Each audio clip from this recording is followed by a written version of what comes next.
yeah, nigga, yeah. Shit real round here, yeah.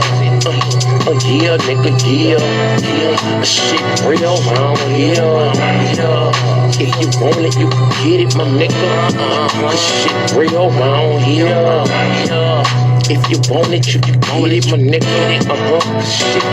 Look, if you ain't no ask somebody, they'll tell you about me. Nothing fake, nothing flawed, nothing bitch about me. I'm a G, I've been running these streets since a youngin'. Since 14, I've been bugging, slaying heat, ain't nothing. You won't be, say something. You could get it, I ain't tripping. One song, just know you better not let me catch you slipping. Cause whatever we need, I'ma smash you. Broad daylight around the club, I'ma get at you. If you let me tip down on the nigga, you chapter, I guarantee you that it's gonna be a closed casket. I'm about this, what's understood don't need to be explained. For the money or the fame, I was a gangster in the game. I ain't lying when I tell you about me and my background, about me and my lifestyle. I ain't never backed down, I ain't never froze up, I ain't never turned state, I ain't never missed when I emptied the clip out the K, nigga. However you want it, nigga, you could get it, cause shit real. It's get it how you live. However you want it, nigga, you could get it, cause shit real. It's get it how you live. However you want it, nigga, you could get it, cause shit real. It's get it how you live. However you want it, nigga, you could get it, cause shit real. It's get it how you live. It's never die, do what you did, nothing less. Fuck with the kid, get two to the head, two to the chest. Nigga, I'm the best when it come to the street shit. You got your hands full fucking with me with this beef shit. I be on some all night flight, no sleep shit. Me, my dog, and 2Ks, fuck that police shit. We coming with it, 100 rounds drumming with it. You running from it, we running with it. You bitch ass niggas ain't fucking with it. I'm out here, head first, ready to go head up. Walking with your head down, bound to get your head bust. Oh, here the feds come, I'm off the scene, off the block. I know the bus move when it get hot. Shut down the shop, open up another on the other side of town. Got yeah and I got pounds. Jizzle was a hustler and a head bust all in one. Don't get it twisted, I do this rap shit for fun, yeah. However you want it, nigga, you could get it, cause shit. So I went all the way down to the trap in ATL. Oh yeah, so I let T.I., you know what I'm saying, to see how they do it. Cause I know how we do it in the hood and the NO. It's street, it's real street. I've been a street nigga my whole life. I was raised in them, yeah. Wild out, flighted for nights and days in them. Nigga, I played in them. I told the kids in them. In 7th grade, I started trying to get paid in them. If you ain't real, you ain't gonna be safe in them. Bitch niggas get jacked and they hoe get raped with them. I done saw niggas get stabbed and shot dead in them. No reppin', I bust my share heads in them. Leave caught niggas down bad and bust lead in them. The streets getting flaky cause not a feds in them. Putting pressure on busters, getting info from them. Niggas telling it all when it's coming and who from them. Damn, that's fucked up. The streets that change. These bitch niggas straight poison in the game. But Jizzle can't change the streets, that's me. I live and die by the street rules cause I'm a G. I'm a street nigga. A street nigga. That's what I've been and that's what I'm gon' be, nigga. I'm a street nigga. A straight street nigga. I was taught if I'm a play like a G, nigga. I'm a street nigga. A street nigga. That's what I've been and that's what I'm gon' be, nigga. I'm a street nigga. A straight street nigga. I was taught if I'm a play like a G, nigga. A nigga thorough as they come. Was raised in the gutters in the slum. Known as the number runner son. And the dope man nephew who uncle on the run. The candidate grandbaby hustle for the fun. The yay was sold daily from the dust to the chrome. Like easy in the 80s, nigga stayed in the sun. I swore I'd never run, so I stayed with a gun. I kept my little 380 with the blade to the sun. All I fit with God, play my card, how it come. I'ma stand like a man till it's all said and done. And that's even if they run niggas, cause I know I run with a clique of wild, misguided, underprivileged young niggas. Give a fuck who you is or where you from, nigga. You can get it, we taking over the city. I was raised in the belly of the beast, to say the least. My role model was doing time, so I learned from the streets. I'm a street nigga, a street nigga. That's what I've been and that's what I'm gonna be, nigga. I'm a street nigga, a street nigga. I was taught if I'm a play like a G, nigga. I'm a street nigga, a street. Hopefully you can hear me. Welcome to the Revolutionary Agenda. I am your host, Seduction Dog. Co-host of Frontline Black News and contributor to Shabaka's Black Experience Nest. I'm Black Talk. Sorry I lost my voice. I kind of wanted to get this out of my system. Get this little, well, it's not going to be little, but I kind of wanted to address some thoughts that I was having about the damn new mayor. And I've been working on this little queue for a minute there. However, we kind of got busy with Frontline Black News, Shabaka's Black Experience. So it's been kind of hectic over here. A little bit busy, and then plus with Jesse's new news and all that stuff that's happened over the weekend with just man, I almost don't want to feel like I have to go over it again. We just talked about Frontline Black News. With all this good news, it was really good news, but Jesse,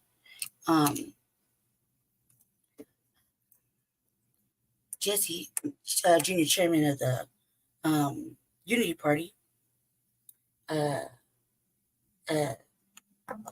contributed to putting Cornel West on the ballot.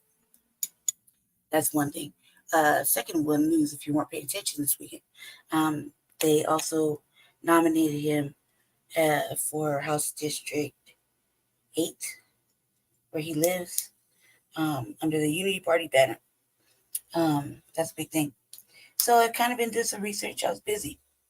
Then I went out this weekend with my sister, and it's been busy. I've been busy, and so I was doing research and kind of getting some stuff together for Jesse's his little campaign he's gonna have going on soon. That's been kind of like it's a different position, or just different political thing that he's doing. So I had a lot of reading to do, and I was doing some research. Then I just all of a sudden I watched them. I guess what you call it, house district house hearings here in our city, or in Denver. That shit is the most boringest shit I ever seen in my life. And they're discussing bills and stuff for hours and hours. That shit is the most boringest shit I've ever seen in my life. And that's where I lost creativity. So I kind of got stuck with how I was gonna help my baby get his shit together. You already it's already gonna you already got the Unity Party to system and all that, but it's like we still got to do some you still got to do some legwork. It's not like a guarantee, you know what I mean? Or nothing's ever guaranteed, right? But you got to do some legwork. So I was thinking, want to help them. I lost fucking creativity watching them stupid ass house meetings. I was like, hey, that's to say, cuz you wanna really sure you can make it through that. I mean, these little empowerment speeches in the house. They're 15 minutes long, and he fall asleep through it. You sure you can be okay?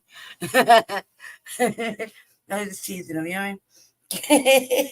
I was like, damn, I was starting to lose focus. I was like, shit, you need to be drunk to go to this. Are you be able to make it in the day in there? You kick. It's like going to work. You break.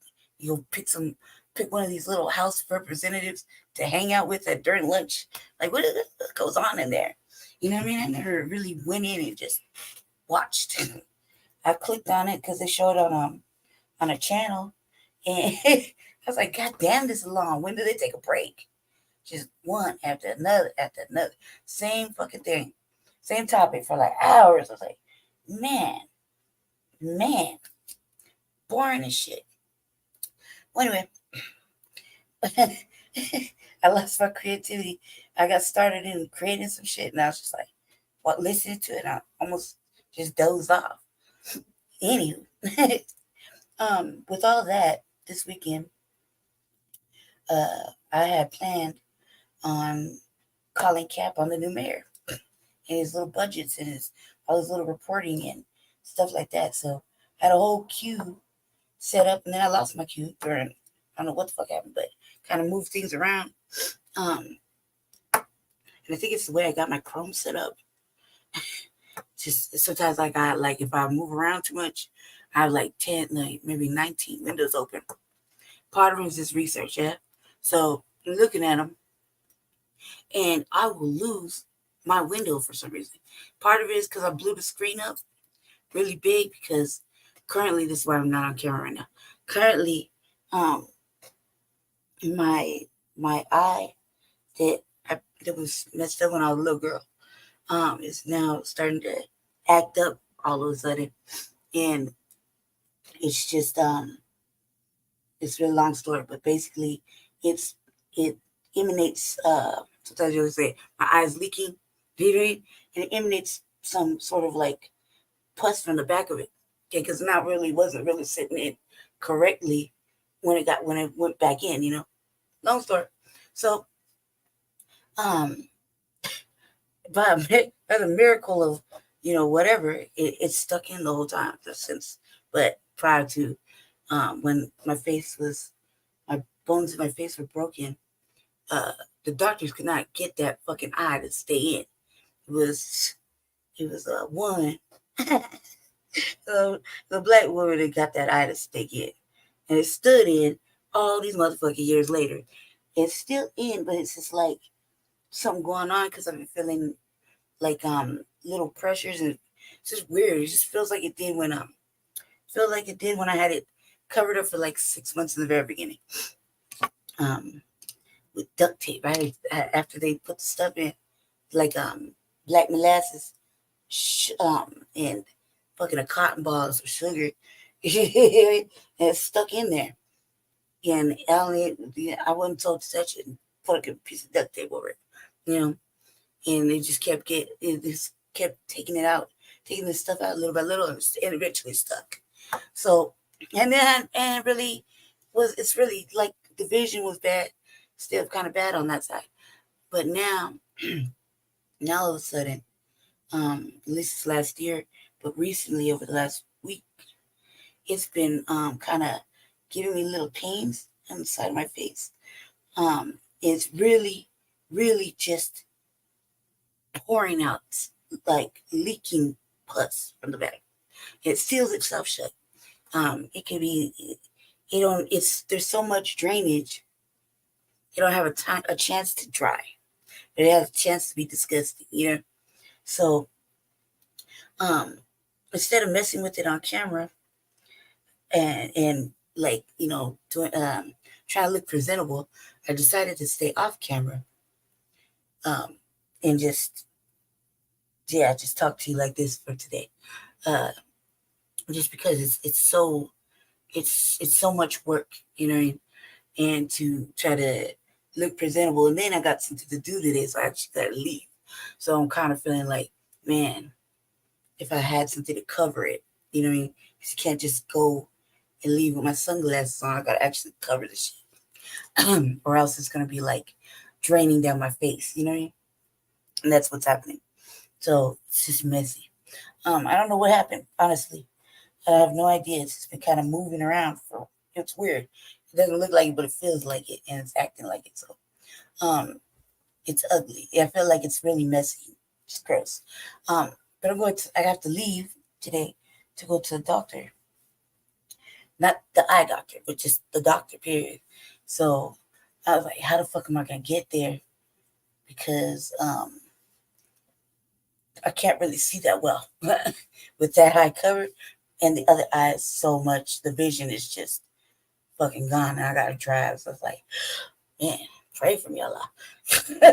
Yeah, am I going to be able to make it? because in the last couple of days, just going around my house, I fell like 4 times. It's because I can't see that good. Or when I'm typing up, I'm trying to type up some things, just some talking points for Jesse. And I'm typing. I gotta sit all extra close to the keyboard. That shit gotta be really lit up so I can see it. Because I got one of those keyboards that light up. And it only lights in like 4 colors, but they're like mostly green, and old slob ass red. So I just keep it on the green.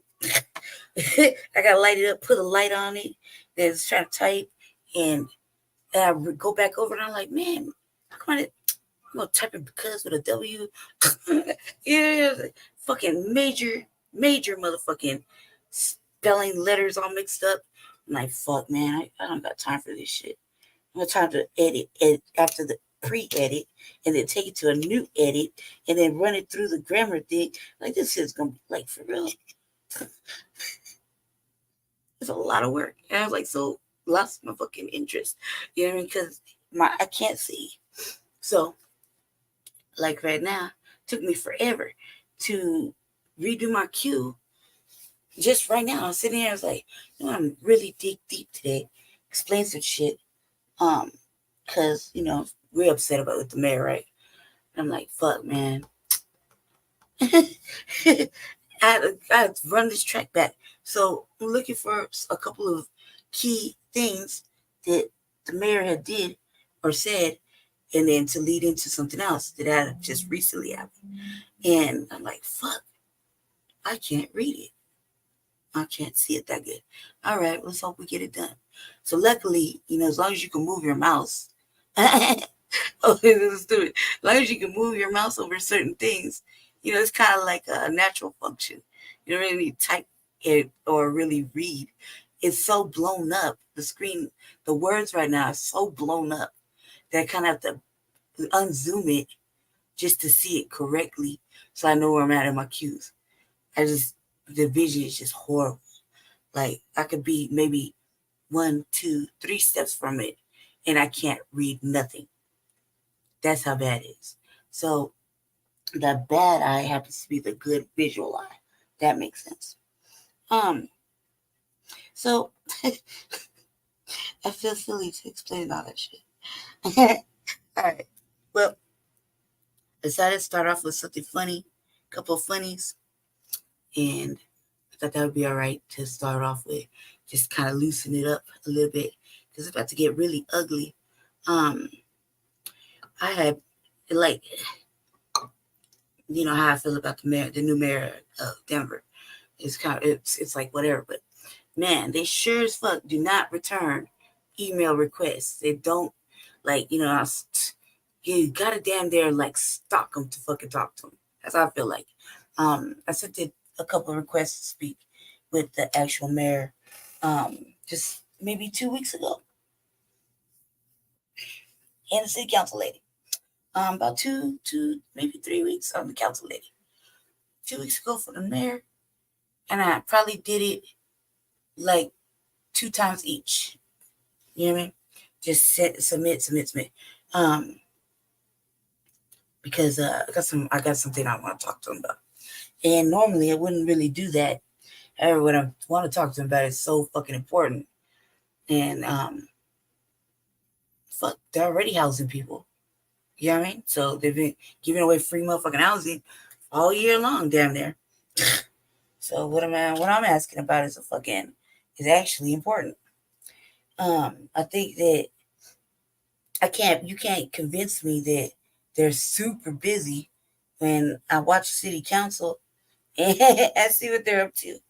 I see how they're moving around, so you ain't got no time to like write an email, tell the motherfucker working under you to send an email. None of that. You can't. I can't believe it. Especially when you're fucking up all over the city. You should have a lot of free time, So I'm going to try to do my best. As much as I was trying to express to Jesse this new little, this new position or this new seat that he got the nomination for to run in. It's good, man. I was kind of like thinking, like, hey, how are you gonna do that? You know, like, how you gonna fit yourself in that? It's not funny, really. It's kind of like that's like, man, it's just me myself and kind of on the same alignment. I'm like, fuck, I don't think I could do it. I got a 30-minute or less thing, with them. You know, where they calling us everything but a motherfucking child God. Shout out Jesse Bears. You know what I mean? 30 minutes or less. So I don't think I could handle it. I don't think I would make it a full day. I really don't. And so I'm like, man, and we so on, so right there, you know what I mean? Like, how you gonna do it? It looks confident. I was like, I should know better by now that he could do it. I be questioning it. I do question it sometimes. Like, I don't know.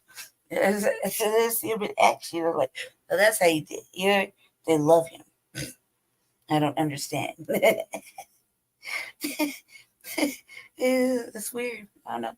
I, was, I gotta have my. I don't want to call it doubts. I kind of feel like, nope, I wouldn't make it a whole goddamn day. It would be over before it started. You know what I mean? But yep, got in there, and then all of a sudden they're like, yeah, we still have like a couple of days to get you out. Go back. You know what I mean? No, you're uncoachable. You're uncoachable. I can feel him saying, nah, shit. With me, that's how I feel it. That's how I feel it happening. Like, oh, we made a mistake. She's just so fucking loud. Man, I was like, how you gonna do it? Because, like, man, I sat here was to study. It's like to study, these little positions. I mean, seats during election time. And I was like, this shit is boring. Fucking boring. In my opinion, boring. I was like, it went from city council. Now they're talking about it over here in the house. This is the boring part. They didn't quicken it up. Jesus, that's all I was thinking about the whole time. And so I was a lot of research, a lot of listening to stuff, and watching them debate like 4 topics over the last couple of days. And I'm like, on Sundays too? You there on Sunday too? Like, fuck, there on Saturday? Jesus, that's a lot of fucking time to be bored in my mind. It's like, man, you can't, like, this is fucking crazy. If I tell you really what I said to Jesse, like, man, there's no nap time. You know what I mean? There's no nap time until they call your name. You have to actually be paying attention. He started laughing. I was like, hey, fucking crazy. I'm gonna stop laughing about it. Okay, so yeah, welcome to the Revolutionary Agenda. I'm trying to get this done. I really just wanted to call cap on the mayor because it bothers me. It really thoroughly bothers me from his term, from the start of his term. There's a lot of things, especially when, what we feel. Kind of don't want to get into it because we've been talking about it for like shit 8 months straight. But he man, I gotta calm down. I don't want to be like, I do actually. Let me just say this: when with the mayoral race, and our plan, Team Paris plan, ended up in the hands of them, meaning Mayor Johnston. You know what I mean? And then he this amplifies himself to the mayor, right?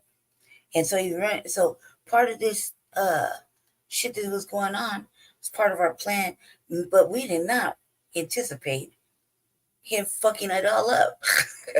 But we knew he was. We knew it was gonna happen because you can't do that. You can't just take somebody's work and their thoughts of how they were gonna do things, and just a taste of it, and try to run off and do some shit with it. You know what I mean? Create some stuff. Especially when you weren't talking like that during your campaign. So, you know, plus, I think that if Team Paris would have gone on, uh, this migrant influx would have not even got a third of the way. And I say that because um, shutting down a sanctuary city or shutting down a power pausing or whatever you need to do, there was a way to do it from that. You know what I mean? Um, because Mayor Hancock, I believe, from what I've been reading, and I got it, I got the shit, but it only come up if I share it to the whole computer, if I show the whole screen. And I'm kind of not trying to show you what's going on over here on the other side or whatever I'm looking at. So, um, I did read it over again, and I'm like, God damn, there's all these protections, there's all these fucking things written in there for them, migrants. You know what I mean? It's because it's sanctuary city. Um, so if it was us, a lot of this stuff wouldn't have happened. A lot of this stuff wouldn't happen. I think that you know, there's always gonna be some blame. The city's always gonna blame the fucking mayor or whoever's in charge. It's like off top. That's what I've noticed. It's always gonna happen. Um, I think it's intentional, but I think that it could be avoided. A lot could be avoided if you cleaned up the previous administration all the way, and then put new administration in all the way. So you didn't have half or a third of the previous or half of the previous administration still with the current one, you know, and then wondering why everybody's so angry, you know, or everybody's so upset because kind of would have just took everybody out and replaced it. I also don't think that, you know, that they're really telling the truth about the numbers because we know that they're not, and the way they portray it on the with the media and in or news, um, it really it's all lies. Like maybe in order to make a lie work, you need at least 75% of the truth, right? And some confidence to sell it. I think that's what's happening. You know, a person could feel that as they're watching things happen, um, they're like, "Nah, you lying. This is cap cut." So I was getting pretty tired of it. I get tired of watching certain things happen, and they're reading about it, and shit's changing. I'm like, is anybody paying attention? Fuck it. Let me lead you on to it until this was the plan. Until Jesse came on and was like, "Hey, I got nominated for," and I'm like, "Oh, for real? Shit. Do I go on or do I not? Yeah, fuck it. All right, let's do it. You know what I mean? I'm gonna just be, unapologetic about it. And say we should do such. He wasn't feeling it, so I was like, whatever. can't keep trying. It fits you otherwise. Um, so with that happening, and the Unity Party electing or nominating Cornell West, you're welcome, Denver. You're welcome, Colorado. Um, that was something that you've been watching the Revolutionary Agenda or the Frontline Black News, and old seduction doll over here that was like interested in Cornell West and the third party candidate option. That's it. So, if you've been listening, as I've been saying the whole time up until the weekend, that I would help him if he started to, he spoke to us a certain way, then I would help him in his campaign. I wrote him. There's a whole lineup about this, couple episodes, like in the third season. So, kind of redundant now going over it. However, Jesse went to a rally in Boulder, and I thought that shit was fucking fucking weird and boring. except for what he was saying. I didn't. The pre-show. That was kind of the pre-show. That shit was long and disturbing. Only to find out that when he go to other cities, he would get crunk. I like something I should talk to him about. He'd come over here, we get this whole hippie, boulder, sleepy vibe, right? Playing a harp and all kind of extra shit. Man, it's really boring. Like I'm feeling like, man, I didn't realize because I can't see that good that the dude doing the indigenous shit. I thought he was a magician. I was like, oh, dinner and a show, and he wasn't. I find out I'm looking at trying to tap my drum too, and I realized that I need to fix my stick. It's like no wonder it's beating all weird. Hey, it's just weird. Only to find out I was browsing through shit that he's on tour in Austin, just getting crunk, dancing and shit. Yes, show you that, but I'm busy. Like real life dancing. Everybody's dancing. It was like felt like we was in motherfucking Black Church Revival. You know what I mean? It was that. It was crunk, real crunk. Like I could see just being crunk. Like shit, is that all you needed? The motherfucking black DJ? Yeah, maybe you should have came. Say that. Oh, that could have been arranged. Like somebody should do that. Why the fuck did we get the motherfucking weird old fucking Woodstock? You know what I mean? Like fucking shit going on. Like why? It took him forever to get on stage. Like a whole hour and a half later. You know what I mean? Why did that happen?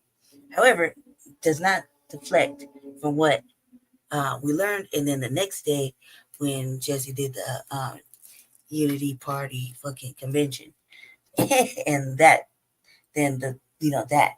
So it's like a 2-day experience. And I was just like, fuck, too sick to go as usual. I was so sad. So fucking sad. But luckily, I sent Jesse with a list of questions that I told him to ask him for me and to tell me about it later. That was kind of fun. And so, Jesse, junior chairman of the Unity Party, helped help the system in getting him the nomination. So you're welcome, Colorado. To have a third option from the 2 selected options, you have a third option. So you could ponder on as you stand there and check the box, if you so choose to. Plus, I have a whole bunch of other thoughts. So I'll just leave that for another time. It's been a heavy weekend. I did leave the prison for a little bit, for like the whole day and part of the next day. I was out tearing, ripping, and running the streets with my sister. That was fun times. And then I got sick again and has been inside since. My whole eye just like that was, I think since before I even came back in the house. It started then, so I was like, oh fuck, I gotta go home. I was having a lot of fun though. So that was fun. Let's get started. I'm gonna start with a couple funnies. Then we'll open it up and I'll get it with the mayor. I'm trying to keep this like 2 hours or something like that. Let's see. And play. Okay, invite. Let's see, I got my copyright up. I think it. Sorry, family. I'm just talking to myself so I can make sure that I got everything done. Like I said, I can't really see that well. So give me grace. Give me grace. That was kind of like your rare form. I got the giggles all day.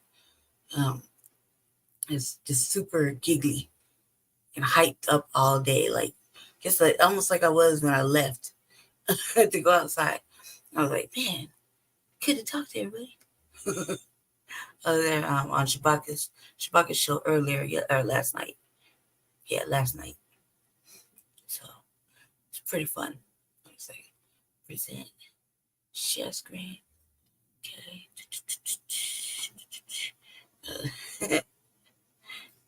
Let's start off with some funnies. Just a couple, okay?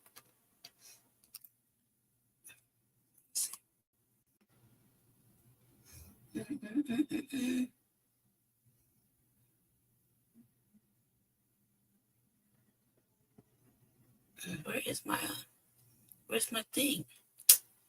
Man, are they serious? Oh my God. Hold on a sec, family. Why did he do this? No.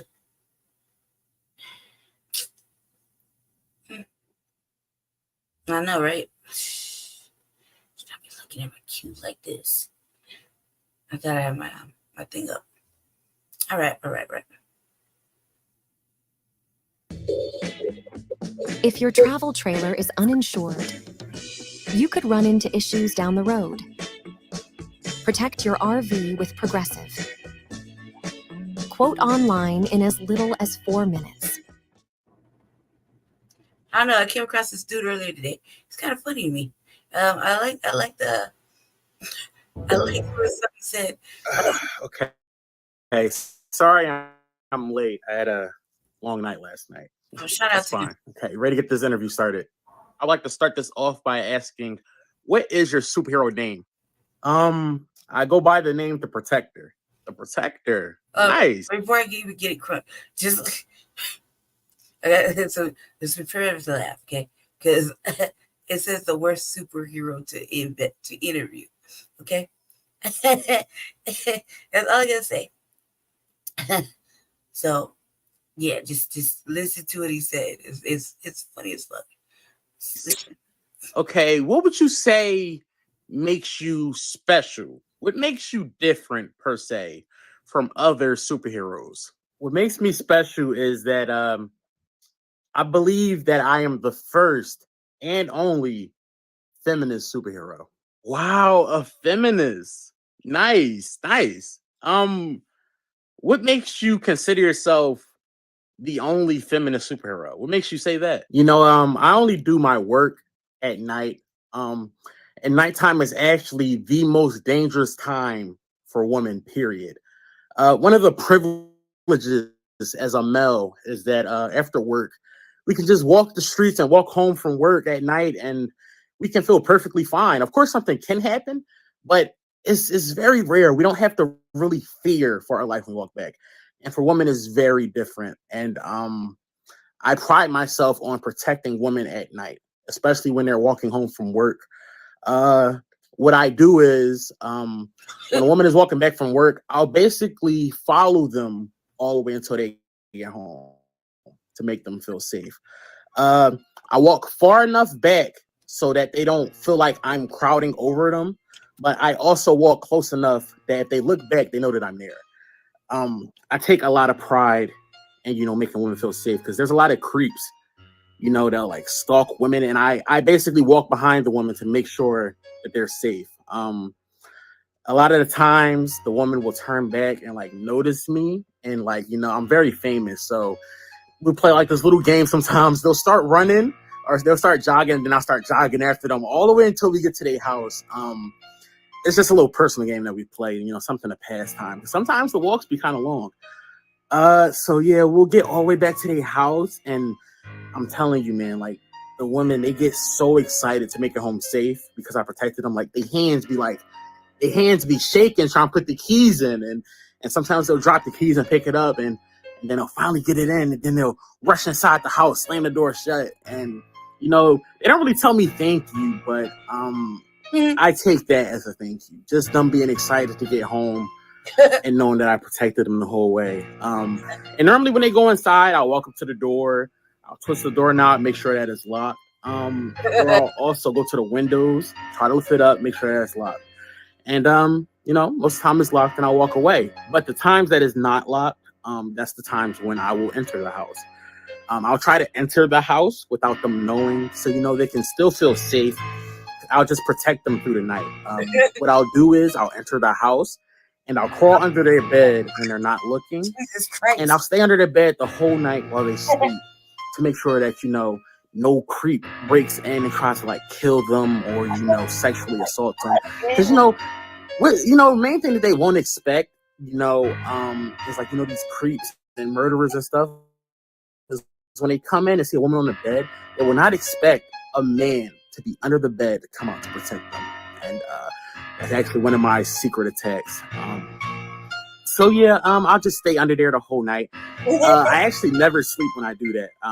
I get a joy out of hearing their breaths at night, just knowing that they're safe. So I'll stay up all night listening to them breathe. And in the morning, they'll get up and they'll get in the shower. And that's the time where I normally get up and go. Sometimes I'll stay an extra like 4-5 minutes in the bathroom.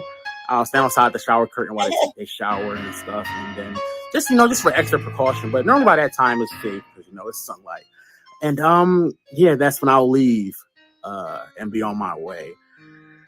Man, it makes me tear up sometimes. Just thinking like how much I love to protect women.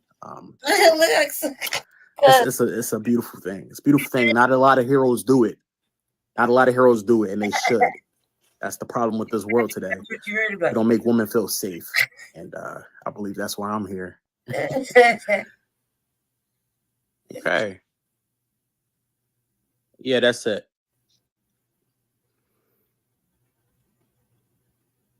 Who was that? Oh, that was my mom. Okay. You was on the phone this whole time? No, she had just called to say she was going to call back. Okay.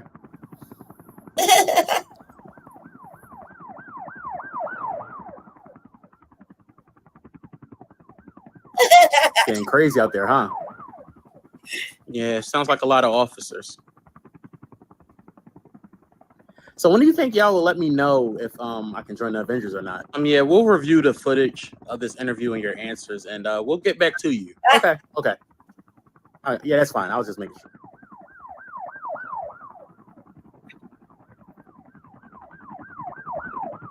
They're really getting close, huh? Yeah, they shouldn't be much longer. What you mean by that?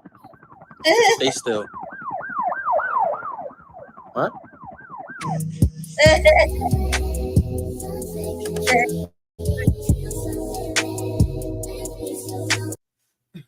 I did everything right. Oh, And it still happened. I picked a public spot, middle of the day. Okay, let's get this started. Your name is Todd, am I correct? Yes, that's correct.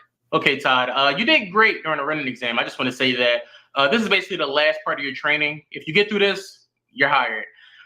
So this is basically situational training.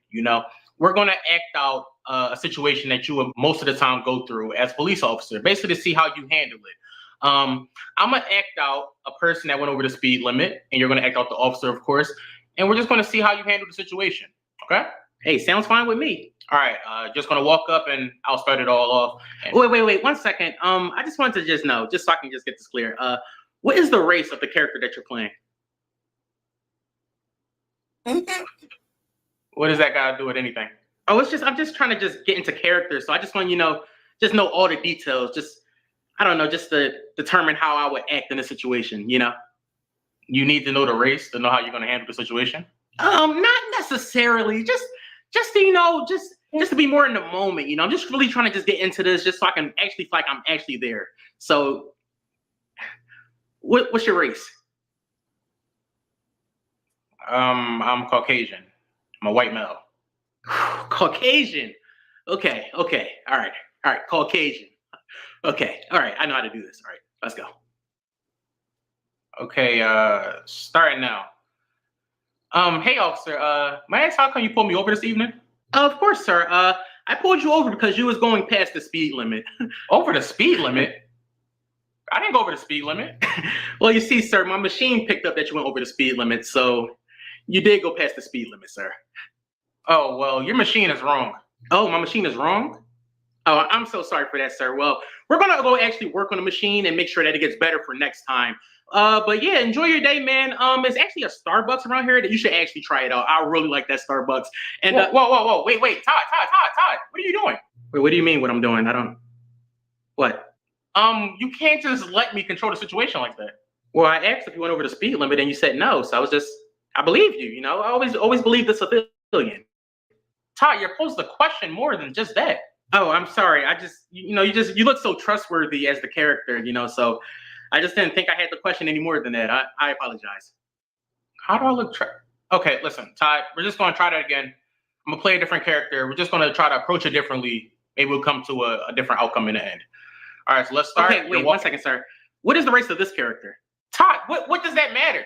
What matters is how you handle the situation. Yes, I know that, sir. But listen, I just want to be completely correct and accurate on the situation. I just want to feel like I'm in the moment. I want to feel like I'm actually there. So I just need all the details. I'm sorry, but I just need to know. All right, Todd, I'm African American, okay? I'm African American. I'm black. Gosh, Todd. All right. All right, let's start. Hey, officer. May I ask how come you pulled me over this evening? Did you just say you had drugs in the car? Oh.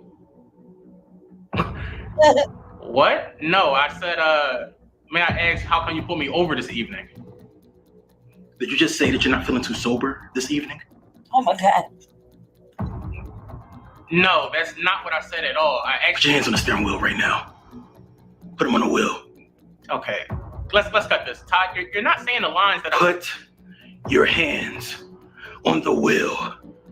Todd, we're not acting it out no more. Put your hands on the wheel, thug. What is wrong with you? Like, do you not understand? Why are your lips moving? You trying to grab a gun? How does my lips moving mean I'm gonna grab a gun? You people have big lips. You don't do a lot of things. Whoa, what you mean, you people? Todd. Okay, let's slow this down. Stop moving your lips. Todd, who gave you a gun? We gave you a training taser. We did not give you a gun. It's not a gun. It's my taser. No, that is a gun. No, it's my taser. That is not a taser. That is obviously a pistol. It feels like a taser, so it's a taser. Okay, Todd, listen, you're acting way out of hand. Todd, we're gonna stop this right now. Put your hands on the wheel and open the door while stepping out as you sit down. How can somebody even do that? Put your hands do not understand what's going on right now. This is not. Stop moving your lips. I know you're trying to grab the gun. You can't grab a gun with your lips. Like what you? Ow! You shot me. Whew. You actually sir, that was great acting, me. Sir. Oh my gosh, I was so nervous. It felt like I was there. Oh man. What is wrong with you? So did I pass? You are completely unqualified to become an officer. You got stressed out and you faltered in the least stressful situation you could be in. How can we trust you patrolling the streets if you're scared of the community you're supposed to protect? Like, what is wrong with you? I don't get it. Am I hired? Or hired? Of course you're hired. Man, go grab a badge. Progressive makes it easy to save with a quick commercial auto quote online. So you can get back to your monster to-do list. Really? Get a quote at progressivecommercial.com.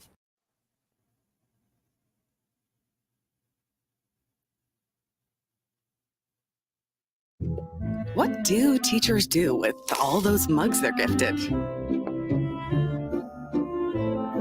Oh, well, that's creative. Okay, how tall are you? How tall am I? Oh, I'm 5'10".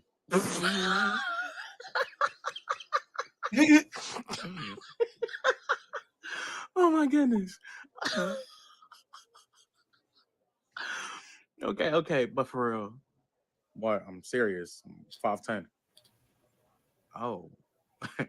I didn't know I was messing with a short guy, but okay. Anyways, how much are you packing? Like, how big is it? I don't really feel comfortable giving out that information right now. Like, we're at Olive Garden. Okay. Is giving shrimp. Girl, you heard me? Yeah. I'm sorry, but like, if it's small, just say that. For real. If it's small, just say that. Okay, well, Since we asking stuff, how much do you weigh? What? You don't ask a lady that. What did he ask? Excuse me, what did you just say? Guess what he just said at this Who table. are you? You're not even What did he on say, the girl? Like, why are He you- asked her how much does she weigh. Like what? Wow. Why do you care about how much she weigh? Like if you're real. gay, just say that. If you like men, just say that. Ew, I'm not gay. Whoa, what? Ill? What do you mean ill? Right. What you mean? You just said it as an insult. Like, Wow, you homophobic, misogynistic jerk. Tell him, boo. wow. You females always do this. What? What did you call us? No, he did not just belittle us. You know what? How about we call you a Mel? Period. Everybody call him a Mel, y'all. Call him a Mel. Hey, you Mel. Mel. Hey, Mel. Mel. Yeah. How you like that? How you like that? I'm a male. Like, okay. Wow. Like, so what? Okay. I am a male. Well, we're not females because a female could be an animal. Okay? You're trying to call us an animal? Period. Am I an animal? Is she? Am I an animal? Is she an animal? Nobody calling you an animal, y'all. No, well, it seems like you are. It seems like you're trying to call me an animal. So am I? Am I an animal? Listen, yo, you got a horse on your head, a fur coat, and you eating a burger. You tell me if you're an animal. Did you just say that? Wow. Okay. Wow. Y'all want to be disrespectful? Okay. Okay, so talk about my jacket. It's okay, boo. The jacket is cute. Like, men are seriously the weakest links. Period. Period. Well, I'm the weakest link. I'm the weakest. No, I'm out of here, y'all. Okay, bye. You can go. Right, bye. boo. Never needed a man before, and I don't today. Bye, boo. Right, Bye. leave. Bye. Get out. Get out of here. Like, bye. Who needs you? Period. Wait. What? Excuse me. Was you not gonna pay for my meal?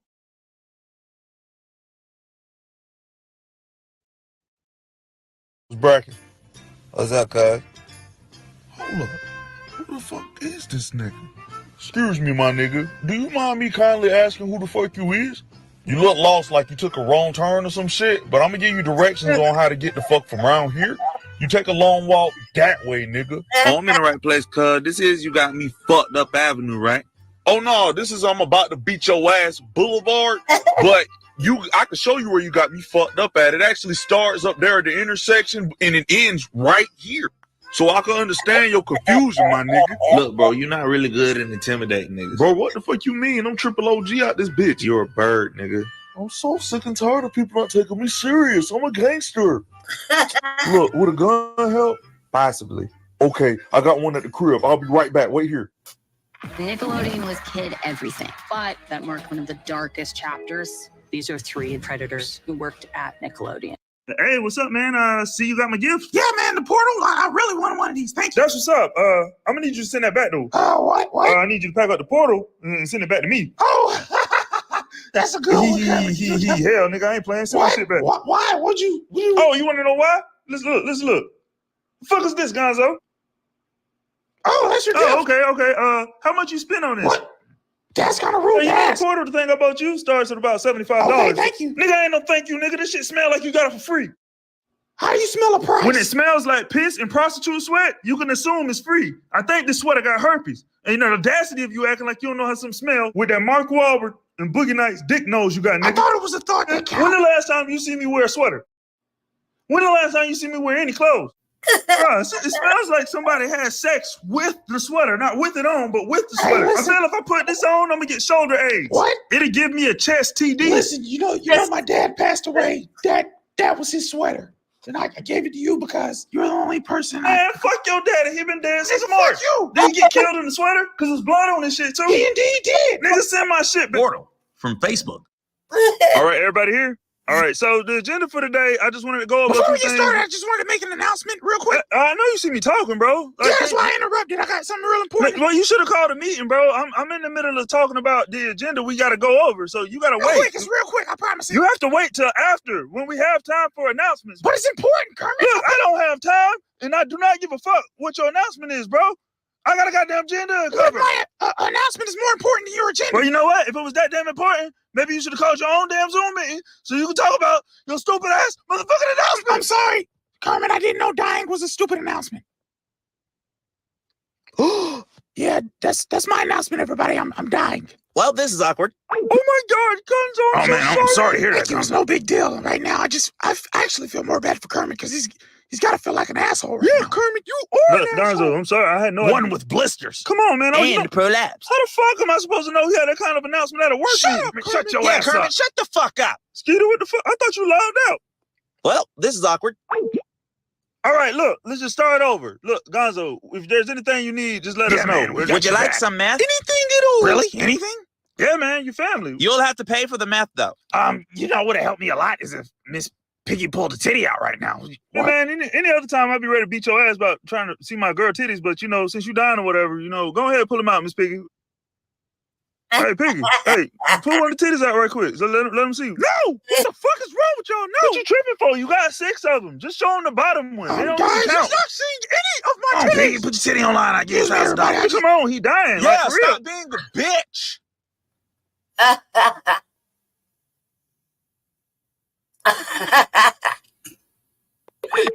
Hey, look, everybody, I'm not dying. What? The fuck you mean you ain't Look, I dying? almost pulled out a titty. I was just trying to prove Kermit I fucking wrong. know it. Seriously, if somebody would ask one more time. Did you even have an announcement? Yes. I'm throwing a birthday party this weekend. I want all of you to come. Boy, nobody don't give a fuck about your stank ass birthday. What's wrong with you? You on fucking meth. I'll bite that Fuck dick your nose birthday. off I your wish face. you were dying. Did you want to buy Who some? the prolapsed asshole with blisters now, Gonzo? Would you happen to know where the fuck we are, my kind bird nigga, sir?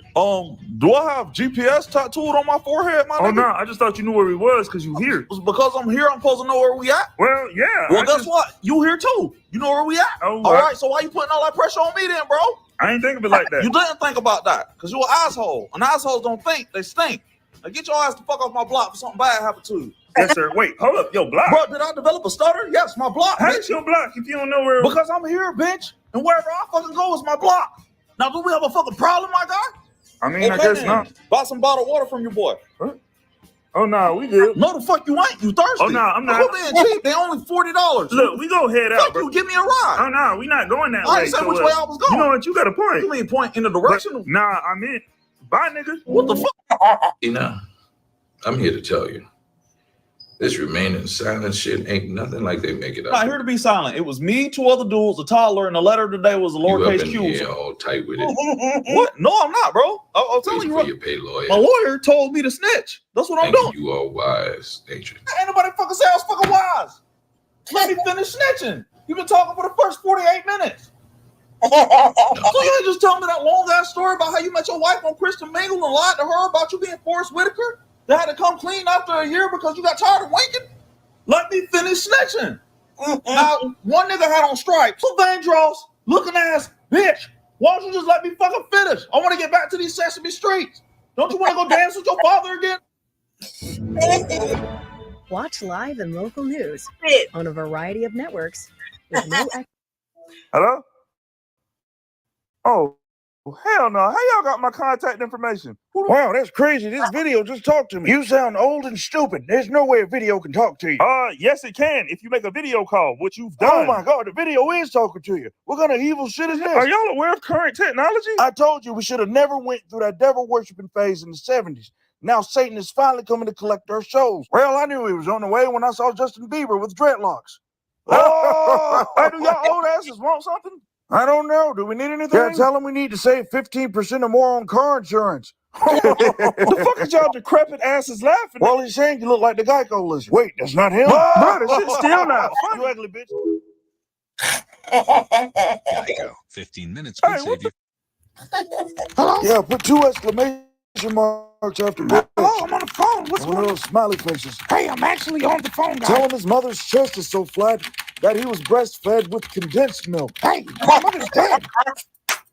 Tell him that the earth used to be flat till they buried her big fat ass. No, don't type that. Read this last line about his nose. You think it's too racist? What? Well, I haven't seen that word since the Reagan years. Oh, so it's too much? What? No, we're fucking old white men. We can say whatever we want. Oh, let me add a couple more then. Yeah, and tell him blue lives matter. Well, that won't work because he is blue. Should your big nose evaporated milk fed dead fat mama have an ass up? And be expecting a hateful email from us, you ugly bitch. What the fuck? Damn, she snores like a Samoan house husband. She? Wait, that's not Patrick Mahomes? What the hell? Well, actually, in my contacts, it says Ivanka Trump. What is happening right now? Should I start off saying something about a pig in a blanket? No, that's too easy. What about breakfast in bed? Who gave you this number? I like where that's going. Let's stick with the breakfast thing. Going to stick my hoof up someone? Assuming her vagina tastes like day-old bacon. Excuse me, what, bitch? I bet Kermit goes down on you with a plate of eggs. Oh. She going ham on that. She going ham on that. She going ham on that dick tonight. That's the only thing she can do. It looks like someone loaded up a cartoon cannon with makeup and shot her in the face with it. Bitch looks like every female cast member on every VH1 reality show. Well, I'm pretty sure she used to date Joe Budden. That was only for a week. Love and pig slop. And now she has an Only Hams account. What? You have balls on your chin. Bitch, the goddamn audacity. You just had balls on your chins this morning. I bet her burp smell like felt frog dick. Big fat ugly bitch. Ooh.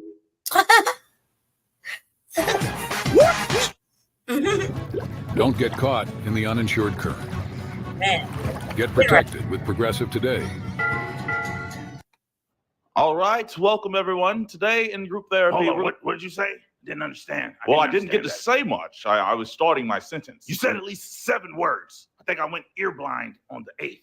The 8th word was therapy. What the fuck is he saying? My ears keep going blind. I'm saying therapy. What the fuck is ear blind? Ear blind is like eye blind, but for your ears. So you mean deaf? Deaf? Who died? My God, Professor, is someone else dead? Okay, take it to the law. Oh no, it's Gene again. Gene is dead again. Gene is already dead. Oh, good God, no. Gene! Gene hasn't been alive for 8 years.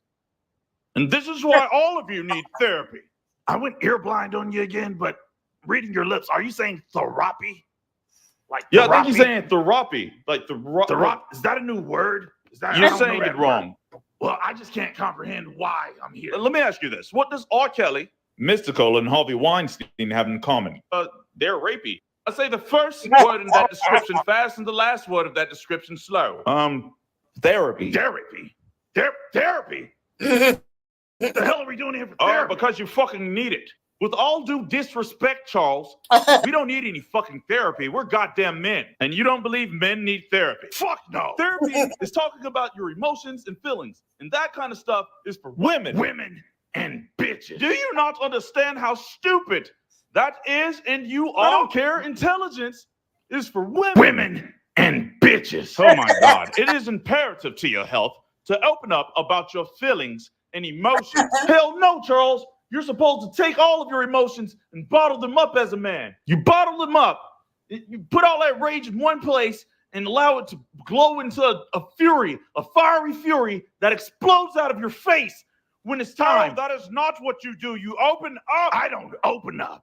I open motherfuckers up. What? As a man, you take your pain and use it to hurt other people. That's why I cut bitches. No, none of that is right. It is always right to slice. None of you have the ability to cope, and that is why we are going to do therapy. Fuck you. I got a fucking healing factor. What do you mean I don't have the ability to cope? Yes, you can heal on the outside.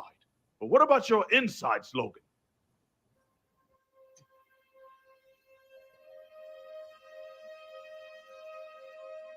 Insides are for women. Damn it, Scott. And bitches. That's why I open bitches up. I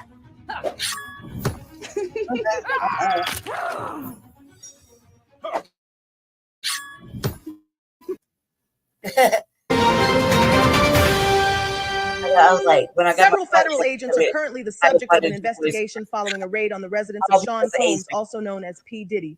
It has been reported that during the operation, these agents allegedly utilized Mr. Combs' personal recording studio to create a rap song and subsequently filmed a music video on the premises. Footage of the incident has been released, and we have it here to show you. Diddy, is that okay? All my agents ready to breach, you all surrounded. Don't touch a thing, leave it just how you found it. We're here to investigate. Don't make a sudden move or it's heaven gates. Heard you had some footage and we need every tape, every hard drive, every cell phone. Now we back for a second date. We here to build the case to fulfill debates.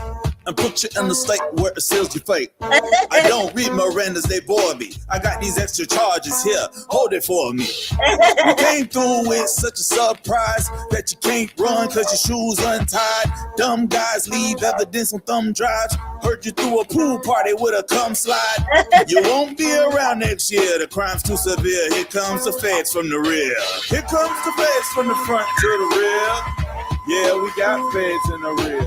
Don't run cause the feds are here, and we got them in the front, in the rear. Here comes the feds from the front to the rear.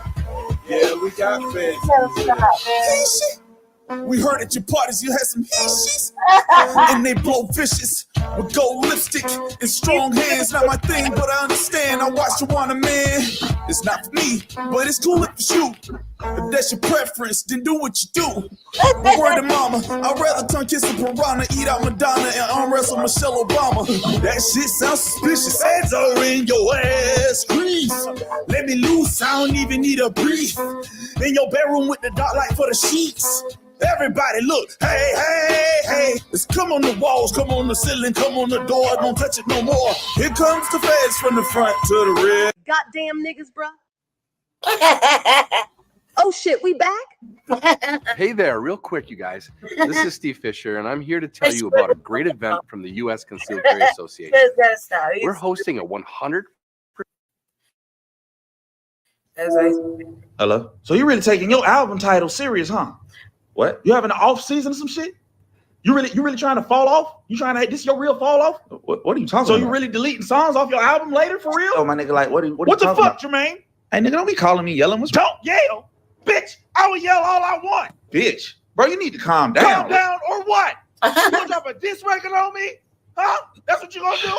All right, bro. Look, the shit did not sit right with my soul. Your soul? So yeah, my soul. Fuck your soul. You just gave him more ammunition to diss on. Hey, nigga, I was losing sleep. Now, I don't know if you know this about me, but I'm about to be 40, nigga. And I need my motherfuckers. We supposed to be big as the Super Bowl. The Super Bowl don't apologize, bro. When the last time you heard the Super Bowl apologize to somebody? Bro, what the fuck is you talking about? They didn't apologize to Janet Jackson Titty. They treated Janet Jackson Titty like it was a criminal. Look, bro, I didn't really feel like I needed to diss him anyway, bro. Most of that fucking verse is about you. Bro, he said fuck the big three. That's you too. I mean, if you're looking at it that way, he said fuck the big three. He's in the big three, so he's saying fuck yourself too. So if he said, you know, if I have to respond, I mean, he got to respond to himself. So did that make sense? Nigga, no. Do you understand? This is bigger than you. Are you talking about the Super Bowl again, bro? You handing every light-skinned nigga in the world the L right now. We were rooting for you. We were all rooting for you. How dare you? Check this out, pussy-ass, hoe-ass, bitch-ass nigga. I'm on the field. None of you niggas real to me. So I'll apologize to you sorry-ass niggas anytime I feel like a hoe-ass nigga. I said I needed some motherfucking sleep. You don't respect that, I'm gonna put your ass to sleep. Now leave me the fuck alone and good night, bitch. Oh, my God. Hey, what's up, man? I was just calling you back to tell you I'm sorry about snapping on you like that. I tried to get off the phone and go to sleep, but they been fucking with me, bro. Like I said, my soul ain't sitting right on that. Bro, shit, are you fucking serious? He's stupid. That's why he's my favorite. Man. He's stupid. Oh my God. Okay. Let's get started. I was just a little something. Wow. Look at Ace, baby. I swear to God. All right, family. We're gonna delve into the mayor, the new mayor. I'm gonna try to be quick. I lost some of my material, but just know, I was looking into the fucking sanctuary city thing. Like I said earlier, I have it, but you can only see it on if I open up to share my computer screen, the whole computer screen. And I don't really feel like you should get to see exactly all the shit I'm looking at outside from what I'm sharing. So I just don't think so. I wish I could put it like this, but I don't. It's just not that way. So yeah. I'm gonna start with the the end of the last administrator, the last mayor, and then we're gonna move into it. Yeah. Here we go.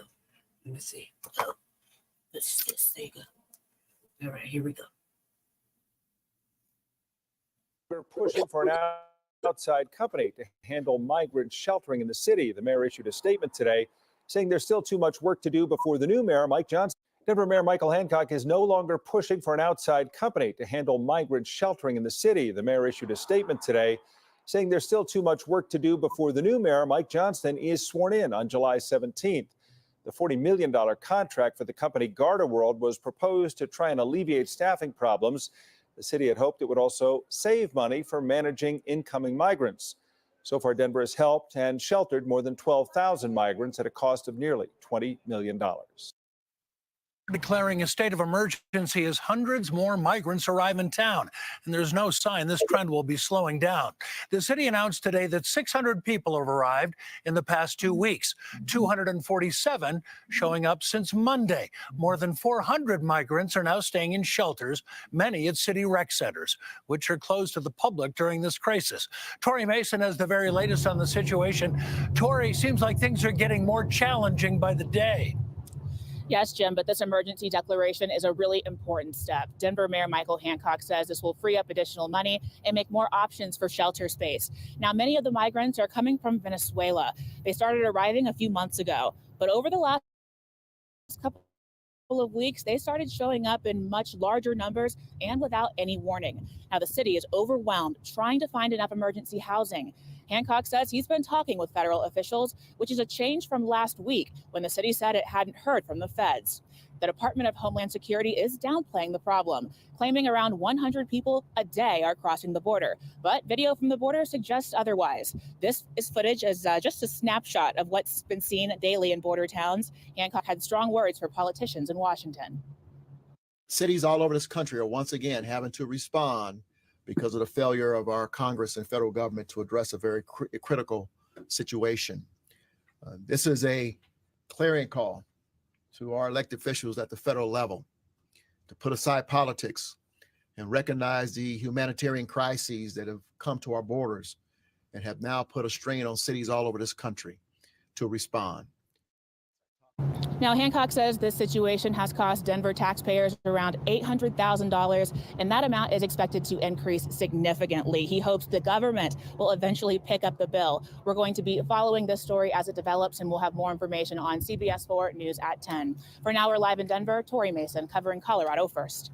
Tori, thanks. A huge. Building your online business? Go to Wix.com and set up your store on a single integrated platform. Add products, showcase them dynamically, and seamlessly track your inventory. Accept multiple secure payments, and design your storefront down to the very last detail. As Denver Mayor Mike Johnston declared homelessness a city emergency. This is something similar to what former Mayor Michael Hancock did during the migrant crisis. Well, 9 News political reporter Marshall Zellinger is with us now. Marshall, so what's the point of declaring a state of emergency? Well, it depends. From one aspect, it's activating that emergency operations center and having people from housing and homeless. Looks my ball. There you go. Less than 24 hours since he was sworn into office, Denver's new mayor addressed what he calls the most significant issue the city now faces, and the issue, of course, is Denver's homeless population. Now, for some background here, let's take a look at some data from the Common Sense Institute. In March, this organization reported the number of homeless people in the city last year was about 4,800. The year before, that number was 3,700, but did not include people who were unsheltered. Now, the Common Sense Institute says in the past 5 years, those without permanent housing in Denver rose by nearly 44%. And Mayor Mike Johnston just declared a state of emergency, allowing more funding to help. Well, Denver 7 Chief Investigator Tony Kowaleski is joining us. The mayor has an ambitious goal for his first year in office, Tony. A very ambitious goal, Ann. If we're talking in horse racing terms, Mike Johnston has come out of the gate sprinting. He's quickly telling Denver voters that he got the message. Now, let's get to work. Thank you so much for having me. Denver's new mayor was not kidding. Less than 24 hours after taking the oath. Today, we are here to announce a process we want to commit to make this the city's top priority. And that top priority is these and hundreds of other tents throughout the city. Mayor Johnston announced an aggressive agenda, declaring a local disaster emergency and activating the city's emergency operations center. I think the important message from us is this is day one. This is what we think the most important crisis the city's facing. Many of us talked about this when we ran for office and had a charge when we took the oath yesterday to commit to taking on this problem. And this is our commitment that we'll do it in a unified way. Mayor Johnston says his team has already identified empty parcels of land, options to relocate the tents, locations to set up what he calls micro communities that will include bathrooms, kitchens, along with mental health and addiction services. We will set a goal, which is the target is we want to get 1,000 people who are currently unhoused access to housing before the end of this calendar year. Johnston candidly admitted right now they don't have all the answers to accommodate an estimated population of 1,300 unhoused Denver residents. But he stressed on day one, the entire city has made this priority one. This is about how we take courageous steps to start what we know feels like a very intractable challenge. I talked about yesterday, I think the biggest problems we face in a democracy are giving into the notion that somehow we think problems are unsolvable. So you might be asking the question, where is the money coming from? It's a question we asked. Mayor Johnson said there are current dollars in the city's budget. He also mentioned access to state, private sector, and foundation funding. But here's the key. We're going to expect many updates on this. This was the start, and he emphasized that many updates in the coming days and weeks. All right, day one. Thank you, Tony. Thank you. Tonight's dinner, it's going to be great with McCormick. It's a big pig song. There was a hook on phonics. Your kid will read a 30-day guarantee. Got him hooked on phonics. 5 millisecond books, because we got them all hooked on phonics. Why didn't we have to survive? Denver Mayor Mike Johnston declared homelessness a city emergency. This is something similar to what former Mayor Michael Hancock did during the migrant crisis. Well, 9 News political reporter Marshall Zellner is with us now. Marshall, so what's the point of declaring a state of emergency? Well, it depends. From one aspect, it's activating that emergency operations center and having people from housing and homelessness outreach and public health all in the same room. Another aspect is faster services. I was told the permit process for city-owned housing can be delayed, just like any of us, and this can help speed some of that up. The end goal of the emergency declaration by Denver Mayor Mike Johnston is to have 1,000 people who are currently on the street experiencing homelessness off the street and into housing by the end of the year. Denver's 2022 count of people living on the streets was about 1,300. Almost 3 times as many people are experiencing homelessness but have a shelter at night. This focus is on those who are on the street, and while the declaration itself does not cost any money, finding shelters ultimately will. We have current dollars in our city budget that are allocated to this purpose already. Then as we build the portfolio of solutions that are going to come forward, whether they are current rental units, whether they are hotel conversions, whether they are micro communities, those will have different cost structures. As we get feedback from the community, we'll know exactly what the combination of those housing options are and what the cost is. 90 minutes after his announcement, Johnston met with those well-versed in helping those experiencing homelessness. Colorado Coalition for the Homeless was represented, as well as public health experts. Now we have 2 definitive goals set by Johnston on homelessness: 1,000 off the street by the end of 2023, and ending homelessness for those unsheltered, which is about 1,300 or more, by the end of his term, which is the middle of 2027, Tom. How big a difference is this from the Hancock policies, if you will? Is it expensive? Are we moving money around? Or are we just moving people trying to get this done? It depends on that. Right now, it could be moving money around. I talked, and you'll hear from the former Colorado Coalition for the Homeless president, John Parvinsky. You'll hear from him on Next at 6 o'clock. He paints a different picture where he presented some ideas to Hancock in the previous administration about what San Diego was doing, similar to what Johnston did today, and how there wasn't quite as much interest as what he heard today from now Mayor Johnston versus what he heard from previous Mayor Hancock. So when you make it the first thing that you say, you picture anything like at the state capitol on the first day when the governor says, I want to do this, when the Democrats in charge say, I want to do this. They do everything in their power to get that goal done by the end of their term. It was That's us. essentially what today is for Johnston. It's the number one thing. And if he doesn't hit the number one thing, that's something that you just never live down. And he has provided some measurables that he wants to hit. So we'll follow up on that as well. We'll see you coming up on next with more on that. We didn't make the ballot, so lady-specific engineering, unique components, and stunning looks never hurt either. Jesse to debate. Less than 24 hours since he was sworn into office, Denver's new mayor addressed what he calls the most significant issue the city now faces. And the issue, of course, is Denver's homeless population. For some background here, let's take a look at some data from the Common Sense Institute. Well, turning to Denver's homeless crisis, today the city's Emergency Operations Center will activate under new mayor Mike Johnston. Fox's Lisa D'Souza joins us now live. Tonight, City Council may actually vote to extend this declaration. That's right. Just 1 week on the job, and the mayor certainly is making some big moves when it comes to this homelessness issue. And another thing that could be on the agenda, or rather could be approved at tonight's city council meeting, is the extension of a Park Avenue Inn that's been operating as a bit of a shelter for homeless for the next several years, for a continuation of basically an existing contract. So here's a bit of a breakdown on this front. Just like you said, today the mayor's Emergency Operations Center officially activates. As for what all that actually entails, it's kind of all hands on deck. Johnson says all agencies will be involved in this. For example, we know city council members, they plan to tour 78 neighborhoods, really getting insight from a lot of people that live in our city. And the goal here is to get 1,000 unhoused people in homes by year's end. So just about 5 months left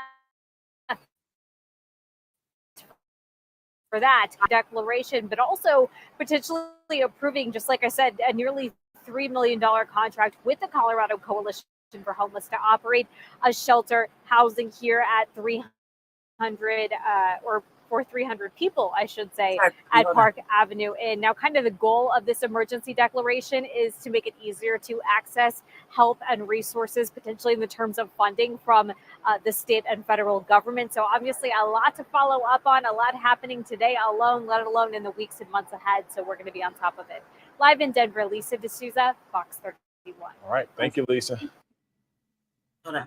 Hey guys, so I'm actually doing this last minute, so I'm actually gonna go something last minute as fuck. So let's get right to it. Hopefully we do see some ghosts and the people who I'm with gets possessed. This is really cute. I shouldn't be the first victim. You have the weapon, so y'all have weapons. I don't have weapons. Damn, bro. People have a dog. There better not be no dogs up in here. They would have been barking already.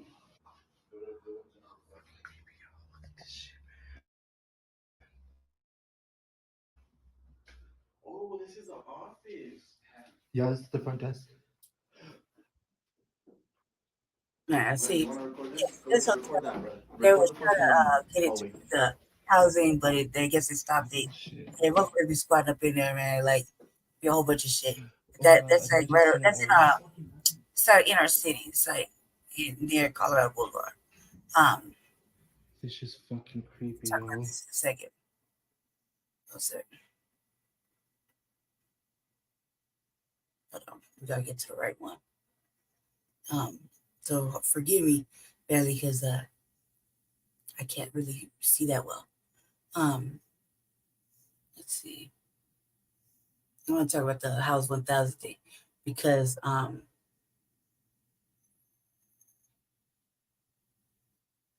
me see.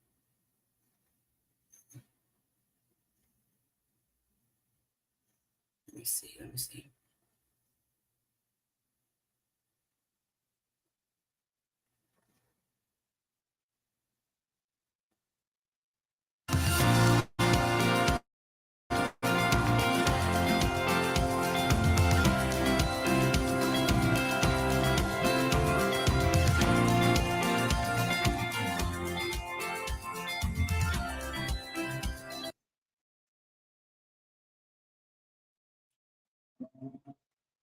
Oh man. This is CBS News Colorado at noon. New at noon, ahead of a town hall meeting planned for tonight, Denver's new mayor has provided an update on the city's growing homeless problem. Thanks for joining us. I'm Tori Mason. We're hearing from Denver's new mayor, Mike Johnston, on what's being done to fix homelessness. He just started a news conference a few minutes ago. Here's what he had to say so far. Things you will have seen over the last week. You may have seen the new point in time count, which came out to show what our current crisis is. We saw about an 8% increase in our unsheltered homeless count, so that is continuing to grow up. Not as much as the nearly 33% increase we saw the year before, and so crisis continues and is expanding. It's one of the reasons why we think there's a real reason for action. We'll break down more of the mayor's plan tonight on CBS Colorado. On Monday, City Council voted to extend the emergency order made by the This week, the city of Denver is expected to pass a major milestone of having sheltered more than 30,000 migrants. Yeah, that is since the city began its coordinated response to the influx of people arriving here from the southern border. Data from the city shows that about 100 people are arriving. On the final day of 2023, Denver Mayor Mike Johnston officially reached his goal of getting 1,000 people off the streets and into housing. According to the city's online dashboard, 1,034. This was just the house, the unhoused. Okay, that's where I was going. The house 1,000, it was just strictly for unhoused. Okay, that was it. Now, if you pay attention, family, me and Jesse were like, we ain't gonna make it because it was slow dragging around 200 for like a minute, like a long minute, and then it just skyrocketed to like 600 in like a week, and then it just kept going faster and faster. So they're gonna explain that now.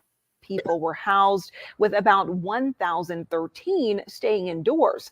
The micro community opening yesterday in Northeast Denver helped reach that mayor's goal. For this year, Johnston says that he'll be looking at workforce training, mental health, and addiction support, and availability of affordable units.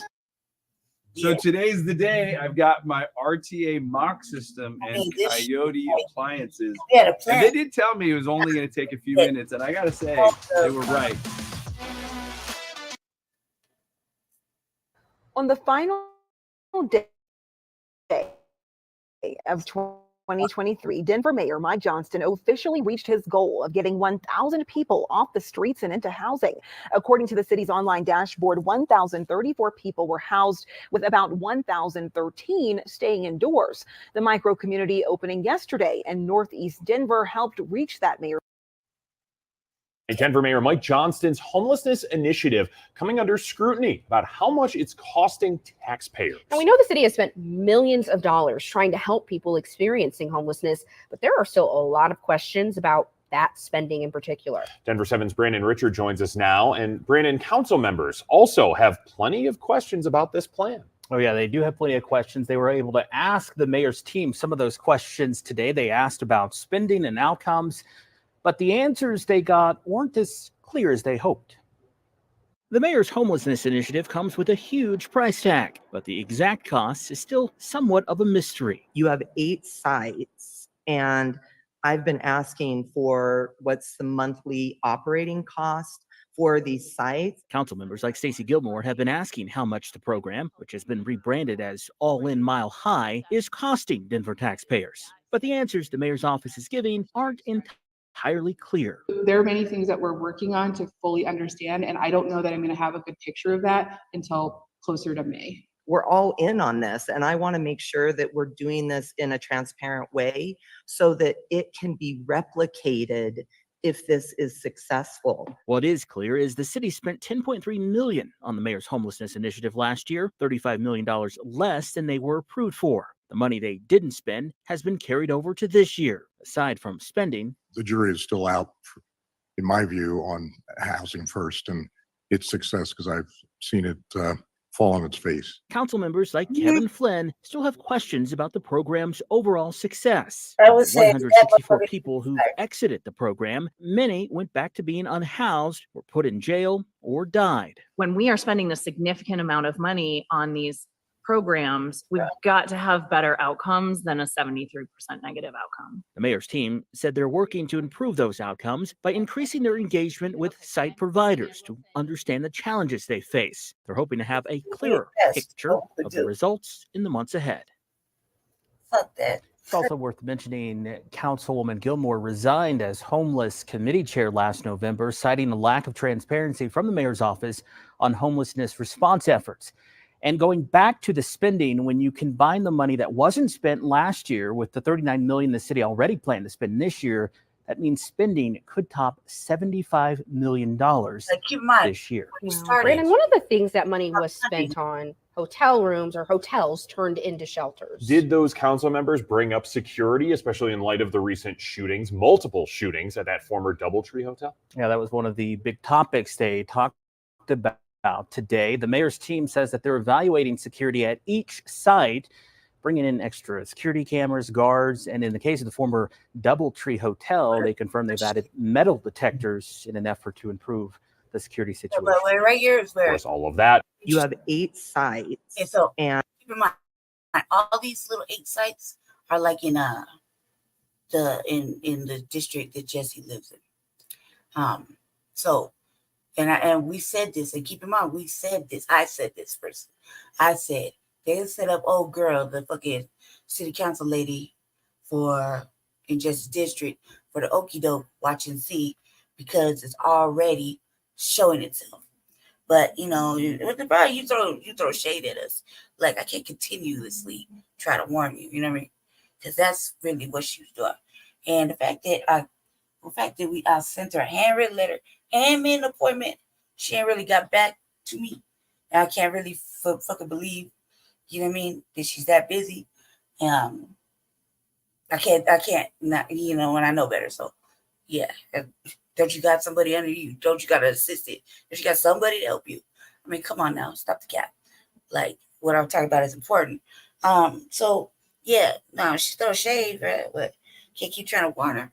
and I've been asking for what's the monthly operating cost for these sites. I suspect that you know, some shady shit happening with the voucher systems, but in specific, talking about the Jesse's housing, you know, and how they keep fucking with him and you know, trying to evict him for no goddamn reason when they didn't put that much focus in anything over at the Fusion. So now, because, you know, Jesse is shining light on the failed programming. And not only that, but this motherfucking place is invested.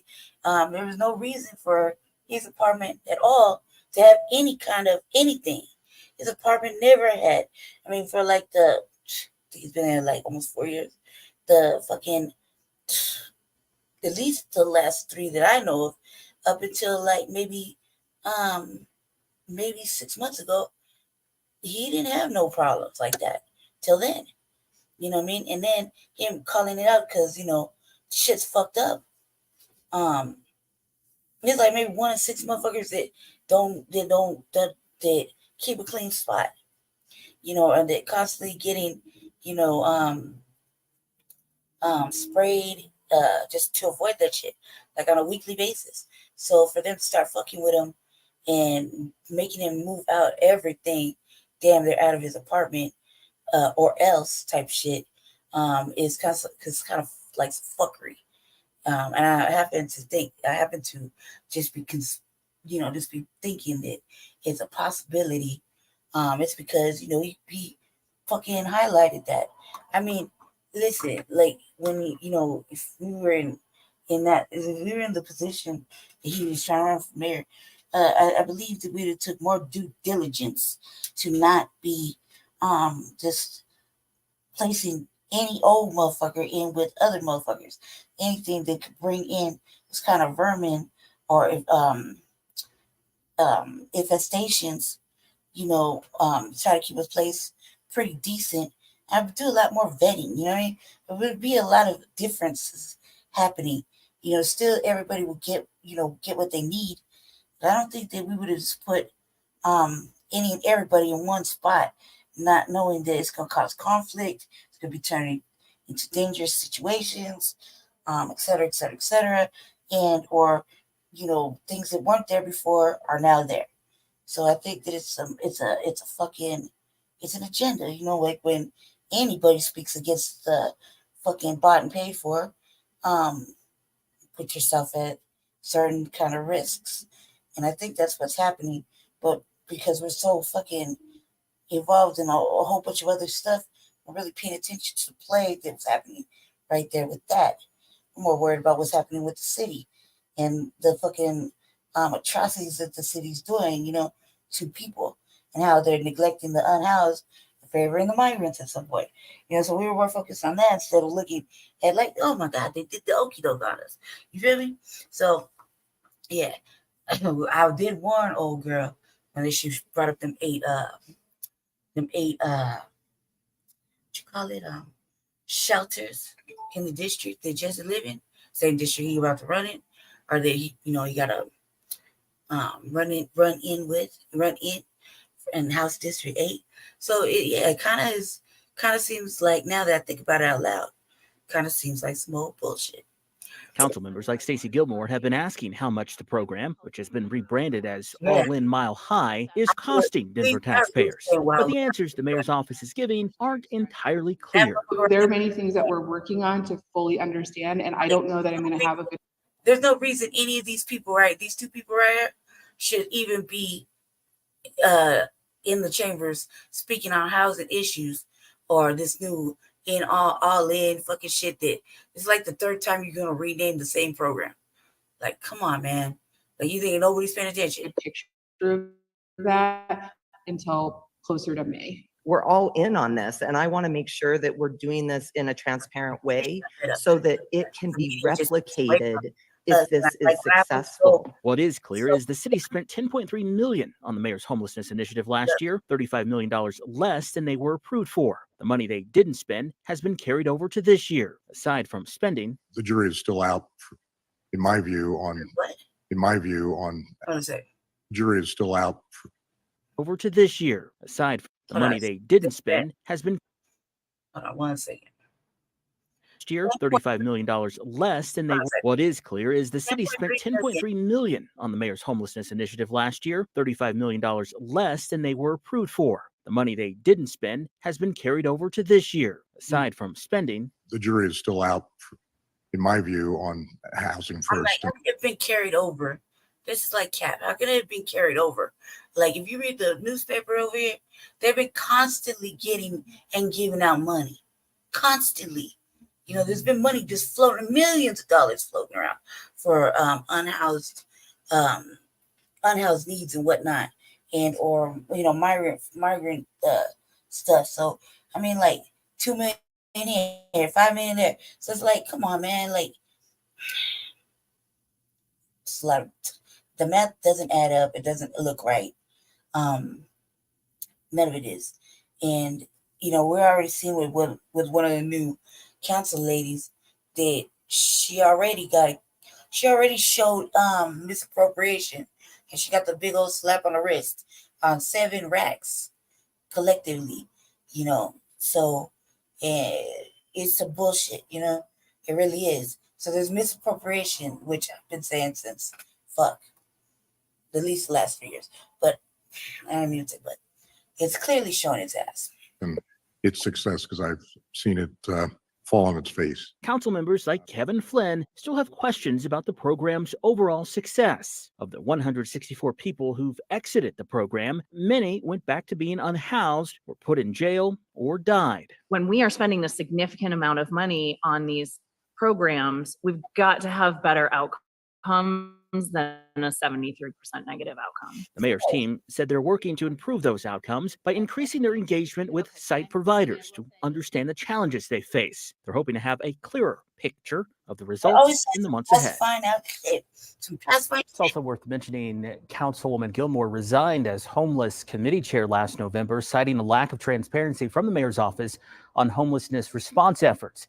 And going back to the spending, when you combine the money that wasn't spent last year with the $39 million the city already planned to spend this year, that means spending could top $75 million this year. Wow. Brandon, one of the things that money was spent on hotel rooms or hotels turned into shelters. Did those council members bring up security, especially in light of the recent shootings, multiple shootings at that former DoubleTree hotel? Yeah, that was one of the big topics they talked about today. The mayor's team says that they're evaluating security. So this is always a pacifying conversation. No real results, right? Angel Soft toilet paper is strong and soft every time. Angel Soft, soft and strong, simple.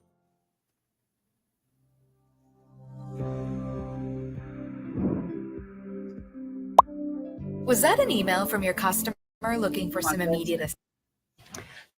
Some advocates for people who are unhoused are upset with Denver Mayor Mike Johnston, and they came to know about it. Tomorrow, the group House Keys Action Network Denver will hold a rally outside the City and County building, calling on Mayor Johnston to keep promises they say he has broken on his homeless policies. Fox 31's Rogelio Mares joins us from the City and County building with those details. Yeah, Kim, this group is sharing a flyer that flat out calls the mayor's House 1000 initiative a scam. The mayor, meanwhile, that initiative, as you'll know, is his promise to get 1,000 people who are unhoused housed by the end of the year, a pledge the mayor's office told us he promises to keep.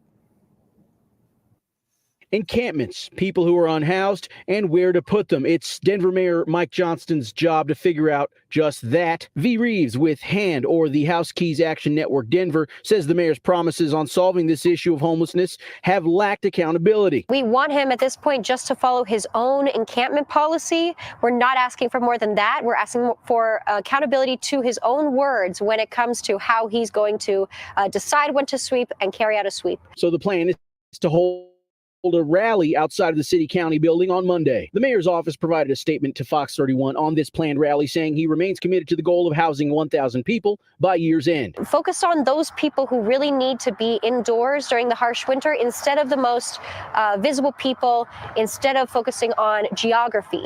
Via that statement, the mayor's office says his administration is, quote, focusing on the most vulnerable populations. The statement from the mayor's office goes on to acknowledge that, quote, safety risks are highest for those currently living unsheltered in encampments, especially with winter approaching. V says the shelters where people who are unhoused are staying now need accommodations for people to have a better shot at getting back on their feet. He needs to be sure that there are certain rules that are consistent across the board that allow for autonomy and protect people's rights in those settings. As for the people themselves, V says Monday's rally will also ask the city for more hygiene resources. And that means more bathrooms, hand washing stations, water access, so that we can make sure that everybody in the community has these things available. So the mayor has a dashboard online marking how many people have been housed so far with his House 1000 program. We checked it out a couple hours ago. It stood at 168 people, giving him about 2.5 months to get 832 people housed by the end of the year if he's going to keep his promise to house 1,000 people. We are live outside of the City County building in downtown Denver. Rogelio Mares. Keep in mind, we said he was gonna do some old fuck shit, and he did. He instead of housing, it was house 1,000 unhoused individuals. There was only 1,038 people in the house. Think about that. It's not just the other week of just. Think about it, because there was only like 138 or 1,038 people in the house, and he had a house 1,000 bill, right, and filed a state of emergency. Because you see the fuckery. Yeah, y'all listening? Like, I'm a house 1,000 people that are already unhoused. There's only 38 people that need housing. No, dumbasses, that doesn't work, right? But nobody, like, I mean, we could have continued to go with that narrative because this is us using our brain. But you stole the shit, and then you try to do some more shit, you know. So we called it. We told you, but we just been quietly chuckling about that. So here we are. We only had like 1,038 people in the house. He declared a state of emergency. Oh, dumbass, right? On the first day, got the funding. Dun, dun, dun. And then couldn't meet the house 1,000. Which is he couldn't meet him, he couldn't house him. So then he threw in all the migrants to meet the numbers. Yeah. Because you only had 38 people to house, really. Right. Y'all should feel stupid. Damn, Denver. Sorry, I'm sorry. Not sorry. We've been holding on to that little joke. Damn, there was 7 months. Yeah. Now, everybody want to be upset. But you just keep in mind, none of them thought that yet. Nobody's put the pieces together. Oh, man. Team Paris. Hated the game. Right. Really, that's all he really had to do. Is just go get the 1,000 that are already there and add 38 more spaces. Done. You could add that done in the first week.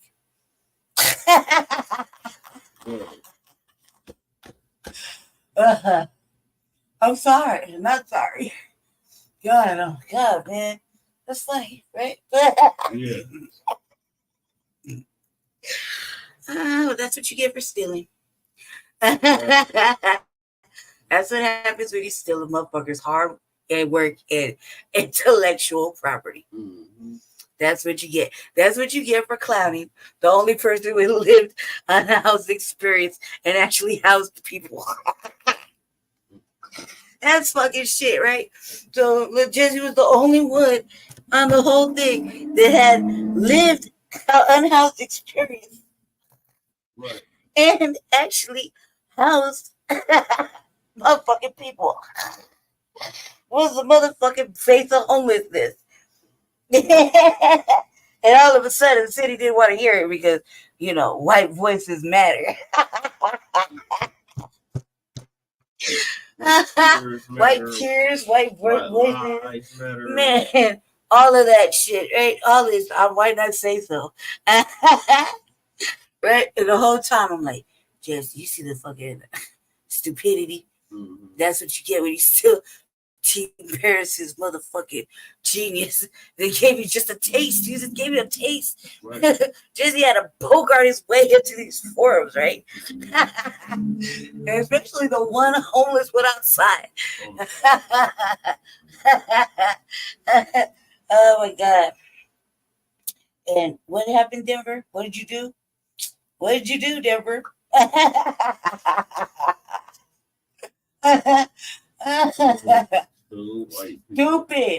Stupid. Okay, if you would have just did the right thing, this would have never happened. Oh my God, it wouldn't have. We wouldn't like. I mean, for real. You would have had a full pause on the motherfucking immigration. The fucking sanctuary city would have been in like a fucking pause.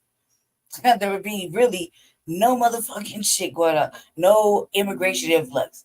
It'd be a slow trickle of immigration. Yeah, you know, because motherfucker would have been sending you a bill. I would be like, man, cut them motherfuckers a bill. Send a bill to Texas. Send a bill to motherfucker every fucking country. Pay for your motherfucking people, because they're going to feed them, house them. You pay for it. Oh God, man, that would have been done. We'd have vetted all these fucking places. We'd have like segregated these different types of unhoused individuals and for needs. You know what I mean? Put them in certain situations that were gonna actually help them. There wouldn't be a concern about vouchers, whether they were gonna be cut off or not. Everybody in this motherfucking city here shortly is going to be living on edge, whether or not they're going to have a place to live. And that's just with the voucher program and vouchers and all this extra shit. That includes us. Well, not me. I'm on a different thing. You know what I mean? Mine is like, it's set in stone. That's different. This current shit, man, this would have never fucking happened. I bet y'all feel stupid after I just said that. I watching that motherfucking dashboard and we're all angry because we were fucking like this motherfucker right here. But literally, if I would have just shared that fucking months back, that would have been stopped. And I was like, let's just let this ride. So what happens when you pull a white boy swoop in, get funded, and all that extra shit clown us? It's still the show. And act like homelessness is your first issue. And was it, or was it Jesse making it a fucking priority in his campaign? Dun, dun, dun. Making it a priority, right? That wasn't his first issue during the campaign. No, it wasn't. It was nobody's first fucking issue. Right? Everybody was talking about the police and all kind of other shit. Right? So I mean, we can run them election things back, but I really trust me. Just go back a couple. Just go back like 2 seasons. Oh man, why would you just thrown that out there? But okay, you can't give everybody the answers. And that's what happens when you steal my fucking intellectual property and make an ass out of yourself. And you lied. And you fucking lied. Oh my God. Not to mention. Oh my God, let me stop right there. Let me control myself. I control myself. That was just too real for fucking the RBA. All right, man. Where are they going? Thank God. Yeah. Too black, too strong. I was like, God damn it, man. That didn't even have nothing to do with being black. That was just a general. We cared about the fucking other house so fucking much. They were the only motherfuckers that cared because they had the only ones that had lived experience. Current lived experience. You know what I mean? Did you message him? Did you message him? My phone is completely dead. Oh, I was about to call Jesse out his name. Here you go. There. Get that done. Tell him, ask him if you can come ask him to come at 10. My doctor, excuse me, Black family. Get to telling you more funnies here, Shirley. I'm gonna play one more thing real fast before I wait, hold on a second. Wait, let's see. Wait, hold on a second. Let me make sure I got it right. Okay. All right, I'm gonna play this one video real fast. I do not support this fucking dude at all. This dude is complete and total shit. All right. I'm just gonna play some of it. I don't like this dude. Just know he's not someone that we subscribe to. He is a fucking douche. I think that when you don't live here and you're white, you are a dick. Okay, you're trying to speak on something you really don't know about. You don't live through in our city. We do have new Black media content creators that message boost, right? Also too, but create content, and they just do specific things like our city. So our city is like most other blue cities or other blue states. So like, for example, like TD Hip Hop, Lisa Cabrera, things like that. People like that. They are more than welcome to go ahead and talk about Black Light Revelation. Most likely, Torian Rain. Let's talk about motherfucking Colorado, well, because they're Black first. Yeah, that's just the first pass. Kid Gravity. Yeah. When was the last time we talked about that? Let's talk about that. He hates the nuggets. I mean, come on, cuz I don't know. Jesse's over there chopping it up, and I saw what you did over there. Hey, let's see what you did over there, man. Oh, with Billy Williams. On Torrington. Man, I've been trying to tell Jesse about since he decided to put himself in that position of being nominated. Like he like control himself. I mean, he just did he just did it and then forgot what the fuck he's been up to. Like he just continues on with his mission, talking the way he talks. I'm like, man, okay, because he didn't want to hear it. He doesn't want to hear it. So I was like, all right, fuck it then. That's how you were behaving on Tory Rain. On Tory Rain, discussing that shit with Tory Rain. Yeah. I was like, damn, man. I was like, I gotta go.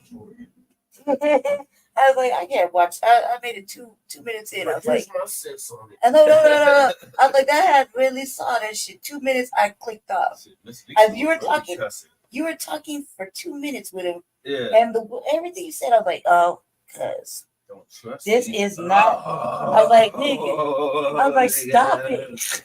I was like, behave, cuz. Like, Jesus Christ, do you know what you just did? And do you not remember, like, hours before that, what you just did to yourself? And now here you go. I was like, I didn't even watch to see what Torian said. Because I was like, I'm just like, goddamn, man. Like, goddamn, I can't, man. I can't. I just can't. I'm like, do you realize? All right, man. No, never mind. Maybe I'll catch on. Anyway, here it. I was like, all right, good. I tried. Yeah. The amount of pushback Jesse Paris gives me is fucking ridiculous. I'm like, all right, dude, I'm just trying to help. But you know what, man? Fuck you. I'm not gonna help you no more. Go ahead. All right, so I'll play this, right? Folks, just want to take a moment to ask for your support today. No. Not a single donation goes unnoticed. I'm serious. Denver, one of the most outspoken sanctuary cities, it's at a point now with its budget where it's going to close 4 immigrant shelters, starting with the Aurora one next week. Aurora basically said, we don't want any part of this. Wait, stop the cat, because you don't know nothing about what's going on over here. All right, so first of all, fucking Johnston went and snuck that shit in. Yep. Went into Aurora, didn't tell Aurora shit, didn't ask for no permission, just went and commandeered a motherfucking hotel right there, right on the cusp, right, and kicked everybody who was living in there out, and then put the migrants in there. Yep. And then went and said, yeah, it's great working with Mayor Kaufman. Right? Yeah. And then motherfuckers were like, hell nah. Homeless Mike. Yeah, hell nah. He didn't come talk to us. Hell no, he just did that. Amongst the other sneak little shelters that he opened up that were later, fucking like a week later, snitched on, and he had to shut them down. Or motherfucking, all these proposed little sites that he actually opened, they're trying to open, and the motherfucking, the people are like, no, shut that down, right? Yeah.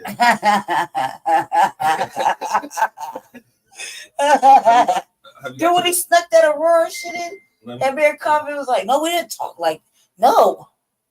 We didn't have no discussion. And old fucking white bread motherfucking, the one I don't like, Juritsky. The old white supremacist, bro. Be, slamming on the keys. Yeah, I'm saying that. Because the way she said that. The way she said that, man. They're all bad. It's all bad over there.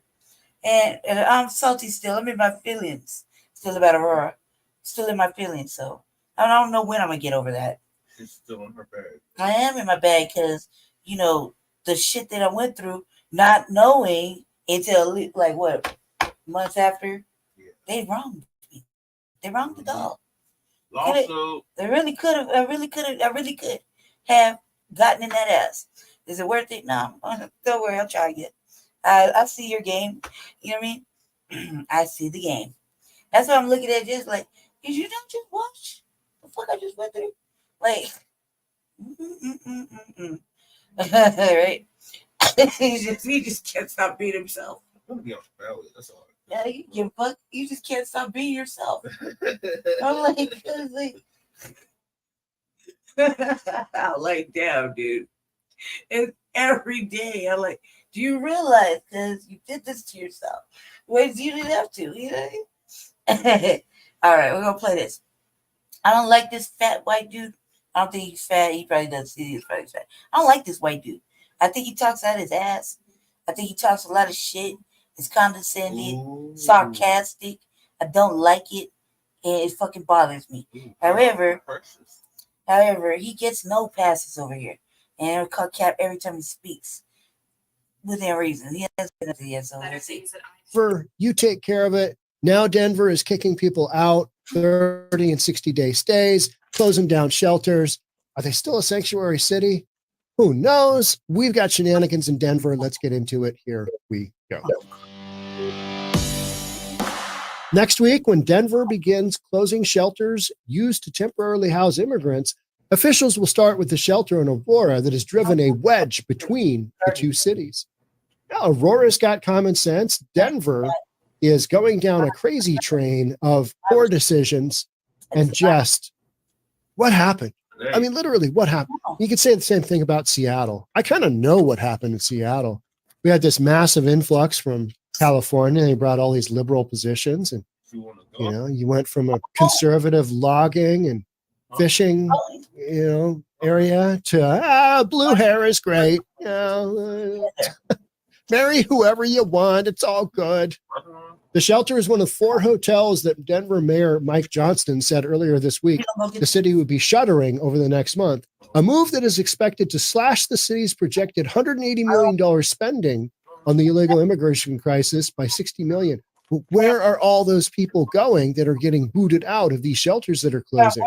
Where are they going? Mario outside. How's that looking? It's, that's what it's like, but you wanted this. You wanted this. You self-proclaimed you're a sanctuary city, and then you get into it, and you're like, "Oh, good Lord, this is." No. But you wanted this. You wanted this. You self-proclaimed you're. Previous administration, the Hancock administration, and he enacted the sanctuary city shit, and there's so much into it.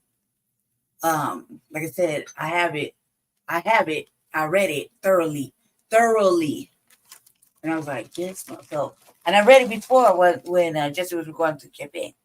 This is part of our 4 years of work. But we. Excuse me. I don't know why I'm eating chips right now. I could Jesse woke up, man, and you're gonna see it, but I'm not looking at the StreamYard. I was looking at Jesse talking to the computer. I forgot that I was streaming sometimes. Anyways, let me stop. God damn it, Jesse. He enacted it. There's so much regarding that in our city, particularly. So when I started showing y'all the videos, it started off with Mayor Hancock saying, "Hey, look, I'm going to do this, and this, but I decided to cancel it before the new mayor is put in." He had set up a plan, and then he decided to shut that down and let that shit build up for the new mayor.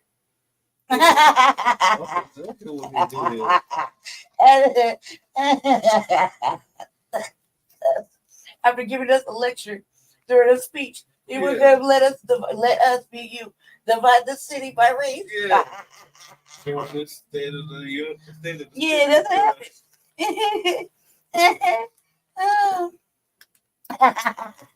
You see what you see? Mayor Hancock is a shit. he did some little fuck shit, dude, to fuck with everybody. Like, I mean, I was reading a lot of shit behind the scenes about Mayor Hancock wanted to do this, and that, and him getting pushed back from everybody in all those positions he put in. They just was like, no, we don't give a fuck what you want. We didn't say no. So the narrative of the street is this motherfucker don't do shit. In reality, he was trying to do something. You just gotta read. You gotta go dig deep. You gotta go find the shit. Now you're not gonna see it in the media. You actually gotta go dig deep in the government. And you see it writing letters like, trying to get shit passed. Yeah. But he did that. He sure did do that. He's like, yeah, I was going to enact this program to offer this and this and that. But no, it's be too much work for the new administration. So I'm going to cancel it.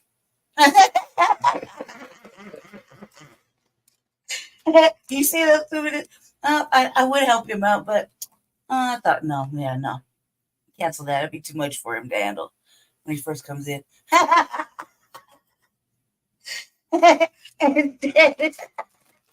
Instead, oh, white boy swooping, that stole fucking shit. Now you gonna pass it off. He did all the worst shit, the opposite of what was the easiest shit. And created more of a problem for himself. On top of the problem that was already there. Sanctuary city. And then you get into it and you're like, oh, good Lord, this is expensive. Human beings are expensive. At least one Aurora official said Friday that the move was a little too little, too late. A little too little, too late. Aurora City Councilwoman Danielle Jurinsky, also who sponsored the immigration resolution approved earlier this week, called the closure a joke. Uh-oh. We've got diametrically opposed opinions here. I don't know what it is exactly that they're closing, Jurinsky said. Most of the people have already left because they were told you have to get out. In fact, Denver has been winding down its shelter operations in Aurora over the past 2 months.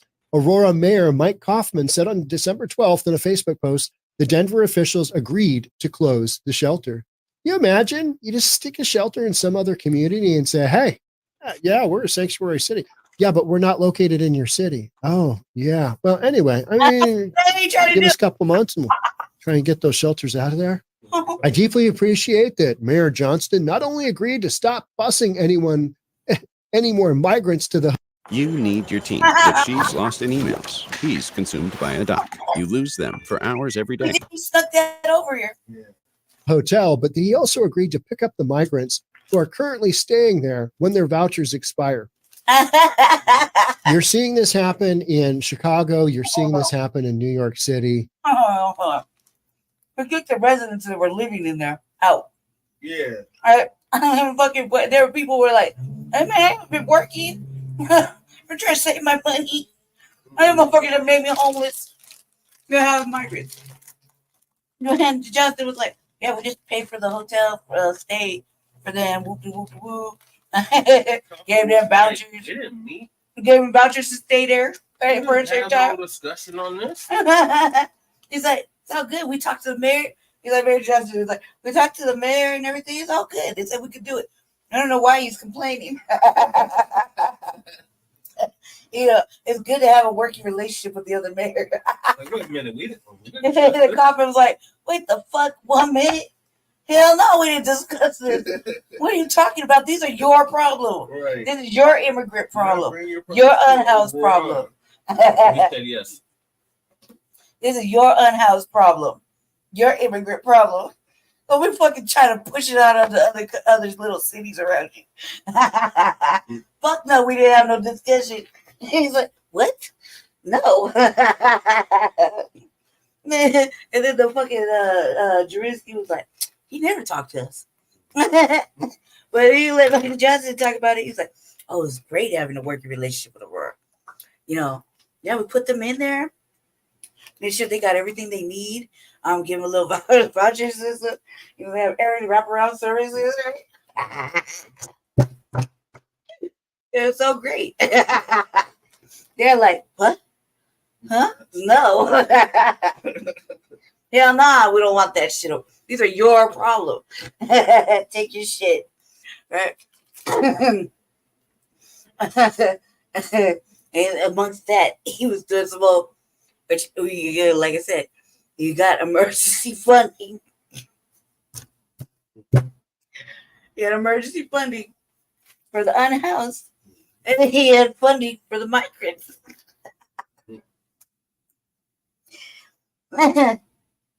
And he's just speaking them around. And like, open it up like, what do you call them, here today, gone tomorrow. Fucking fly by night, fucking shelters.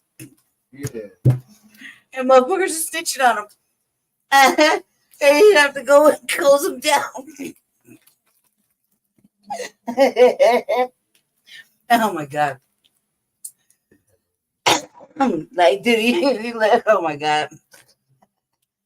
And when he closed that first shelter, they had like over what? It was like right there, they had like, what, like 600 migrants outside that one of them, right? Along the thing. Yeah, That old boy cussed us out about because we were like, man, fuck them. Yeah. And they would never let us do that outside the shit, right? Never. We could be like, we have a camping band. Trust me. Yeah. Trust me, we still a was camping homeless. band. It's still It's a always camping been a band, camping right? We was unhoused during the fucking beginning of that camping band. Till now. Trust and believe, for a good couple years into it, you couldn't sit down and cover yourself.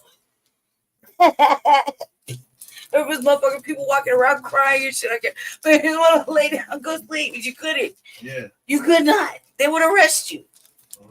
I fight. It's just to believe. Trust and believe. I know I lived through most of it outside. It was illegal to cover yourself with a tent or a sleeping bag. the first 6 months, I was sitting outside at the front of the Samaritan house on a fucking folding chair. Just in there kicked up with my legs up. I was like a little ottoman thing, like just chilling right there because you could have a tent. You could have shit like that. And one day we were like, nah, fuck this. And thus begins the sweeps. And we've had the tide turn. We've had the tide turn. But what happens when we get back to that 300,000 in a month? You're out there, remember? If we have that happen. Right now, we're at 140,000 coming across the southern border in a month.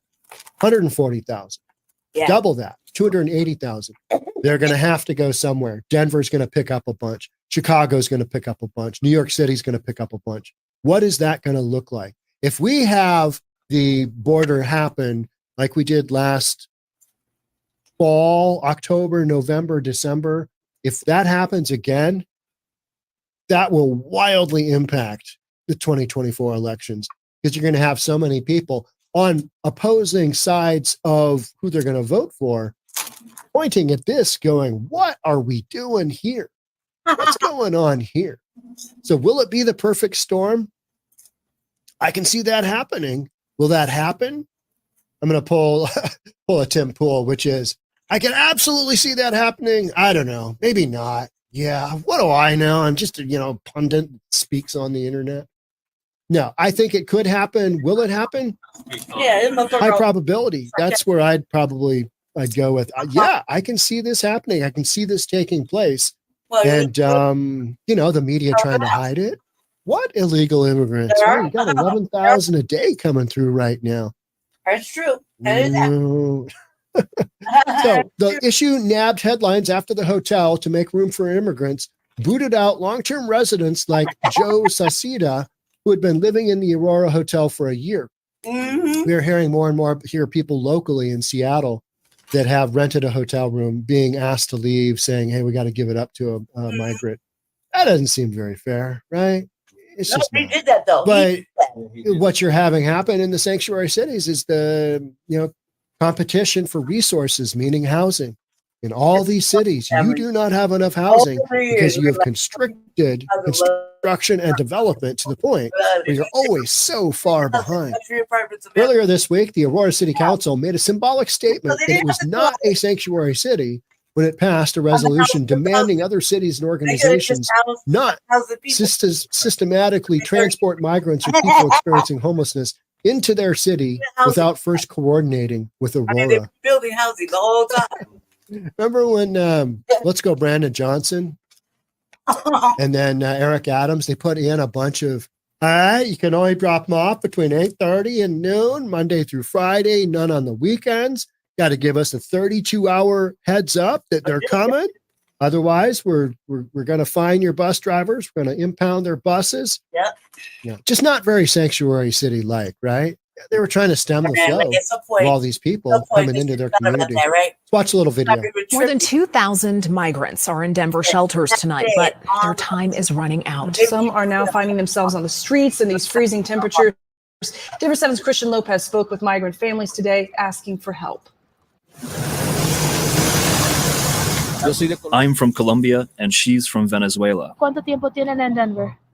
We've been in Denver approximately a month. I spoke to Freyman Escorcia and his wife Nadelis, who say their time at this Denver shelter is running out. When your time is up, they kick you out. There's no help when you get out. Join the club. Let's look at that for 1 second. I don't normally stop. There's no help.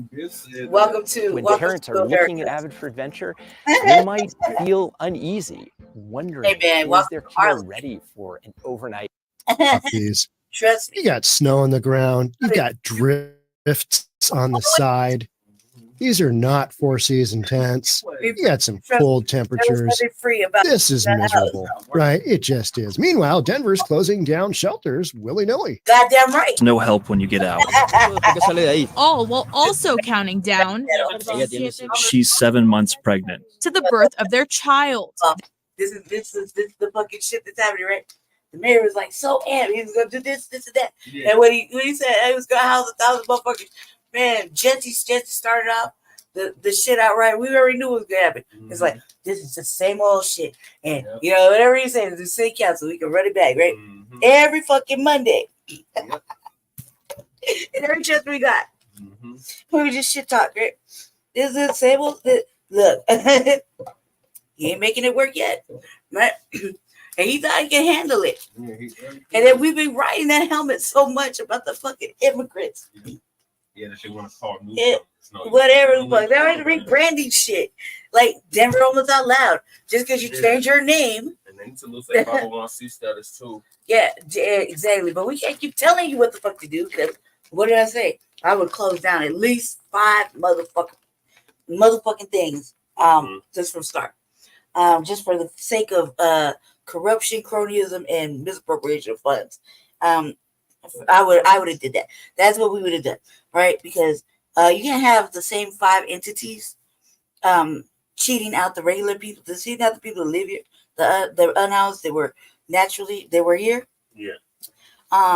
You've been fucking up for years. No fucks about them. You don't give no fucks about them, right? Like at all. Nobody batted an eye when they were getting swept every day. No, never. Unannounced. They fucking put hostile infrastructure against fight us. That's before you got a week's notice. And before you got the notice, man, I was like, man, we should like when the first fucking hostile infrastructure came out. I was on the news, was like, man, let's see children, girls walking by, people coming, leaving, drinking, walking down this road.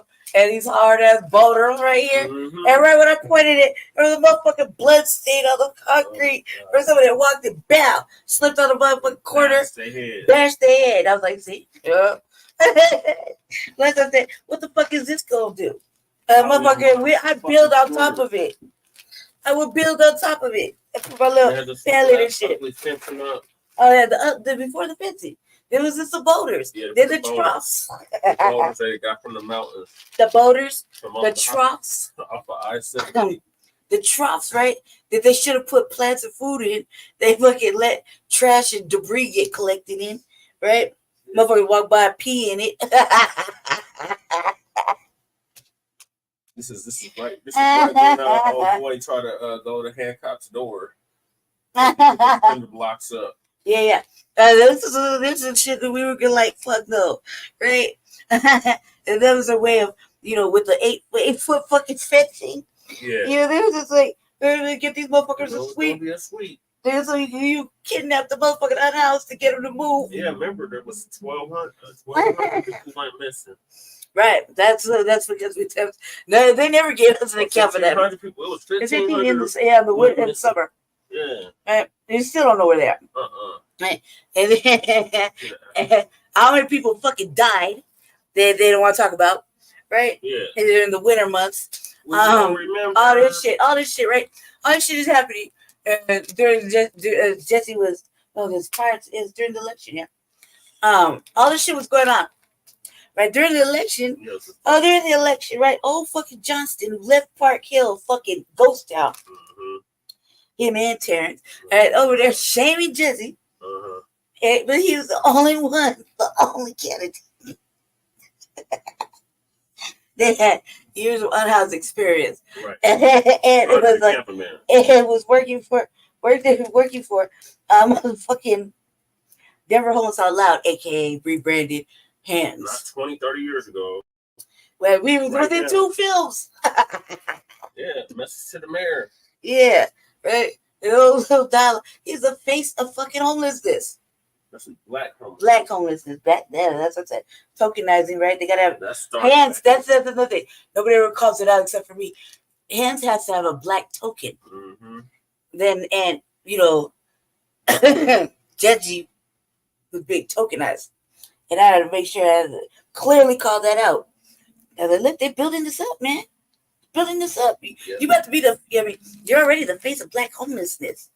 Right? They just don't know you are. Uninvited to the forum. So they uninvited. And because I said so. I told you to go do that. Yeah. I'm already yelling at him like get your outside voice on, good. Like go Bogart that shit. Because a lot of that campaign was like really sabotaged. Yes. For Jesse. From beginning to end. So I was like, man, fuck that. Just because they said no, man, we just show up anyway. Tried to get on anyway because it was unfair. Oh God. So I was like, I'm thinking none of these motherfuckers really want to talk about homelessness. That was Jesse's main thing. What like the main thing is main thing. Yeah, I want on house neighbors. Right. Aside from that, that is the main thing. I mean, how can you not take something like a motherfucker who's like the black face of fucking homelessness that get houses people, actually has house experience, housing people, right?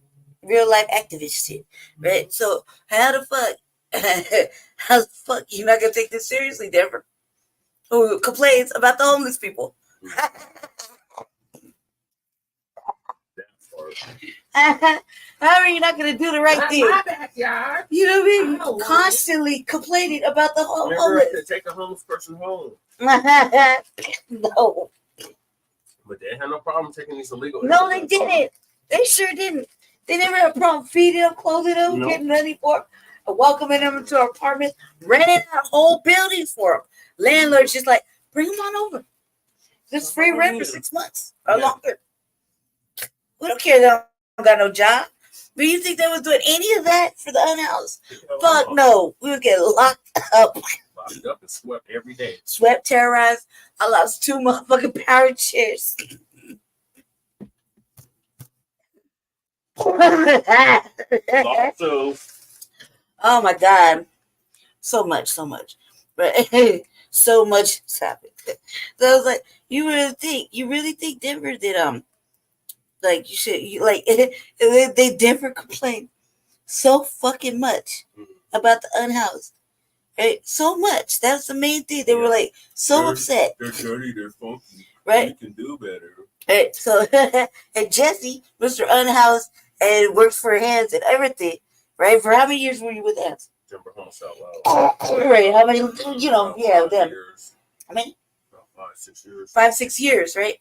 So you would think the main advocates for fucking unhoused people, Denver Homeless Out Loud, aka Hands.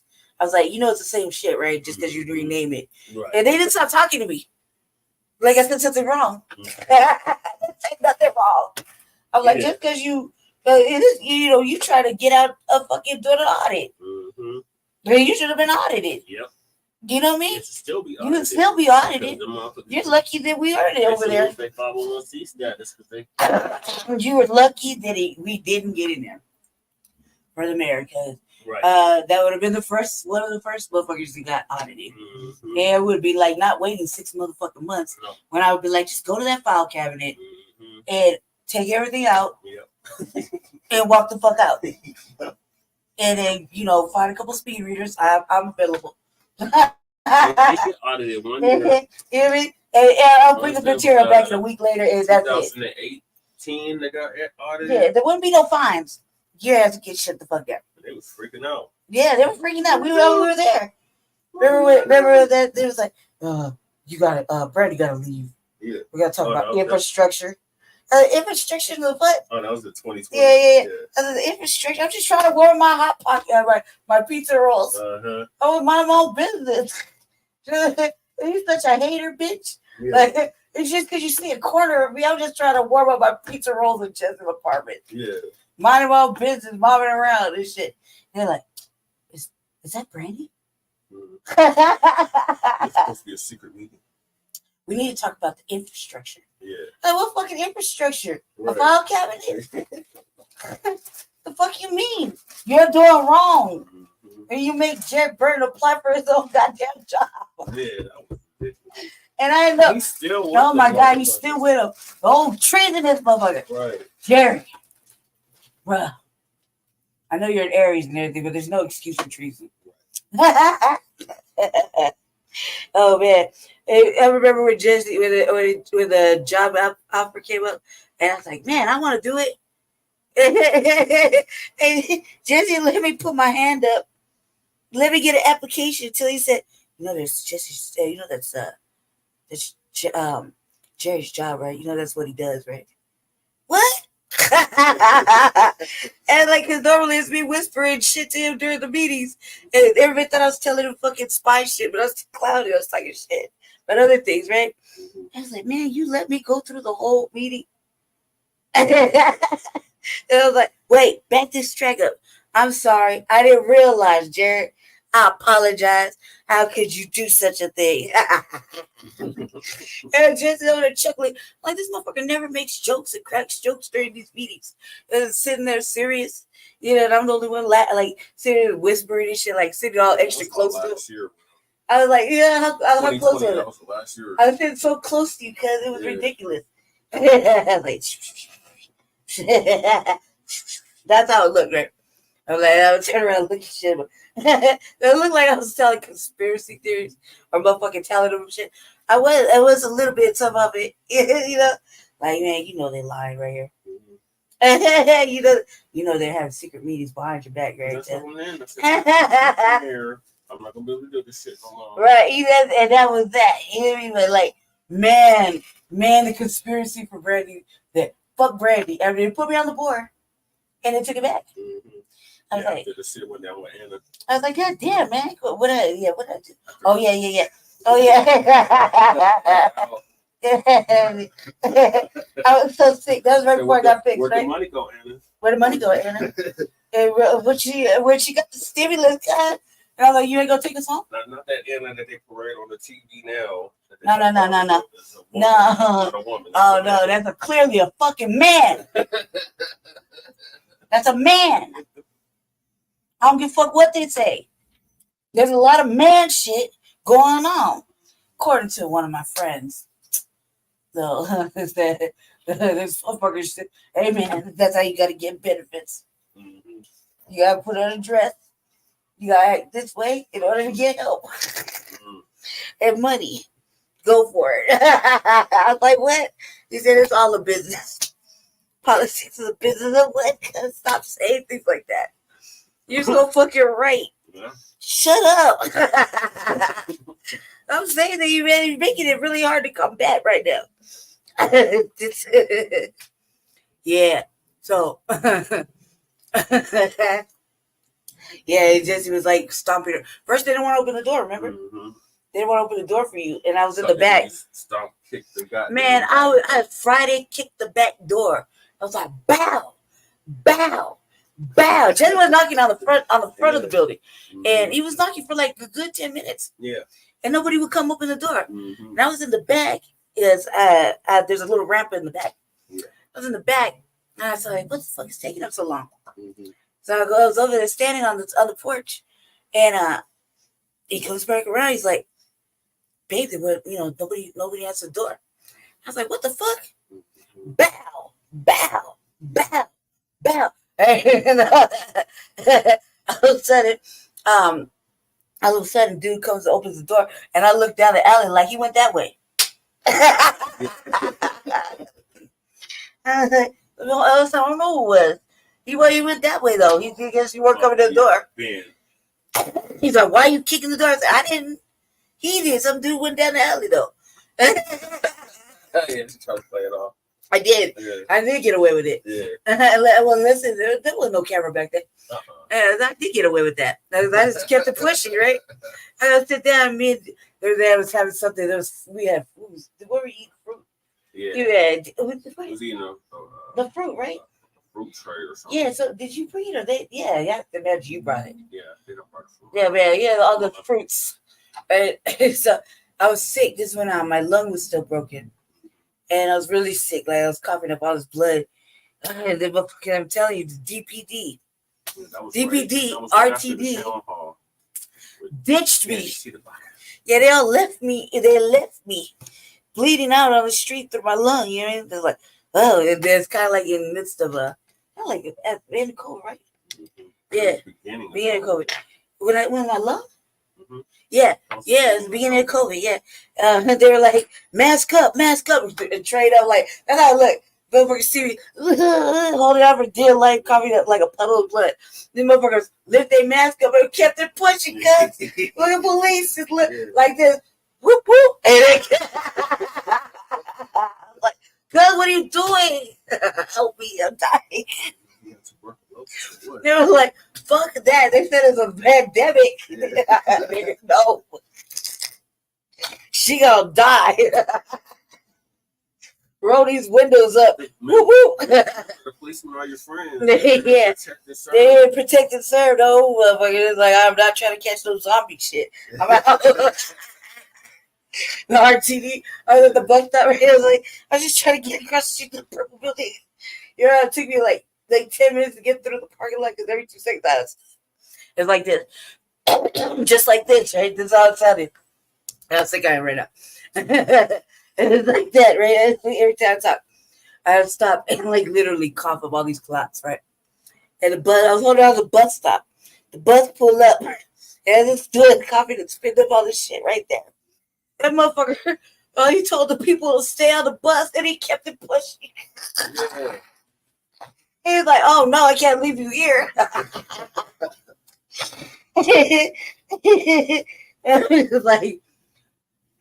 was like, God damn, man, ain't nobody gonna help me. I could die.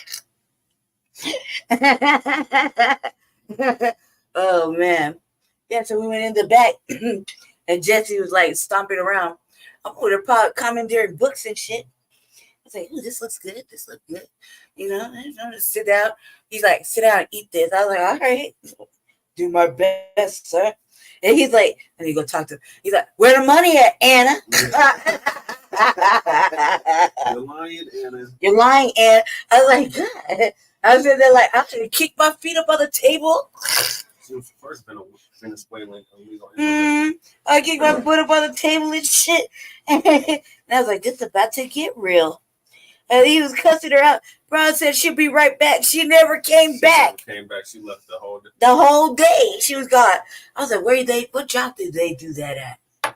I'll be right back. Come back. And not come back. And he didn't cuss at her. He just, there was only like 4 people in there. And his voice is so loud. He was like, she was trying to yell at him and say some old fuck shit. Like, and he was like, man in the truck. He was like, no. They sent me on this ridiculous. They sent me and another brother on this ridiculous job. And this crowd was like, I need to pack everything up. And then you need to move it. We said, all right, bet. We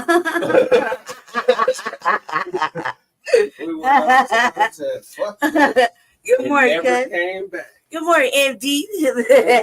Building Grand Rising. Yeah, right, man. We just chop it up real quick. I gotta talk about Denver. I was like, man, when you always eat that pineapple, I was like, so there you go, so sick.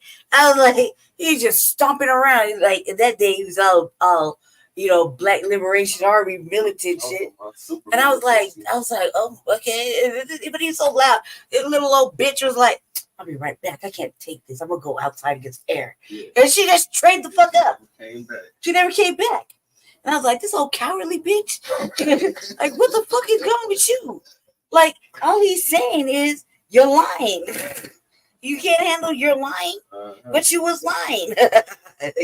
Oh, bitch, stop lying. This is after she said. This is when the stimulus happened, and I was like, "You're not gonna get us." She said, "I saved my stimulus. Thanks to y'all. Thanks to y'all." New car. And I said, "So you ain't gonna give us a ride home? You gonna give us a ride home?" She tried to switch topics. She looked at us, laughed, and changed the topic. Yeah, and I was like, "I'm serious. Are you gonna take us home?" Well, that means since it's on us, you know. I mean, we didn't get no car with our shit. Right. Who saves your stimulus when you need the fucking stimulus? Right. Because you're working for a homeless fucking advocacy fucking 501(c)(3) that's not trying to be a 501(c)(3) because they can't endorse no candidate, and then they have to really talk about their problems, knowing the whole time Jesse was gonna run for fucking mayor, right? Because during the time before that, he was running for city council. Dun dun dun, right? They're all fucked up. And I'm like, ooh, I couldn't wait. So maybe they'll get audited out loud. Maybe there's an audit in your future. Yeah. Laughing and shit. Showing up. I was like, maybe there's an audit in your future because it sounds like you're doing some old scammy shit. Right? I said that with mind my own business, warming up pizza rolls. I was like, I don't give a fuck about your old stupid ass motherfucking file cabinet that I help file. I help clean up your motherfucking office. So what did you think I care about? A monkey can fucking do this job in 5 minutes. I was like, let's stop playing, man. I was like, I'm minding my own business. I didn't even listen. I was kind of listening, but I really wasn't listening. I was more worried about, warming up my pizza rolls and if he was gonna let me sit out and chill. I was gonna have to go back downstairs. And I was like, maybe I could finesse him into some weed and some E40. I have to wait till he's done with this. Because that's all he does is this. I said, maybe I could finesse him in smoking a blunt. I didn't see if he'll let me sit here and wait till he's done. I have my own apartment. You know? Yeah. I said, maybe if I just sit here patiently, he might say when he's done, I'll be like, hey, you want to smoke a blunt? Yeah. All right. Yeah, then we were going to be laughing about something, right? Yeah. Oh, no. I was like, that's what I was thinking. Oh, bitch was like, is that Brandy? That's Brandy, huh? She can't be here. I was like, why the fuck not? I'm on the board. No, you're not. Fuck, I am. I am on the board. Yeah. Apparently, they took me off the board without me knowing. They're like, no, we need to have an infrastructure meeting.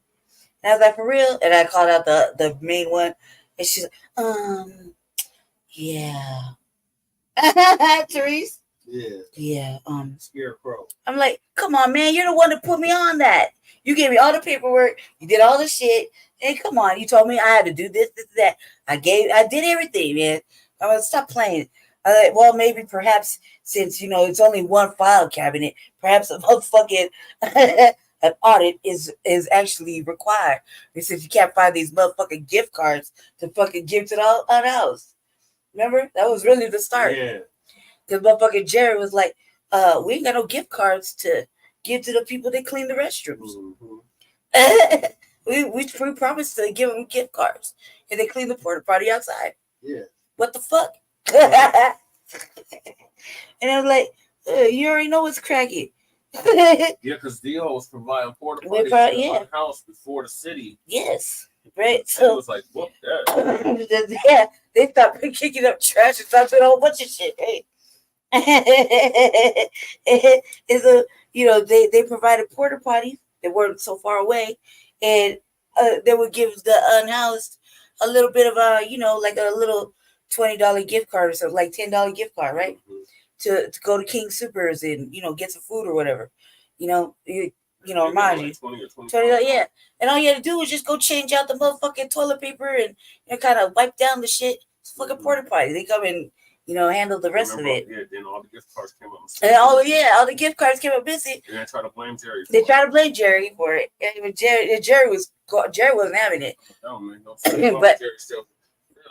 Right, and then we stood up for Jerry. Then look what Jerry did. Yeah. I was like, Jerry, you old treasonous bastard. Right. Just because you're an Aries, brother, don't mean you're not a treasonous bastard. Right. Like, how you still over there? We just seen him sitting down with him, like literally. How many years has this been since Like 3, 5, 4, 4, 4. Right? So so you still over there after we man. I was like, cuz, we gotta stick together. Like we were there standing up for him. The purpose of just we're the only black people in there. I'm sitting there doing the work, right? Jesse first, Jesse and Jerry. Jerry. And then I was unhoused. Who? Keith. No, that was after the fact. Yeah. They always got to have a token black person. And just keep in mind, Brandy was not, Brandy was not impervious to being tokenized either. So Brandy was like, fuck no. No, fuck you pay me. No. Just because I'm everything you want in a motherfucking token, woman, sick, disabled, unhoused, Teresa's the main one that was doing blah, blah, blah, blah. I fit all the criteria. You know what I mean? In my late wheel. They tried talking to me. Fuck you, bitch. I said, I would like, you can, but I don't believe in that. I believe you should compensate me. Do we have some gift cards with us? No. No. I got Gettys.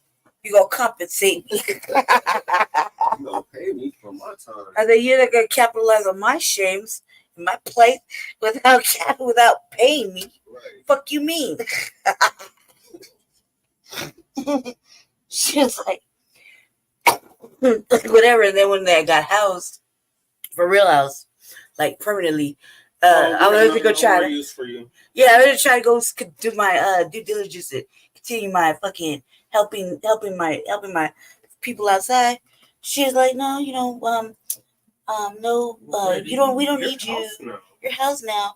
And I'm there. I was like, that's Jesse when we first met back up over there. I was like, hey, cuz, is it me or is that bra racist?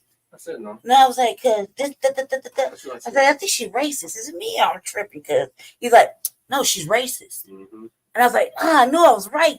Then it's like, the fact that I can feel it. You know what I mean? I felt like when they had that town hall meeting, like you was staring at me, Jesse. When I had that town hall meeting, they pushed me right up in front of the police, like intentionally. Yeah. Like to think that was motherfucker ain't gonna lie. The police still cause fear in the girl's heart. You know, I was unhoused. I got how I live, man. I gotta take care of myself. What's his name? Commander Lowe. Yeah, that motherfucker. You see how they walked in? Sanchez. Yeah. They was mugging me like, salivating. Yeah. Like they love getting their hands on the dog. They know it's a problem. Robe. Yeah, they're looking at me like, oh yeah, go ahead and put her on there. Zachary got in trouble. We know she always up to no good.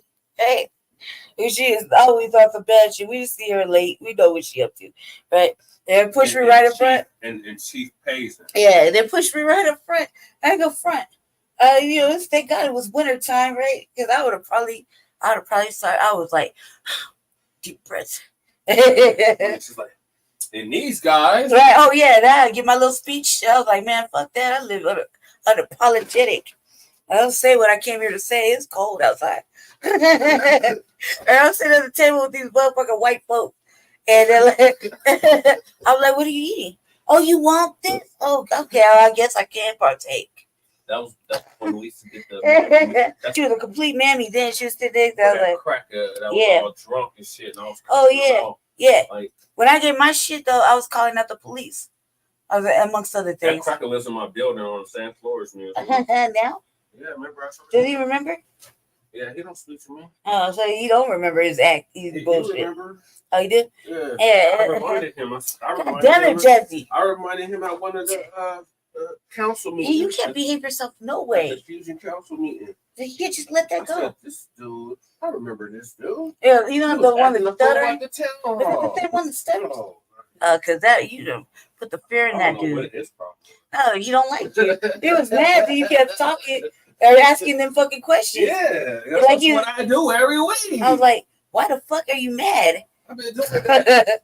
You mad that you didn't think about asking those questions? I've been attending city council meetings for 8 years. Little dumbass.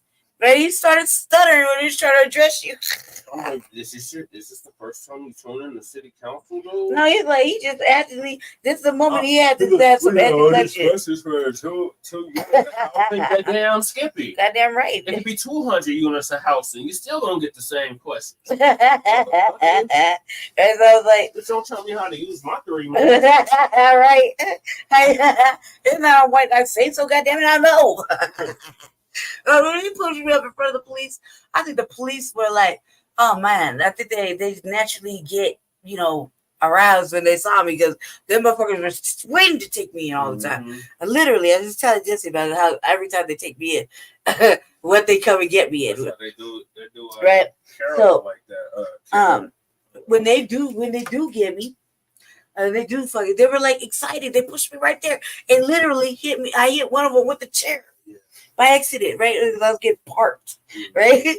And then I think Lisa Calderon and motherfucker Candy C the Buck were like, but I didn't really think I was gonna talk because they see me, but they didn't really see me, like that. This is new because I'm in the neighborhood, even though everybody would act like. No, listen, wait, hold on, Jesse. Everybody would act like they don't know where I came from. Yes. Right? Real shit. In our community, 5 Points, the east side, everybody look at me like, we don't know her. How the fuck you not know me? I've been out Curtis Park since I was 12. Right. And you say, like, what is because I couldn't walk no more? Like, because I got sick. At the time, I couldn't really do it, right?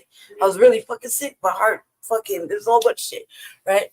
And I was like, how the fuck you not know who the fuck I am, man? Like, there's only a few of us in the east side that are like this. Like me. You know what I mean?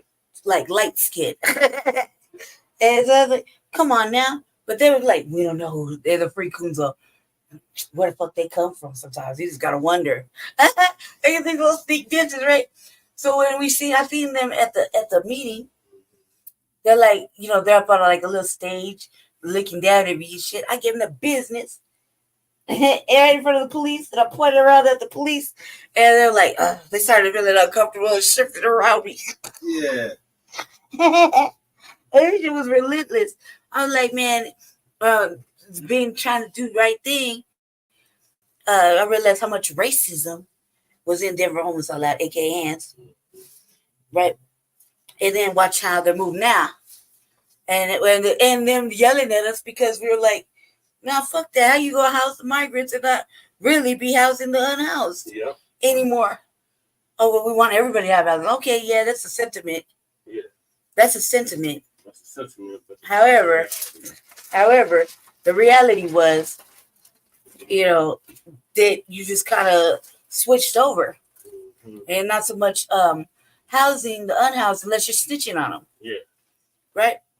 Meaning you're contributing to Denver, what is it? Department motherfucking the partnership. Oh, the downtown Denver partnership. Yeah, because all this data wouldn't have come. It has to come from somewhere, right?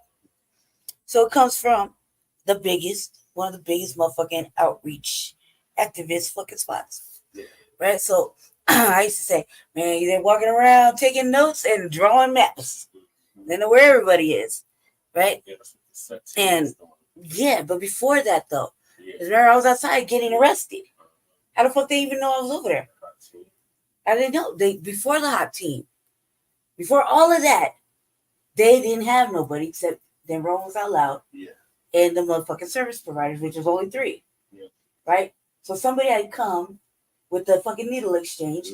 So the needle exchange, Denver Homeless Out Loud, and like maybe one of us, right? They go over there and walking around on South Street. They will all be done with the 3, right? Come around with a clipboard talking about you need this, this, and that. And as they're doing it, they like drawing little tents, like little maps. So they know who was in what.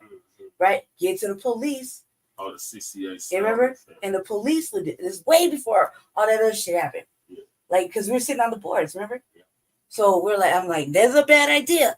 Don't send the set team out. This is bad. Don't even push that out. Like, stop this now. Because if you walked up on me in my tent, I don't know who you are. You're a civilian too. You're gonna catch something. Like, I'll be like, who the fuck is you? Who sent you? who you know out here. You know what I mean? Like, you get the business. I do that. It's a known fact. I'd be like, who sent you? Who you know out here? Like, what you doing out here? Yeah, you got all these questions. Why you asking me questions? You know what I mean? And then when the police come, I'm like, how the fuck you know it was me right here? And I think the third time is when I was fucking positive. I was like, no, like, check this out. Me and this three all had the same tent, same setup right outside. How the fuck you know I was in this one particularly? And why is it all empty now when you arrested me? Like, God damn it. You feel me? So, of course, I don't, I was like, I'll be calling it out. So I was like, man, when they switched their names and I had a chance to talk to old girl, I said, just because you changed your name don't mean it changed. Right. Just because you changed locations doesn't mean your shit changed. This is what's going on now with the mayor's office. It's called like All In or something. All in Denver. Yeah. I'm like, how many times you gonna change the name for the same program? Remember it was Advanced in Denver first? Yeah, something like that, yeah. On the campaign. Yeah. And then he changed it to this it was after the campaign. House 1000 shit. It was the House 1000. And that was All In. Nah, yeah, but it was something else too. I forgot what the fuck it was. It was like Advanced in Denver. I'm not sure. However, I'm not sure. That shit was fucking crazy. I was like, come on now. How you gonna change this shit but have the same fucking corruption in there? You ain't changed nothing. What that shit Hancock was doing. Overall Denver. No, I forgot about that. I know when Hancock swept me the first time, he was having lunch at the rescue mission with the big board meeting. And we were tripping outside. It was like, come out. Like bring the motherfucking mirror. That's the same year he raided the Resurrection Village. Mm-hmm. And stole the 10 tiny homes that we never got back. Yeah. He was acting like a real asshole because that was the time that my brother said I looked like a fucking war victim or Sarajevo. I was like, you fuckers are jealous, man. You're just jealous. Nations. They're urging the city of Denver to do more to help. They tell us work permits. I bet you if they help all these people get work permits, you wouldn't see all of this out here. Are a major obstacle. We're simply asking for help. I'm going to stop this for 1 second here. The problem I have with that is that now you've got people that we haven't vetted, that we don't know, working in the community. That's why this isn't going the way it should. You're rushing all of this because the sanctuary cities have, on the front end said, yeah, come on in. And then they realize, oh, good Lord, this is expensive. Whack, 4 of these shelters. We're going to save ourselves $60 million because we didn't plan ahead. And now the migrants are like, hey, they brought us here. But if we could just get jobs, none of this stuff is in sequence, is what I'm saying. None of this stuff is in sequence. Remain in Mexico, hang out in Mexico till you get your court hearing. Yeah, just one of the few things. Not do the mass release of parole. Those are things that I blame the Biden administration for having opened up. We know how to work. A lot of people outside with this cold is a cruel thing. As it stands now, families have 37 days before they're forced out. Individuals only have 15. While the city of Denver says it hasn't forced anyone out in the last week, clearly many are still left out in the cold. Reporting in Denver, I'm Christian Lopez, Denver 7. It is so heartbreaking to see kids out there like that. And Denver Mayor Mike Johnston took Denver's migrant crisis to the White House earlier this month. Mayor Mike Johnston joined Chicago's mayor to meet with the president's chief of staff and the senior advisor managing the migrant response. Oh, pause right there. I got a video show right there. Hold on, Jesse. Jesus Christ. Just hold on. I got the actual video, so hold on. I got the actual meeting, one of the biggest sales ever. 30 beef sticks for just $30. Try for $1 each. 6 grams of protein. Is there? Come on in. Oh, wait a minute. No, you gotta go. Yeah, there's snow here. It snows in Denver. It snows in Chicago. Sorry about that. The whole budget thing. Just so much lack of communication, so much lack of planning, so many shenanigans just happening because that's what happens when you don't plan anything. It's just like, we're bleeding hearts. Bring them all in. We love our fellow human being. Let's just give them all jobs. Let's just give them all more resources. We don't even know if half these people are going to be here after their immigration hearing. They might get deported. You know, Trump says he's going to deport them all. Biggest deportation ever. I don't really see that happening either. But what you got going on right now is just a cluster. Right? Migrants from Venezuela who have been pouring into Denver since last year, they're back on the streets. They reached their shelter stay limits and must leave. An advocate for people experiencing homelessness told the Denver City Council Monday. You got money? I mean, how'd you expect these people to, run through all of this lickety split without being a drag on the community? I mean, what did you think was going to happen? Amy Beck, who works with the migrants, said that they are erecting encampments as they are discharged from shelter. All day, I've coordinated with families that have fallen to the street, she said, adding she has still not found them shelter because there's none available. The inn is full, right? The inn is full. There's only so many resources. Children, again, are living in tents with their parents, Beck said, with one large encampment growing near Elite Gardens. She said 8 tents joined the encampment Monday and 5 Sunday. She said case management is needed at the encampments. Well, case management is needed at the homeless encampments as well, which are rampant. So, no. You're just going to give all the resources to the illegals? Yes. You're going to give some to the whacked out meth addicts and fentanyl addicts? Not everybody's. How are you going to? It's a mess, right?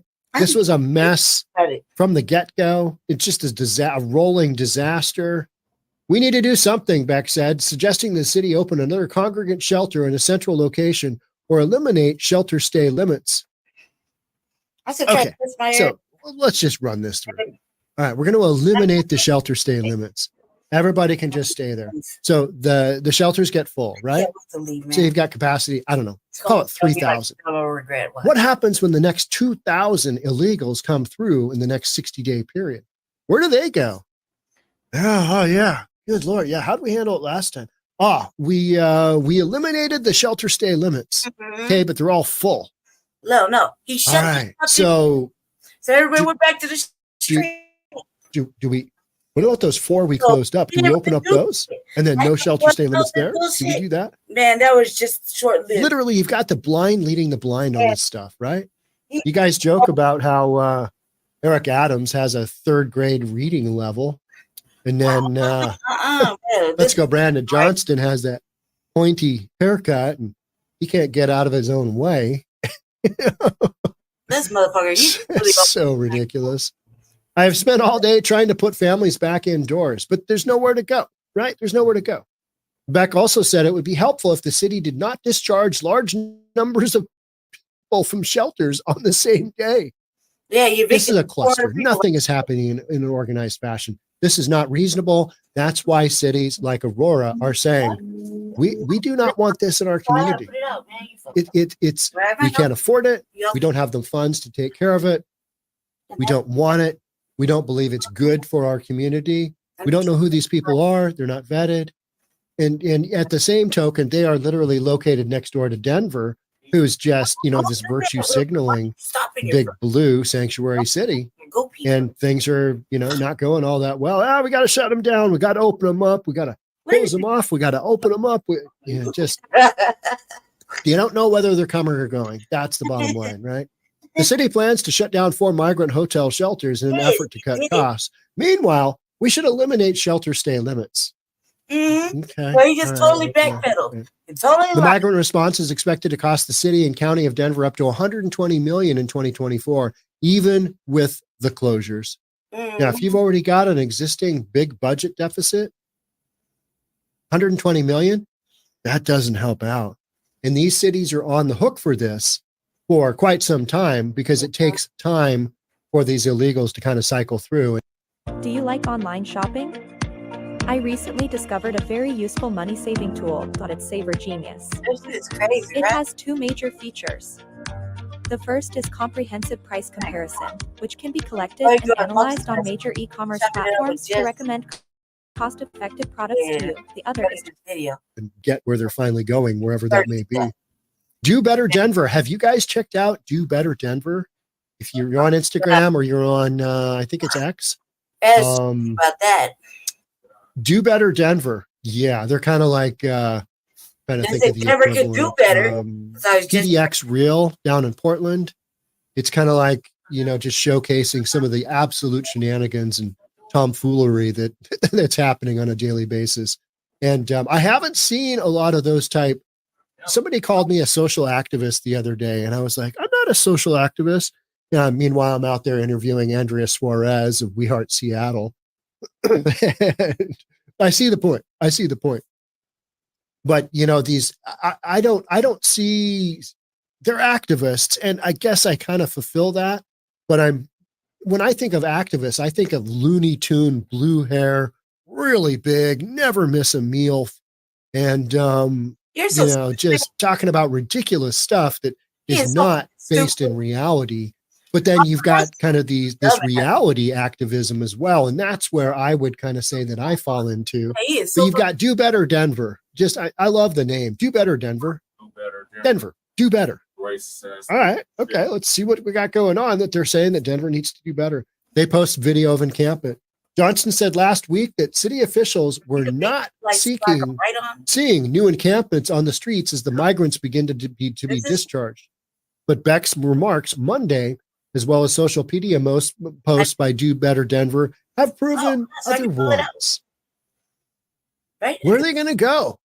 If you dump out an entire shelter or 4 of them, where are those people going to go? No. I mean, I want it to be you just don't have this happening in big Republican cities because first thing they do is calculate the cost. All right, how much is that going to be per person? You think it's going to be that much? Good Lord, we can't afford that. We're already upside down in our budget. Hey guys, just decided we're not a sanctuary city. Nope, we're not doing that. Nope, I don't care. No, we're not doing it. No, we don't have the budget for it. No. That's what happens. Okay, well, and yet in these other cities like Denver is in there. They just take them on because when you shut down 4 encampments, and even though the people have been leaving over the last couple of months, okay, hold on. What do you think's going to go on? But Beck's remarks Monday, as well as social media posts by Do Better Denver, have proven otherwise. The citizen group Do Better Denver posted a video on X showing the tents around Ilitch Gardens.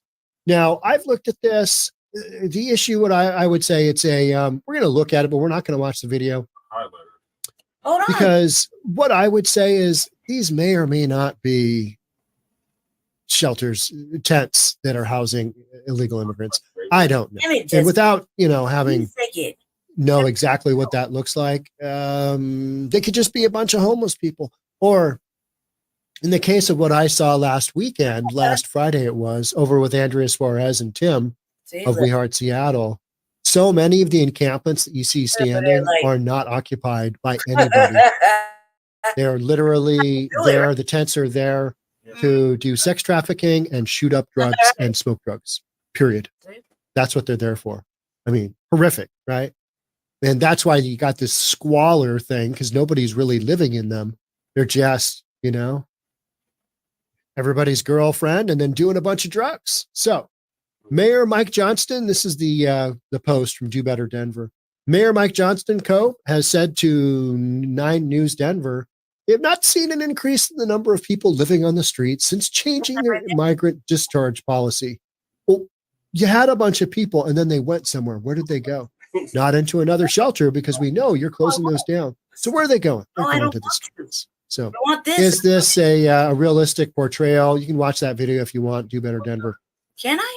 I'm not going to. I looked at it and I thought that just looks like a bunch of tents at night. So if you want to watch a video of, a car going by a whole bunch of tents at night, that's the video for you. Discharges will be based on arrival date and occurring in rolling fashion, with every family receiving a written notification of their discharge date. According to the city's migrant website, all families with children will have received at least 42 days in shelter, with some families having been provided as long as 4 months. Write your case number. If you're a sanctuary city, shouldn't you be just housing these people for forever? Perpetuity? Isn't that what?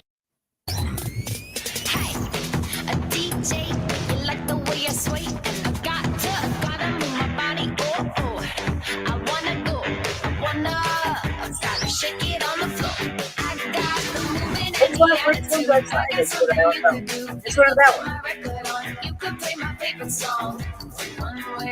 Oh my God. What the fuck do you want me to fill out with it? What the fuck am I here for? We already got that then. What am I doing? What is it? Stupid, right?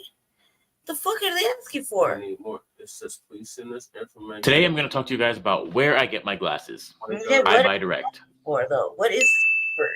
Because they don't. Whenever I make my content, the questions I get asked the most are, where do I get some of my clothes? Where do I get some of the nerdy stuff in my room? And where do I get my glasses from? And it's one of my favorite questions ever because I always direct people towards iBuyDirect. I've been using iBuyDirect for the last maybe like 5-6 years, and they're so awesome. You can find over 3,000 styles on the website, starting at $6. And it's part of the reason what drew me in. They have glasses, sunglasses, blue light glasses, and of course they can be prescribed. I've been wearing glasses mostly my entire life, and I'm very big on fashion. And I love to incorporate my glasses into my outfits. iBuyDirect has such a large variety that it makes it so easy to mix and match. So I'm going to take you through some of my favorite frames that I have from iBuyDirect, starting with the ones on my face. These frames are called flowing, and they're probably my most worn frames from iBuyDirect. I love the gold color. It fits on my face so well, and I found that I can match the gold color to so many of my outfits. So if you go into the iBuyDirect website, you see that this frame comes in 3 different colors. And if you've never ordered frames online before, or you're just not sure if the frames will be suited to you and your face, iBuyDirect has a virtual try-on feature where you could just upload a photo of yourself, and it'll digitally place the frames on your face so you can see what it looks like. iBuyDirect also supports 2-day shipping for over hundreds of their frame, which is convenient for people like me who wait till last minute when they decide they want new frames for some event. Frame number 2, Groove. These frames I also wear frequently, and guys, don't be afraid to be bold and wear pink on your face. No, it may not be for everyone, but you never know. You might like it. And it doesn't hurt to stand out sometimes. It comes in 4 different colors, also has 2-day delivery, and the virtual try-on feature on the website. You can also see and filter the size of the frames, and they go small, medium, large, and extra large. When I'm looking for new frames, I generally filter the search and look for large and extra large frames because they just look better on my face. Everyone is different. You kind of just have to search and find the frames that are right for you. The size, the shape, color. Like I said, I've been wearing glasses mostly my whole life, so I've already gone. Check this out. I'm going to show you how I afforded this car. Okay, you ready? $118 for car insurance.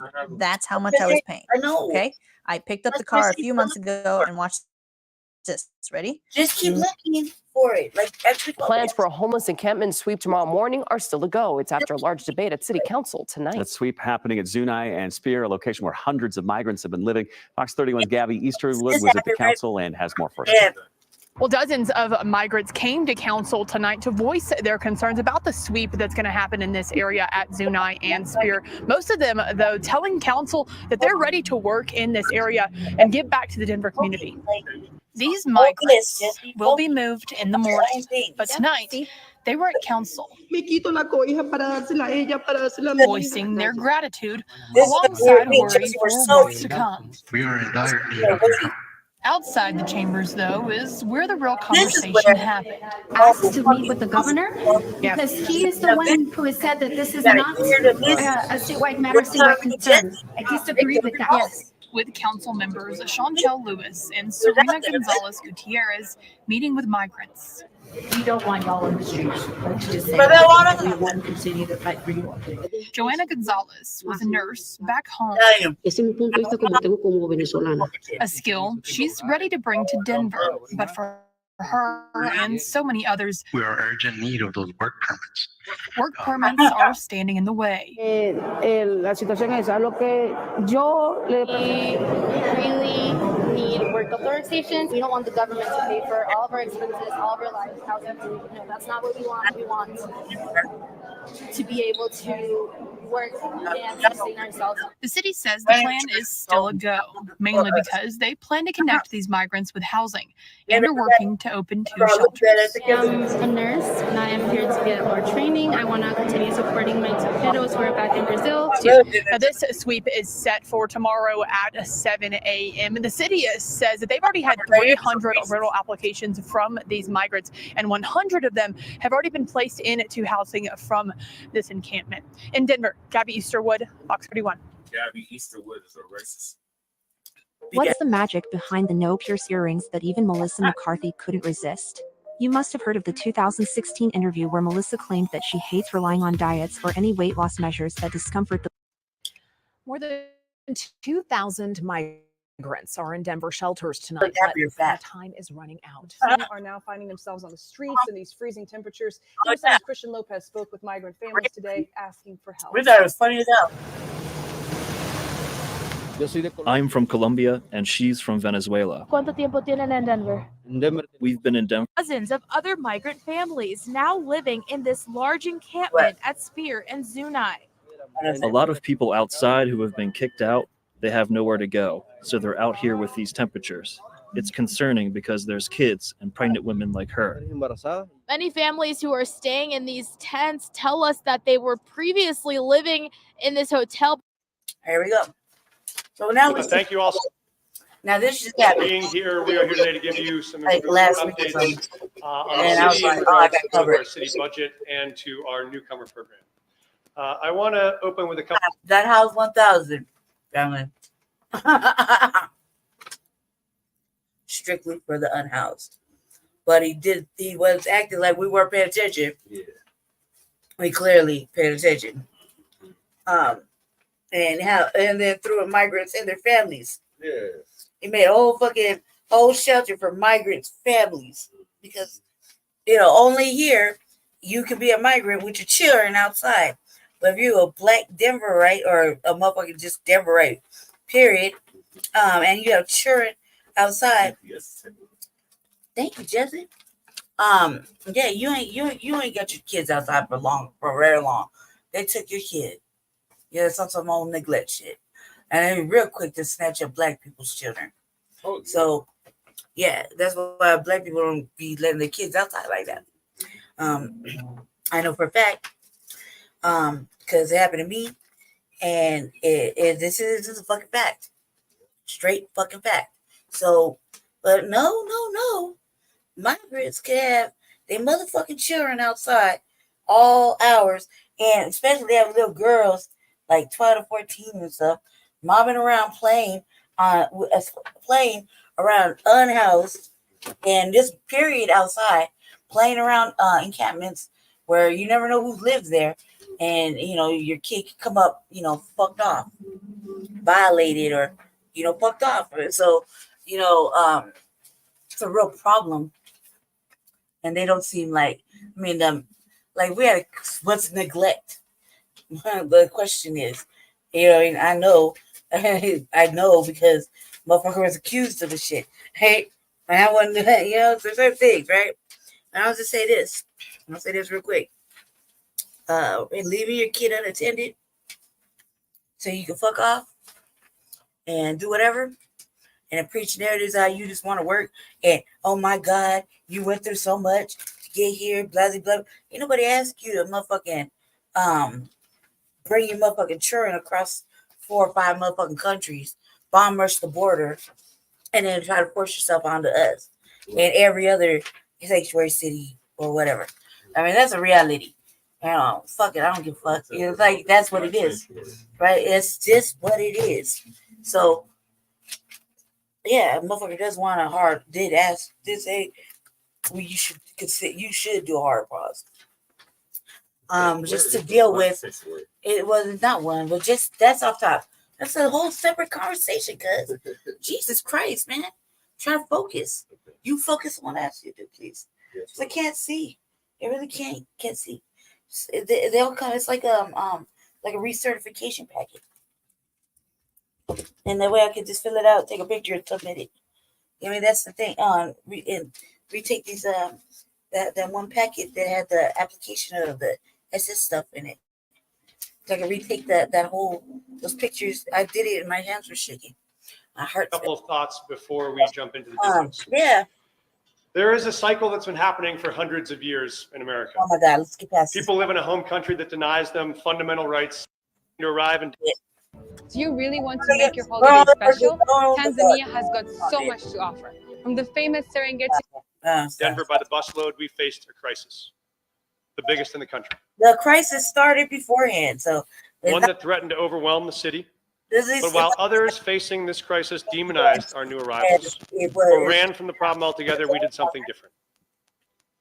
In Denver, we believe our biggest problems are solvable, and we believe that we are the ones to solve them. No, it was more orderly because we held fast to that core American values that have always built America. The people who believe in America so much they want to risk their lives to come and make this country better. And that for America to work, everyone has to do our part, especially when it's hard. That's true for residents. That's true for newcomers. That's true for elected leaders.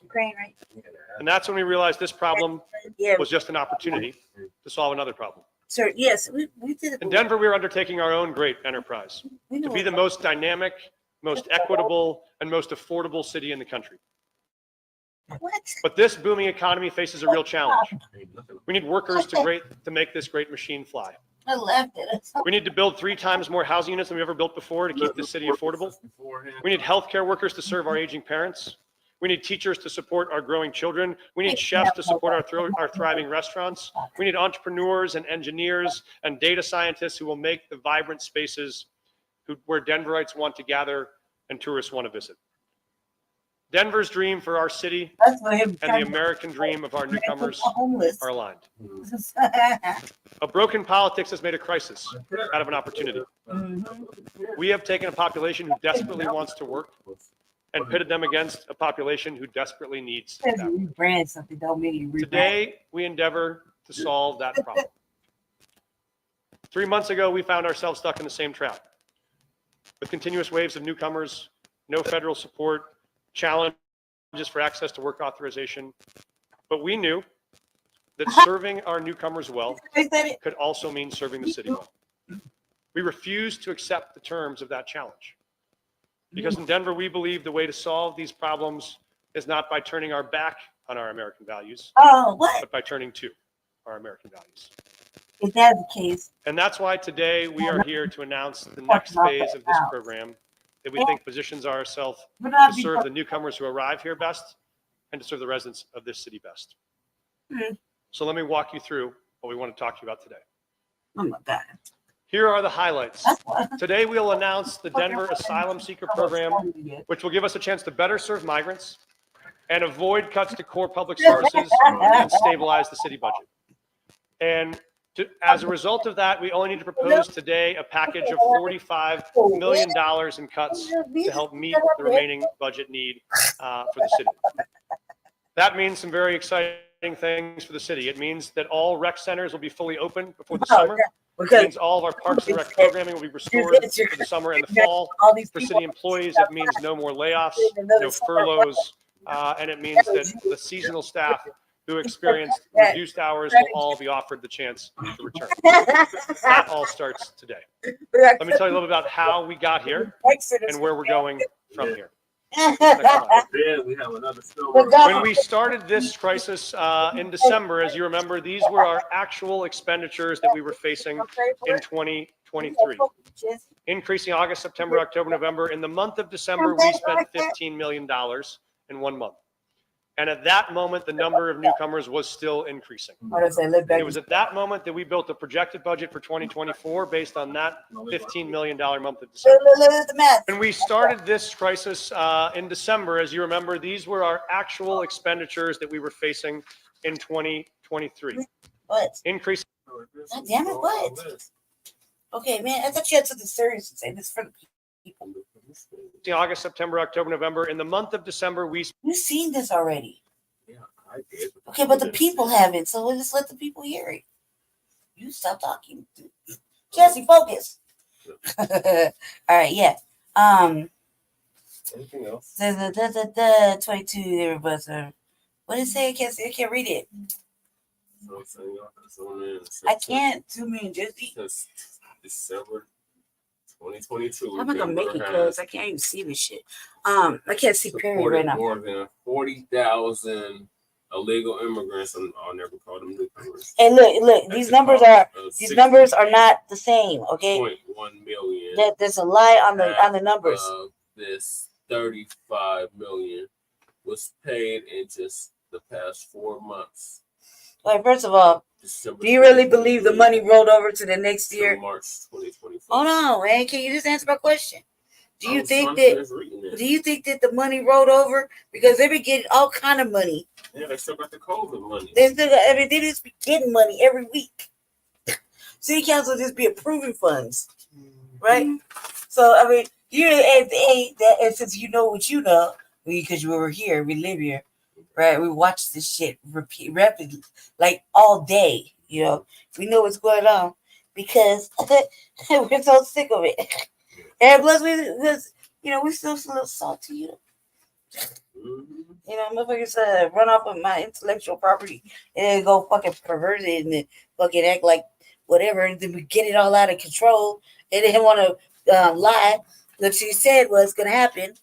It said right after the election, lied and then backpedals. Yeah.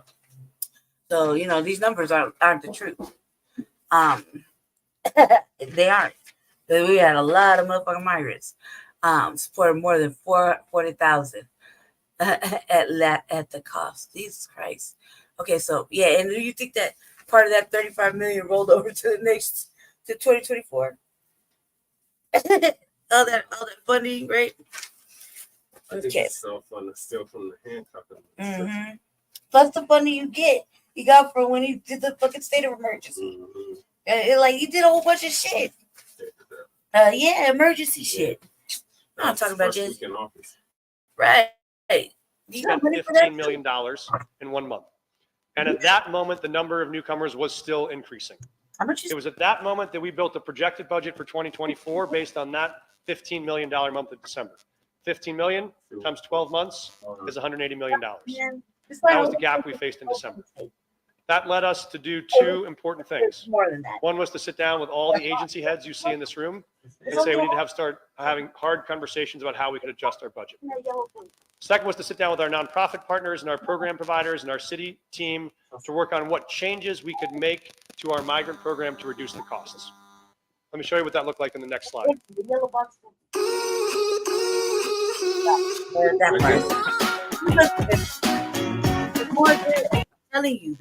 This slide shows you on the blue line the number of folks we had in shelter throughout the last year and a half in Denver. You'll see if you look at December where that first yellow dot starts, that's where our numbers were going up dramatically in December. That's where we spent $15 million.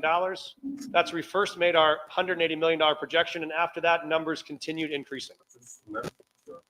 In the first week of January, we started conversations with our team internally about budget cuts, and then we began program changes. We had individuals that were still exiting the program.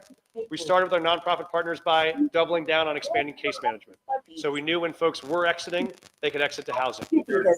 That also meant resuming our length of stay requirements, which meant beginning to exit families again who we had been holding in shelter to get through the cold winter. What you saw as a result of those policies was our ability to successfully exit thousands of families between January and April, and to do that without significantly increasing homelessness on the streets of Denver. That is an incredible testimony to the work of our nonprofit partners, and none more than Yoli Casas, who is here today, who helped lead this effort for Vive Wealth.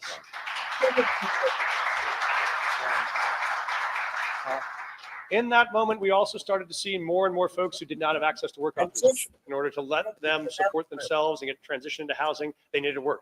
That was why our teams, including the city attorney's office, including HRCP, including technology services and others, stood up an unprecedented effort to put newcomers through work authorization clinics. We put almost 1,500 people through work authorization in the month of March alone, a larger effort than we have seen anyplace else in the country.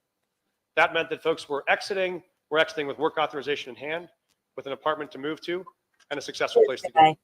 That is what drove our budget down all the way now to where you find ourselves in April 1, where we are just below 1,000 people in residence. We were able to close 4 hotels in March, which further dropped our costs. And now in a similar spot where we only have 1 hotel left, and we have a remaining gap of about $89 million. So let me tell you how we get to the $45 million of cuts we'll be proposing today. Next slide.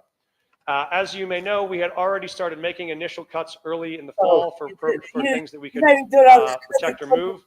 We had some rollover from 2023. We had some FEMA dollars. We made some early transfers around things like the Castro building and early contingency, which cut $44 million down immediately in January and February. These program cuts, together with these initial changes, left our total gap left at $45 million. That is the package of $45 million we'll be bringing to the City Council in the next 3 weeks. And we'll tell you where those $45 million come from. Because thanks to the incredible work of our agency heads, who saw this not as a crisis, but as an opportunity to make sure we could meet the needs of the city without affecting public services, they were able to prioritize cuts that would not affect core public services. Next slide. This shows you where those cuts predominantly come from. What you'll see here is the majority of those come from vacancy savings. Those are positions that were hard to fill, or we were not on schedule to fill, or spots that we delayed filling. They came from capital funds that we were able to defer, or from places like services and supplies, and occasional technology projects. But what we were able to protect was the core public-facing services. We're not taking officers off the streets. We're not keeping rec centers on reduced hours. We're not reducing the number of permitting officials that are there to help you process a building permit when you come to the city. That's thanks to the work of this team. Next slide. That explains the budget and how we got to where we are. Let us now explain to you what our new program is meant to do and how it will operate. I think it's important, if you are commenting on the slight and lessly elegant design of this slide, this is all my handiwork. And so this is not the great design staff we have internally. But what I want people to understand is there have been different phases in the newcomers that have arrived in this city. And no one knows this better than Yoli. But for folks that arrived in all of last year, they had access to what was called temporary protected status, which meant they could get work authorization and apply quickly and get up and working on their own. For many of the folks that arrived through the fall, they had access to what's called CBP1, which was a border application that meant people also could get access to work authorization when they came through our legal clinics. That's why we put almost 1,600 applications of people through legal clinics. What is happening overwhelmingly now is that the folks that are arriving do not fit in either of these two categories. They do not have access to work authorization through TPS or through CBP1. They are what we call asylum seekers.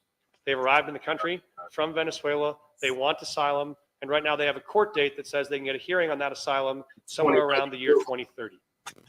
And until that court date, they cannot work. This is why we have folks in the current system for whom a 14 or 42-day stay no longer helps and no longer works. For these first phases, our shelter system was built to support these needs, and it very effectively supported these needs. We have a new population with new needs now that requires a different structure. So this is why today we are announcing a different plan. We're presenting what we're calling the Denver Asylum Seeker Program. Well, that will allow us to do is to serve these folks who are arriving now overwhelmingly who are asylum seekers. But we will help them do our 4 things. One is we will help them affirmatively apply for asylum. This is an incredibly cumbersome process. It can take up to 20 hours of legal work per application. That's why many cities don't do it. The benefit of filing the application is once you file proactively for asylum, within 180 days, you can get access to work authorization. Harry and David makes Mother's Day easy. Share a gift made with love with the mom in your life. Choose from This is our path to help these folks get to legal work in the same way we help people with temporary protective status or CBP1 status get there previously. But to do that, they need 6 months. So what we are establishing through the Asylum Seeker Program is a program that will help folks apply for asylum. We will connect them to apartments where they can live and support themselves. We'll connect them to food assistance.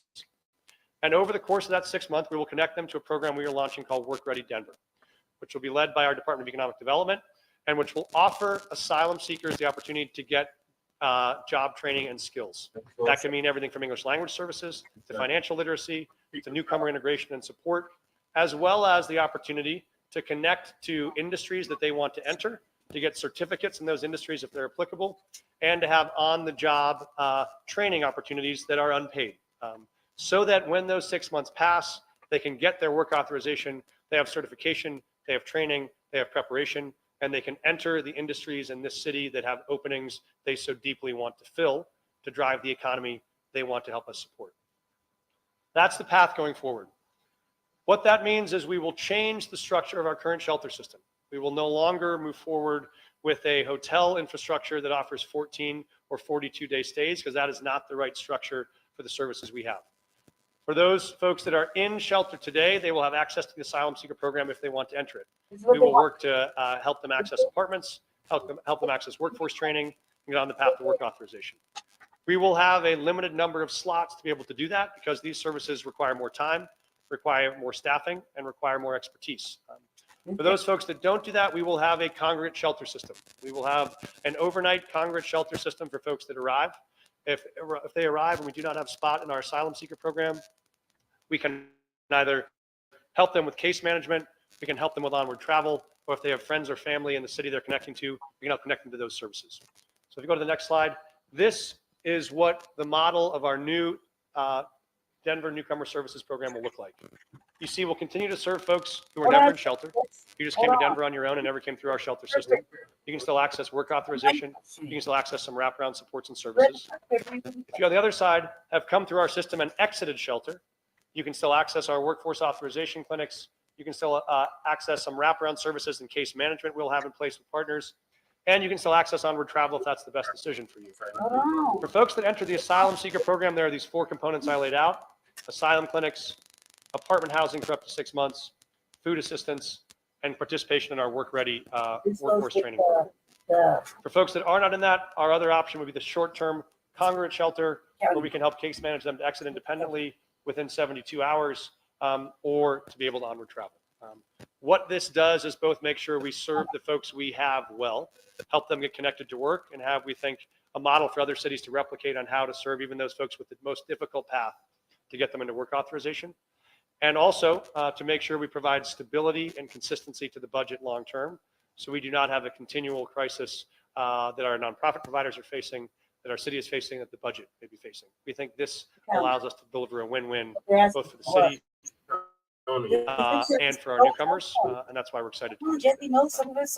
I'm going to stop there, and I'm going to ask all of our agency heads, as well as Yoli and some of our key nonprofit partners, to come join me on the stage, and we'll be delighted to take questions, because we know you have specific questions on budget, on program, on operations, but I want you both to be able to have the team that has helped make this possible here to answer those questions. We're sort of a big group, so it might take a minute to get the family up here. Thank you. Started lying to me now.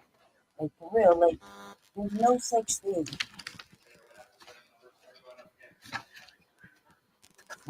Sure. All right, everyone ready? So the first. No, man, no. I asked already. Question was, what happens if numbers begin to go up again? So what we will do is, when we have availability in the asylum program, we will welcome new folks into it as capacity is available. We will take all the folks that are in shelter tonight and be able to right away allow them access to that program. They'll be the first in line for that program. So we'll have to add apartment units. We'll have to add workforce partnerships to meet that capacity. When we've met that capacity and we have more, we'll welcome more people in. If folks arrive in the short term and we do not have capacity in that program, our services would be short-term congregate shelter, onward travel, and or connection to families or networks they have here. We know still a great number of folks who come to Denver come because they were not ever intending to stay in Denver. They're looking for opportunity. And so many of them were put on a bus to Denver against their will in the first place. So we've always had this service. We'll continue to offer it, and we'll continue to help folks navigate to where they think the best option is for them if there's not spots for them in the program we have here. Yeah, so we're going to start with all the folks that we have in shelter now we think should have the right to be able to enter. And so we have buses still arriving today, so I don't know what our final number is today, but it'll be somewhere around 1,000 that will enter into the program as we launch it in the next few days. Hi, I'm Nicole Hockley from Sandy Hook Promise. I know this is hard to hear, but it's important. Let the commercial. The shooter who murdered. Yeah, so we have incredible nonprofit partners who have helped connect them to housing. Yoli and Vive is one. Another one is a Papagayo Village Exchange Collaborative. They are case managing very successfully these individuals to find available apartments. Happy to have you talk about that, Yoli, if you want to. Yes, absolutely. And so Step right up there are there. so many apartment complexes that we actually go through and have conversations, and they're really happy. So basically, they do the same as everybody else. They have to apply for it. They have to do background checks. They have to look at they're making enough money, or at least somebody's helping them. Sometimes we get families together. And the beautiful thing is, citizens have come through and say we have rental properties that we would like to help. So that has been huge for us. So that's together we actually reach out and meet families with their places to live. And now that we know the kids are in school, we try to match them close to their school.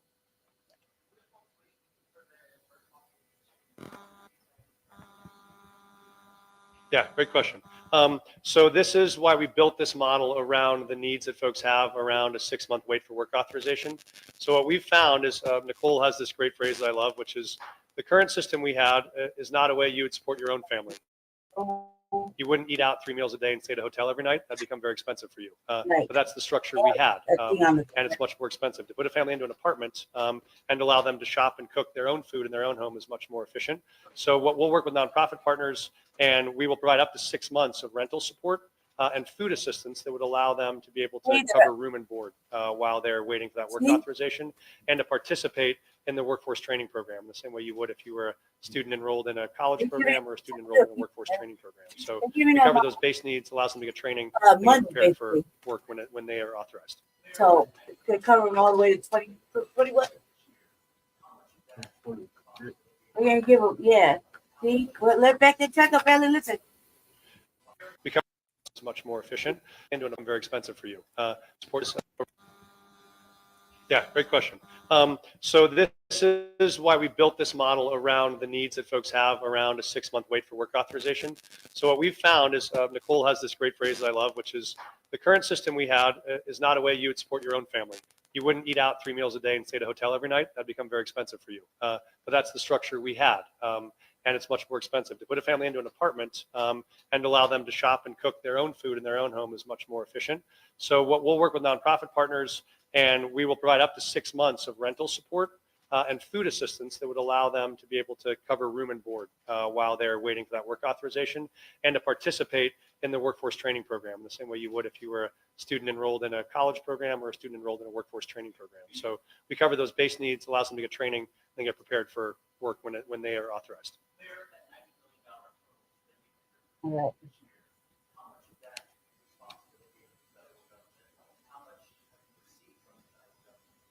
right. So we have of the dollars that we offset here, some of those FEMA, well, there's about $9 million federal dollars that we named in that first 45. We spent a lot of time, as you know, this January and February advocating at the federal level for support here. There was a bipartisan bill to do that failed in the House. You know that story. I think what we found at that point is whether we would like the federal government to do it or not, that was no longer a choice for us. It was clear that was not going to happen in this Congress in the next 7 months. So we felt like we had to take this into our own hands to come up with a solution.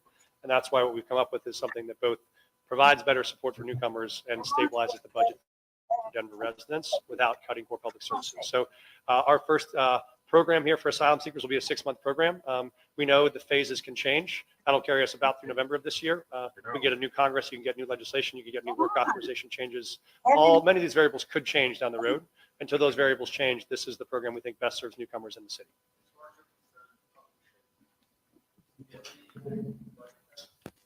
I mean, obviously, I think this team has done an incredible job of making these budget cuts not be public facing. So we won't see core changes to public services. We'll see things you saw here, like vacancy savings, like deferred capital costs. And so we think we've come forward with a package that will not have a big impact on public services.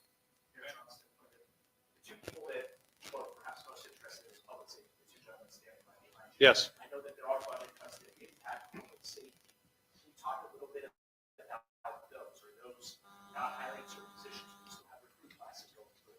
And just talk a little bit about those to give people that understanding. I'm really glad you asked that. Thank you. It is critically important that all of our recruit classes will still be going through. For the police department, we protected those. We're moving forward. And so we were not going to change any part of that. We may be working on lateral hires for officers who could come in to be able to fill positions as well through a lateral recruit class. So no change in officers that are deployed to the street. No changes in our plan on recruiting, and no changes in public-facing services. These came from a combination of some of them were capital cuts, things like delaying new furniture purchases in some of the police department buildings. So they really tried to focus on places that were not public facing. Happy to have them jump in if they would like to, but that was a core priority for us, was not to affect public safety. Yeah, I would just say, you know, obviously we all recognize our need to be partners in this endeavor. And so certainly we looked at our core services not wanting to impact them. And so we looked at some of our technology services and identified ways that we could actually get the same thing done by maybe a service that we've already have a contract with. And so we were able to make sure that we provide all of our core services without having any impact on the budget at all. At some point there were talks about potentially. Hold on. Right there with that file. You might have to take that. Why do you see it? Well, certainly. I mean, and certainly happy that we've found a pathway to help these migrants. No, it's not. Wait. Well, all it really Just to add to your point, Mark, I think we were originally looking at around 15%. The current cuts, I think, the state's around 2%. And so it's vastly more than we originally thought. Yes, sir.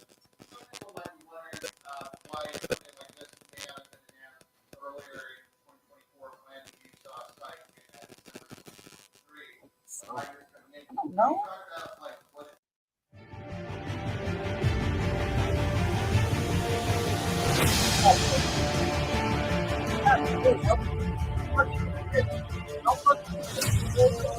Because I have to.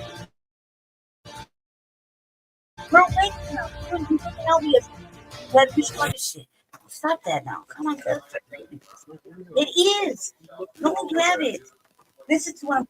Yeah, and this is where I think go back to the slide that has the line chart. What it really was us figuring out what the needs of the folks that we had that were arriving, and then meeting those needs and seeing how the needs changed. So we had to do two things. Sorry, go back a couple more slides.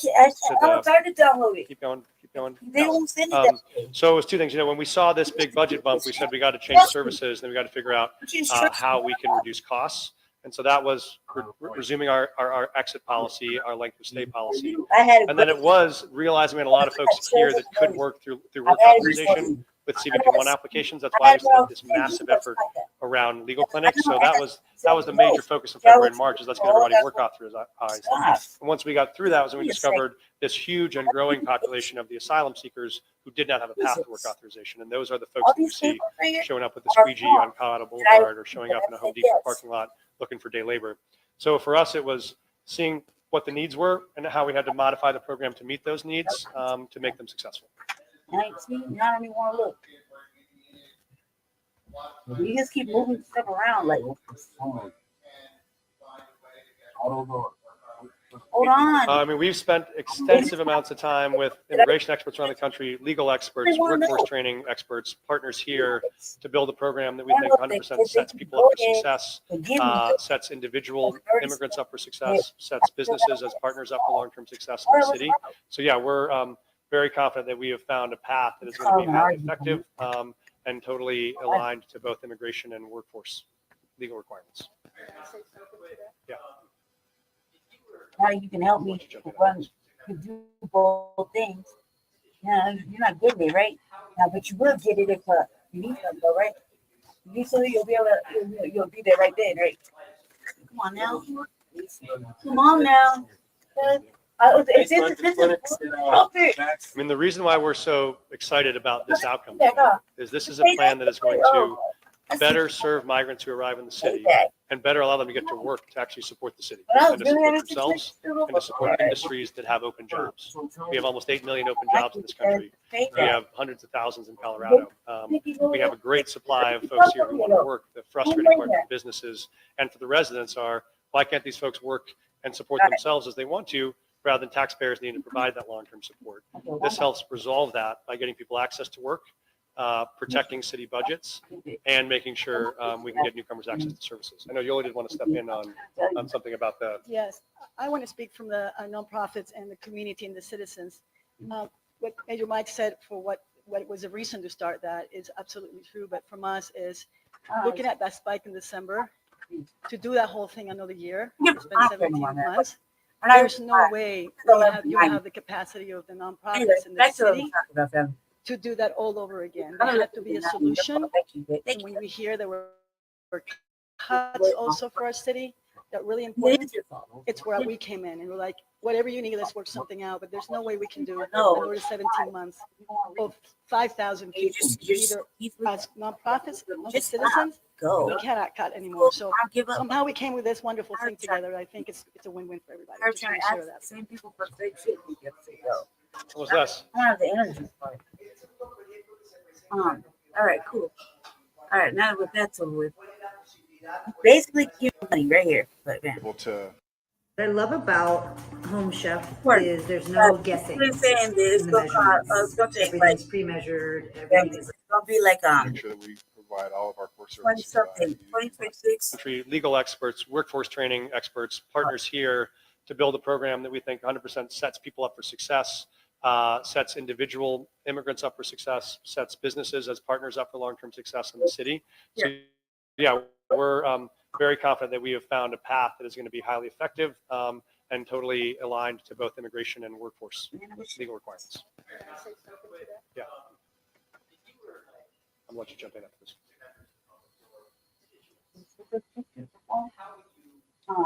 Stack, I gave you the look that we already put aside. You know what that stack is? Okay, so separate them. You're gonna take it. I mean, the reason why we're so excited about this outcome today, this is a plan that is going to better serve migrants who arrive in the city and better allow them to get to work to actually support the city and to support themselves, and to support industries that have open jobs. We have almost 8 million open jobs in this country. We have hundreds of thousands in Colorado. We have a great supply of folks here who want to work. The frustrating part for businesses and for the residents are, why can't these folks work and support themselves as they want to, rather than taxpayers needing to provide that long-term support? This helps resolve that by getting people access to work, protecting city budgets, and making sure we can get newcomers access to services. I know Yoli did want to step in on something about that. Yes, I want to speak from the nonprofits and the community and the citizens. I sent you to clean. Major Mike said for what was a reason to start that is absolutely true, but from us is looking at that spike in December. Well, maybe it was to do that whole thing another year. It's been 17 months. There's no way you have the capacity of the nonprofits in the city to do that all over again. There had to be a solution. And when we hear there were cuts also for our city, they're really important. It's where we came in and we're like, whatever you need, let's work something out. But there's no way we can do another 17 months of 5,000 people as nonprofits, as citizens, and we cannot cut anymore. So somehow we came with this wonderful thing together. I think it's a win-win for everybody. I just want to share that with you. So it's easy for me. Make it easy. What was this? Never mind. Hand it to me. I'll do it myself. Please just hand it to me. Thank you. Thank you for the assistance. I just told you. Take a picture of that little stack you have so I can resubmit it. I told you. I already did it. Ya, eso va a ser el propuesta por el año que viene, por todo de 2024, porque no creemos que nada va a cambiar del gobierno federal ni de las leyes federales para cambiar oportunidades para gente que están llegando. Más y más van a llegar que necesitan aplicar por asilo y eso sería su solo manera para obtener permiso de trabajar. Entonces, eso es el programa que pensamos que va a trabajar por esas personas que llegan y por la ciudad en las meses que vienen por el resto del año. This is right here. This right here. Good. One.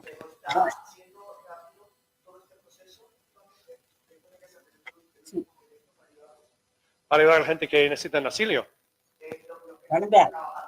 Sí, hay diferentes maneras de obtener permiso de trabajo. Si tienen CBP1 o TPS, hemos tenido éxito para ayudarles de obtener permiso de trabajo de repente, en menos de 30 días. Esas personas que necesitan asilo tardan mucho más tiempo, tardan como 6 meses. Entonces necesito más tiempo para apoyarles, para obtenerles, aunque están aquí afuera en los municipios rotos pidiendo trabajo donde no pueden ser pagados y también muchas veces sus wages pueden ser robados y no queremos eso. Never mind. I got it. I'm not going to. If you're over 50, you don't want to use traditional makeup. As we age, our skin tends to lose moisture and we all get lines. Traditional makeup make us look older. Powders can be drying and heavy. Foundation could be too flat, making your skin look worse. We need something different. We need something moisturizing that gives. I make my decision. Let's stop. It's late now. It's over it. Go ahead, get ready. Hey, look at this. I don't need to go. Yo creo que gente que no quieren trabajar, que no quieren aplicar por asilo, va a tener un tiempo difícil, porque en este país tiene que trabajar para pagar sus niños. Toda la gente que nosotros amamos quieren trabajar, quieren aplicar, necesitan la ayuda para hacerlo y eso va a ayudarles. Déjeme regresar porque tengo otros también. So it doesn't really matter. My eyes are bad and I'm really sick. So I can't really see. I don't want to get back far enough. I really can't afford another physical fucking traumatic injury to my body. So don't worry about it. It's all good. No worries. Already logged in. I don't even know where I'm. Great question. I'll give some initial answers, and then Adib from our team can jump in as well. So you make a very important point. No one is receiving wages at all during this workforce training. No one is compensated in any way. What we do know is they can get the training to be able to enter jobs that are in high demand industries where we know we have needs. So that will include, as I mentioned, a lot of coursework. That would include English language skills, could include financial literacy, can include other let's call them assimilation courses and programming around skills here, and the ability to investigate potential career tracks and industries and be able to have some unpaid on-the-job training opportunities in those places. So that is the curriculum and the cadence. As you know, it sounds like you're more of an expert. There is a separate question for whether asylum is granted for these folks versus whether they get an initial work authorization.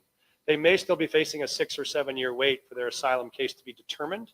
But the benefit is we have not seen any challenge in getting the work authorization when you apply. So we think what's deterred most cities from doing this is how labor intensive it is to be able to file one of these asylum claims. We think it's much better outcome for us and for them and for the city to spend the time and energy to get that application done so folks can work legally 6 months later instead of trying to support themselves where they're at risk of getting taken advantage of. If there is an entirely new administration that proposes new changes, they would have to change. He's lying right here. Eso es la programa que pensamos que va a trabajar. Once we got through that was when we discovered this huge and growing population of the asylum seekers who did not have a path to work authorization. And those are the folks that you see showing up with the squeegee on Colorado Boulevard or showing up in a Home Depot parking lot looking for day labor. So for us, it was seeing what the needs were and how we had to modify the program to meet those needs to make them successful. I just had to do 21 fucking steps so I forgot I had to give up right now. Because they just get coming out anyway. Like they're doing right now anyway. They just fucking submitting.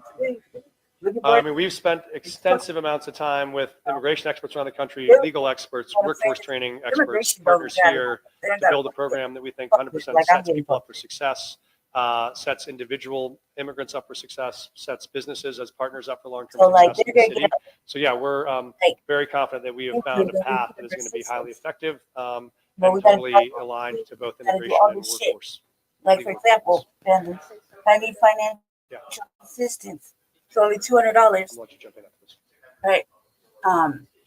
With food stamps, whatever, they made me like they're making me apply for Social Security again. She's gonna deny me again for like the 16th fucking time, and then and only then after they. And the reason why we're so excited about this outcome is this is a plan that is going to better serve migrants who arrive in the city and better allow them to get to work to actually support the city, support themselves, and to support industries that have open jobs. We have almost 8 million open jobs in this country. We have hundreds of thousands in Colorado. We have a great supply of folks here who want to work. The frustrating part for businesses and for the residents are, why can't these folks work and support themselves as they want to, rather than taxpayers needing to provide that long-term support? This helps resolve that by getting people access to work. If you live in these 24 states, listen up, you're most likely overpaying for car insurance. I got this. So we got city budgets and making sure we can do new contracts. I know Yoli did want to step in on something about that. Yes, I want to speak for the nonprofits and the community and the citizens. As you might said, what was the reason to start that is absolutely true. But from us is looking at that spike in December to do that whole thing another year. It's been 17 months. money. There's no way you have the capacity without of the the fucking, nonprofits in the without city citizenship. to do that all over again. There had to be a Applying for solution. That's probably And why we hear there were cuts also for our city. I'm doing a They're lot really important. just for them to say It's no. where we came in and we're like, And whatever I you feel need, like let's work literally, something out. But there's no like way we can last do Friday, another I'm 17 so months fucking defeated of 5,000 people. because I was waiting. Either It was almost as approved. nonprofits, And as then the citizens, God changed the rules. we cannot cut I'm anymore. wrong. So And then somehow we came all with this that. wonderful All thing what's together. I think it's a win-win for everybody. I just want to not share a that. win-win. It just makes me mad. ¿Cómo estás?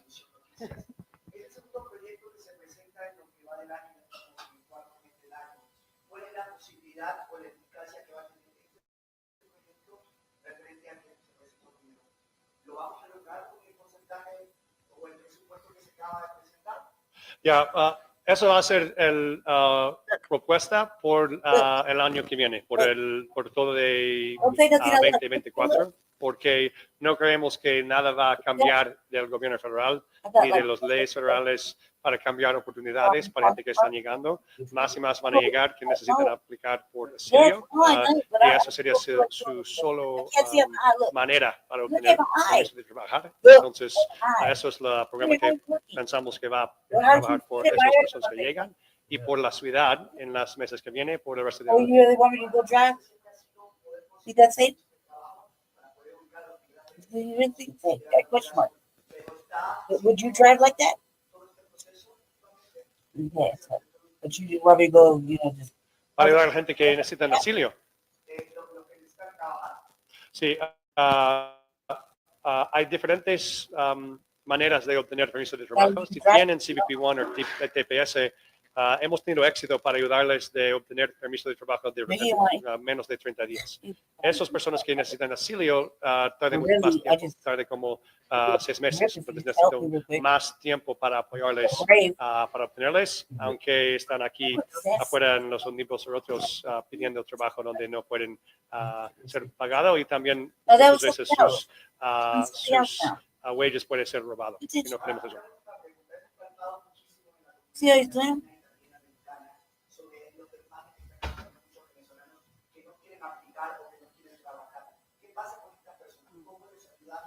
This motherfucker just making good use of this fetish.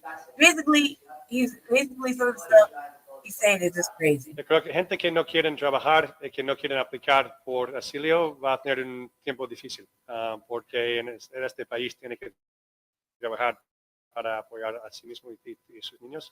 Toda la gente que nosotros hablamos quieren trabajar, quieren aplicar, necesitan la ayuda para hacerlo, y eso va a ayudarles para hacerlo. Déjeme regresar porque tengo otros también. Yes.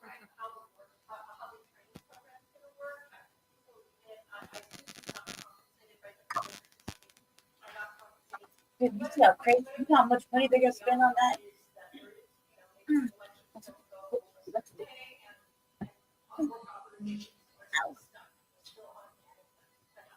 Great question. I'll give some initial answers, and then Adib from our team can jump in as well. So, short answer, you make a very important point. No one is receiving wages at all during this workforce training. No one is compensated in any way. What we do know is they can get the training to be able to enter jobs that are in high demand industries we know we have needs. So that will include, as I mentioned, a lot of coursework. That would include English language skills, could include financial literacy, can include other sort of, let's call them assimilation courses and programming around skills here, and the ability to investigate potential career tracks and industries and be able to have some unpaid on-the-job training opportunities in those places. So that is the curriculum and the cadence. As you know, it sounds like you're more of an expert. There is a separate question for whether asylum is granted for these folks versus whether they get an initial work authorization. They may still be facing a 6 or 7 year wait for their asylum case to be determined. But the benefit is we have not seen any challenge in getting the work authorization when you apply. So we think what's deterred most cities from doing this is how labor intensive it is to be able to file one of these asylum claims. We think it's much better outcome for us and for them and for the city to spend the time and energy to get that application done so folks can work legally 6 months later instead of trying to support themselves or they're at risk of getting taken advantage of. If there is an entirely new administration that proposes new changes, they would have to change those laws proactively in 2025. None of that should affect retroactively the folks we're helping in 2024. We're optimistic we would get an even more sympathetic and action-oriented Congress that wants to solve this problem in 2025, not a less action-oriented one, but we'll see what happens. Yes. I'm gonna be dressed. I got some going on. Be in a dress with a situation. Yeah. Well, what do you think? If it was you, what would you do? Well, it's not a life-threatening emergency. It's a regular. Thank you. So there are two different parts of the program. One is the asylum seeker program, which is the longer program for folks to do the longer process of application, workforce training, etc. We will still have congregate shelter supports for folks that arrive, and there is not a cap on that number of people we support. We just have a much shorter length of stay, which is it's 24 to 72 hours, with the knowledge that folks either need to be connected to families or friends that they can move with in Denver, or most often that they will seek other cities to move on to. That has always been the case in Denver. I want to remind people that right now, overwhelmingly, folks at El Paso are being put on a bus to Denver, not because they want to come to Denver, know about Denver, have networks here, but because someone's putting them on a bus because it's the cheapest bus ticket in the short stop. So they're looking for opportunity wherever it is. We will have great opportunity for the folks in the program. We'll have case navigation and support for folks that arrive in congregate shelters still. We will just have probably more folks that will choose onward travel than do currently, given that we won't have a 42-day shelter system. We also already have 2 people on the ground in El Paso from our DHS team today. They're already talking to newcomers there, talking to nonprofit partners and others. Because again, many folks came to Denver because they knew about a 42-day stay opportunity. Now that they know that's not the case, many folks I think will decide whether or not they still want the services we have. But we think this both will serve them well, but will serve a smaller number of people to get successfully into work. And I want to reiterate, we're going to share this playbook with all cities around the country. We think we've now cracked the code on how to help people at each of these phases. And we have a path to help crack the code on the hardest phase.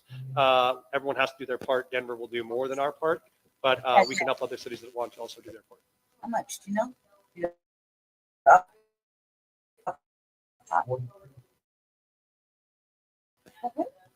Hey, you've been doing great. You've been doing excellent right there, sir. Worse. Is a switch bike.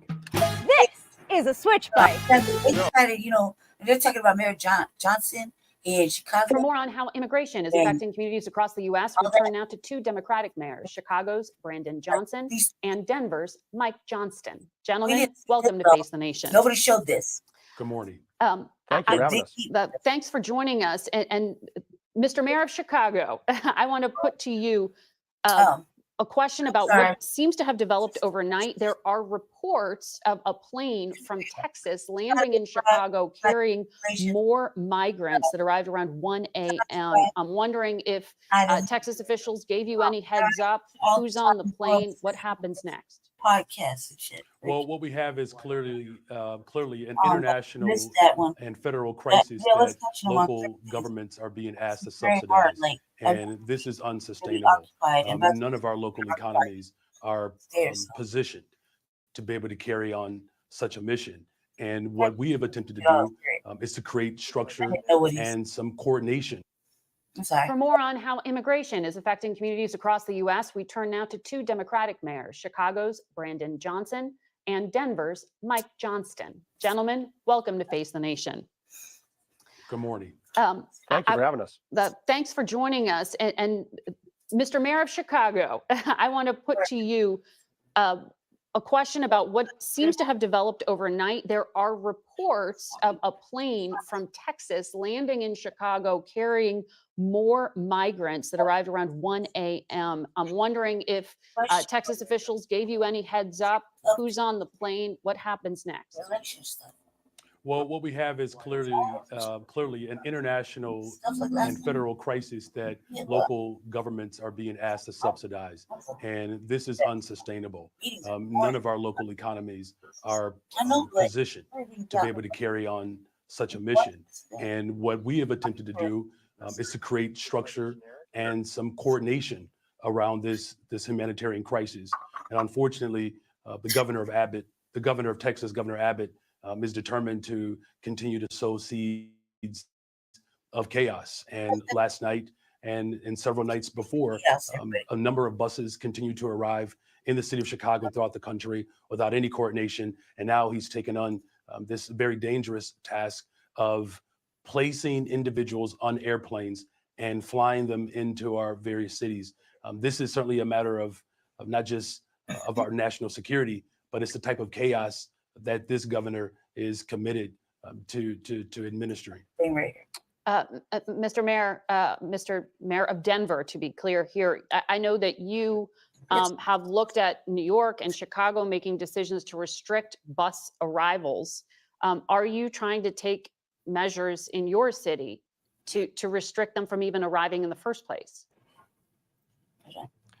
No, all we want is a system that is humanitarian for both the new folks that are arriving and for our cities and our city employees. And so we understand there will be an inflow. We have already had 35,000 migrants arrive to Denver. We've successfully helped them integrate into the country here. What we don't want is people arriving at 2 o'clock in the morning at a city and county building with women and children outside in 10-degree weather and no support. And so we want buses here to do what every other bus does, which is land at a bus station and a bus stop and hours when we can have staff there to receive them and to direct them towards services. And so we understand the flow is coming. We just want it to be coordinated and in a humanitarian way, which we think makes it effective for the city and for those newcomers. Yeah. So that means things like arriving 8 to 5 Monday to Friday with notice. Right. And I understand that you haven't been able to get the state of Texas to stop sending people. But when it comes to your party's leadership, as Senator Graham said, you have asked the White House for more help. Did they respond to your public call? Yeah, we've talked to the White House, we've talked to leadership there, and we think they agree on the core needs that we see. I mean, we think this is a solvable problem. There are key priorities we need. We need federal dollars to help support our work here in the cities. We also need federal dollars for more support at the border, the ability to adjudicate asylum claims more quickly so they can be done in 90 days and not in 4 to 6 years. That makes a massive difference. If we have resources for cities to support us, if we have, when people arrive, we actually have work authorization when they get to a place like Denver so we can put them to work, which is what they want. And we have a coordinated entry plan where it's not just the governor of Texas deciding what cities to send people to, but it's actually the way we've welcomed asylees in this country for years. When we had asylees from Afghanistan or Ukraine, we had federal support, we had coordinated entry, we had work authorization, and those efforts worked quite smoothly. America knows how to do this. We think we can do it here. Right. Those are different programs for those refugees, but I hear your point on the work authorization. Mayor Johnson of Chicago, did the White House give you what you need in your public call this week? You don't say nothing to read. Well, look, I think there's no secret. It's a networking event. Bring up, scroll up. Scroll up. There's more to that. See? Keep scrolling. Keep scrolling. So they've been on the 20th. Keep scrolling. There you go. Keep going. Jesus Christ. Read. I did. You act like I don't read because I'm not. I don't know if you do or not. I actually read. Does why is there pushback? Yeah, because I've Why is already there read it. pushback? For what? What are you pushing back for? Because it's important. It's important. That's already been established. Please focus on the show. I was. You why didn't are really you doing kick this out in my the middle thing. of the show? Because you just Very are ignorant. disrespectful. Stop. Or let's you stop. You stop. If you stop I'm talking. gonna stop. If I'm you stop leaving. I'm talking. leaving. If you I'm stop leaving. talking. I'm leaving. Well, then here you. Then I guess you're not going to the thing for that, right? Because you just gonna say no to that. I'm not dealing with this shit. No, here, stop that real quick. Pause. Pause, Jesse, because you really gonna want to go to the store. No. Pause. No. Yes, you are. I already went to the store. No, for the other thing. Just pause right there. Just hold on. Hold on. Hold on. Sit down. Hold on. All right, family. Hold on a second. Oh, little eyeball. I see you. 1 second. Accidentally moved my thing.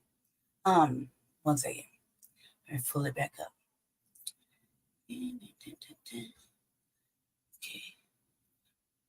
Pull it back up. There you go. Oh wait, I'm sorry.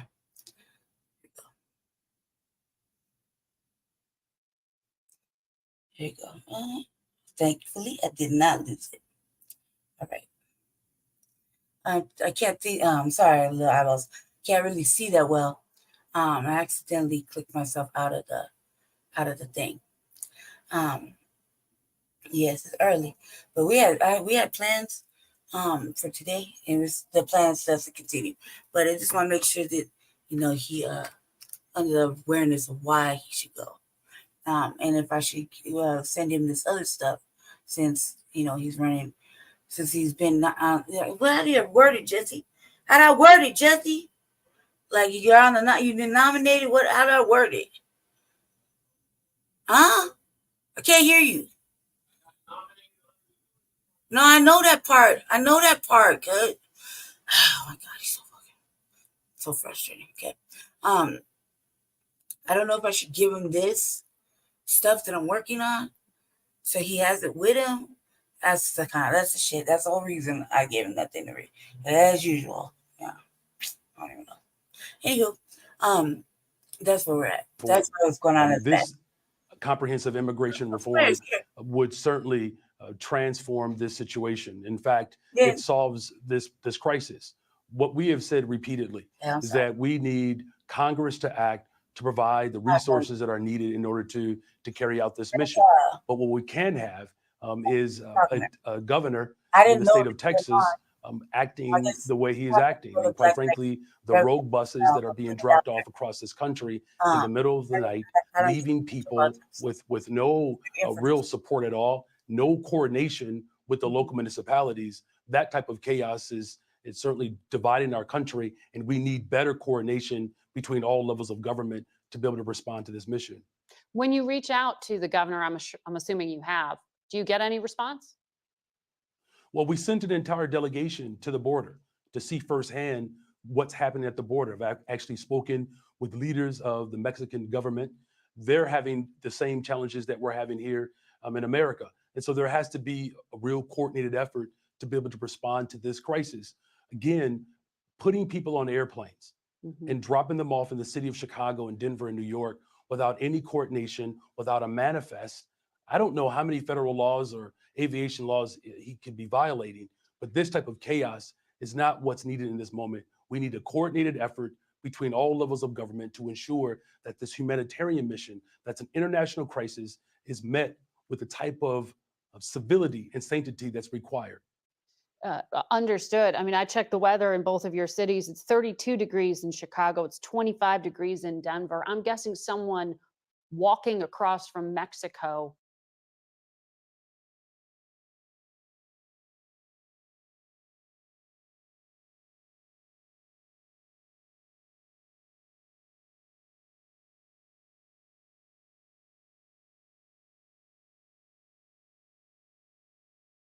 I don't know how many federal laws or aviation laws he could be violating, but this type of chaos is not what's needed in this moment. We need a coordinated effort between all levels of government to ensure that this humanitarian mission, that's an international crisis, is met with the type of civility and sanctity that's required.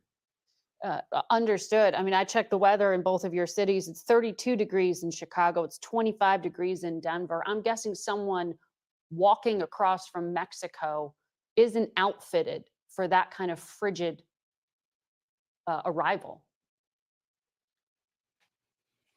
Yeah, we see that every day. Right. We have folks arrive in t-shirts and sandals. Yeah, it's I want to talk about this more, but I have to take a commercial break. So if you would both stay with us as we do that, I'll be right back with you. Welcome back to Face the Nation. We pick up where we left off with Denver Mayor Mike Johnston and Chicago Mayor Brandon Johnson. Gentlemen, I do want to pick back up on one of the points you raised, Mr. Johnson of Denver. The White House says it takes 30 days to process work permits and temporary protected status for some of these migrants. You're saying you need people to arrive ready to work. What happens in that 30-day period? Why is that not fast enough? Yeah, we were grateful for the government's action, including the Secretary's action, to provide temporary protective status for Venezuelans who arrived before July 31st. We advocated for that. They made that change. That was a huge help.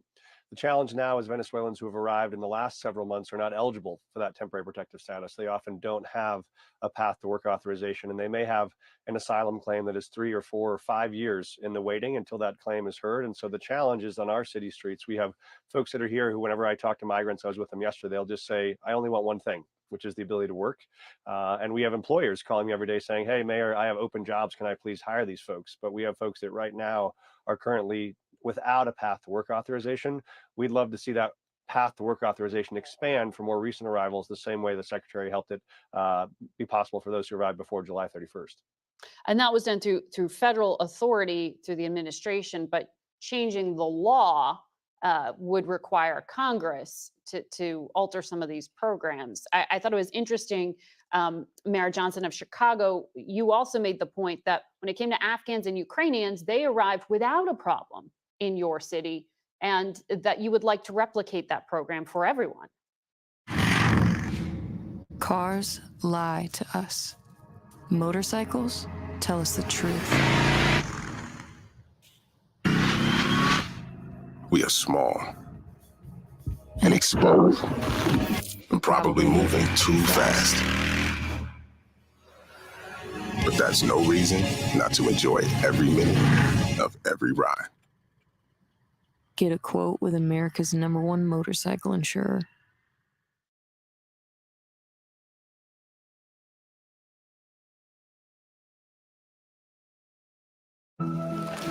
Having a vision is human. So excited to show them this. And the best warranty in the business means we're committed to helping you see it through. Staples Business Advantage. Business is human. That's exactly right. There are 30,000 Ukrainian refugees that are in the city of Chicago right now. The difference is, of course, they were fully supported by the federal government, and they were able to acclimate themselves and integrate into our economy. We have a number of asylum seekers from Central and South America and the continent of Africa. And the question is, why are we not providing that same support and treatment? Here, look, the bottom line is this: we need Congress to act, and we need them to do it expeditiously. But we cannot have the type of chaos that continues to come from the state of Texas. And clearly, the governor of Texas, Governor Abbott, is certainly afraid and mad, but he can't cut his own nose off, right? And so what we're simply saying, what I've done over a month ago, we provided an ordinance that would ultimately provide some structure and some coordination around when buses should arrive. Should not be dropping people off in the middle of the night, in the middle of nowhere, without the type of support that's needed. Very quickly before I let you go, I read Mayor Johnson of Chicago, less than 2 weeks ago, a 5-year-old boy died after falling ill at a migrant shelter in your city. What state are people showing up in, and what is the health risk here, if any? Well, our condolences are still with the family, and we continue to pray for the family who lost their child. I'm a father of 3. This is just an unimaginable pain. But what is very clear is that not only are we providing mental health related services, as well as vaccinations and health screenings, and providing medical health care for these families when they arrive, the moment they get off those buses, we're not seeing that same treatment on the border. In other words, there's no health screenings, no vaccinations. That process at the border is absolutely raggedy and reckless, but we cannot have a governor who decides that he's going to cling to the vestiges of Jefferson Davis when we should be pulling to the hopes and aspirations that were left by Frederick Douglass. We have to have a coordinated response to this humanitarian crisis. We cannot allow chaos to dictate and to divide this country. Well, we will wait to hear from Governor Abbott's office in a response to that. Mr. Mayors, thank you both for joining us. Wayfair presents rugs. Let's roll. Save big on 5x8s under $150. And shop by size, style, or color. From low pile to cozy styles. And yeah, they're machine washable. Unroll a new look with top styles at low prices, all with fast and free shipping. Some advocates for people who are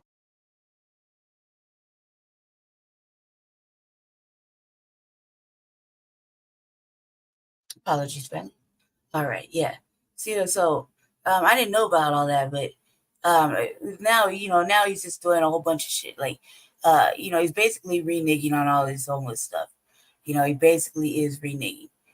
He's shutting down shelters, any programs. He's doing a lot. You know what I mean? He's doing a lot. Well, Denver has spent a year and a half struggling with a massive influx of migrants. Well, now it has a plan to help those who are here while convincing others not to come at all. Mayor Mike Johnson unveiled a plan today that revolves around jobs, and he says no city services will be cut in order to pull it off. The Denver Asylum Seekers Program will offer legal help in obtaining asylum and work permits. It will also help people find housing and get job training. The city will also close its hotel shelters for migrants and give people just 72 hours in a temporary shelter. The mayor thinks this could convince people to go elsewhere. I want to remind people that right now, overwhelmingly, folks at El Paso are being put on a bus to Denver, not because they want to come to Denver, know about Denver, have networks here, but because someone's putting them on a bus because it's the cheapest bus ticket and the shortest stop. We will just have probably more folks that will choose onward travel than do currently, given that we won't have a 42-day shelter system. Your reporter, Gabrielle Vidal, is following this story for you tonight. Yeah, and Gabby, the mayor certainly hopes migrants can fill many of the open jobs we have here in our state. Yeah, that's right, Karen and Michael. And this asylum seeker program hopes to address one of the biggest hurdles that migrants are facing with being able to get work, which is obtaining a work permit. Though this process could still take about 6 months, not every migrant entering the community is going to benefit from this program right away. We were worried more than anything. It's a worry that many migrants like Marcielo Ruiz Pastor are still feeling. We've been here at the Quality Inn for 2 weeks, pretty much. And not knowing what's next after their shelter stay runs out. We were worried because we only had until the 25th here, and we didn't have a place nor knew anywhere to go. But now an asylum seeker program introduced by Mayor Mike Johnston could change that. That's a big help. Sincerely, it's great news for us because they basically want to help us get asylum. They want to help us get our work permit. As one of the nearly 1,000 migrants who will benefit from the launch of this program, people like Pastor and her family would receive rental assistance and food for 6 months. At the same time, they'll receive help on their application for asylum, with the end goal of becoming eligible for work authorization after those 6 months. Our job is, through that 6-month period, is to be able to find the right opportunities to make individuals as successful and as ready as possible to be able to enter the workforce. Denver Economic Development and Opportunities Adib Khan says migrants in the program will be provided training opportunities and certification for areas in which they hope to work once they receive their work authorization. He says they hope to set up migrants for success in their future employment, while also introducing businesses that partner up with this program to migrants who are ready to work. As soon as the work authorization kicks in, we've had individuals who've been trained, they've been certified, they've had opportunities to connect with employers. For people like Pastor's husband, who's struggled to find work without a permit, a program like this could lift up their and their children's future. Be able to find work and help us more than anything. And of course, there's still migrants entering the Denver community. There will still be emergency shelter options for them. But when their time runs out, and if the program still doesn't have space available, the city says that they're going to have to either travel elsewhere or look to family members or other people in the community. A large encampment near Denver's Elitch Gardens has officially been cleared out. The city moved dozens of immigrants from Central and South America into shelter. But as Denver 7's Christian Lopez shows us, most of them are no longer in shelters. We were just here Wednesday as the city of Denver was clearing out dozens of tents near Elitch Gardens. It's all empty now, but now most of them are back on the street just hours later in a new location in Denver. And while we were out here talking to them, things escalated. Llegamos a un acuerdo para irnos pacíficamente. Willie Bastidas says they had all agreed to leave peacefully. But things took a turn when he wasn't allowed in the shelter. Sale uno, salen todos. He said an altercation broke out Wednesday night, causing dozens of them to leave and set up a new camp. Have you guys get on the other side over there? We're going to take off. While we were there, It's going to be a crime scene area. things took a turn again. Within minutes, the area was swarmed with police officers and city officials. You're on this side of the table. So what is going on here right now, and why is there so much police presence here? It's really just for safety. It's only just for safety. Trying to convince them to go back to shelter. Homeless advocate Amy Beck said she didn't agree with their approach. The city could actually de-escalate the situation right now. Rather than enforcement, we need to actually just have a conversation with them. They're telling them that they have to move from here, but they are on public property and they require a 7-day posted notice. We were hearing that they are being forced to leave right now. Is that accurate or no? It's just an advisement. They're being told, hey, you can't camp here. You need to know this. You also need to know that you were offered space in a congregate site for the city. While the city says they were only given written warnings, what's going through your mind? ¿Qué está pensando ahorita? Yo, muchas cosas, la verdad. Some told us they were threatened with more than that and decided to leave the area. They say all they're asking for is a real solution. Trato de que ver que esta gente, en fin, de verdad, tengan algo, pero algo que sea una solución de verdad y real. In Denver, I'm Christian Lopez, Denver 7. The city says all the immigrants have since left the new encampment. Some, but not all, say they chose to return to the shelter. Always outside. Did you know that I'm getting my very own channel for SiriusXM? It's called the Kelly Clarkson Connection. I would only sign on to do it. Just now in Denver, when it comes down, the city is going to address migrants that arrive here in the city. Since December, the city has sheltered more. It's always a large encampment near Denver's Elitch Gardens has officially been cleared out. The city moved dozens of immigrants from Central and South America into shelter. But as Denver 7's Christian Lopez shows us, most of them are no longer in shelters. We were just here Wednesday as the city of Denver was clearing out dozens of tents near Elitch Gardens. It's all empty now, but now most of them are back on the street just hours later in a new location in Denver. And while we were out here talking to them, things escalated. Llegamos a un acuerdo para irnos pacíficamente. Willie Bastidas says they had all agreed to leave peacefully.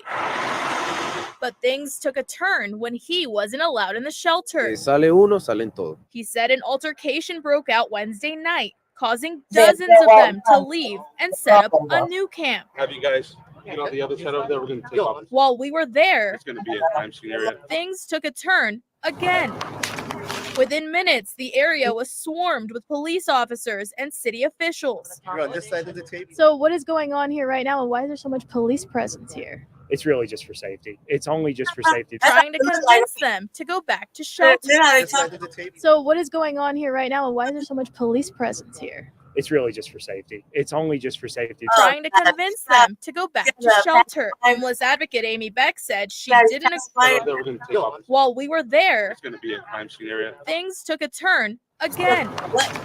Within minutes. Right? You said, look. You said that. Look, you said. I think you said crime scene, not time sensitive. While we were there, It's going to be a crime scene area. things took a turn again. Within minutes, the area was swarmed with police officers and city officials. You're on this side of the table. So what is going on here right now, and why is there so much police presence here? It's really just for safety. It's only just for safety. Trying to convince them to go back to shelter. That's the city covering up something because the police were like, it's about to be a crime scene. And they basically put up the tape. That's crime scene tape. If it was like something else, they'd have brought the fencing. They'd have brought the fencing. They'd have fenced it off. They done crime scene tape too. Not for fencing off and moving people. When they crime scene? Yes. When? You don't remember when they did that? When? You don't remember when they did that? When? The question is, when did they do that? 2020, because you don't remember. Okay, no, we're talking about recently. 2023. 2021, you don't remember when they did 2023. 2022, you don't remember when they did that. Let's talk about 2023. That's most recent. 2023, you don't remember when they did that. No. Was there a crime scene? Yes. Somebody get shot? No, but they put the crime scene tape up. After they moved them. They did that after. They didn't do it while they were shifting them around. Arkansas, they did it at Arkansas. They did it over there by. During Arkansas is like a fucking mile-long sweep. When did they do that? That we weren't there. I've seen it. All right. Okay, fine. But this is different, though, don't you think? Or is this not different? This is not a different scene? I don't know. I think that my opinion, I don't know what's going on, but I don't like it because they're talking about they're at a shelter getting us the way the news portrays it, that they got in a fight and one had to leave, or they all had to leave. They tried to go back into the shelter, said no to one of them, and everybody was like, well, fuck that. If he don't go, we don't go. It's pretty much how it broke down in Spanish. Homeless advocate Amy Beck said she didn't agree with their approach. The city could actually de-escalate the situation right now. Rather than enforcement, we need to actually just have a conversation with them. Nos quieren meter obligados al refugio. They're telling them that they have to move from here, but they are on public property and they require a 7-day posted notice. We were hearing that they are being forced to leave right now. Is that accurate or no? It's just an advisement. They're being told, hey, you can't camp here. You need to know this. You also need to know that you were offered space in a congregate site for the city. While the city says they were only given written warnings. What's going through your mind? ¿Qué está pensando ahorita? Yo, muchas cosas, la verdad. Some told us they were threatened with more than that and decided to leave the area. They say all they're asking for is a real solution. Trato de que ver que esta gente, en fin, de verdad, tengan algo, pero algo que sea una solución de verdad y real. In Denver, I'm Christian Lopez, Denver 7. The city says all the immigrants have since left the new encampment. Some, but not all, say they chose to return to the shelter. Did you know? Why YouTube ads are important? Massive audience, largest search engine, advanced targeting, detailed analytics. Contact us today. People everywhere are recommending. We begin here at 9 with an encampment near Elitch Gardens. It's going to be swept next week, forcing dozens of migrants living there right now to find another place to live. But as Fox 31's Rogelio Mares learned today, some migrants prefer to live in encampments instead of city-funded shelters. He has the reason why and joins us live near Elitch Gardens tonight. Rogelio. Yeah, Tally and Erica, these migrants told me they're not intent to keep living this way, but that legal work permits are their way out of this lifestyle. In fact, they say until then, they'll keep doing those odd jobs, collecting resources among each other, and that, in fact, the encampment itself is the way they're able to maintain themselves right now. Say what you will about Jose, from just one look at him, underneath he's hiding scars. He showed us wounds he said he suffered from torture in his native Venezuela. He faces a new struggle now, though, finding somewhere to live. This is after orders were made by the city of Denver to clear out the migrant encampment at Elitch Gardens. He says what the city is doing is entirely wrong. People who live here, Jose says, don't want to stay in shelters. Sometimes they only serve meals once, maybe twice a day there, he says. How can you tell your child not to cry because they're hungry, he wonders. Martha Perdomo has been in the U.S. 6 months with her husband, daughter, and son. My 2-year-old son can't get into a shelter with his bottle, she said. I can't save any food for him to eat at night. The city has previously said they don't allow outside food into shelters as a matter of public health. The encampment, meanwhile, is a place where Martha can come to make meals for her family. Jose says the migrants have an entire system where they do odd jobs, clearing snow for businesses and cleaning car windows, for example, in order to buy food and store it here at the encampment. They've collected a lot of food, cans, and fresh vegetables. For these folks, encampments aren't ideal, but their autonomy. Jose says a legal work permit would be a means for families to get off the streets and into their own home. Denver Homeless Hotel, the Doubletree Hotel. It's had 7 deaths since January, including a double murder. What do we got going on in Denver? We've got shenanigans happening in Denver. Let's get into it. Here we go. What's up with that? Well, yeah. Here's the other story that just happened. This is another one on top of this. Woman shot inside former hotel. Can you imagine council meetings that are going to come up? Beetlejuice? You betcha. How about Mayor of Portland? Mayor Ted Wheeler, that guy, he just, yeah.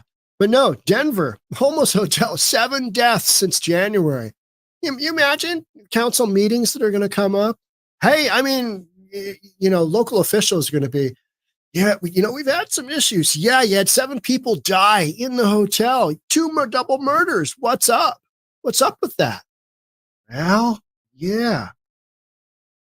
Here's the other story that just happened. This is another one on top of this. Woman shot inside former hotel, converted to shelter in North Denver. That happened last night. Maybe she got shot in the leg. I don't know. This is Denver, though. You're going to have a different stat map, right?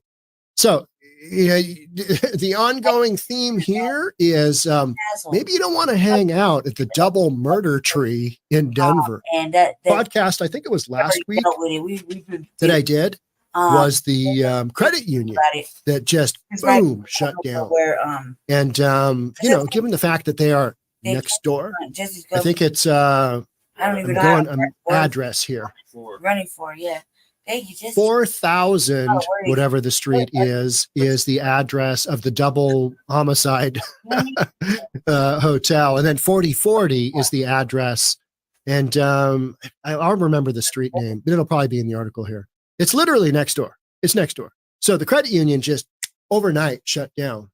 And given the fact that another shooting happened last night, I do not blame them. I do not blame them. And this is just insanity. This is insanity. But look at this hotel. When you see an aerial map of this hotel,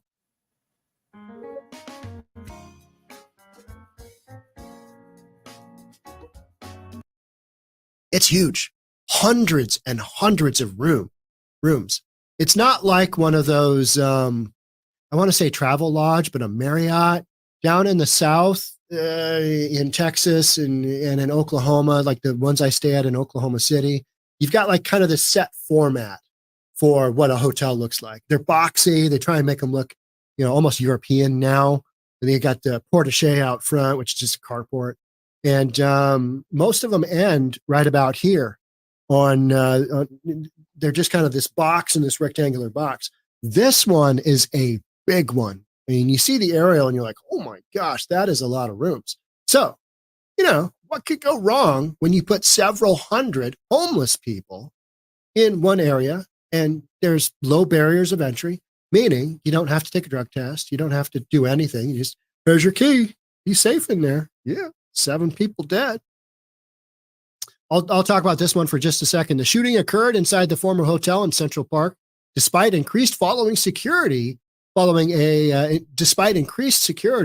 recent double homicide.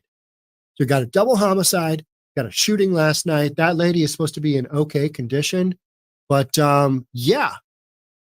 And then you've got thousands of illegal immigrants that are going to work their way to Denver.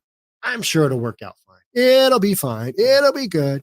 Federal government's going to have to step in and cough up some money at some point, aren't they? Because all these virtue signaling sanctuary cities, they're going to go tilt, just like this hotel is going tilt right now. Because, what would happen if you put several hundred whacked out homeless people into a hotel altogether?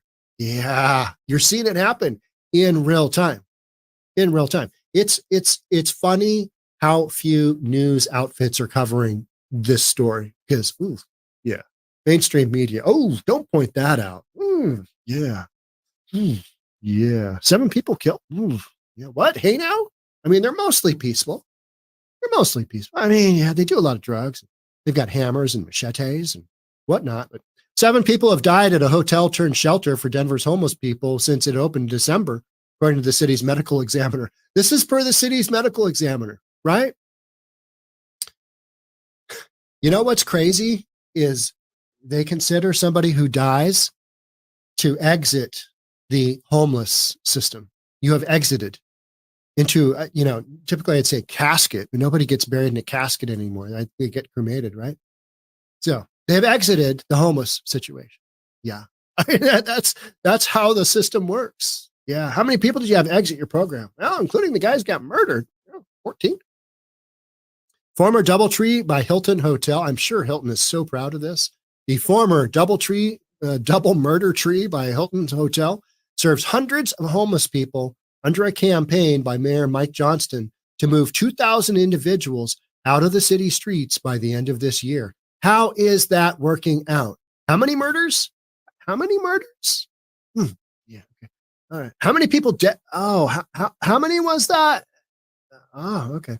That figure counts the 1,000+ homeless individuals who moved into temporary shelters, including at the former DoubleTree Hotel last year. The hotel located, 4040 Quebec Street. All right. I had 4,000 as the 4,000 was the credit union. 4040 Quebec Street, right next door, came under scrutiny. There was some concern about the double homicide. came under scrutiny. We're putting a little bit of emphasis on this double homicide hotel. Following a double homicide on March 16th, when police said 2 victims were found dead inside a room. The medical examiner's office later determined they were shot to death. Oh, hey now. Man. Yeah. In addition, 5 other deaths occurred at 4040 Quebec Street since January 19th. Mm-hmm. I'm sorry. What happened? Oh, yeah. 5 other deaths happened since January 19th. Do you think they might get some Denver National Guard there? Do you think they might get an emphasis patrol? Do you think they might get a workers' bill of rights for the strippers? And look at that. But what do they do? That yet, but we Absolutely nutty, right? It's just nutty that this kind of stuff is going on. Pack as many into a hotel as you can. We'll just see how it goes. We are seeing the fallout in real time of what happens when you do that. Because these people they're not sane. They're whacked out of their minds. They're willing to kill each other. Yeah, the medical examiner said it is awaiting toxicology results. Yeah, I'd say stuff. Get some chapstick if you're smoking the crack, if you're smoking the meth, smoking the fetty down in Portland. The causes of death remained unclear, though the medical examiner said it is awaiting toxicology results. Yeah, I'd say by the look of that bullet hole there, that guy died by gunfire. That's how I would rule it. All right, next. What else you got for me? A day prior to the double homicide on March 15th, 2 other deaths were reported at the hotel's location, according to the records. It's, I start to giggle, and I giggle because it's so ridiculous. These are somebody's family members that are having their lives ended. Maybe they had some really bad life choices somewhere in there. Maybe they're mental. Maybe they should be in a mental institution somewhere, but we don't do that anymore. Maybe they should be in prison. Yeah, maybe. Maybe they should be in a detox center getting cleaned up somewhere. They're not going to have that opportunity. Johnston administration. All right. It's a name adopted by the Johnston administration, Mile High City, and elevation over a mile high. All right. Yeah. All in Mile High. What does that mean? What does that mean? And that's terrible. That's just terrible. That's the name adopted by the Johnston administration. All right. It's a name adopted by the Johnston administration for the mayor's campaign to end homelessness. All in Mile High.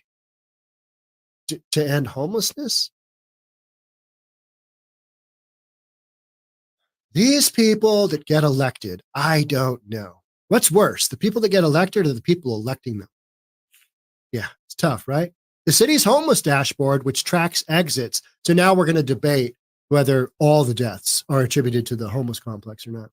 So the city's homeless dashboard, which tracks exits from the city's all-in Mile High program, again, shows that a total of 9 people have died. 9! Fantastic. I mean, we've got progress here. This is very progressive. Earlier, the dashboard showed that 6 people have died, and the mayor's office said 4 of those deaths occurred at the former Doubletree Hotel. You got a lot of people dying. That's the bottom line, right?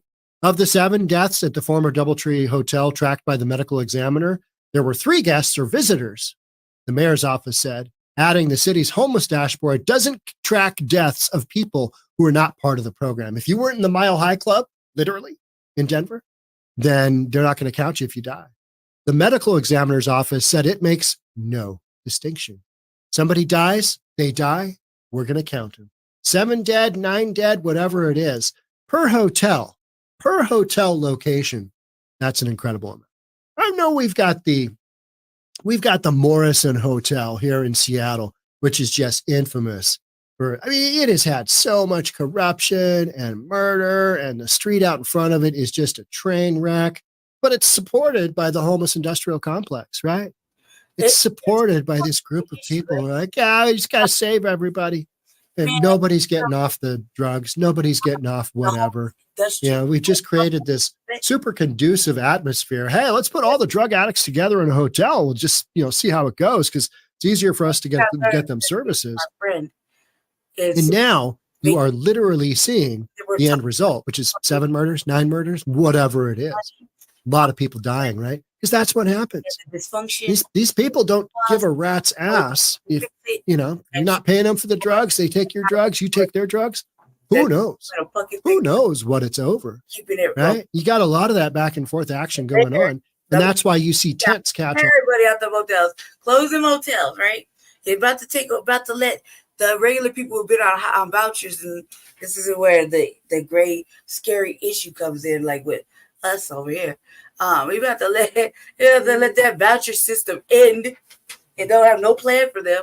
It just shut down 100 motherfucking people in a shelter on the streets over there. Cleanup. 2 cleanups, right? And didn't have no plan for where he was going to put them. He's still receiving money, though. You see what I'm saying? He's still getting money, though. And nobody's really saying that you ain't housing nobody at all. In fact, you're creating homelessness. And you're trying to push for the homelessness you're creating, the possibility of you're giving them money to be homeless, basically, and do shit for 6 months, more than what you would give, more than what actual residents and citizens in any state would get, right? Trust me, we've just been kind of like arguing about this over there. That's not even arguing, but like it's frustrating. You know what I mean? That I got to do so much, and I'm a fucking United States citizen. United States, born and raised in the motherfucking United States, from the fucking soil. I have to, if I apply for food stamps, a minimal fucking thing to take care of myself, I have to also apply for Social Security so they have a way to recoup, right? And then, yeah, they might give me that, right? And if I get denied, which I've been denied 15 times already, to be like 16, then I lose that too, right? So if I apply for financial assistance, like with food stamps and medical, I got to do the same shit, right? Then they pretend to get the paperwork. That's what the argument's about. The paperwork's been submitted. I've already done the shit. The bitch is playing with me, right? We're calling the county every day for twice a day for 3 hours each time I hold. It's fucking stupid. Right, but and in reality, in my mind, because I'm poor, I think about when I first put the application in. So they got a retroactive back pay that, but no, this bitch wound up taking it off. I said, "Fuck that," and I had to put in a whole new application. So technically, I put in 3 fucking applications, technically, and I submitted all the shit they asked me for 3 fucking times. Just for one, just to get this so that I didn't struggle. I wouldn't lose internet. My lights wouldn't get cut off. You feel me? But these people could come and be given an apartment for 6 motherfucking months, free, off the state, off the city anyway. A card with money, and food stamp and income that'll guarantee for like 6 months. We have to renew every 3 months, right? So for 6 months or longer, till they get approved to have a little waiver to work, right? Come on, man, how is it right? And then you got so us regular folk are mad about other shit, wilding out in these hotels that are like temporary. They're like little housing, like what Jesse and me Jesse still live there, but like what me and him used to live with. And it was a good idea. You know what I mean? When you put all kinds of people in, you put sober people in there, you put women in there, you put anyone that's under the LGBTQ banner in there. You put unhoused in there, right? And unhoused could be anything. Not everybody who's unhoused is under the drug thought process. I mean, I can speak to this very fucking real situation. Both people in my family, very close to me, extremely close to me, talking about immediate family, right, are unhoused. Neither of them do drugs or drink. One of them has a fucking job. Real shit. A whole fucking job is held down for 10 plus years. Just out there, like out there. So, because he makes too much money, which is not enough money, really. But according to the state or the city or whatever, he makes too much money. If you're only making $35,000 a year, that's nothing. You know what I mean? So, and he's out there, right? Just saying. And I got another one that is clearly qualifies for housing under a medical banner. We have medical housing too. Specific thing that was created. So we have people that lose limbs or actually get fucking sick and they can't. They may die. So we actually have medical housing. Okay. And they go through so much. They can't even get in. Unless they have some kind of pull or some kind of way, right? And because of pride, they don't want to go through that route, right? So they'd rather just outside struggle. However, it would be very difficult because for some reason, these providers want to ask residents or Denverites that are struggling every motherfucking question in the free world.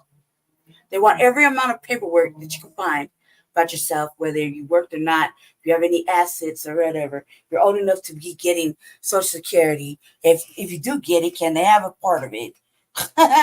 You know, if you got a job, yeah, we'll help you. You got a job, you're gonna pay 30%. Sometimes you got that 30% plus your gas, utilities, your phone. Just say that's the basic, insurance, things like that for your car. To go and keep and maintain your job, that 30% could really help. Not to mention, nothing is cheap, right?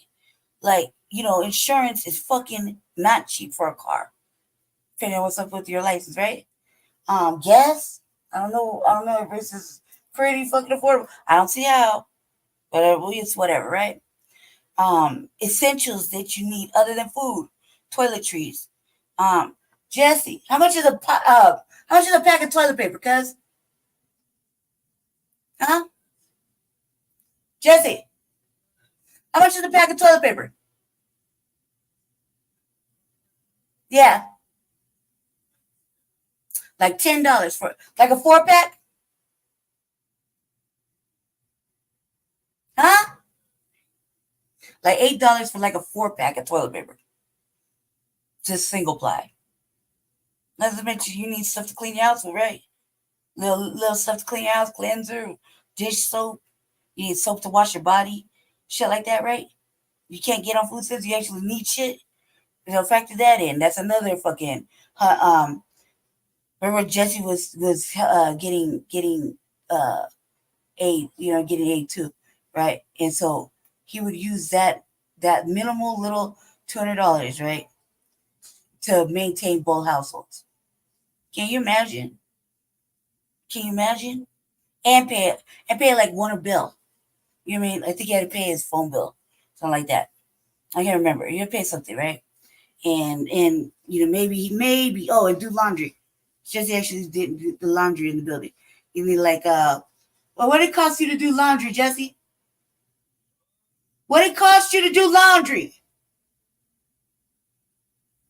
when you were getting money? Huh? Yeah, but when you used to take money out in quarters, how much would you get every month? I know, but how much in quarters would you buy to do laundry?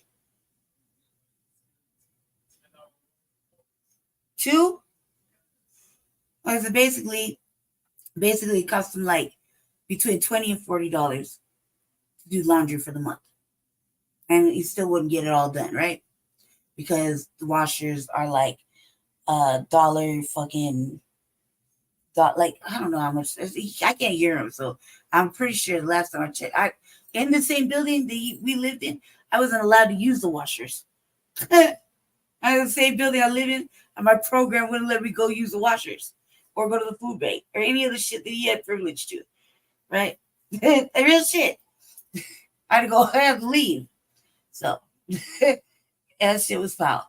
And I felt like kind of personally, they only do it to certain people, right? So with $200, you gotta pay. You have to pay a bill or two, maybe buy $20 to $40 worth of quarters or whatever, and factor in laundry soap, whatever, to do your laundry. You gotta buy toiletries to clean your house, your body, and whatever else, trash bags, whatever the fuck you need, right? He had to do that for 2 households. You see? And that was a fucking struggle. That had to last, right? So that was a fucking struggle. That I'm trying to go to that struggle. And they make it difficult and deny me, right? But these people could get it right now. They get a free apartment for like 6 months. Their needs are handled. The kids get to go to school. Trust and believe. They're at the doctor's office making scenes. I know, because we go. And fucking and now they're gonna get card with money. Is this money? Then they pray you feed your family with it. Just money. Who knows how much? I'm telling you right now, it's gonna be more than what we get. You feel me?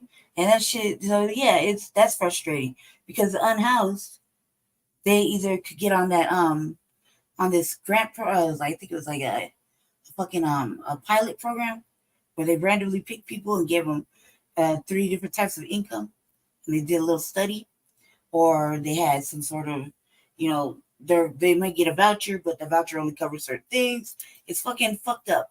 And so they're in a program to it turns into permanent housing. These little shelter hotel things that this motherfucker's clowning on, they're like what me and Jesse used to live in. They will be permanent housing for us. You know what I mean? That's the goal. You get in there, maintain it, do whatever. Like in Jesse's building, there's some people that pay 30% of their fucking income. They pay rent there.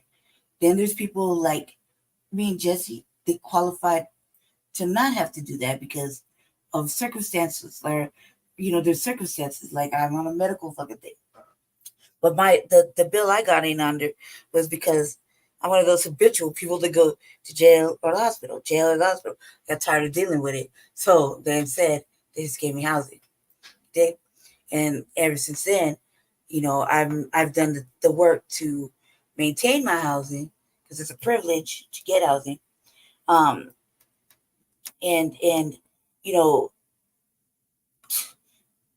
haven't had to go back to jail or be in the hospital, to get off the streets or whatever. I didn't do that for that. I was always sick or something, but because I have a repeated, because I was outside going to the hospital so much, and not having a place to go when I get well, like when my hand had worked, and I was in the hospital for 97 days.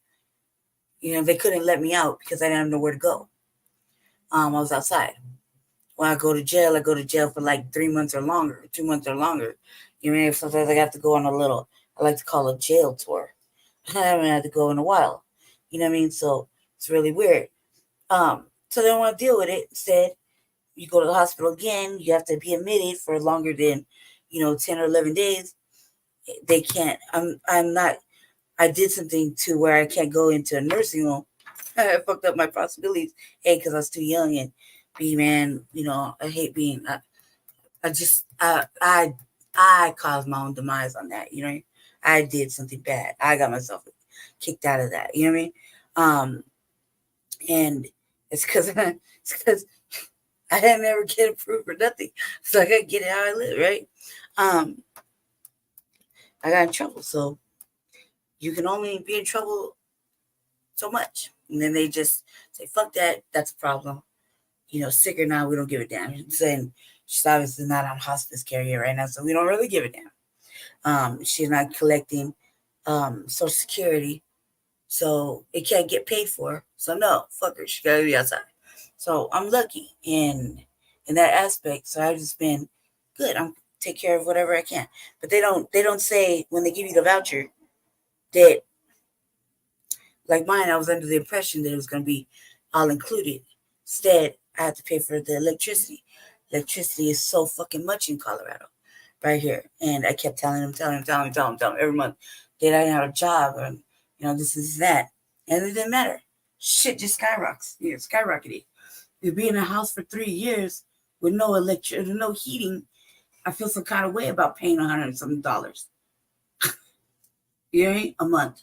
Yeah, I feel some kind of way about it. So fuck no. All right? He obviously has to pay it. To be able to do the work that I was doing for the Justice campaign, you need the internet. Shit is not cheap. That's a luxury item. What I like to think about. So I filed for assistance. Fuck, man, because I needed help. I really need help. And no good deed goes unpunished, right? So my brother don't live here no more. Actually, nobody lives here. The way let everybody tell it, nobody lives here. But I needed help, so I didn't know any other way. I'm trying to be, I'm trying to do different things in my life to get a real job, like a real job, where you go in and you do something. And this right here, whatever we're doing right here, this isn't really a job. It's just me talking about whatever, right? It's not a real job. You don't see me really trying to collect money for it or be monetized or anything like that, because I just don't. I wouldn't know how to get to that number. I've watched channels build just 100 subscribers. It take them like 5 years to build, just because nobody's fucking with their intelligence, I guess. So I couldn't fathom, how to do it. And the reality is that, I want to do certain things, like, I like being of service to the city and whatnot. I like sitting on all the boards. I like helping the city make change. I do like that part. It does feel quite different. But it's not a job. You feel me?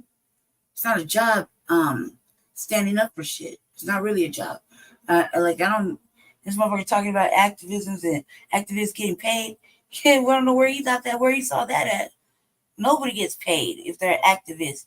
What the fuck you need money for? If you're standing on the right? You standing up for something, what the fuck? Nobody pays you to stand up for something unless you're one of those people. Like you're a spokesperson or whatever. I don't fucking know, but I know that real activism, you're not out there protesting because you know you're gonna get paid for it. Nobody starts a fucking process and go protest or some shit, or be standing in front of city council talking shit to them because they think there's money involved. No, there's no money involved. And this right here is not a monetized situation. So I feel like in this aspect, but no, they didn't, they don't tell people that exactly what it's gonna take. And they don't have a way to make it right. Like they can give you a stipend for electricity, but that electricity isn't even gonna cover a third of the fucking bill. You dig? You just imagine you're paying for electricity and you have no heating or cooling. Right? And you barely, like me, I don't like the lights on at all. Especially right now, like with my eyes being the way they are, like I don't like the light. And the sunlight is perfect. You can't beat the sun, right? I can't tell the sun to turn off. But the ultralight, the lamps and stuff, I can't do it. For some reason, I just cannot fuck with that light right now. Like I just can't. My eyes burn, and it's weird because my eyes are doing weird shit right now. You'll see me walking around this motherfucker with shades on, or laying down, and sometimes Jesse will come in here, like you'll come on the days on a check or whatever, and you'll see me just passed out, movie playing, and I got lokes on, and I find the darkest pair. You know what I mean? And he's like, you turn on light now, it'll be like a vampire. You know what I mean? My sister Carrie, she's like, you ain't gonna turn on the lights. Fuck no. I was like, I ain't got no friend at the Excel Energy. Ain't no friend at the power company.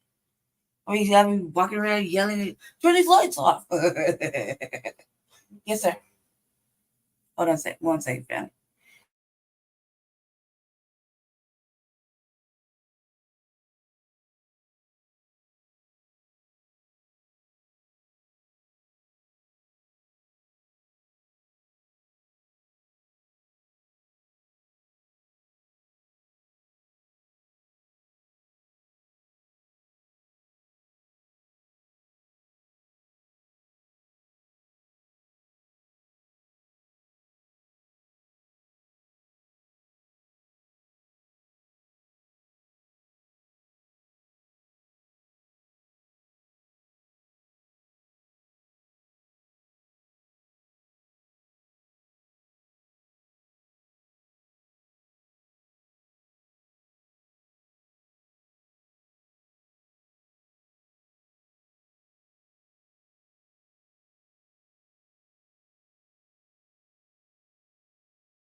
I'm sorry, family. I had a phone call. I apologize. I'm sorry.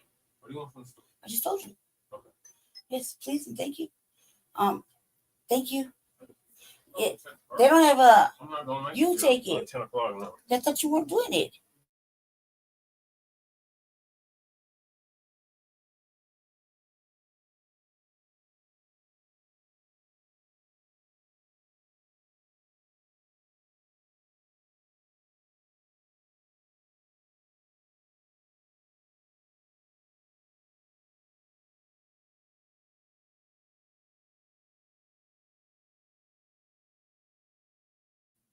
I'm sorry, family. I had a phone call. I apologize. I had to take it as one of those really serious phone calls. I apologize. Where were we? On fire so often. In Seattle, it happens all the time, and you'll hear somebody, it was a drug payment, argument. Somebody came over and torched a, nylon tent, not that hard to catch on fire. Not that hard to catch on fire. You got enough Looney Tunes, hundreds of Looney Tunes running around in a hotel. Just run down the hallway. Did you guys see the video of the two cars in Atlanta, I think it was? They're just screaming down the freeway, and they're literally shooting at each other. You can see the gunfire coming out of their windows, and you're like, ooh, good Lord, that's not good. Nobody got hit. Median section got hit. But Atlanta's got some stories going on.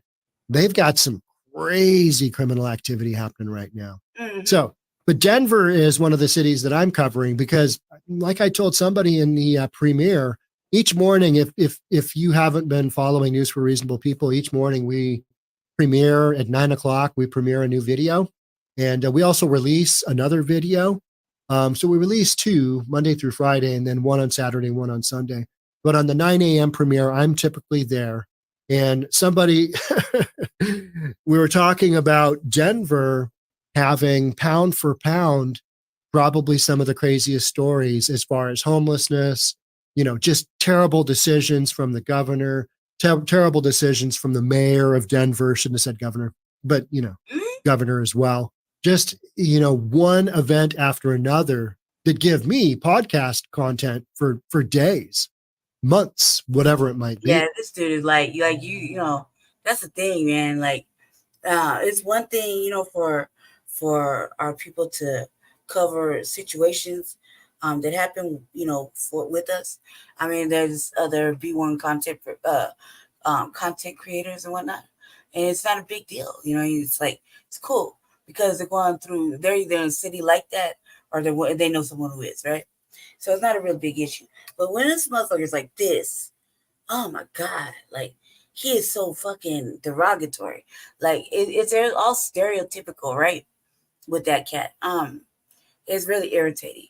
And I sent him a seething motherfucking message one time, a comment. And I was just like, man, I wish I had the numbers you have so that we can have a debate. Because it's these type of bougie motherfuckers that exist that you can't have a debate with or you can't talk shit with because you have low numbers, even if you're good. You know what I mean? Even if you know exactly what the fuck you're talking about. Because you don't have the numbers that reflect you have viewership. Because that's all that matters to them at the end of the day. Your viewers, you gotta have a lot of motherfucking viewers so that they can gauge value of whether or not they want to argue with you about whatever topic you're trying to check them on. You know what I mean? Because they're going to obviously try to capitalize on it somewhere. They're going to try to make it go viral or whatever, right? So it's a thing. I myself, there's been times where I've been watching something and I'll see something totally derogatory and I'll just fucking cuss them the fuck out. And then they'll just delete my comment. So their people don't see it. Like I'll be like, man, fuck you, Banfield. I called her, I told that lady one time, they used to racist, blah, blah, blah, blah, blah, blah. I said, why don't you just say you're a reactionary opinionist like us instead of what you think is journalism? Such crazy shit like that. And she definitely deleted that message. I was like, oh, you're just a reactionary fucking commentator like everybody else. Stop it, you know? And she don't like that shit. So yeah, I do that. I wish, because there's certain things that you want to get upset about, especially when somebody's talking about your city and they don't really know. They only know what they're getting from the media. And if we in the city know that the media is not even giving you 10% of the truth, and the people that are behind all that shit are not giving the media the fucking truth, then what makes you think that anything you hear is valid? You know, unless you're outside or you move around your city or you have some sort of skin in it in the game, you know, skin in it, to where you could actually, you know, dialogue about something. I mean, you would just be listening and basically regurgitating something, you know, right? So, yeah. But family, it's getting late. I would thank you all for sitting here, listening, and watching this migrant sanctuary city shit. And the fuck ups of the new mayor. It's not really a fuck up. It's like a problem that was already there that needs funding and is created and continuously is created. It's like if you really look at it, him shutting down all these fucking shelters, which is big ones too for the migrants and whatnot, and he's allowing these other programs for the unhoused get closed down, right? He's basically creating homelessness, and he needs money to keep it funded. You know, and then he'll pretend to give him help because his representation who speak for him on these projects all come from other administration, and they're not really doing the job. It's just they're just giving you satisfying words to make you feel better, like they are doing something, but in reality, they're not doing a fucking thing, because city council be getting frustrated with this one motherfucker, and they're like, we've asked you to show us, you know, show us the numbers, show us the data repeatedly. And he always has a fucking pivoting, satisfying white boy answer. And I think he thinks that, I think it's like, well, I'm a semi-decent, you know, looking white dude. I don't know. That's what I heard. Semi-decent white dude speaking kind of charmingly. I have my white little presence to woo you into believing anything I fucking tell you. And that's how it's been, because it's been the same motherfucker that me and Jesse avidly knew he was a fucking racist, running these small micro communities. How did he go? How does he start one seated, right? Raise millions of dollars in it, quits it, joins the allegedly quits it, jumps on the mayoral fucking cabinet, right? Moves around in there, and it becomes the czar, right? The spokesman, right? And then go ahead and create some motherfucking this all in whatever the fuck bullshit renaming, rebranding fucking situation. Is the head motherfucker in charge, and they need money to fund it, and his face is right there with it. You see, so it's like cronyism and all that extra shit. You dig? Oh, there's one thing I want to show one more time before I go. It's really interesting, because I've been saying, man, motherfuckers need an audit, like for a real audit. Like, can we get an audit? I like powers of manifestation. Look, check this out. This just happened like last week too. Bam.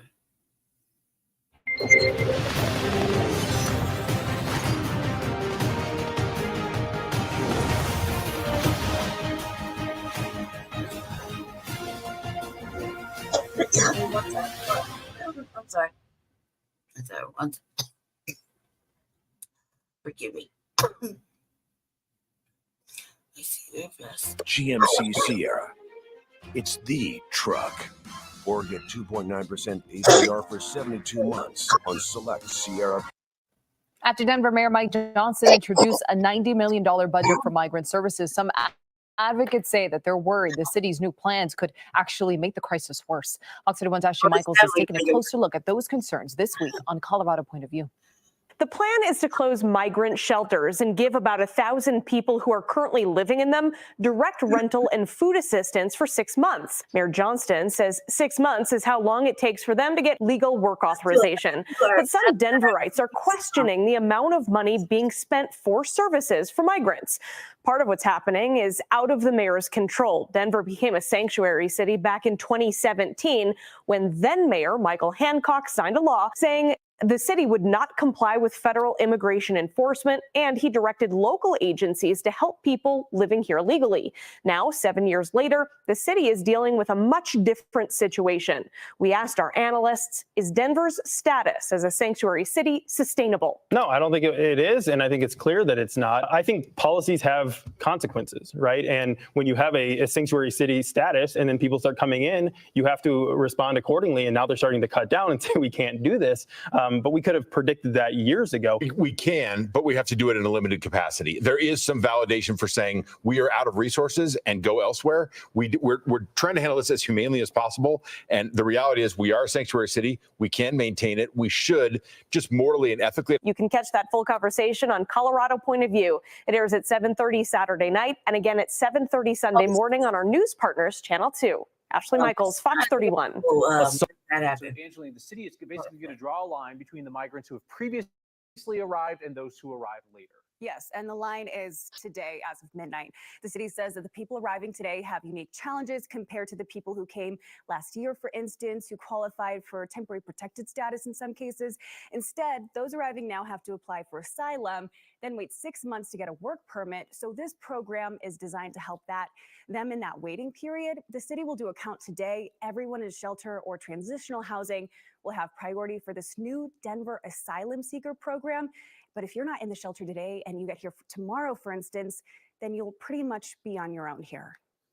It's a program the city promises will give more help. So this is why we built this model around the needs that folks have around a 6-month wait for work authorization. Mayor Johnson says it will offer intensive resources to roughly 1,000 people in shelters today. We will have a limited number of slots to be able to do that because these services require more time. Johnson says the city will help and pay for migrants to apply for asylum, then assist with housing, workforce training, and food assistance. We think this allows us to deliver a win-win. Yoli Casas with Vive Wellness, who's been doing this work since 2022, says weeks-long stays at hotel shelters isn't working anymore. We know that it's just not sustainable, and we're finding more and more people that you can't get your life together in 1 month. The people in shelter today are the lucky ones.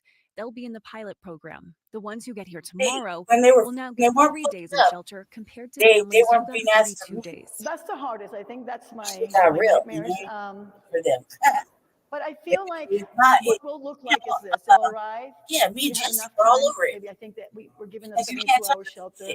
everybody Communicate, sit down with those families. Advocates worry the impact it where will they have. We have to continue sheltering migrants for their success V. Reeves is with House Keys Action Network by suggesting that they only have 72 hours of authorized shelter stay, after which they get a ticket out of town, or what is that people will turn to the streets. People are not looking to move on. Migrants say it will be worse for the people who arrive here later. No es ayuda, no, porque no está haciendo nada. Raul just got to Denver a couple weeks ago. He's no longer in shelter, so he won't qualify for the new program. No tenemos un hogar, no tenemos la ayuda, de verdad no tenemos la capacidad de sostenernos porque no tenemos trabajo, pues me entiende. Meaning some today will get the help they need, and others will inevitably be left out. A spokesperson for Mayor Johnson said that they recognize there is a chance encampments and living on the street can happen. Johnson said that they have staff from Denver Human Services at the border right now showing migrants that long-term sheltering is no longer happening in Denver. And so make sure to be aware of that if you plan to come. To counteract the narrative, people have spread down the chain that Denver is a welcoming place to come. But for now, this program is at capacity for the moment. Roughly 1,000 people. Count will be tonight at capacity. But then we asked, would you reevaluate in 2 months? They said potentially no date for that. Not sure how many spots would open. And so at this point, time will tell. All right, Angeline, Mark, thank you both. Hello, Ghostbusters. It's Doug of Doug and Limu. We help people customize and save hundreds on car insurance with Liberty Mutual. Anyway, Said he's talking. we got a bit of a situation here. Stop the cat, man. You know that's not happening. First of all, to give somebody an under the table job, really gonna ask for permission? No, you're not. You're just gonna do it and pray you don't get in trouble for it because you're not filing the right paperwork at all for them to be with you. They're not like your regular employees. They're not even independent contractors. Who knows how you file your paperwork with your business for how many employees you have? Because under the table means they don't exist. Right? So think about it like that. They don't exist. So how you file that when you file your paperwork, on tax write-offs or whatever you got to do every year to renew your license, your business license, or your contract thing. How many workers do you have? Well, you probably have 6 American ones, but he has 20 illegal ones. You know what I mean? But he only shows he has 6 employees. So I have the same 6 for like 10 years. In reality, he's been in fucking rotation with all his under the table workers. You know what I mean? So he basically has some money here. Get some money for that, They ain't gonna pay you. IRS are not gonna say, oh yeah, we overpaid you for your employees. No, say, yeah, well, you only had 6. This is what you were able to write off. So you got some labor out of it. You got damn near the whole labor. You know what I mean? You paid for it, but with only 6 Americans. But really, you knew it cost more to do, so you got 20 free labor workers. You feel me? And you only had to pay them whatever, right? Because they're not sitting there like, hey, I know my value in another country. I'm paid this because your money ain't the same. So no, that would be capped too. You feel me? I'm over there making $12. Well, if you're making that, why the fuck you come over here? Because it's not like that, right? So basically, I got some more free labor out of you. It's fucking ridiculous. You say, yeah, no, I don't foresee motherfucker. I mean, even I know better than that. Like I roll down the street right now in my neighborhood, and there's like a couple of areas where, I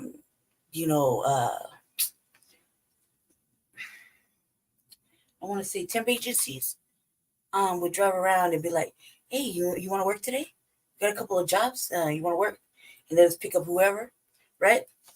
So a lot of the migrants, or even I'm gonna say fuck the migrants.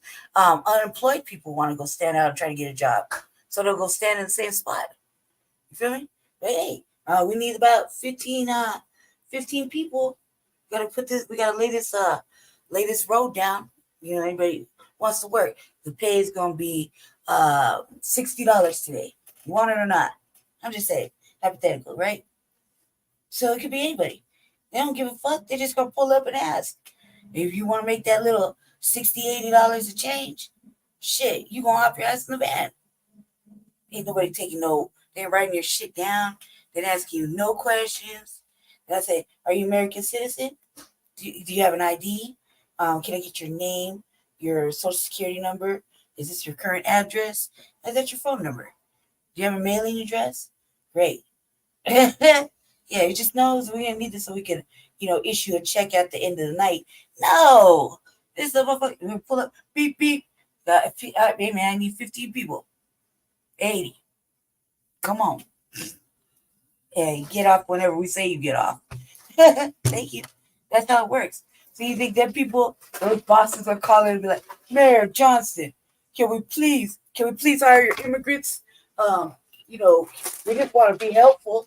No, cuz they're not doing any of that. So the mayor says it. You got, oh shit, man, thank you. You checked it? Yes. Thank you. What's it say? Oh, is that it? Was that my brother's? No, is that my brother's accent? I can't read it. It says Gomer, is it? Yes. Okay. Okay. What's this? What's this? Ooh, what is this? Ooh. Ooh. Can you open these three things? These three. Because I can't read it. Really can't read. I just know they say my name on it. Yes, sir. Oh, finally. I remember the last time I saw a menu. A physical one. I remember they used to drive out. Man, when the last time you had Chinese food where they actually took cash? Somebody drove up and took cash? Huh? Oh, and yeah, I asked them for that. Because I don't remember we have these discussions yet. Come on, man. Hurry up and start playing. I hate when these things happen. Like, oh, guys, this one. Yeah, he did that. All right. Yeah. So I think it's Cap when he fucking tells us stuff. I think he's just lying. I don't think that I know for a fact. Study. Oh, what's it say? This is information you can call from an appointment. It's allowed 48 hours for referral to be processed before calling an appointment. I don't remember if I did it or not. I don't remember if I told you I did it or not. You did tell me. Did I actually schedule it? Yeah. Fuck. I don't remember. I don't remember the date. Wednesday, I think you said you did it on Monday. I don't remember what day I did it for though. There's one more thing I want to show you, family. I just try to see if I put it in here. It was kind of it's kind of very funny to me. Oh, two things. Here you go. It's right here. I gotta go slow, or else I'll miss it. Survey. There's nothing, huh? Medical practice survey. Okay, thank you. Okay, there you go. Bam. At Consumer Cellular, we pride ourselves on giving you fast, reliable, nationwide coverage at up to half the cost of the leading carriers. But don't worry. Thank you. We've got more than that going for us. Like this beautiful store in Arizona, for example. It's the perfect place for me to tell you a little bit more about our phones and how they can become your phones. You name it, we probably got it. We have the top smartphones from all the major companies. If it's state-of-the-art cameras you want, we got them. If you want a smartphone with lots of bells and whistles but won't break the bank, we've got that too. We even have a flip phone, like the Iris Flip. We even have watches. I know what you're thinking. What if I don't have one of these amazing stores in my town yet? Can I get these phones sent to me? Yes, you can. Is it easy? Easy as pie. And for a limited time, new customers get their second. Anger swelled in 2020 and demands for police accountability increased in the wake of George Floyd's murder. Colorado lawmakers changed laws. One of the laws requires the state to publish a use of force report outlining how often every single police agency in Colorado uses things like batons, pepper spray, and guns on citizens. For the first time ever, such a report was published this year, but 6 months late. And only 57% of police agencies required to submit their use of force data did so for the year 2022.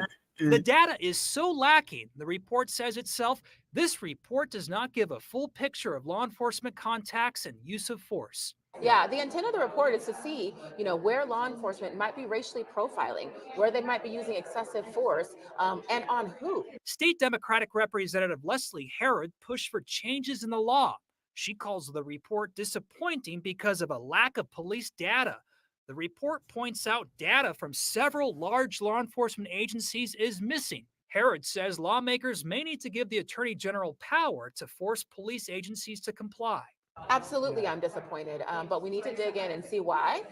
Again, if it's just strict non-compliance, then there are tools that we need to put at our disposal to ensure there is compliance. If there's something that we can do to help, we'll do that too. In the report, Colorado's Department of Safety cites challenges with new methods of data collection from police agencies that may not be used to using a new system. Here's what the report does show. Out of more than 200,000 police contacts with people in the last half of 2022, only 0.3% resulted in use of force. Again, we have to stress here the report is not a complete picture of what happened in the year 2022. It's expected that the 2023 report should be better with more police reporting and more data. Live in the newsroom, Jeremy Hoholland, 9 News. Yeah, you want to see police departments doing this voluntarily. You don't want it to be like Aurora Police where you have to have a consent decree to really get in there and be transparent about what's happening within the department. Yeah, and they're expecting police to get used to this new method of data collection and for them to give up their data as required by law. All right, Jeremy, thank you. Hi, my name is Tanya. I'm 42 years young, and I got Botox Cosmetic. I got treatment in my forehead, on my crow's feet, and then also on my frown lines. I think I waited this long to get Botox Cosmetic because I take like no time for myself. The length of time that it took, for me to go into the office and get it done, I could go on my lunch break, 30 minutes, if that. My life is still crazy. It's just as full as it was before, just with less lines. Talk to your doctor about Botox Cosmetic and whether it's right for you. The effects of Botox Cosmetic may spread hours to weeks after injection, causing serious symptoms. Learn more at BotoxCosmetic.com. More than 7 million migrants have illegally crossed the US-Mexico border since Joe Biden took office. The influx is impacting several cities across America, where thousands of migrants now remain after being bused there by the Texas government. Sky News Washington correspondent Annalise Nielsen has been speaking to those on the front line of the migrant crisis in Denver, Colorado. A surge of migrants causing chaos in CBS News has You've seen the stories. Millions of people have walked over the border between the US and Mexico in the last few years. Border states have started busing these people to cities across the country. But when the headlines disappear, what happens to all the people who've made it to America? What is the plan for sustaining this since we have wide open borders right now? So we're in Denver, Colorado. This is a sanctuary city, which means people who've come to America illegally know local law enforcement won't cooperate with federal law enforcement to deport them. The city had a population of 710,000 people before it welcomed 40,000 undocumented migrants. Venezuela, pobreza. Yeah. I hungry. Yeah. I hungry. We're gonna close, so every day people walk in and come back. For months, Young Prince has hosted hundreds of migrants who showed up on the doorstep of her motel in the dark of night. Around 30 people first day, then I don't know how they get it. Everybody got it here. In January, Young was emotional speaking to CNN about the plight of migrants at her hotel. And it's almost like they've become your family. Yeah. I'm gonna make sure they're eating. You want to make sure they're eating, taken care of. But when Sky News visits Young less than 2 months on, we find her patience is wearing thin. Oh, yeah. Are you going to have to clean this up? Yeah, we did. She used to own this motel with her late husband and was prepared to sell it when the migrants started arriving. What are you doing here? No. When we get there, we discover it's been trashed. They take it out air condition too. Whoa. They already sent my lawyer before he quit. Young Prince tells us that her sale has fallen through, which means her retirement nest egg is now in doubt. We're getting the door there. Even as we're with her, we find some of the rooms have been broken into. Excuse me, you can stay here, go, please. Although even in the messy chaos of her unexpected shelter, there's one family Young Prince has adopted as her own. I came to work to give my children a better future so they can study and have a future. And I thank God that I got here and met this beautiful person.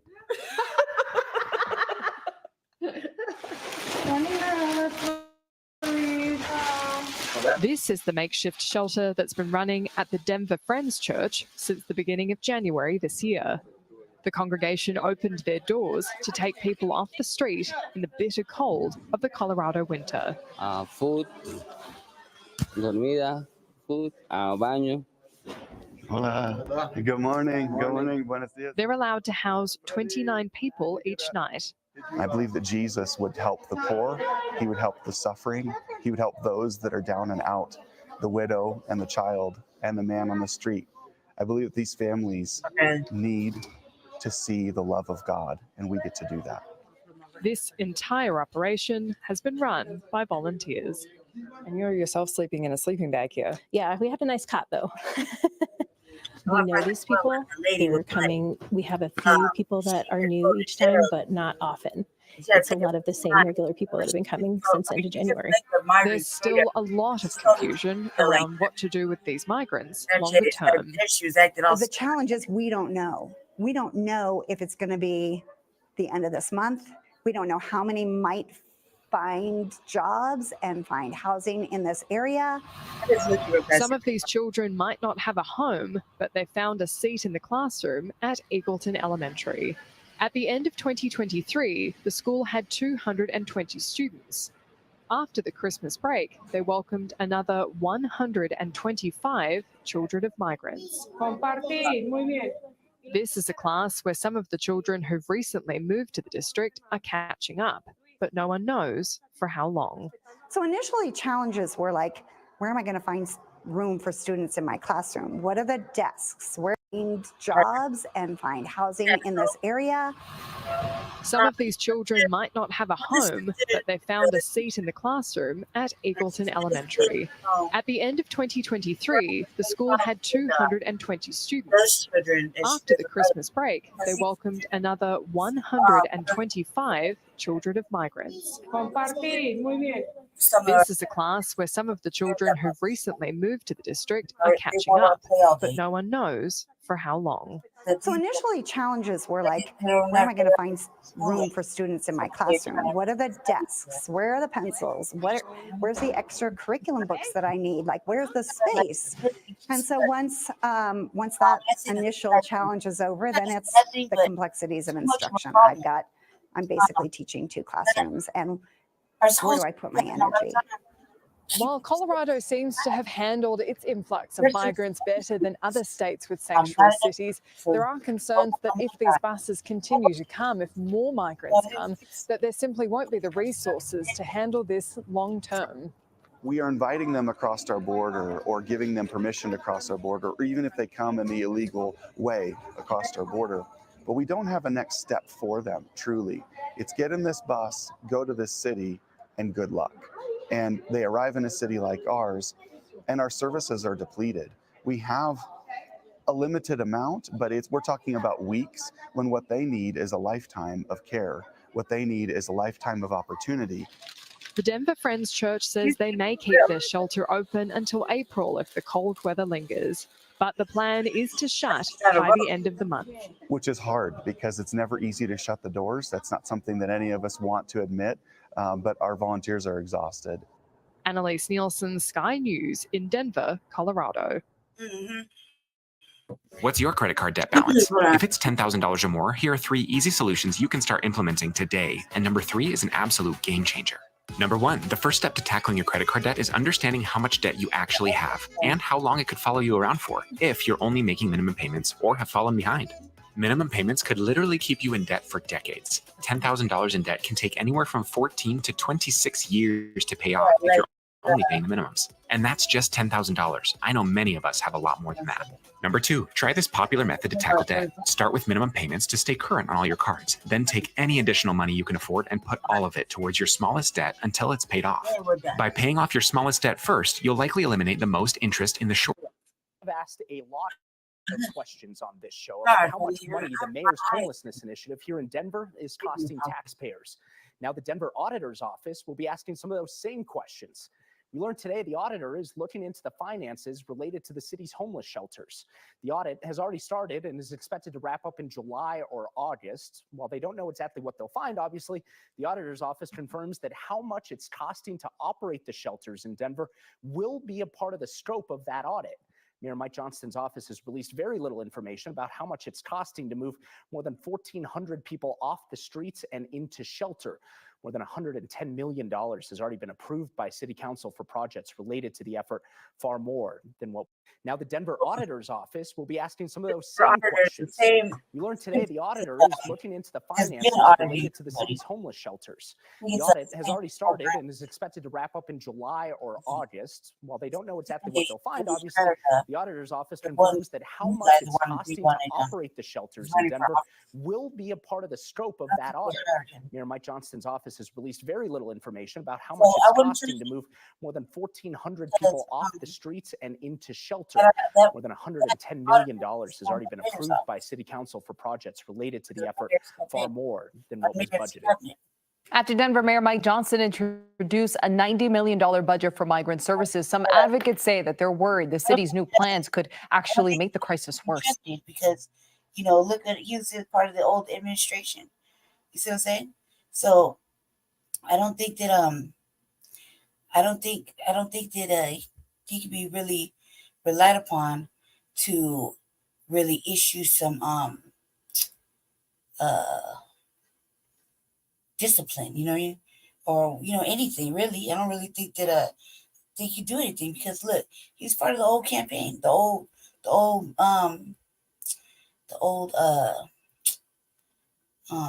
cabinet. Oh man, let's flashback. Let's see a flashback, Valley. Let's see a flashback. Slavery based off of slave catchers, the culture of the police has to change. If we're going to improve anything about public safety, we have to start there. Also, we can hire officers that have actually been trained in mental health, and they have been what is it called? Oh man, what is that testing? It's a certain kind of testing that they do. Psychological testing. Thank you. I think one of the most important questions is how you make sure that everybody in Denver feels heard. I had the chance, I started my career as a teacher and a school principal, was the principal of 3 different high schools. But when I was first elected to the state Senate, I served Northeast Denver for 8 years. And one of the first things I did was open a community office in Northeast Denver as a way to make sure residents could get regular and easy access to me. We also started what we call the Citizens Cabinet, which is a cabinet of advisors that were community members who had experience or lived experience in those topics. So if you had a background with trying to start a small business, or you had a background with criminal justice, you're either a victim of crime or you've been through the correctional facilities. You have like with him, this is when he was running against Jesse, right? With him, if that's the case, right? If you have you need somebody with lived experience, etc., to fill in your spots, and first of all, we shouldn't have to when he became the mayor. He put a lot of motherfuckers that were running against Jesse, or running in the race. I mean to say, running in the race. Some position in his cabinet, in his administration, somewhere. Okay. They didn't have to ask. Really, legitimately, they did not have to ask. There's several people that sit there. I don't know why they act like they don't have no positional pool or anything in the new mayor's cabinet, because they were so quick to brag about the shit, Whereas, I sound like the fucking proclamation. Whereas, Jesse, this a part of our general principle. If you take a motherfucker's intellectual property and you benefit from it, do they really need to beg you to fucking serve their people? Apparently, the answer is yes. That's the answer. Because I wrote him a seething motherfucking letter in the very beginning. And if through because on the Denver.gov website, if you look at it, it'll say refer a candidate, right? Or refer somebody that you think would be perfect for. Answer these 2 little stupid ass questions. Give your reasoning, tell why, and submit the name, right? Something like that. Man, first of all, I was just like, is he serious? We were hearing through the grapevine, that motherfuckers were like, I don't feel like saying their names. They were sitting somewhere on one of the 700 little vacant appointments. And so, we were like, shit, motherfuckers not gonna beg. But then I was like, fuck it, I'll ask. I'll ask, you know what I mean? We didn't want to. It was like, fuck it, man. Like, how do we, any kind of position that you apply for, kind of like you sit to even do the work in the city. It's not a cheap fucking thing. They're going to give you something for it. You get some sort of income for sitting on these, to filling all these holes that he has, these available spots. You sit on all these boards. There's access to that, right? So yeah, no, man. Okay, so you wronged us, but look, hey, can we get on somewhere? Especially when it comes to unhoused issues. Like, damn, they're experts. This experts right here.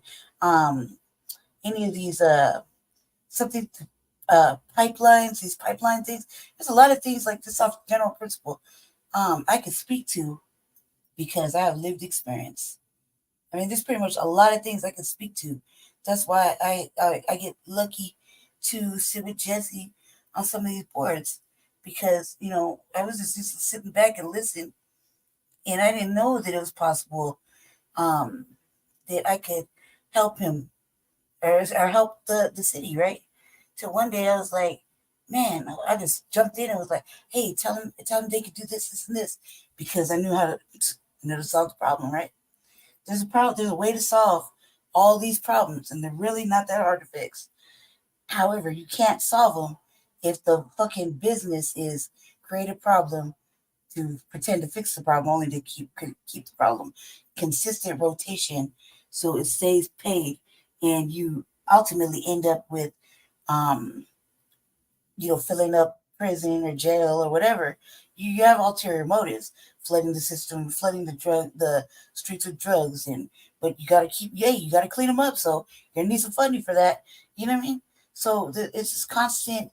The problems stay in rotation. They never get solved, right? They really don't. They really fucking don't. And it's kind of stupid when you think about it. But I'm like, man, man, the answer is so easy to fix. Like, okay, you need to get rid of everybody. We start a new camp when somebody comes in. Everybody that was there from the previous one has to go. Right there. That's the answer. They need to start. You know what I mean? Why? Because you're taking all the crap from the previous, all the cronyism, all the corruption, all the motherfucking misappropriation of funds, all the lying, all the non-transparency, all the pivoting. You get rid of all of that. The fucking slow dragging on the answers. You get rid of all of that. All of that. You can just get rid of it. And start putting in qualified situations.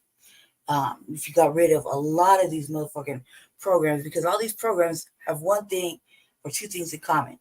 They all will feed off of each other. There's 5 programs, big ones, that feed off of each other. For example, I'll give you an example. Denver Health, Denver County, Denver, the Denver City and County, the jail, right? So you got the hospital, the jail, right? The shelters, shelters, or what do you call it? Denver human services. Okay, so Denver Health, the jail, and human services, right? What else? Think about it. There's like 2 more. Okay, the service providers, that's 4. And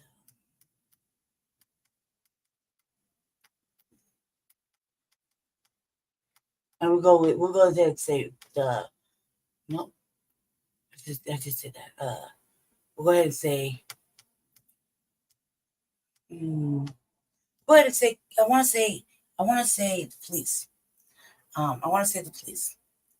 I want to say that. I want to say the police. because the jail and the both jails, the city and the county. Right? I'm just thinking about what happens in there, and how they have certain services in there that are out here, right? That are on the street. Oh, also too, like behavioral health. Okay? So throw all those together, right? Probably like one more. I just can't really think of the name right now. Right? So you got the service providers, there. Then you have oversight. You got the oversight board, which is just regular citizens. Okay? You have the DA's office, all kinds of things, right? Like that. Just a few sort of things. And the also too, let's not forget the Denver Public Schools. Okay, now let's not forget them. And I'm gonna go ahead and say transit. Okay, I'll go ahead and throw RTD in there too. Okay, transit. These are all very important things, right, for the city. But they have their hand in everything together. For example, you go to jail, right? So you go to the city jail. Denver City Jail has nurses that are there working inside the jail for either mental health, medical, and mental health, right? They work there. They work for Denver Health, okay? But they're in Denver City Jail. So that's a whole different avenue. So, for example, motherfucker gets picked up off the street, okay? They got an addiction problem, whatever. They have either that's hypothetical. They have an addiction problem, or they have a mental health issue caused by either the scenario that they live in. Because motherfucker could be crazy, doesn't necessarily mean it's drug induced crazy, right? That's a narrative. So it could just mean, hey man, your mother is schizophrenic, you're schizophrenic, okay? You suffer from some sort of delusional fucking shit. It's mental. It's not induced. It's induced by stress, not drugs, right? But you're outside because you don't know how to behave yourself, or you can't self-soothe, or you don't have the tools to take your medicine or whatever the fuck, right?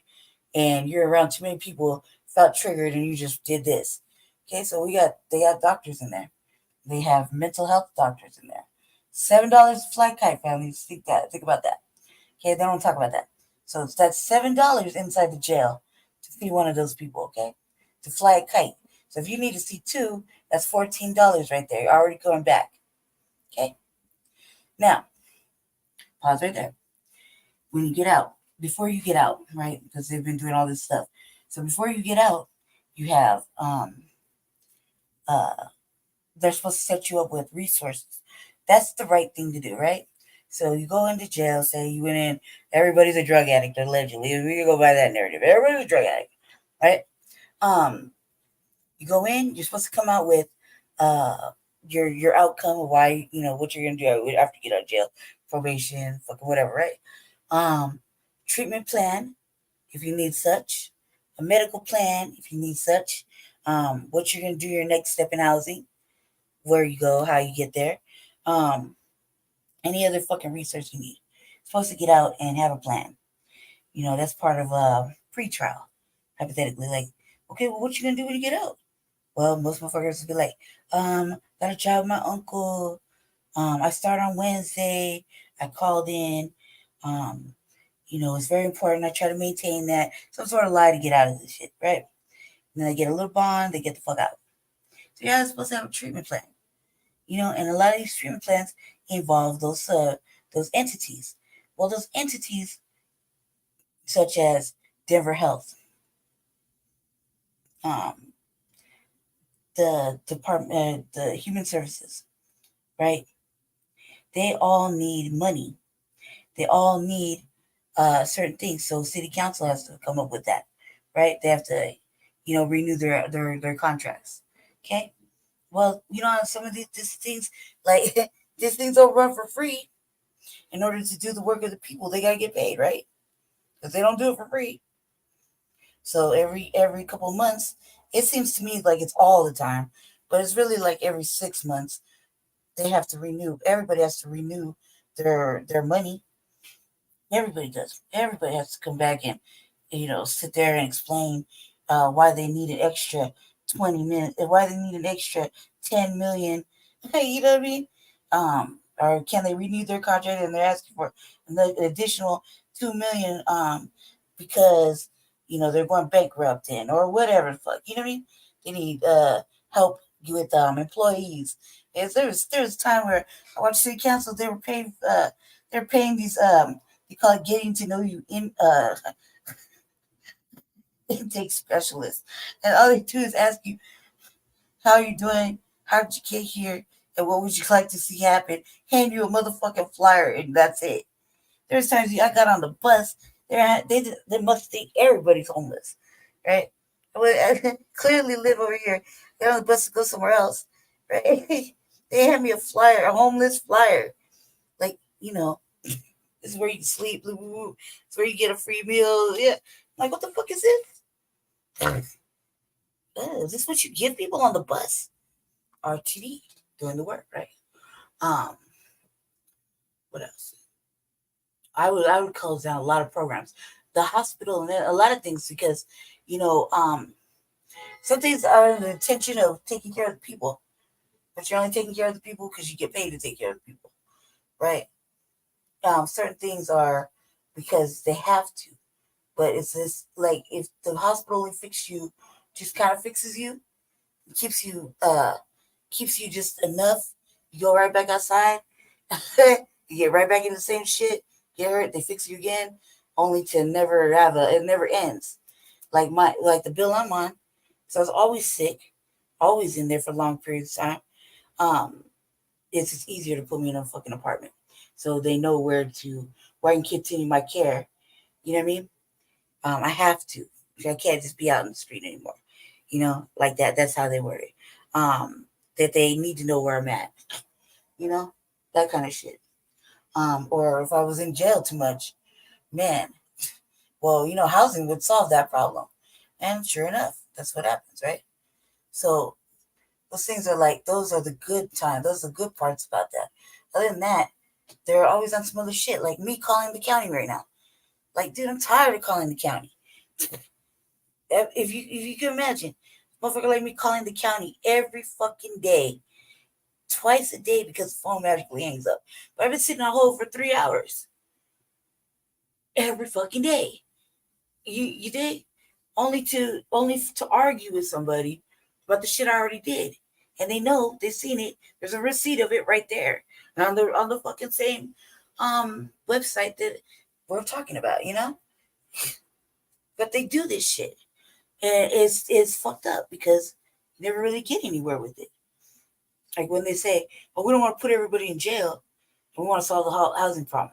Well, the only way we're going to solve the housing problem, like, look, they were going to lock motherfuckers up to solve the housing problem during this campaign. Okay, during this campaign, the topic had come up, and they were like, "Well, now, like, you can't lock up everybody to solve homelessness.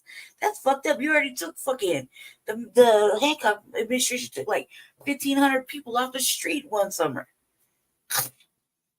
You serious? No, it's wrong. Like, it's all wrong. The whole thing is wrong, But this is a problem that the city's created.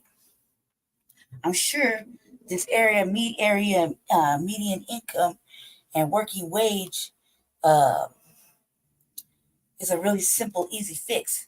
I'm pretty sure that the rent doesn't have to be fucking sky high. Like, for example, the place I live in, when I remember when I used to be like, man, one day I want to live there. That's my dream apartment. Because I remember when this kind of had some big ass windows. I really liked the big ass windows. I thought they were doors, really, if I remember correctly. But then I guess they weren't doors, or they really were, and they changed the doors. They were like glass doors. That's how I was like, damn, this is a rip. I was like, man, this would be tight. I think I would like, because at the time I wasn't sick. It's like, man, I like that top apartment right there. It's like oversee everything. I was like the top apartment. But it was $400, $475. Currently, the same motherfucking apartment, 2024, is like $1,600 for this motherfucking apartment that has no heat or cooling, and I gotta pay motherfucking electricity that's sky motherfucking high, right? Let them tell it the heat works. Not to mention, 3 years I didn't have no fucking problems.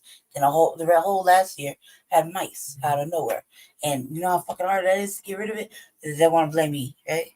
Knowing that there's all kinds of gentrification going on around here, like literally right across the street, pushing all the little field animals out, right? And there's just motherfuckers that just got like 20 dogs and 10 kids. What are mice like? You know what I mean? Chaos. Food, things like that they have access to. You know, I thought the mice came from under this little trailer. You know, the motherfucker living in a little trailer in front of my building brought it. I don't know why he was living there and why nobody told him nothing. But one day I was leaving, I was driving around the little narrow sidewalk, and motherfucking like 10 mice came up from underneath this shit. Scared the fuck out of me. I almost crashed. I was like, oh, hell nah. Hell nah. You know what I mean? Like, this motherfucker living right here. No wonder. You see what I'm saying? It's not how hard it is. I figured out they was using my crib coming through the heater vents like a motherfucking pipeline. Like, hell nah. I sealed the fuck out of that. I cocked every fucking little air opening that I duct taped it. Because that's the only way you can solve it. The only fucking way. Figure out how to get in here, motherfuckers. You know? I couldn't figure it out. I was like, why did it keep coming? You know what I mean? Why? Because apparently mice only have like a 2-day living lifespan. It's weird. Fucking weird. But I was like, get rid of them. Just because of that, that's the whole reason I'm so sick. That shit is a problem. That shit is a real problem from the fucking landlords. Like, so they realized that they made my heart go into active heart failure. Yeah, instead of just laying dormant, it's active. Like, motherfucker could really die. The possibility of dying is like, maybe not right now, but like maybe last month, probably say 80%. This month I was feeling pretty all right. So, you know, say 65%. You see what I'm saying? There's definitely days I wonder. You know, definitely days I wonder. But it's probably like 65% chance, right? But it doesn't mean that everything else isn't failing, especially when you're talking about your lung system, right? Not everybody can breathe in fumes or stuff like that, but to have like dander floating around like dust, right? It's like that, dander, something so minuscule, right? Blowing in your lungs, causing you to not be able to breathe. So like if I decide to walk outside, like for example, getting in the car with my sister, right? Before we could pull up, I couldn't breathe for like, I felt like I was gonna like die just getting to our car. From my room, front door to the front, all the way to the truck. I thought my heart was gonna stop halfway through, right? And then I sat there trying to breathe. It was because I couldn't get that shit in my heart to start to function right. You know what I mean? Doesn't matter what I do, no matter how clean I do it, there's always going to be some sort of dander remnant somewhere that you don't forget. You feel me? I can't trust that I got everything because fuck, man, I'm sick. And asking for help, then everybody want to say, I don't live here. You know what I mean? Like that. You know? Same shit, brother, whatever. But maybe you just, no. So I got to do it myself. It's going to take me fucking forever. So I was outside. I was like, fuck, man, I can't breathe. Because of them, they don't want to even take responsibility of it. They're like, I'm like, look, your shit. First of all, you knew you had this problem, blah, blah, blah. But telling you for damn near a year, well, now it put me in a life issue where, you know, I could die in here. And you just don't give a damn. All right, cool. Well, I'm not going to give a damn when I seal up your shit. Don't even try to tax me for it. Because you cannot have an asset. The real shit. You know what I mean? This can be a real issue. They can really board this shit up. Yeah. So your little income right here of double dipping can end real quick. You feel me? That's how it be. Fix the motherfucking problem. They wouldn't fix it. They wouldn't fix it. Shit had caused me just because they created the problem. I almost lost the whole thing because that is part of the rules of the lease. You can lose your voucher for their fuckery. You know what I mean? And they won't take responsibility for it. So, what is a motherfucker to do? Take that L or you take the L? All right, I'll take this L. I'm not getting a motherfucking eviction, but you're not going to have an asset. You know what I mean? And then there's another thing. There's a lot of problems that could be merged together, right? So if all these little, for example, all these little housing situations, right? And then you got the animal shelter, right? Before you euthanize a motherfucking dog, why don't you put them to work? Really? You think you would have all this motherfucking tension if you just did the one simple thing and put a couple of dogs up in these little programs, right? Just how you could really make it work. Real shit. You're providing a service. Dogs look out for the residents. They're gonna just gravitate. They're gonna be socially calming. Nobody's gonna want to go postal if a dog is around. Trust me. They're super friendly. No one is wanting to go postal. Matter of fact, they probably just want to sit try to see if they can get the dog to go to their room with them. Okay? They're not gonna want to go postal. It's almost a fact. I calm down when my sister bring her dog over. Or my niece used to have a kitten. And she just popped it. She said, oh, look. And I was like, oh, can I borrow it? She said no. But man, as soon as I touched it, I immediately calmed down. I was not so angry, you know what I mean? So I'm pretty sure that a lot of fucking things could be eliminated and could be really peaceful at these combative fucking spots. If you went and, adopted a couple motherfucking animals to service the community that lives there. Meaning, you can teach them how to guard the motherfucking residents. That's off top. Man, how many residents do you think would sign up to help with that project, right? Just so they can feel like they have something to do. That opens them up to, communicating with people, right? Developing something like a service, relieving themselves of stress. It's kind of therapeutic. I mean, that's like a whole bunch of shit. You think they're going to want to go do drugs if there's a dog in the building? No. Probably not. You think they want to go and be shooting up shit or, fucking off and being destructive inside the building? No. Probably not. You think they want to go out mobbing to the liquor store right before it closed just because they got a problem and they're in their apartment stacked to the ceiling, fucking with nothing to do? No. In fact, they'll find a reason to be more responsible. If they know they got to be walking the motherfucking dog around the neighborhood for exercise or just learning the building or having the dog ride up and down the elevator to, just make sure nothing bad's happening. You can trust dogs to do work, right? They don't need really a lot of supervision. They just need to know what to do. You can make any dog a working dog. It could be a therapeutic dog. So you have motherfucking like 6 of those just kicking it in the lobby. Protecting the lobby, protecting the guards that are not protecting the residents. You know what I mean? I'm protecting the residents. Shit, you think motherfuckers would be beating their bitches in the lobby if there was a dog around? No. Probably not, right? What about cats? Do you think any of these places would have rodents?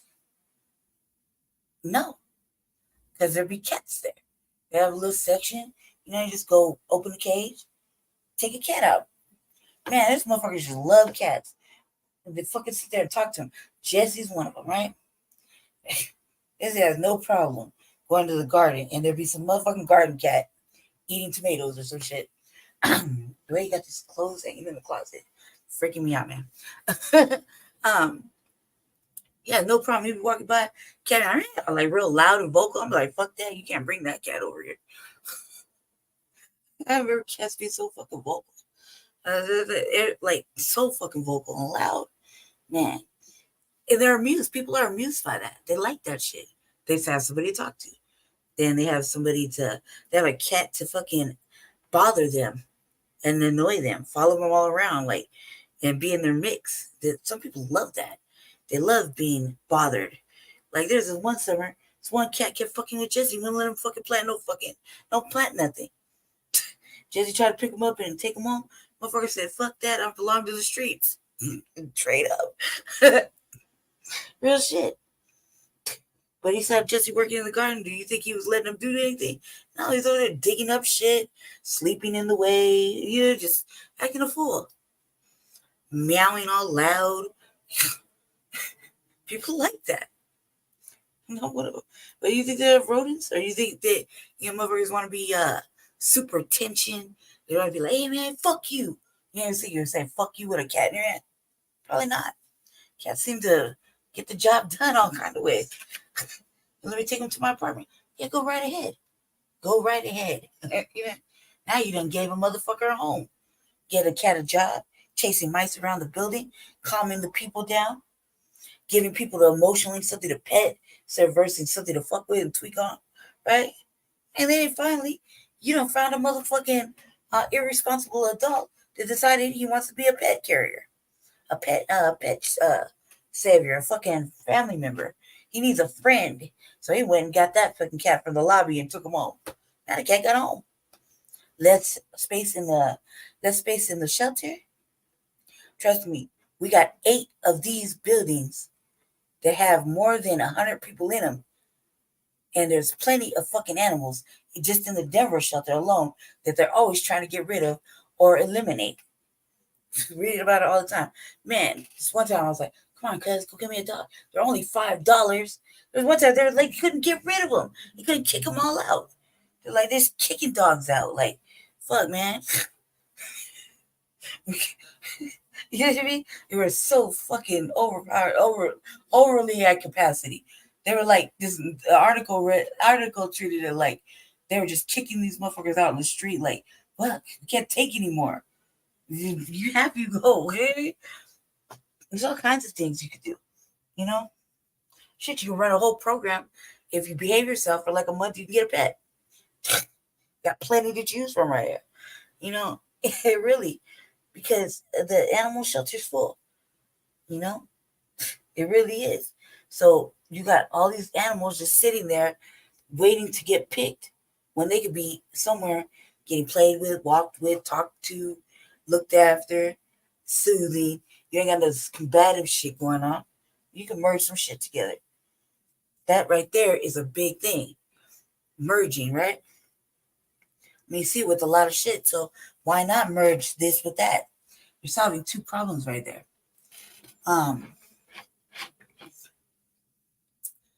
You really do. There's a lot of shit they could do, Denver could do.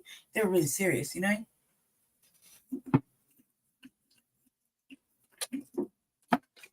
Sorry, my head caught me. Yeah. So I don't know, but when he was running, he was not running on.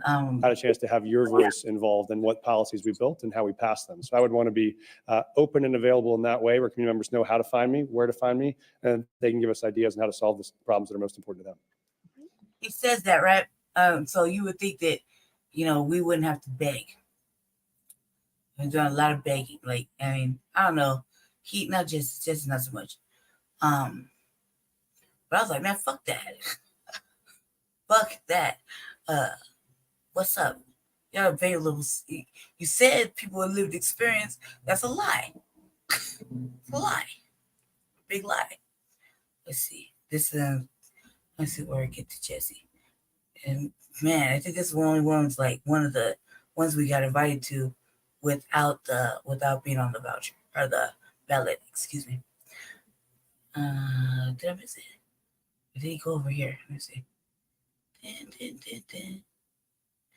Maybe. Oh wait. Let me see if I find it. Yeah, I thought this lady was wearing the prettiest dress. Like, let's see. There's poor Jesse. I didn't really try it that day. Like, I think he was prepared. I think he just, like, I mean, man, like we were making notes, trying to practice and everything. It was really hard, you know. Cause a lot of these motherfuckers, a lot of these people that already have a position, like this sister right here. Well, she's on this inclusive tip, okay, Dr. Calderon. Yet we couldn't get our political leaders to do what was right. Right now, tonight, we are actually in the Globeville, Elyria, Swansea neighborhoods where there are tremendous land use issues going on, including issues of the environment. So I am looking to be your next mayor. Please check out my platform at lisafordenver.com. As write-in candidates, if you want to vote for one of these candidates, you will need to write their name in the space provided on your ballot. Now, before we dive in, I have some choreography notes for the candidates, if you will. When you're called upon for a response during the forum, please go to the nearest lectern to where you are seated. We will begin with 45-second opening statements from each candidate. We'll proceed in ballot order with these statements, so let's get started with Lisa Calderon.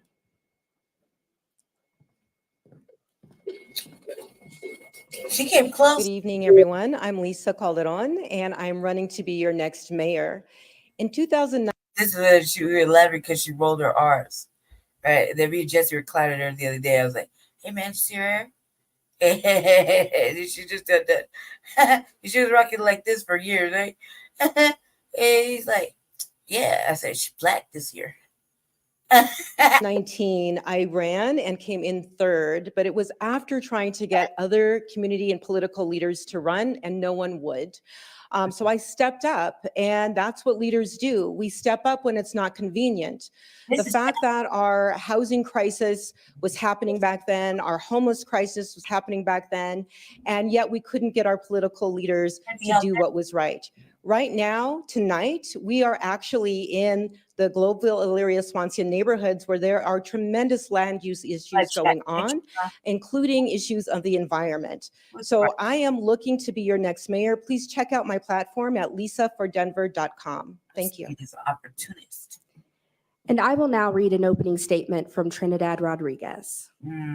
I was born and raised in West Denver by a single mom. Growing up, we confronted housing insecurity, addiction, violence, and mental health struggles. But this city helped us through the tough times, and I want to promise to put people first, people over politics every single time. Man, she has to stop. Because that's one of the Jesse things. And I remember I was like, "Oh, this bitch is wild." Man, I remember saying that. She's holding the current seat. I think she's termed out. That this is the one Jesse gonna replace. Yeah, I gave him the realistic. I know together we can tackle Denver's toughest issues like affordable housing, homelessness, and community safety.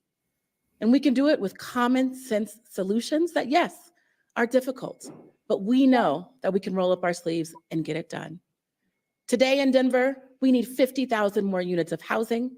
We need to tackle our homelessness crisis head on, and we need to make sure. First of all, none of these people really cared about the unhoused situation. They're only capitalizing off of it because the face of motherfucking homelessness had lived experience. That is the only platform he was really pushing aside from Black first. You know what I mean? Naturally, you know, we want to house our Black family outside, you know, because we still have family that is currently unhoused and they're Black. Elders, women, you know, people like our age, like his age, my age, you know, they're still outside. It's really bad for the disabled, you know. So it's a real life situation. And that was our biggest thing. That was his biggest thing. And he had the experience to house people. He knew how to do it because he housed 8 people before that, including myself. He got me out of several really bad, ugly situations and put me in this. Yeah, so he was capable of doing it. I mean, he's capable of knowing what it took to house people. I mean, people, he knew because he was doing the work, literally doing the work for like one of the they call him hand now, but it's Denver Homeless Out Loud. I was unhoused. I would go to where they were, Denver Homeless Out Loud was. I see them regularly on the street when they come in, protest at the sweeps and whatnot. I would see them regularly, and on Wednesdays they would have meetings. And you go in, you get a little food, dialogue and talk about what they think, what they can talk about with city council, what the needs of the homeless are. Tell us about the fucking lawsuit. Tell us about the upcoming changes, things like that. That's where we could really learn about what's going on, and we see like I know just from there, and I also know, from different things. Nothing bad. I'm just saying, and you're out on that side, on the east side, people got generational roots there, and he's one of them. So he was doing the work, and he's my friend. So, we're just friends. We were just friends at that time. He saw a situation where I needed help to have housing. Initially, he was the first person that actually made it happen. However, he corrected an issue after it happened.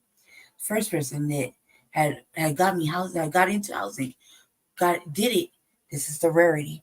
He did it as an inmate in the jail. He's like, man, I can't have her out there like that. She can die. So he made arrangements through the case management in the jail.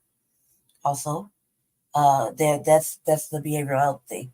To contact the outreach or the Denver Homeless Out Loud people, and to make them go ahead and give me a hotel voucher until housing could be acquired, right? So I was there for like a long time. It was like the prequel, the detriment of it was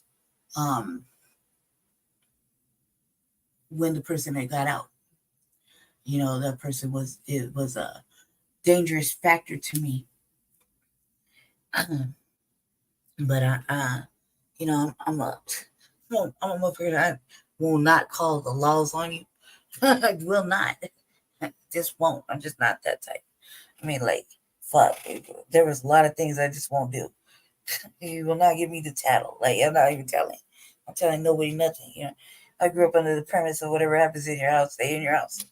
So I was suffering a lot of ugliness, and it started to really affect my housing in the hotel, because the police would be up there in the building, either placing people in there or responding to complaints from the front desk about certain other individuals. So they happen to be cruising around the same floor, trying to get at somebody in the room next to me, and they hear fucking violence in the next room. You know what I mean? So naturally, they're gonna kick in the door and find out what's cracked. The whole motherfuckers like, I don't know what you're talking about. No, everything's fine. Clearly not fine. But everything's fine. Clearly not. And that became an issue where, it affected me. I lost my spot. I was going to lose my spot. And I just happened to see him visiting his brother, and happened to catch him. Like, hey, say, cuz, you think you could, and if that's possible, shit, you made like 2 phone calls right there. And then the next thing you know, it was right at the start of COVID, and they came and got me in a van, took me to a little testing area, tested me, found out it was negative, because I really was really reclusive, didn't really go out nowhere. and took me into another. At that time, they had COVID housing, emergency COVID housing.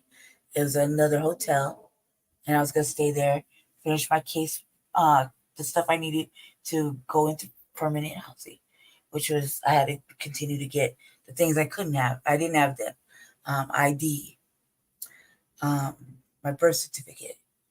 That's pretty much it. I didn't have those two items. And they wanted me to make sure that I had the things I needed, like I had to apply for food stamps, simple shit like that. I had to make sure that I stayed current with my needs. If I had any medical needs, I had to fill out the paperwork, stuff like that. They made sure that they got me a regular situation with the doctor. So I was going to the community clinic, to start my medical care, because me having a heart condition, I would only go to the doctor if I was having a problem like call it hypoxia. That kicked in. Fuck, man. That's every year, twice. Motherfucker stopped breathing on the street. And then you got to go in and get well for like 7 days. So yeah, they took care of me there. I was in a very nice. Did this sometimes, like I done lived out the street sometimes my whole life, and there's certain hotels that are just really, really nice on the inside. And at the time, we were like, I think it was we were also protesting and tearing up the city,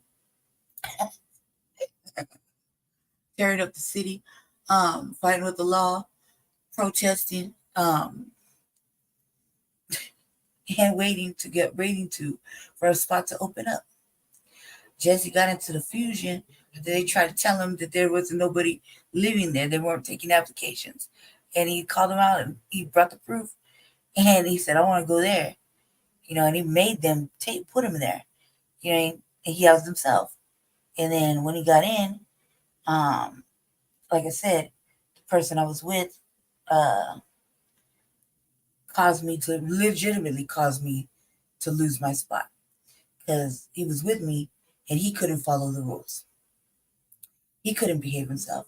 Not only was he violent inside, like really fucking violent. The drinking and the violence was crazy. But the disrespect, like you're supposed to come in. We have curfew. You're not supposed to be gone all night. It's things like that. You know what I mean? He would just take off and be gone for 4 days. And I'm over the line and covering it up. And then catching a mollywop of the century for no reason, right? And then I have to hurry up, clean up the apartment, clean up the room because somebody called the security, and I'm all battered. I don't know what the fuck happened. I fell. You know what I mean? And they kicked me out over a hole that I didn't make in the bathroom. With the door, like you have a door, there's no stopper. So if you open the door too wide or too quick, the door handle might hit the wall. Well, when I moved in, I didn't think that I had to report that there was a hole where the handle had hit the wall. There was no stopper right there, so that there would be a barrier to prevent a hole. You got two people with long hair, and the drain is on the floor. So there's no bathroom, there's just a drain. So drains get clogged, and they came one day when I wasn't there to work on my room because it had started to flood, and I just wasn't draining right, and it started to flood the inside of the room. And like when I noticed that it wasn't draining properly, now I went to go make a report. And while I'm in there, motherfucker is supposed to be working on a drain. Why the fuck you close the door? You know what I mean?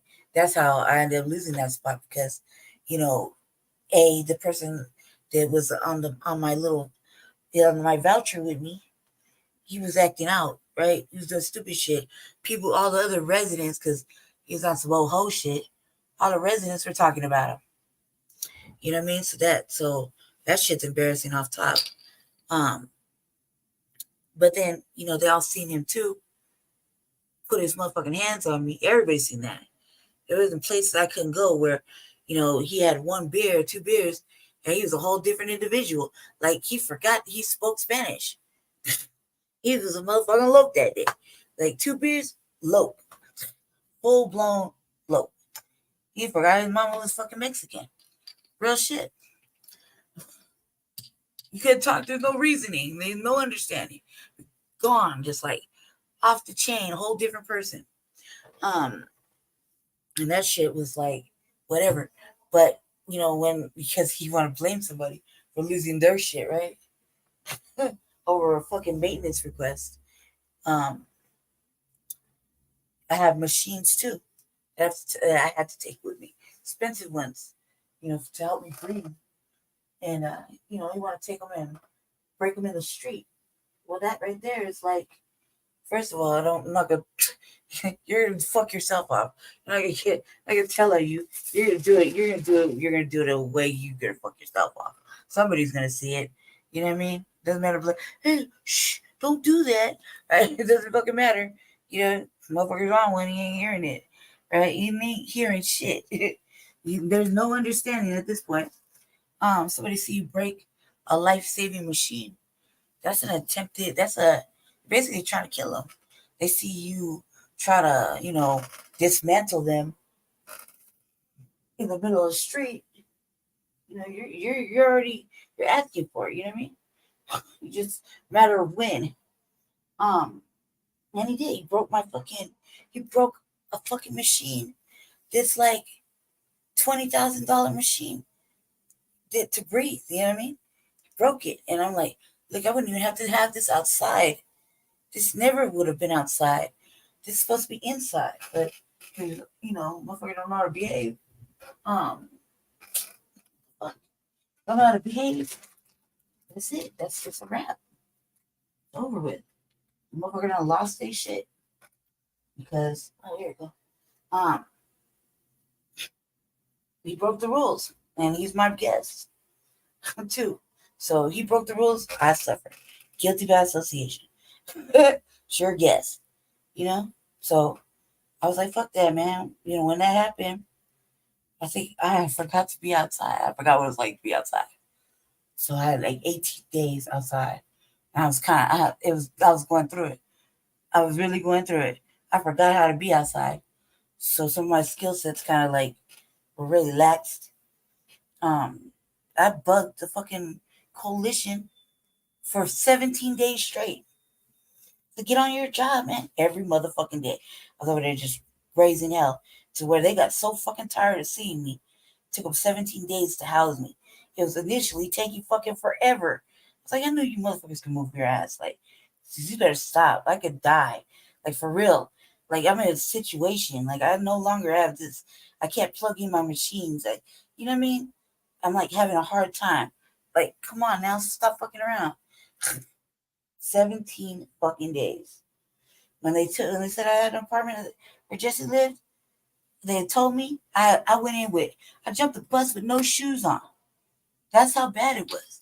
Like, I literally could not keep anything I had when I started out, when I lost everything.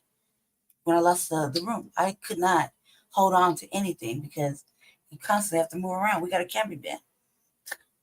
You know what I mean? And just little by little, fucking couldn't. Man, I'm gone fucking 2 minutes. Shit get fucking swept up. You know what I mean? And nobody looks out for anyone. All of a sudden, you know what I mean? So yeah, I was losing all my things. I was just happy to be out that day sleeping. I rented one of my friend's tents. They had for rent overnight. Man, they already I put $5 in on it.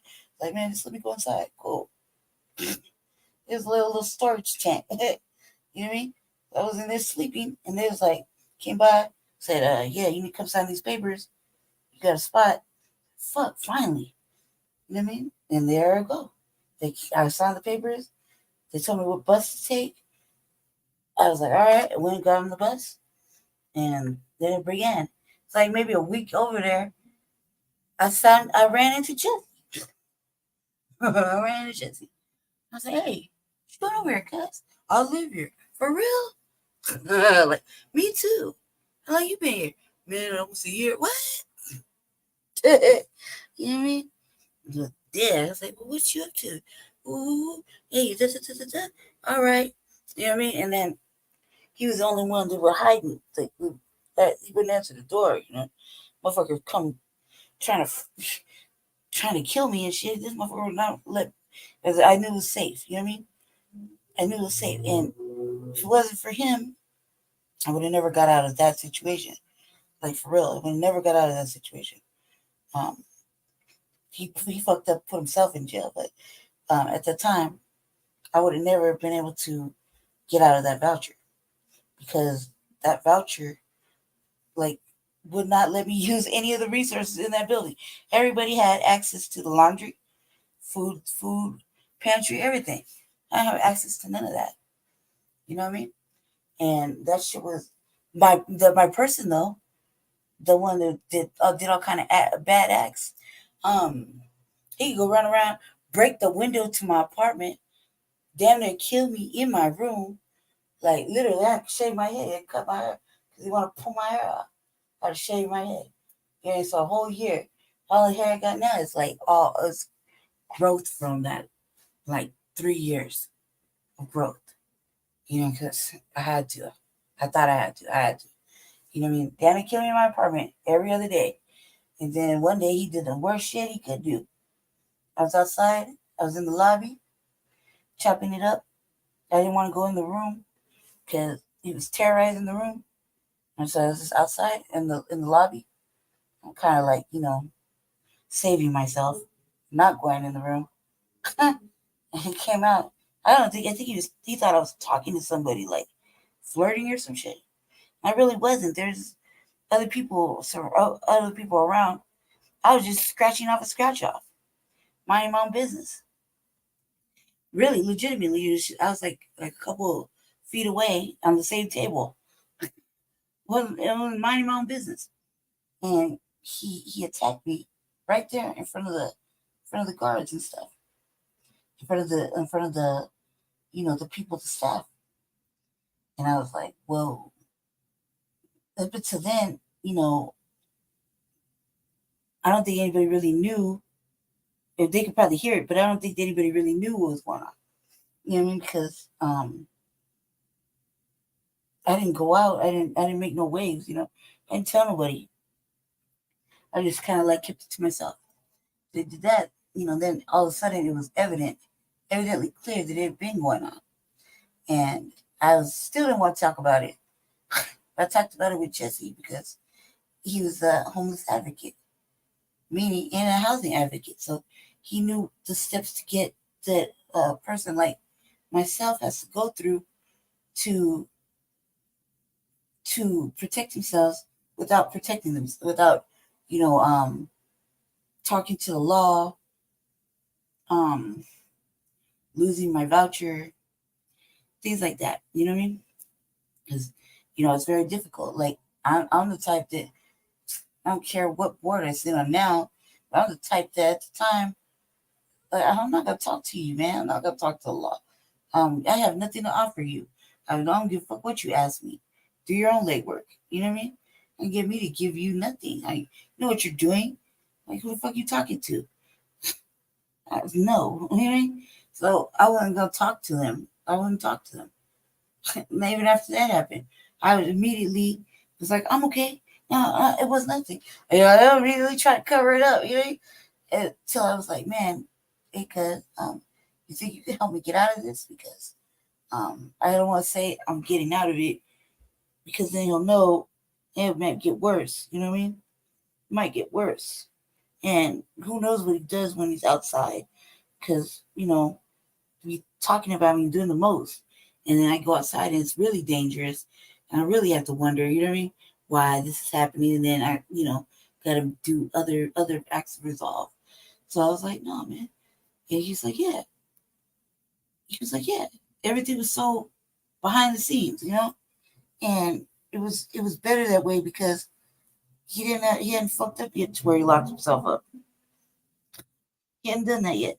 So I was like, man, I was making these waves, scared to make these waves and to switch from one service provider to another, all without him really taking notice and finding out. You know what I mean?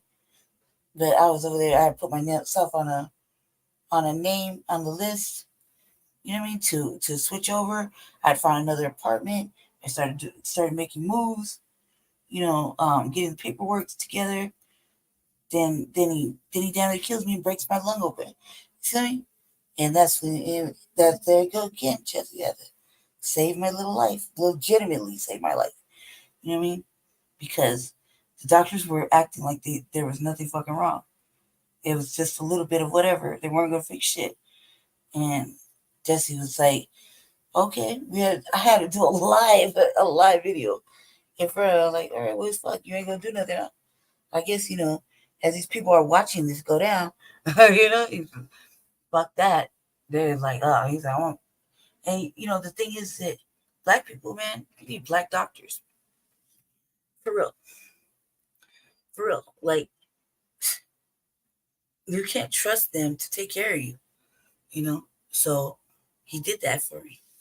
He's like the best person to do that. So for Denver to ignore this situation and not really, when the problem at that time during this campaign was everybody was so angry with the unhoused. So why not put somebody that had all the fucking experience in the world, that knew how to fix homelessness, right? Educated, went through the shit, and lived experience and working experience in housing. You know, why not? If that's the problem, and knows what other problems, how to fix them, you know, right? Why wouldn't you? And it was all too much, right? So now we're laughing about it because when this campaign was going, I was sitting there for fucking days on end working on this campaign. And man, to tell you, planned like 4 years of fucking work so that it didn't look like there was idle time.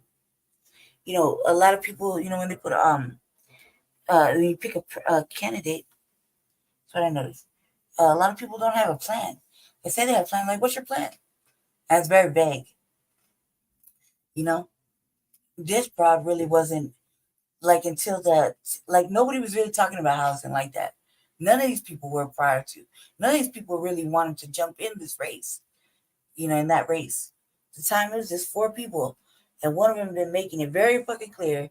Just been making it very clear every year, or every Monday for damn near 2 years he's gonna run for mayor. So it was intentional, and it's like that. And then who puts up 15 million against somebody else for no goddamn reason? You know that that's a threat, right?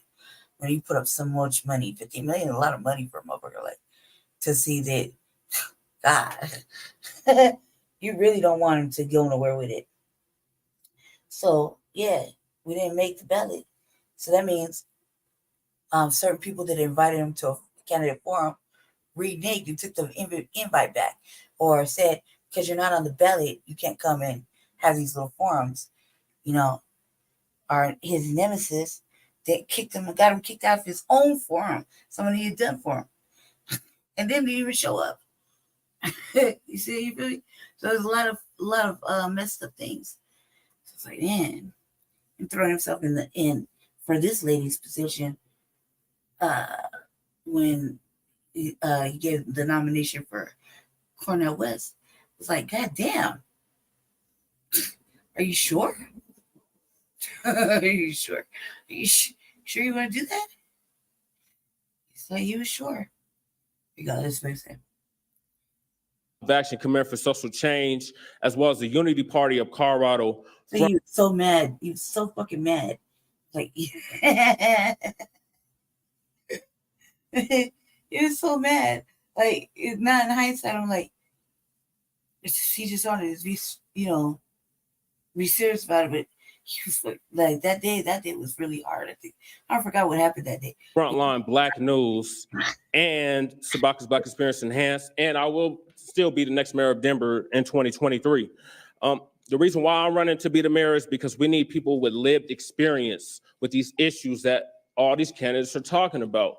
Well, as a member of one of the founding members of Denver Homeless Out Loud, I've been at the forefront of unhoused neighbor crisis. Unhoused neighbors, that's my term. I came up with it. Right in a real revolutionary, real tangible change will come from a Paris administration. JesseDenverMayor.com. Thank you. And that brings us to round one, our questions. When we put our format together, we determined that we did not want to hear all the candidates answering the same question. So we'll have a few rounds of questions in which each candidate will get their own question, and they will have 45 seconds to answer. In each round, candidates chosen to answer a question were determined completely at random. So let's begin. Mike Johnston, you're up first. At this point. All right, Mike. How do you plan to involve and engage the community in decision-making processes? Thank you. I think one of the most important questions is how you make sure that everybody in Denver feels heard. I had the chance, I started my career as a teacher and a school principal. This is one thing I can say about old boy. He really has been kind of, I don't know if it's for sure or not, but like he has had a lot of motherfucking town halls. You know, once he got elected, once he got elected, he was having a lot of motherfucking town halls, and with the community, especially about, you know, housing, right? I don't think that was his main platform. That's what I'm trying to find out. I don't remember, because we didn't really, I mean, we were just like, man, the kingmaker says he needs a white man in there. Bam, white man show up. Needs more Hispanic people. Damn, some Hispanic person shows up. Hey, need a diverse black woman. Okay, a couple of them on that LGBTQ shit. Okay, cool. You hear me? We need a person of color, whatever the fuck that means. We put one of those. You know what I mean? You know, we need a white woman. Bam. Asking you shall receive. You know what I mean? And it felt like that. And that's really how it looked. So it was like, I don't think that was on his main thing. But I'm like, I remember when you and the Nemesis, isn't it? That's what we call him, were in Park Hill. And I can show his piece, the Nemesis piece. But I don't want to. They were in Park Hill. When they left Park Hill is like this a specific area that I'm talking about. It's kind of like a dead zone. But not to mention the way that area is. There used to be a couple little thriving businesses. There's some still in this little area. This little shopette. You know? The main bars right there. That's tight. You know, but it's just kind of ran down. It's kind of like whatever. It's highly patrolled. You know what I mean? On what, like, if you go around the corner of that, then you got the elders. You have the garden. You have the MHCD place. You have we're just going tonight, where they're gonna have this discussion, this roundtable thing. Is at the church design, senior center or whatever. It's like church. That's what I say it is. I feel like it's like church. Yeah, it's that kind of empty though. It's not really thriving. And it doesn't feel like it's gonna thrive, even though some of these people that were going through a lot of the terrorism, I would like to say that the Nemesis kind of brought on that area. No matter what they do, it's just not really bettering. It's not really getting better. And he was part of that. He came in, he shared an office with the motherfucking Nemesis. And they left that motherfucker like a ghost town. So I was like, why would you vote for somebody that kind of just didn't really help the people there and left the shit all fucked up that the community that lives there has to fix, you know? Really? I was like, nah, fuck that. Is that what you did? Look what you did to Park Hill. Really think you should run the city? Like, you can't really say that about Jesse. Jesse ain't never really destroyed a whole city or a whole little part of a city, like a little, one of our areas. You can't even accuse him of that, right? That's stupid. But I can definitely accuse him of that. I definitely Principal of 3 different high schools, but when I was first elected to the state senate, I served Northeast Denver for 8 years, and one of the first things I did was open a community office in Northeast Denver as a way to make sure residents could get regular and easy access to me. We also started what we call the Citizens Cabinet, which is talk about the Park Hill thing that he worked with, right? If that's the case, why the fuck does the city look like that? Why does Park Hill look like that? Why did you leave it like that? If that's the case, to help them, if that's the case, why would you do it with a motherfucker that, did something bad there? I don't even want to get into it. I don't want to get into this, but the nemesis wrote a whole book on lies. Let a motherfucking white man come in and record shit. You know what I mean? Clearly showing ops everywhere that even people we know. Okay, and you're like, oh my god. And you like it's all this shit. You know what I mean? And he will go through a motherfucking attempted murder trial. Are you serious? Why would you associate yourself sharing office space with that motherfucker? A, B. Still fuck with him during this campaign. During this campaign, they two were like still kind of dealing with each other or whatever. And I'm pretty sure at that time, he was in the house. I think he was sitting on a House representative seat. You know what I mean? Cabinet of advisors that were community members who had experience or lived experience in those topics. So if you had a background with trying to start a small business, or you had a background with criminal justice, you're either a victim of crime or you've been through the correctional facilities, you had a chance to have your voice involved in what policies we built and how we passed them. So I would want to be open and available in that way, where community members know how to find me, where to find me, and they can give us ideas on how to solve the problems that are most important to them. Jesse. Debbie Ortega, you're up next. You have a different question. All right. What will you pursue as mayor? Policies, investments, or programs that will address the impacts climate change have on Denverites and our environment? So one of the first issues I want to do is make many doors as I could to include all of the voices as possible. I wonder what happened to that guy. Now we move to round 2. We'll get back to questions in a moment, but we are moving to our lightning round. So our candidates will be asked to answer several quick questions simply by raising their hand to indicate a yes, no, or pass answer. Candidates, you may remain seated for this round. So we'll go to our first question here. Should there be bike lanes on all streets? Hands up for yes. Hands up for no. I don't know why you say hands up for pass. I don't know why you would say no to that. Next question. Do you support the reduction of regulations for social marijuana clubs? Hands up for yes. Sorry. Do you support the reduction of regulations for social marijuana clubs? Yes. Hands up for yes. Hands up for no. Hands up for pass. I mean, they don't understand it. Do you think that Suncor should be restricted from doing business in Colorado due to their continuing air quality violations? Yeah. Hands up for yes. Hands up for no. Are you serious? Hands up for pass. Do you own an electric bike or vehicle? Hands up for yes. Hands up for no. Hands up for pass.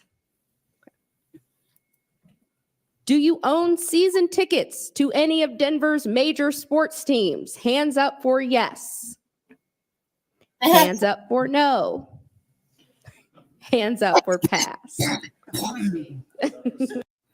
But if somebody can fill the position in New York City or Los Angeles or Texas, then that's who we'll hire. Whoever has to, some people who are in this current administration are going to keep their jobs if they're good at it. See? I really like to find people who are local to fill these positions because they live in the city, they know the city.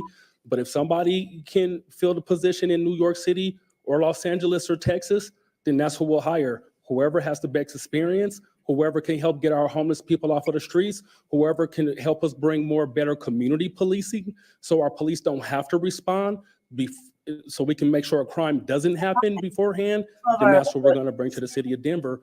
I'm really looking at it. I'm not just saying this. We have some wonderful women running for mayor, but we do need a lot of women, and I do support women leading. I just know that I will be the best mayor. Terrence Roberts from mayor.com.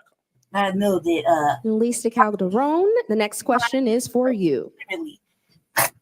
I was going off on that motherfucker. Religious. How will you lead and manage our siloed and unwieldy city agencies to move in the same direction to solve systemic issues like the climate crisis that affect everything? Well, first off, I just want to share some great news. I've just learned that our campaign is tied for first place. So super thrilled about that.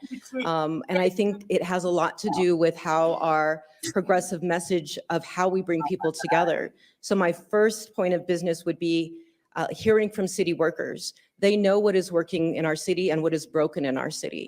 I support unionizing city workers and giving them much more of a say than they've had. They've been demoralized from the Hickenlooper to Hancock years. We have the solutions in our community. And so I would also share power with our community members and our council and not rely on our strong mayoral system, which is from the Klan years. Next up is Jesse LaShawn Paris. We have a question for you. What is your vision for the city's future and how do you plan to achieve it? Okay, thank you for the question. My vision for the city is a city that actually has empathy, sympathy, and compassion for those that are suffering most in the city. Whatever you do for the least of these, that's what you do for, your savior, right?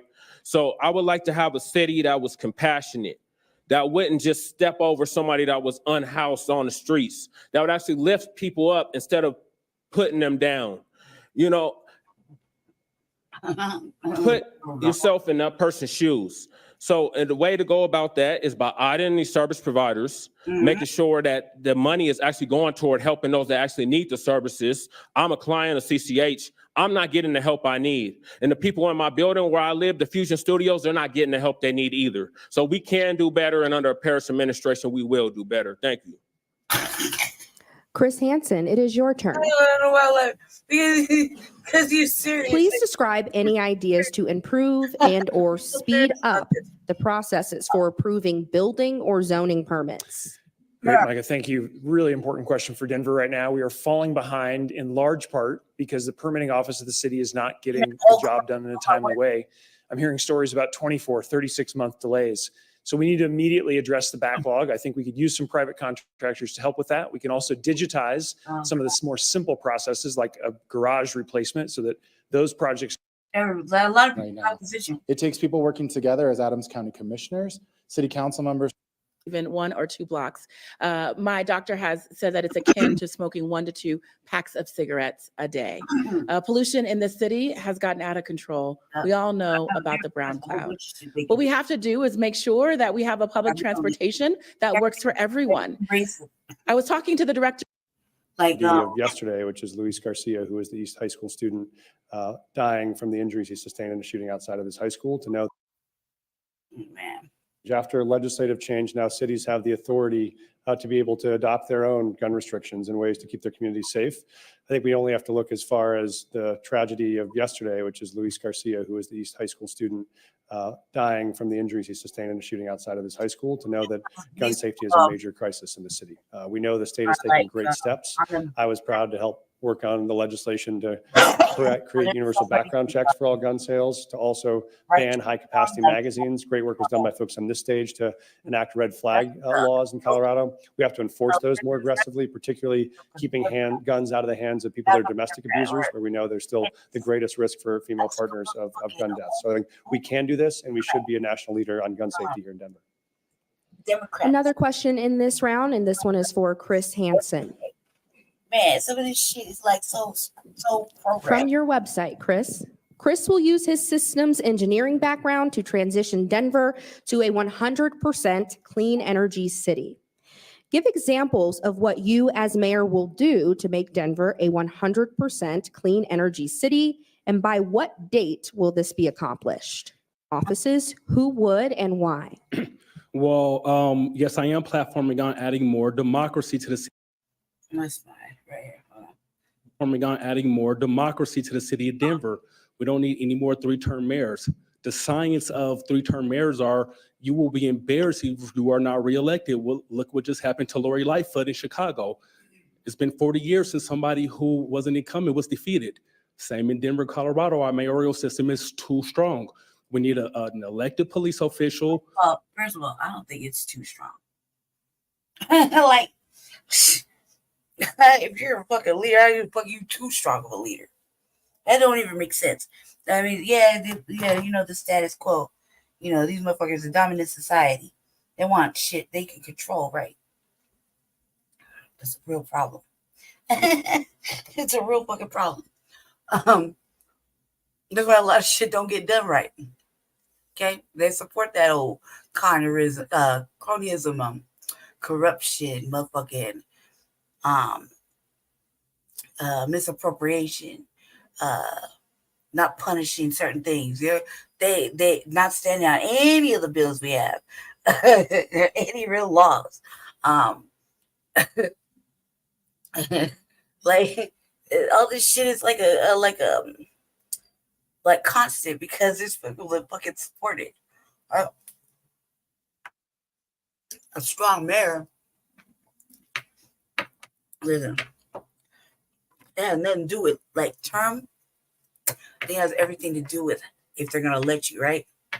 I don't think that Mayor Hancock or any of the mayors were really a strong mayor. Not when they have other shit moving them or motivating them. You know what I mean? And nothing's getting done. If everybody was really a strong mayor, you think we'd have any of these issues?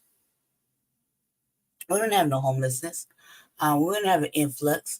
A strong mayor would be like, no, we're not a sanctuary city. Sorry. Not sorry.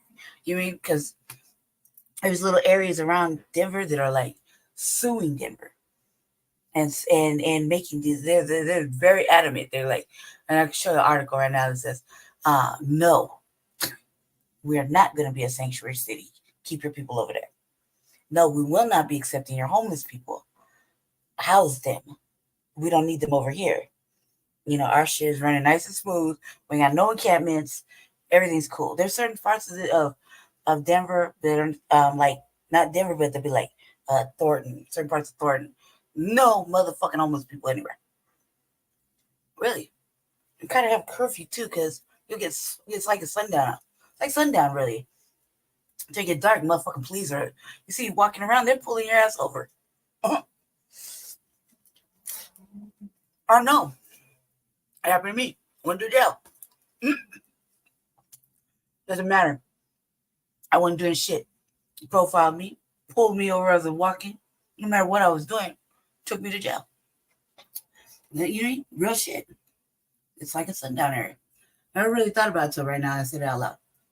I don't care. I had a little experience in it, Good luck getting out of there. So yeah, no. We had a strong mayor, we wouldn't have any of these problems. That also means that not just do you have to have a strong mayor, you have to have a strong city council. You have to have a strong communication and working fucking thing with everybody so that you can enforce stuff. So there's no lack, right? Sheriff, we need an elected fire chief. We need an elected city attorney. We need to let city council and RNOs make more decision-making processes on major development projects in their communities. We need to add more democracy to the city of Denver. Look, at that point in time, I don't think you should give city council all the fucking power to continue to vote in their directions or for their things, because if they were doing the right thing by the people wouldn't be so motherfucking angry every Monday. Really. Really. There's a lot of things How would you change what is happening in downtown Denver? Well, personally, I don't feel unsafe. I'm downtown quite a lot. I grew up in Denver. I'm fourth generation.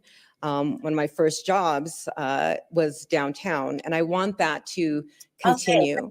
The narrative, you let them know that it's so unsafe. Man, I used to patrol with us. Well, I think it used to feel like it's been a long time. But man, just like literally maybe 8-9 months before, maybe not 8-9 months ago. Hell nah. I was outside all hours of the day. Anytime I felt like going out, be weird ass hours in the morning, I'd be outside on patrol. You know what I mean? I call it patrolling. I'm patrolling the city like Batman. You know what I mean? A little Panther Cub action. Just not really looking for anything, but just just scoping it out, scoping out the city. So, and it could be a whole bunch of reasons I want to go outside. Also a person that, because of the work, the work of being in service, with several organizations like Bark and stuff like that. Shout out to Brother Randall. Bark of, like Brothers Against Racist Cops. I do the work. Yeah. You could count on me to show up and drive around and be like, all, with my little sweater on. You see it, you got an issue. You see me, pull me over. I'll help you within reason. You know what I mean? You don't let her pop one off and hey, I ain't helping you with that. Like, it's too late now. I guess I'm just going to iron with here. Peace out. You know what I mean? You getting sweated by the law. Yeah, of course I'm going to be like, hey, you all right? You good? What's going on over there? You know what I mean? Yeah, I want to get involved, kind of, with a reason. You know what I mean? Beefing with your bitch. You see me in the street. Perhaps I can handle it. Like, help de-escalate. Not really trying to get in your mix because I'm just not that way. Man, I might help you do it. De-escalate the situation, right? You fighting in the street over some bullshit. You arguing in the street over some bullshit. Hey, man, I got all kind of answers. Just run that paid. Run them pockets. Peace out. You owed it. He took it. Damn. Done. Shake hands. Peace. You know what I mean? Certain things are really easy to solve. Oh, man. You're really going through it, huh? Okay. What you need? What do you think you need? Let me see. Okay. No, you're not open to suggestion. All right. Well, I did my part. Or me being on patrol, watching the police do fuck shit. Like, for example, terrorizing people, right? Profiling unnecessarily. Them watching me, watching them, watching you. You know what I mean? That's still a problem. Them sweating the park for no motherfucking reason.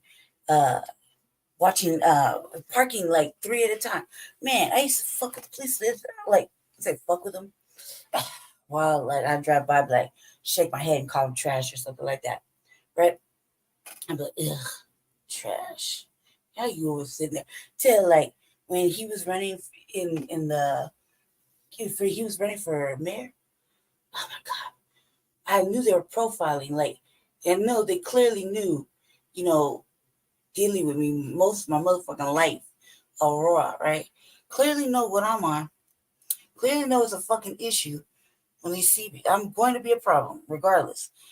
I'm going to be a fucking problem. So I see you. What the fuck are you doing around my building? You know what I mean? There's nothing happening except it's hot as fuck and there's children outside playing. The fuck are you? What are you over here for? You know what I mean? So yeah, I'm like, why here? Making loud scenes. You know what I mean? Or I'm sitting there coming back and I'm patrolling my little neighborhood because there's some little hot zones. I guess they're not really hot zones to me, right? But shit be cracking off late at night sometimes, especially when we have nothing but this area used to be pretty black. right? What area I live in was black at one point, and it's kind of like really black, right? Then after COVID or whatever, then the area kind of started to turn, just more Hispanic, right? But it's still, you would still have some black residents, certain areas of like right in, we're talking about like 8-block radius in any direction, right? But I've been watching, sometimes motherfuckers be at the park, be late at night, and shit be getting crazy, right? But it wouldn't be, they would find a way to blame black people for it. You know what I mean? And ignore the fact that things were changing. It wasn't black people really committing any crimes out here, right? At all. It was all this fucking new migration, new Hispanic migration over here getting crunk. Okay? Getting crunk. And they were out. But who you gonna blame? Who you gonna fool over the next motherfucking, Aurora's very racist. I don't give a fuck what anybody says. It is very fucking racist. So they pull over black people, fuck with them, take them in, accuse them of shit. You know what I mean? It might be actually, they might come across, a good portion when somebody is wilding and doing some crazy shit. Yeah, that has happened. You know what I mean? We're not innocent, right? But I watch them literally do that or follow a narrative. I watch police commit crimes and not get in trouble. Or they watch a fucking major crime go down and they're nowhere to be found. Or they're there, but they're not solved. They're not going to fucking fix it. Like literally watch the whole thing happen. They didn't report it or none of that. None of that. Didn't see it on the news or nothing. Look, we had a chief over here that clearly had warrants from another state. Real shit. He was clearly a wanted motherfucking man in a whole nother state. And what do? He decides he wants to resign because he wants to go home and spend time with the family. Are you serious, cuz? When he got put on, I was like, that motherfucker said, I'm going outside with y'all. I'm going on patrol. I said, oh my God, cuz we are fucked. We are fucked. White people are fucked. He was hungry. Like, yeah, he didn't mind go ahead and put motherfuckers up behind you. See what I'm saying? So yeah, no, they were on one.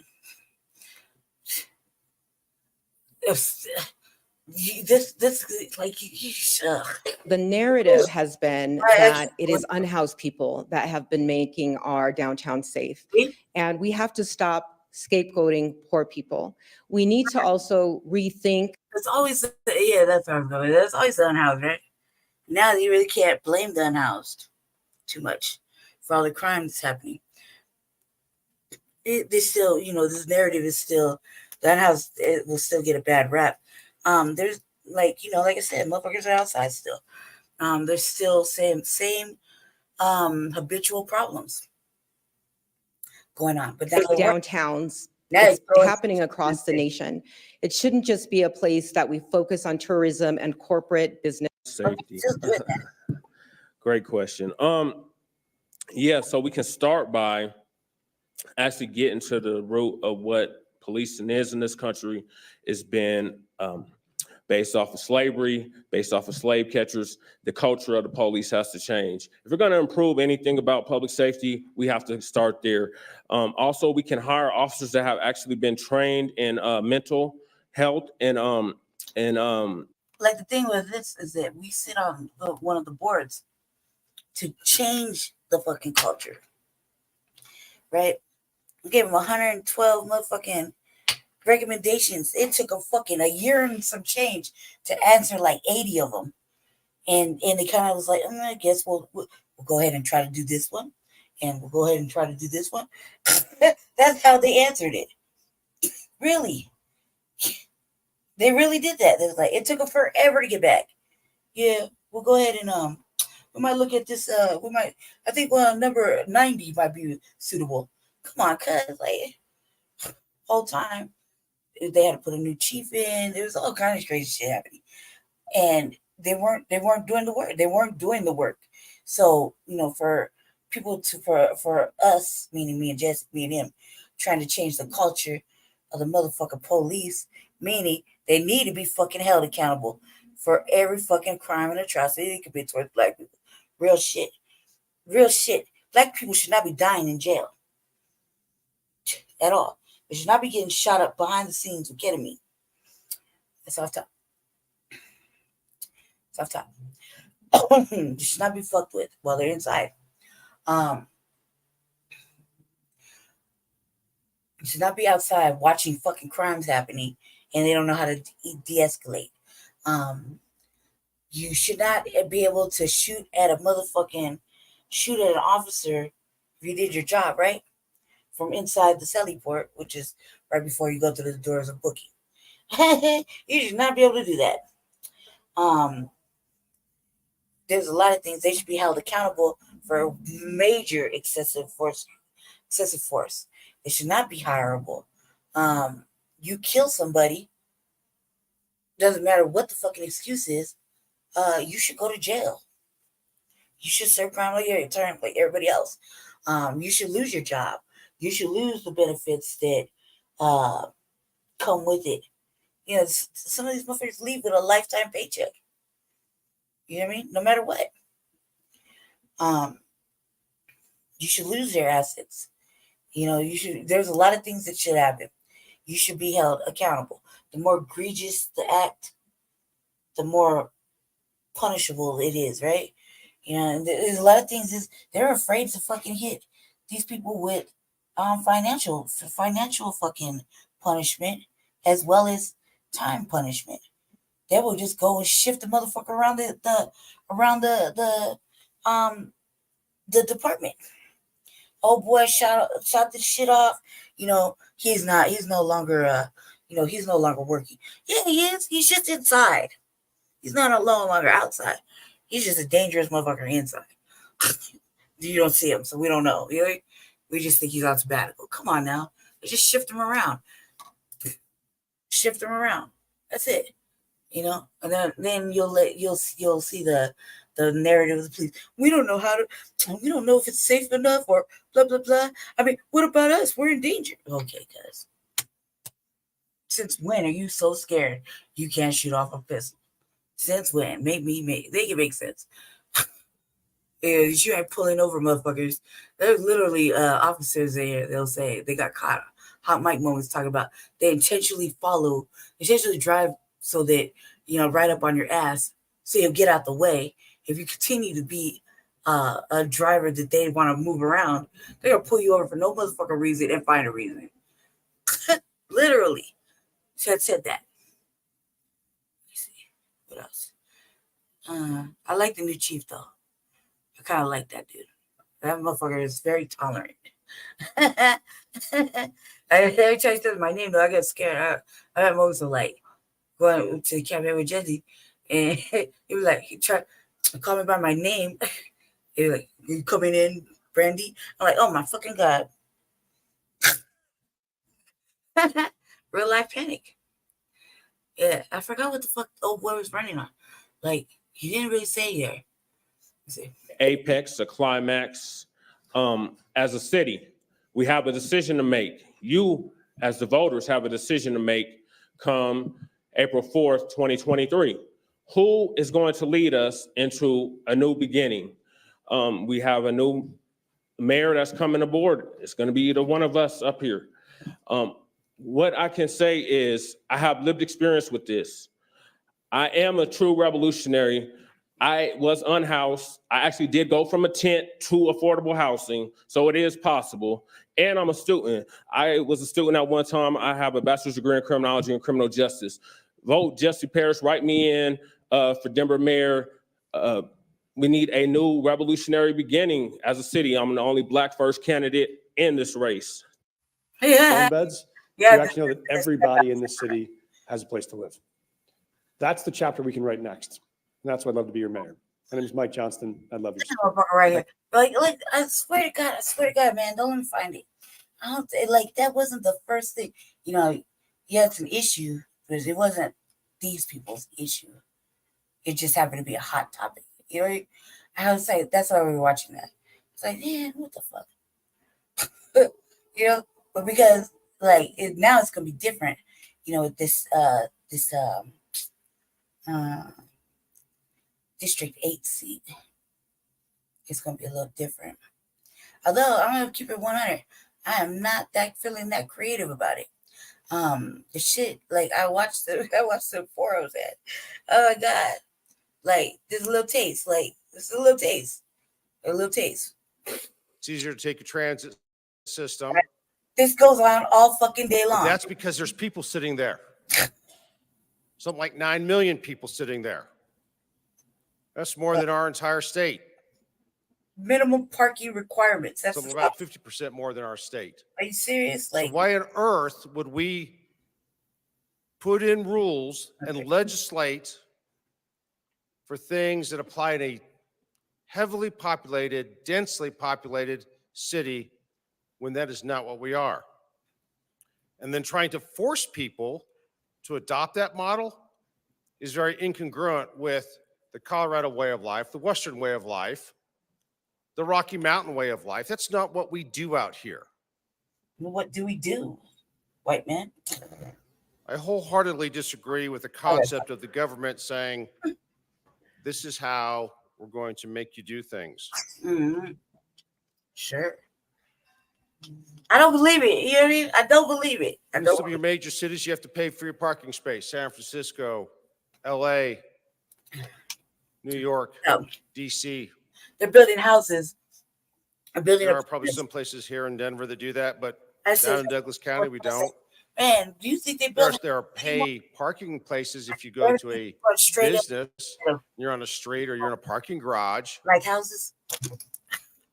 But to park your own vehicle, incentives. That's build. That's not a concept that we have down there. Complex that you're gonna house. And then we look at the businesses. Housing, whatever the fuck. They want people to be able to park close so they can come and patronize those businesses.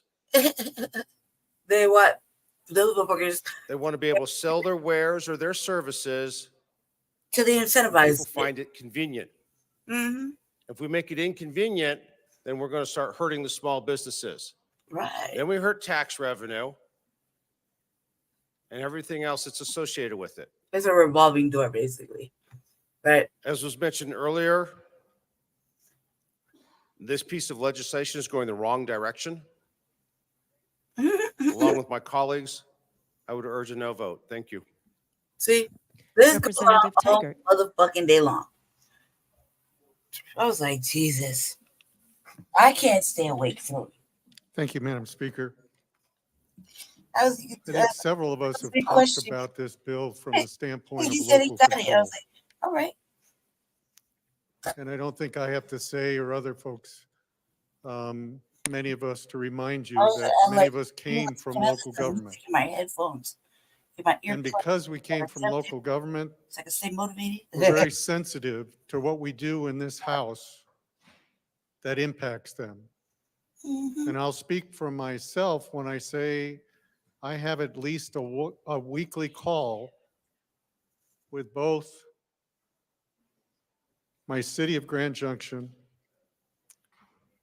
and Mesa County, commissioners, council members, and mayor.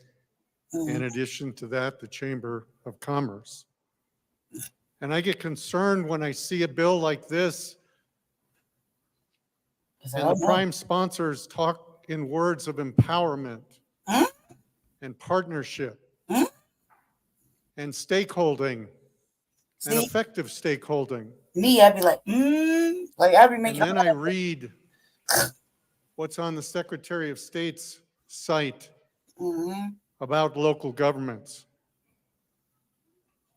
And I want to read to you the communities that have already stepped in to oppose this. And I, for one, am a partner with my community, and I'm going to listen to how my community feels about this. So let me read these. Stand on that. Adams County Board of Commissioners opposing. This would be like Adams County Regional Economic Partnership Miss Majors opposing. Boulder County, Opposing. City of Colorado Springs. Opposing. City of Thornton. Opposing. Throw myself. Colorado Municipal League, that represents all the municipalities across the state. Opposing. Say it ain't so. City of Arvada. Opposing. You don't say. City of Aurora. Opposing. Naturally. City of Brighton. Opposing. Of course they would. City of Centennial. Opposing. I couldn't expect less. City of Cherry Hills Village. You see Opposing. I had to think. City of Commerce City. Right. Opposing. Rangers. City of Fountain. Opposing. Why wouldn't they? City of Greeley. Opposing. Of course they would. City of Greenwood Village. Opposing. Shit. City of Westminster. Opposing. Doesn't really suit them. Colorado Counties, Inc. Opposing. That's the big money. Colorado Springs Chamber of Commerce and Economic Development Council. Opposing. No tangibles right there, huh? Denver Regional Council of Governments. Opposing. Ooh. Douglas County. Opposing. They're everybody, cuz. Just say My everybody. hometown. Mesa County, City of Grand Junction. Opposing. You don't say. South Metro Denver Chamber. Opposing. See what I'm saying? Town of All Firestone. motherfucking Opposing. people. Town of Monument. Opposing. To my people. Seeing day in, day out, and it was very compelling. It does. Good. Let's see what and the finance committee, and the bill was in very different places in both committees. I've got to say, the Transportation, Housing, and Local Government Committee was a little rough. We had impassioned testimony on both sides of this issue. We had A helicopter crew chief flying 117 aerial combat missions. And whereas private first class hand. Oh God, I hate the proclamations. They'd be like, and whereas, whereas, I'm like, what the fuck does that mean? Like, why does it have to be, where does it have to be like 80 types of whereas from one paragraph? Like, stop that. Whereas you cut it down to 3 lines. Whereas you stop using long fucking winded words and word salad to confuse message. Whereas you speak plainly. Can I get that to go through? Whereas you stop acting like an ass and just keep it plain and simple. Whereas you give us 2 hours of lunch because this shit is motherfucking boring. Whereas you allow slight drinking at lunch. Whereas it's cool to eat a gummy during this shit. Just chill. You got a lot of motherfuckers to go ahead of you. Whereas it's all right to have a little, light music playing very low at your desk. Whereas you're not going to get yelled at if you're playing Sudoku or crosswords. You know what I mean? Whereas it's okay to multitask. Be looking at Facebook and reading stories. This shit is boring. Whereas you get to go home before 5 o'clock. Whereas if you just said, hey, do I really got to go up there? Can I just say no? That's acceptable. Whereas, hey man, my community is not going to dig it. Can I just say no for right here? Well, I got to go all the way up there. Fuck, okay, I guess I go up there. My community says no. And just straight up and go back to your seat. Well, why is that? Because it said so. Can you just do that? Whereas they said so. Whereas you better not pass that shit. That's what I heard. Whereas you're not getting reelected. That's that ass if you pass that shit. How about that? Whereas stick it up your ass. I don't give a damn. That white people don't want it. Whereas they said if I approve it, they're gonna tax my ass. You feel me? Like, are you those stupid proclamations and start out whereas are fucking annoying as hell. I was listening to it, I'm like, oh my god, this bitch say whereas one more guy to die. But that's how it reads. You read it and they'll put whereas in caps. So you know it's there. You don't forget to see it. That shit is whack. Oh shit, there it goes, Jesse. Sorry, Jesse. I apologize. What are you talking about right here?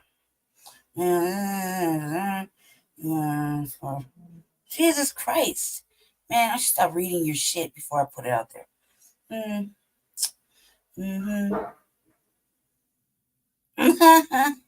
Which for? Oh, yeah. Oh, shit. You caught that, huh? I was talking about you. Where'd you mic check? Who that? Who's that? Who's that, cuz?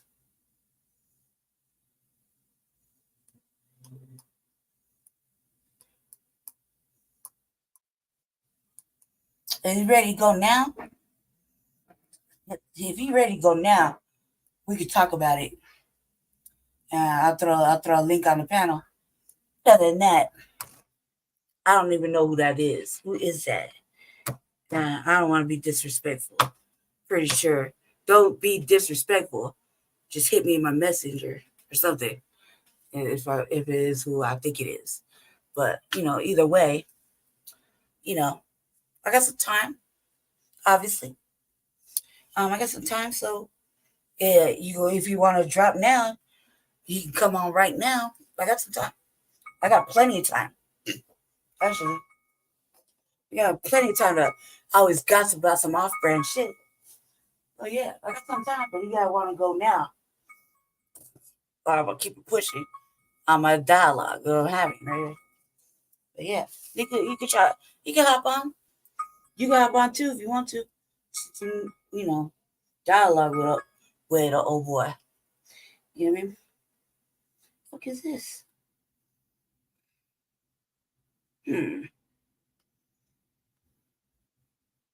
What that's about? Yeah. What say you guys? Like, little eyeball, is that you? Tell me. Let me know. Cause I'll keep it pushing on whatever the fuck I was talking about. Because yeah, I wasn't even checking. I was already just watching that stupid ass. I showed the people, what you talking about over there? Those house committee seats. The meetings are fucking. I'm like, how you gonna do it? Like me, I'm like, man, I would just be like, my people said no. Can I just say it from my desk? Like, I really gotta get up there and give you a speech? All right, fuck it. No. Right? It's just really simple. They said no. Like, keep it playing. There's a whole dialogue. They said having whole dialogues to this, Like, hey, Jesse, am I dropping a link or not? All right. Like, somebody got 2 minutes to say something. I'll be back. All right, so anyway. Yeah, I'm like, what the fuck? What is this? Hold on. Nope. I don't want that. I want this. Nope. Go back. Okay, here we go. I was going to try to get that off my screen. From the house floor. Right. I was like, how you gonna really be sitting in there? You know how quiet it is in there? I was like, God, the silence alone is making me want to act out. I'm like, there's some sort of like excitement going on. Like I can see a motherfucker kicking over a trash. Good morning. The House will come back to order. Good to see everyone here today. Bright-eyed, ready to get back to work. Madam Majority Leader.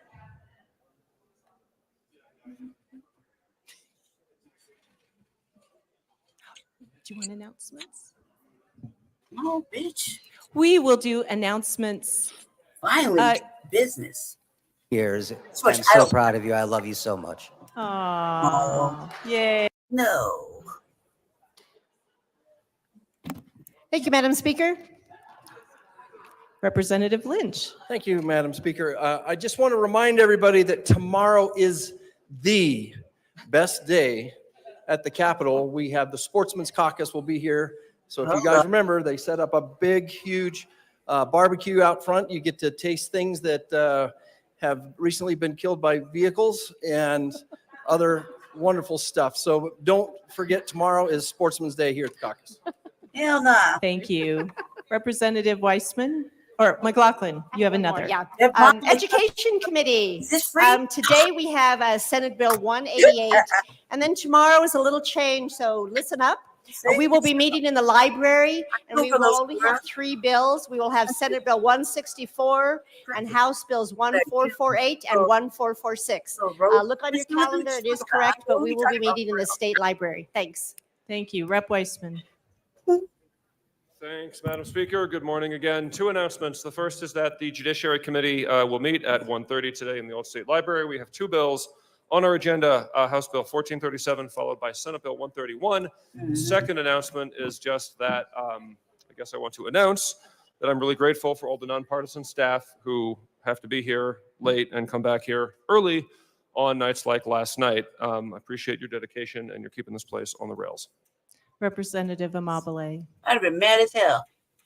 Thank you, Madam Speaker. Business Like, Affairs and absolutely. Labor will be meeting 10 minutes after adjournment. We will be hearing 3 bills, 1245 for action only, 1440, and 173. Thanks. And we're in room 112. You're going to answer me just here. What? Representative Kipp and Basenecker. I don't know if I should. And Duran. And we have some guests at the Capitol today. We have some folks from CSU. We'd like to say welcome to and. Thank you. And I'm also privileged to have Daniel from Rocky Mountain High School with me today, shadowing what it means to spend a day in the state legislature. And we're hoping that is just a day and not an evening as well. So thanks for your assistance. Welcome for a few hours. Welcome. What black person? Representative Snyder. Thank you, Madam Speaker. Well, I was really looking forward to reading out a list of people who had not paid their fines. But I think everybody who had fines that were owed down here, you should thank Representative Kipp because she paid them all and we're completely caught up despite recent legislation to ban assignments. So thank you. Thank you, Representative Kipp. Woo! That motherfucker kept putting it on. Madam Majority Leader. Thank you, Madam Speaker. I move to proceed out of order for consideration of resolutions. Seeing no objection, we will proceed out of order for consideration of resolutions. Madam Majority Leader. Come on, man. I'm like, come with it. Madam Speaker, I move to lay over no. House Resolution 1005 and should get it done now. Senate Joint Resolution 9 to Thursday, April 18th, 2024. Seeing no objection, House Resolution 1005 and Senate Joint Resolution 009 will be laid over until Thursday, April 18th. Mr. Schiebel, please read the title to Senate Joint Resolution 18. Senate Joint Resolution 18 by Senator Simpson and Hendrickson, also Representatives Morrow and Winter, concerning designation of State Highway 78 in Pueblo County as the private first class Thomas Michael Hanratty Memorial Highway. Representative Morrow. Thank you, Madam Speaker. This is a great tribute to one of my constituents in my area, and we are very proud to designate State Highway 78 in Pueblo County as the PFC Thomas Michael Hanratty Memorial Highway, who's the only Vietnam veteran from Beulah listed as MIA. Representative AML Winter, forgive me. Thank you, Madam Speaker. And to Mr. Hanratty's family, we'd like to welcome him home. I will ask one of you to move the resolution, please. Representative Morrow. Thank you, Madam Speaker. I move SJR 24-18. Would you like for it to be read? No. Yeah. Thank you.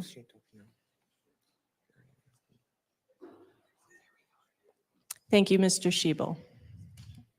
Please proceed. And whereas Private First Class Thomas Michael Mike Hanratty was born on June 19th, 1946 to parents James Patrick Sr. and Lita, and grew up outside of Buena Valley in Pueblo County with siblings Patsy, James Patrick Jr., Bessie, and Bernie. And whereas PFC Hanratty attended Buela School and Pueblo County High School, All where right, he was a talented athlete, graduating in 1964. I'm gonna keep pushing. And whereas endowed by his father, James Patrick Oh my Sr., God. in private first class Hanratty. Now you ask, what does this, Madam Speaker, you ask, what does this have to do with the bill? Reduce aviation. Of an airport board, Could be right around 325, but we're in the 400s, well over 100. If we looked at just the 100 for the 500, Regulatory authority to include regulation of geologic storage operations. Madam Majority Leader. Madam Speaker, I move House Bill 1346 on third reading and final passage. Jesus. Representative DeGraff. Thank you, Madam Chair. This is A lot going on right here. nothing has changed since yesterday Ooh. on this, obviously. Mm. This is I'm just killing time waiting for a response. getting into a regulatory environment that has Really, yeah, that's what I'm doing. still a lot of unanswered questions as to what is actually going to happen with this bill. Mm-hmm. A lot of, we'll find out I'll tell you right now. when Nothing. we give rulemaking authority to somebody else, and then we'll see what's in it. So what has become the norm when it used to be a joke is that we have to vote for it to find out what's in it. And that should be a joke. But with so many of our bills, including this one, we have to vote for it to give a rulemaking agency the authority to make rules, pass rules in our name that we sign off on in advance. And we give that authority over to the executive branch because we've ceded the responsibility from the legislative branch in what used to be a deliberative body. And now we don't want to deliberate because you want to just rubber stamp as many bills as possible. And even for this House, we're in the 400s now. 5 times 65 should be right around 325, but we're in the 400s, well over 100. If we looked at just the 100 for the 500 bills, in 100 days, we'd be looking at maybe 2 hours of scrutiny per bill. But now we're passing laws so fast and furious that we have to give rulemaking authority a blank check on rulemaking authority over massive parts of our economy, over massive parts of our safety. And we don't even give them a second thought because we're too busy legislating to even stop and see what we're imposing or what's being imposed in our name. Representative DeGraff, just a word of caution. I know I certainly give thought to this, and to imply that I'm not giving a second thought seems derogatory. Just stay focused on the bill. Thank you. Okay. Was it? He's like, we can't come up with a decision. Now So we're looking at carbon management. Is that motherfucking derogatory? You're just like, We're looking at carbon management. And really, the main thing that I could find in there would be a cash fund to be used by the government based on penalties little eyeball collected. So don't be weird. Once again, the government is wanting to fund something. So put yourself in this space, be able to collect more fees, be able to get into that space and just be able to get essentially into this money, to get into this grift of carbon sequestration. And I say it's a grift in the most complimentary of ways, because it's really probably more criminal than that. And I've tried to get my colleagues to engage on the actual, because I think we should be more looking at the need for whether we want to be involved in this space. And we ought, and given the amount of danger that this bill recognizes is in this, because you're talking about carbon dioxide being pressurized at something like 70 atmospheres. Well, if there's an oil leak and that oil leaks, goes on the ground, it creates a problem, it can be cleaned up. If you have a carbon dioxide leak, it doesn't even have to be in a constrained space. There's examples of, say, a lake that had a lot of carbon dioxide locked up in the bottom, and it turned over with an earthquake or something, and then it asphyxiated a whole community. You can't displace, you can't filter out an asphyxiant. You would have to have supplemental oxygen to get away from this. So if you have a leak in an area, so when we're concerned about pipelines, now in general, a leak in a carbon dioxide, I would think, well, that shouldn't be much of a problem because carbon dioxide just makes plants grow. So given the danger of this, and this bill does recognize the danger of this, I think we ought to be more focused on why would we be doing it. And if we want to look at why we would be doing it, there's a couple different ways to look at it. And the first would be to recognize that by the science, the unchallenged science, the science that agrees with the IPCC, the science that agrees with the Princeton and MIT, that carbon dioxide contributes well under 10% to any greenhouse gas effect. 10%. And the percent matters. You could round that up to 100%. It really doesn't do a whole lot. And I'll show you that. So 10%. And of that 10%, you have to look at what we contribute, because there are 350 billion, give or take, probably 10%. So billion tons that are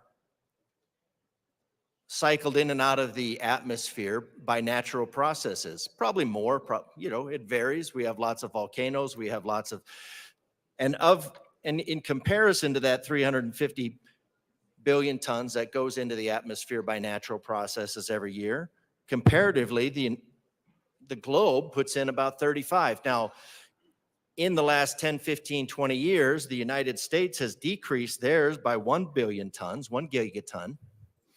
Well, Asia, based on ours, has increased theirs by 10 billion gigatons. And a lot of that is because I was talking to some oil and gas people the other day and figured out why does oil and gas not fight this a little bit more? And the reason is oil and gas isn't threatened by the green energy movement, because solar panels are made primarily out of quartz and coal, according to the people that are invested in it. And the windmills are made out of plastics and fiberglass, all of these things that rely on the hydrocarbon. And so when you're looking at this, it makes sense why in this green push, in this supposedly green push, the actual carbon dioxide output has increased. So the decrying about this carbon dioxide is done by industries that are forcing up the carbon dioxide. Now, when I ask climate justice warriors why we're doing this, the interesting thing is when they tell me my math is correct, but there are policy decisions that are important that need to be based on this lie. So while my numbers are true, they are considered irrelevant because there's policies, just like we'll have here again in 1304 and some of the other ones that are based on these lies, that are desired to be implemented for the totalitarian vision. So anyways, 350 gigatons. That's what the globe puts in. A little less than 10% of what the natural world puts in.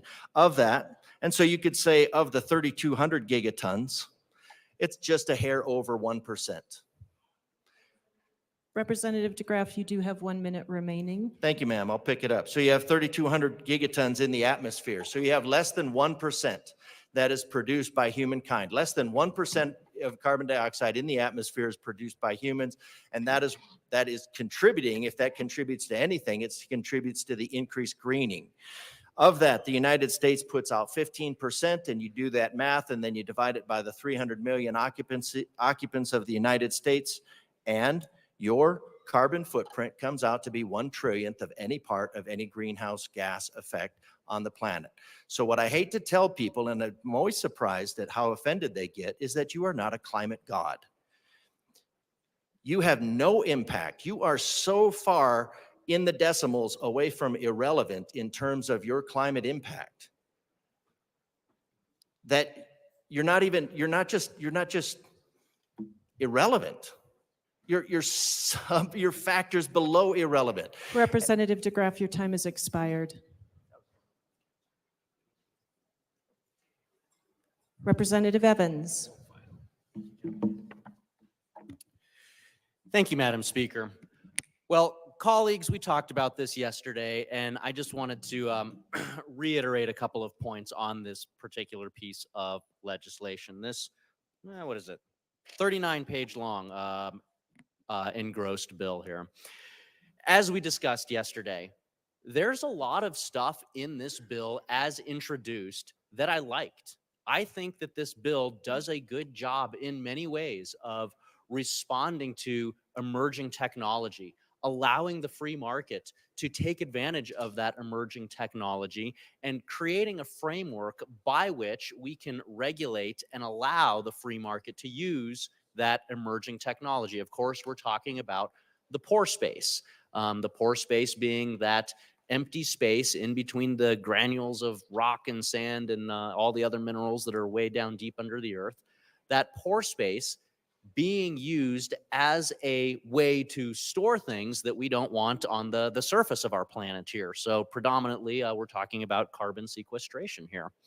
And so while there may be discussion and debate about is carbon sequestration the right way to go, the wrong way to go, is this economically sound, is this not economically sound? For me, as you've heard me say many times when I come down here, I don't think that government should pick winners and losers.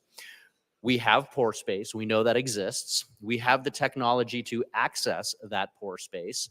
And so regardless of my personal feelings about carbon sequestration, I think that, as I've said many times before, we don't pick winners and losers. We allow the free market to decide whether or not it's viable to be able to access this pore space, to be able to sequester things down there. And we know that there's a lot of other sectors of our economy and many other different groups that are concerned about the environment that also have similar feelings about this. This is something that we should continue to discuss, and as this bill does, this bill sets the regulatory framework by which we have those discussions, by which we can ensure a responsible and safe use of sequestering things in that pore space. The concern that I have, as we've discussed before, and I will repeat it over and over and over again because it is something that seems like it happens a lot in this building, is as this particular piece of legislation moved through the process, there were amendments that were added to it. And some of those amendments moved the goalposts for what our industry, our economy, our jobs, the way that people make money, the way that they were anticipating the regulatory environment.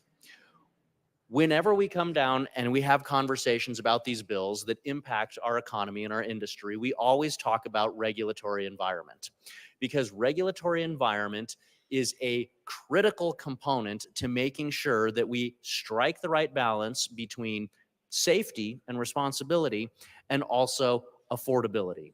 Because we've probably all heard the saying, whatever the government regulates more of, it gets less of that thing. More regulations equals less of that thing.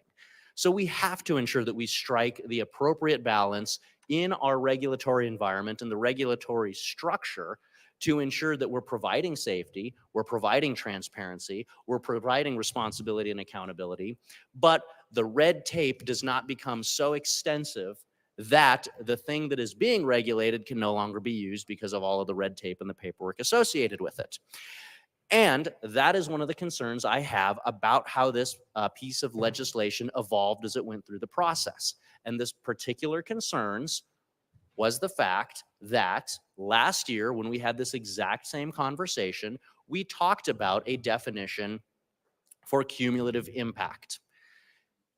And last year, after months of negotiation and stakeholdering with many major players in our economy, in our state, we came to an agreement. And that agreement said that in April of 2024, the ECMC will engage in a rulemaking process. And through that rulemaking process, the ECMC will develop a definition for cumulative impact. That was what we decided last year, House Bill 23-1294.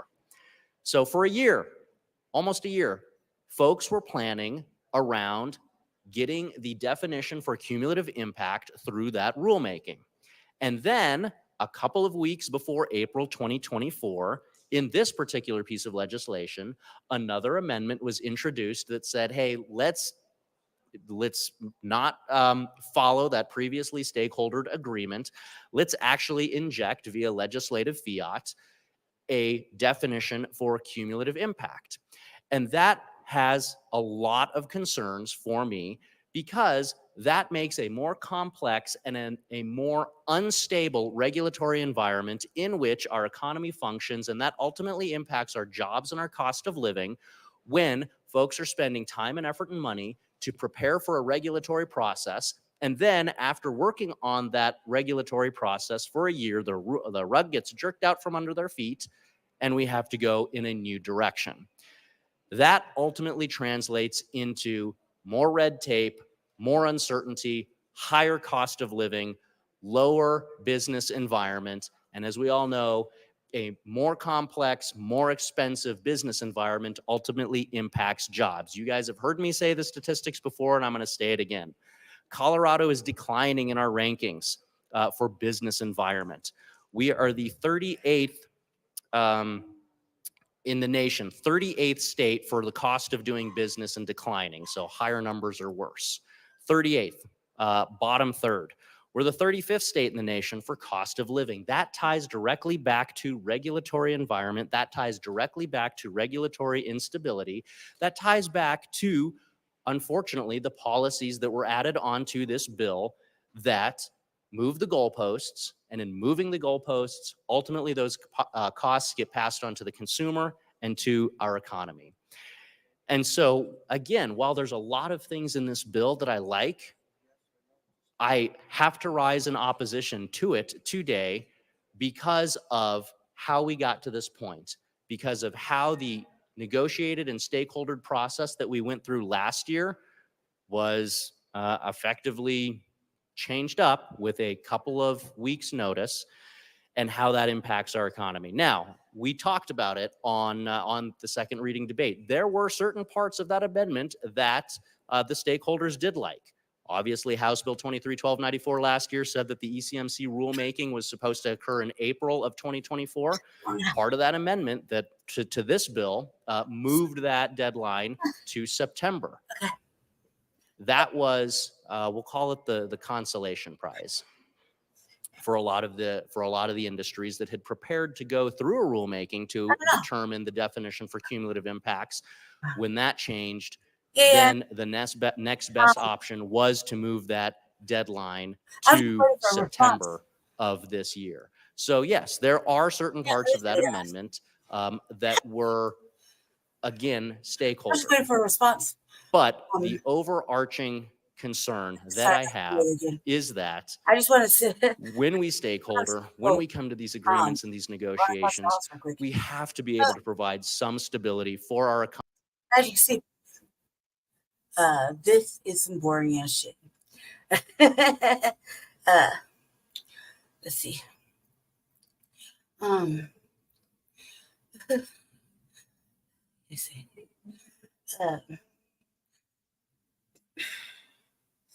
Well, are you there, Jesse? I'm about to get off this and just holler at me real quick. Holler at me offline. I'm gonna close this one out. I'll be out learning something.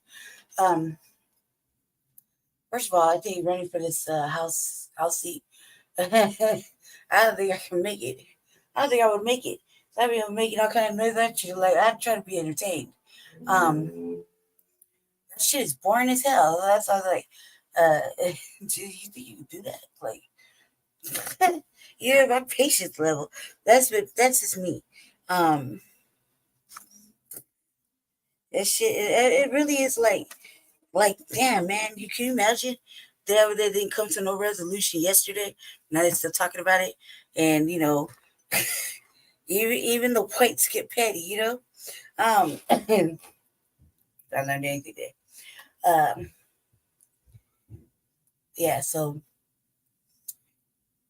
today, I think you have events and whatnot to go to, but my eye, they said, hey, that's where I went to go. I had to go rinse out my eye. It felt like it would never stop long enough for me to keep it clean, just like earlier. It took me like 15 minutes. And I was like, well, now that that's done, I went to go wash my hands, and I turned around and look, and shit's just right there again. I was like, fuck. So it's really causing some blindness. Got some stuff in, now I gotta tape it up. So I'm gonna get off this just for a minute or so or whatever. Take care of a couple of little things I need to take care of, making some phone calls and whatnot. So that's what I've been waiting for, is my phone to charge up. And mayhaps get back on under something different. I have a couple of things that I really want to look into, and I'm kind of waiting on it on an email. see what direction I should go in. So it's kind of what I'm doing. I thank you for at least stopping in, checking it out. Yeah, I put the mayor in, I have to call it out. The city is doing some really fucked up shit. But that's the way it goes. It's the way it goes. They fund your entry, so you gotta, adhere to your paymasters. You might say whatever to win. At the end of the day, you're gonna do some other shit. Like he said he wasn't, and yet look, he kicked out like 300-400 fucking people at the shelter like one day with no plan. He closed all 4 of them. So that's not very sanctuary city like. However, I'm kind of like, this wouldn't happen with us, and that shit wouldn't have happened. First off, that sanctuary status. I mean, yeah, there's people that that might actually have a real situation. We can do it within reason, within order. However, the situation didn't allow that to happen. You can't really plan for order if 8,000 people mob through your borders. And if it was a strong mayor, type situation, and a motherfucker sent their migrants over here, I'd be like, okay, cool. Check this out. You get a bill, you get a bill, and you get a bill. And whatever country I find out they're from, that whole country is getting a bill. And, I'll send somebody to go collect it. You don't want to do right. You got a little bit of time. You know what I mean? And somebody can go collect it from you, because it's wrong. I got to feed them, support them, and, put a roof over their head. It's just like any other thing, right? Right? Yeah, somebody's got to pay for it. Shit, money don't grow on trees. You know what you think? Like, what I look like? I just doing this shit for free? No. It's got to get paid for somehow in order for it to keep going. You mean? And like for example, I'll give you another prime example.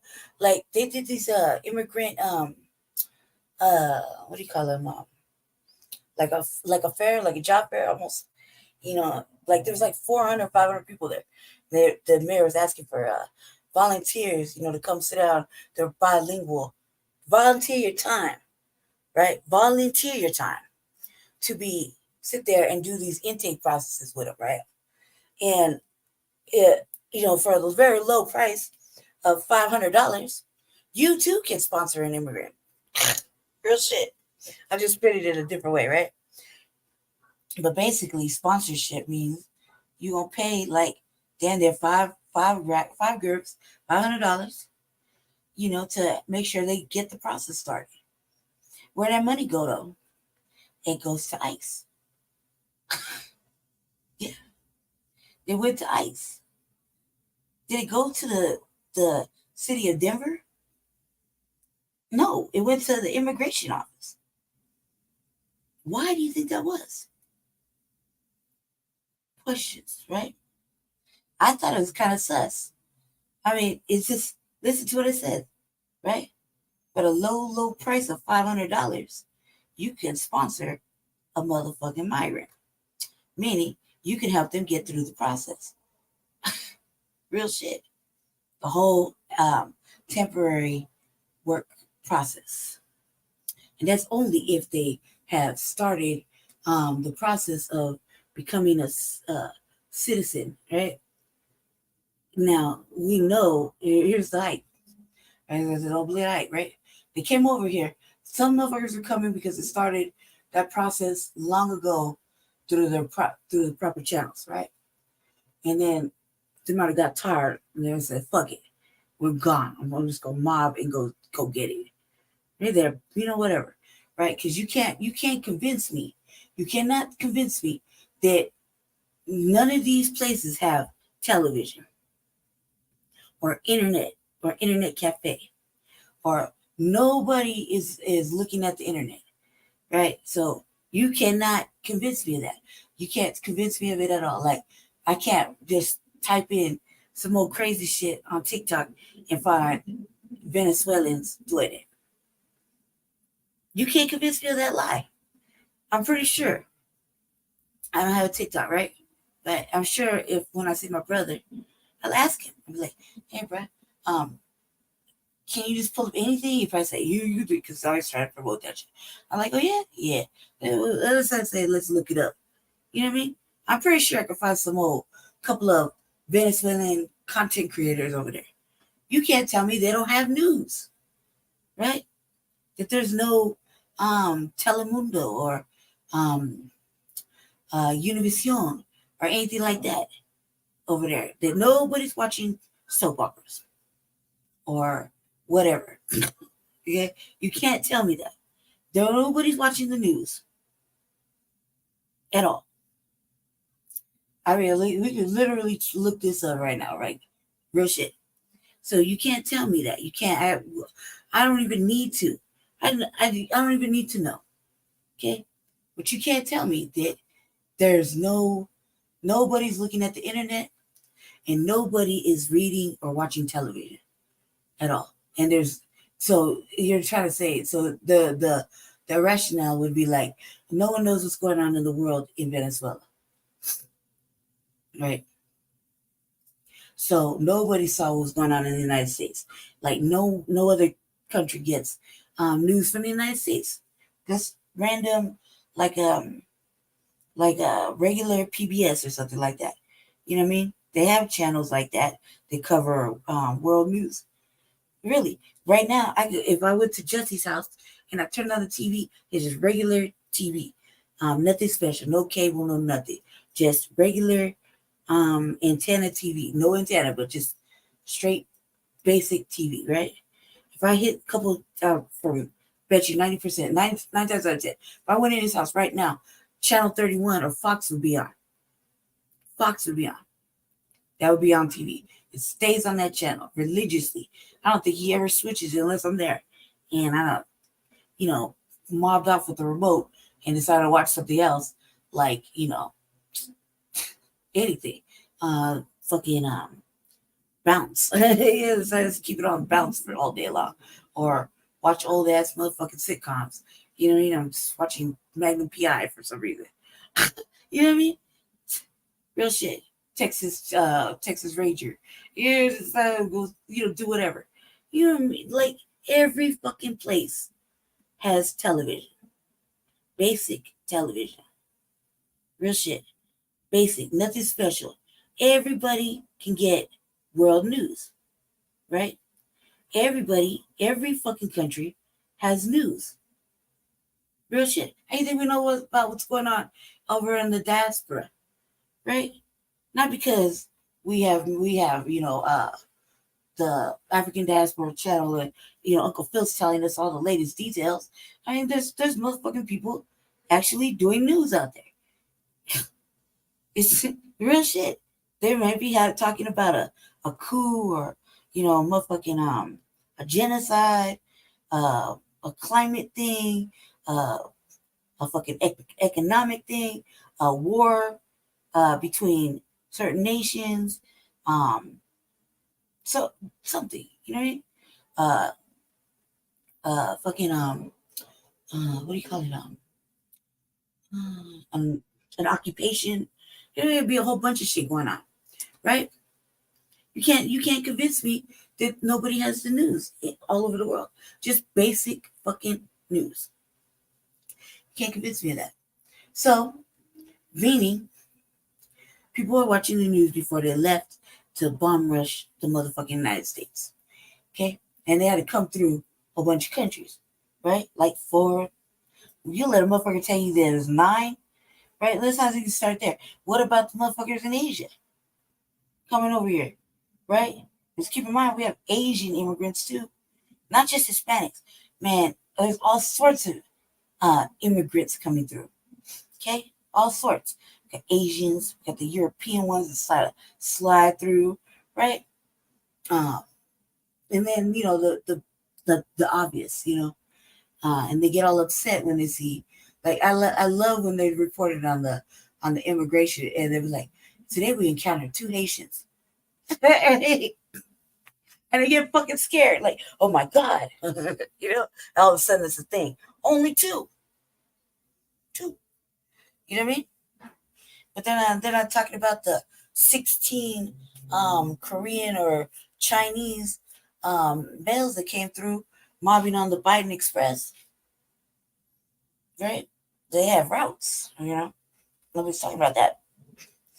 I mean, we're talking about it, but how do you think they know about that? The news. Right? So I'm saying that when we got that big influx, when the consistent influx, how do you think everybody knew to get on board and join that motherfucking 8,000 person caravan from country to country? The news, right? Motherfuckers walking, not giving a fuck that we were like, no, right? Now, I mean, we even showed it on Frontline Black News where Eric Adams was like, went to go find out what's cracking in another country. They made signs in English to tell them to get the fuck out of their country. And they still were not going to listen. We're going to go over there anyway. They're going to take it anyway. All right, cool. So we have strong leadership. I don't think you would be trying to take anything if a motherfucker said no. Let me show you what happens when you get here, though. You're going to turn right the fuck around. You're going to go sitting up in the immigration jail, which is literally a 10-minute drive from my house, right? You don't sit your motherfucking ass down. First of all, I don't even know how you got this far, but let me make sure you get the fuck back on and take this bill with you. Take this bill with you. This is for whoever runs your country. Well, don't worry. I'll send a delegate to go pick up your money. Thank you. Thank you.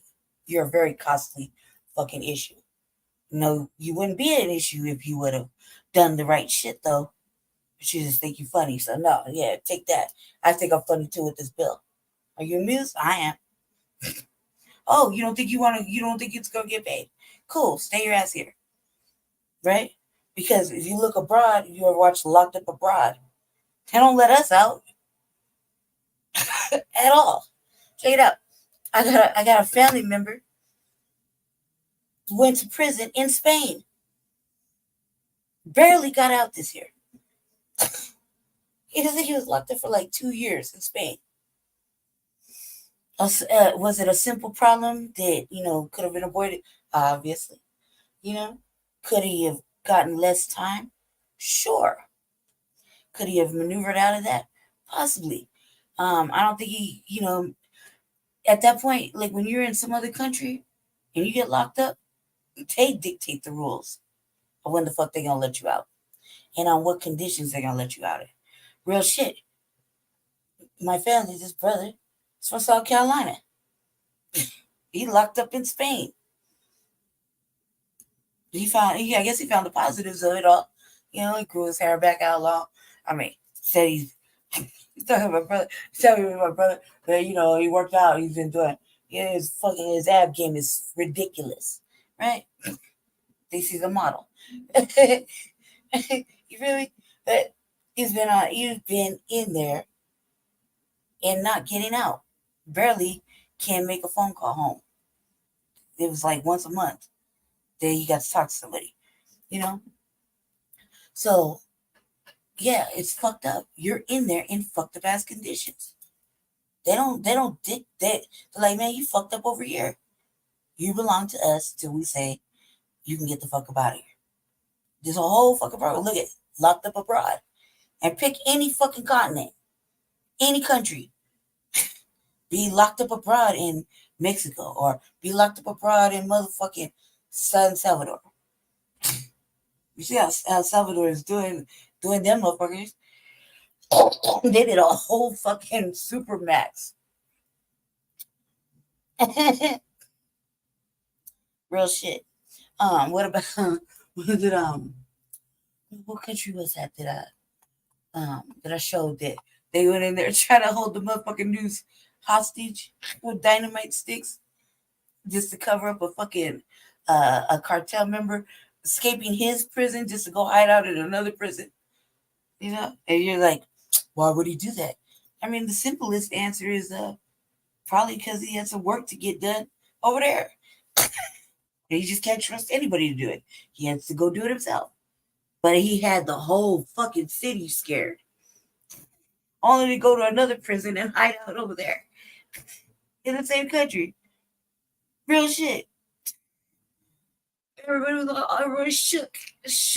Didn't know what to do. You know what I mean? That even the policing was all fucking scary.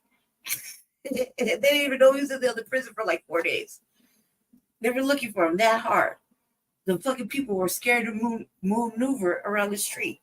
Just walking to the store. They were afraid. Over this one man. You know what I mean? That shit was hilarious to me. Really. So yeah, we had a strong mayor. First of all, you've been making some phone calls. I was trying to avoid this. I'd actually be talking to motherfuckers in every country that I noticed they were going through. But like, hey, check this out. You keep them over there, I'll throw some incentives your way. I mean, shit. Help me help you. Help me help you. You dig? I my end, man. Don't tell me what I can afford. I'm telling you I can't. But I might be interested in what you need. Maybe I can help you with something you need. Don't tell me you don't need nothing. Because clearly you do. You know what I mean? So I'll be trying to work it out differently. Like, oh shit, okay, let me see. Let me see if that's a possibility. Maybe I can work out a different tangible for you. If you keep your fucking people over there. Help you, better your situation. So your people won't want to run off. Maybe you can keep them in your country. You know what I mean? Maybe you should educate them better, or you should do something, provide some sort of other tangible. I mean, why do we're paying for unnecessary shit where we could probably be doing other shit, good shit in certain countries, right?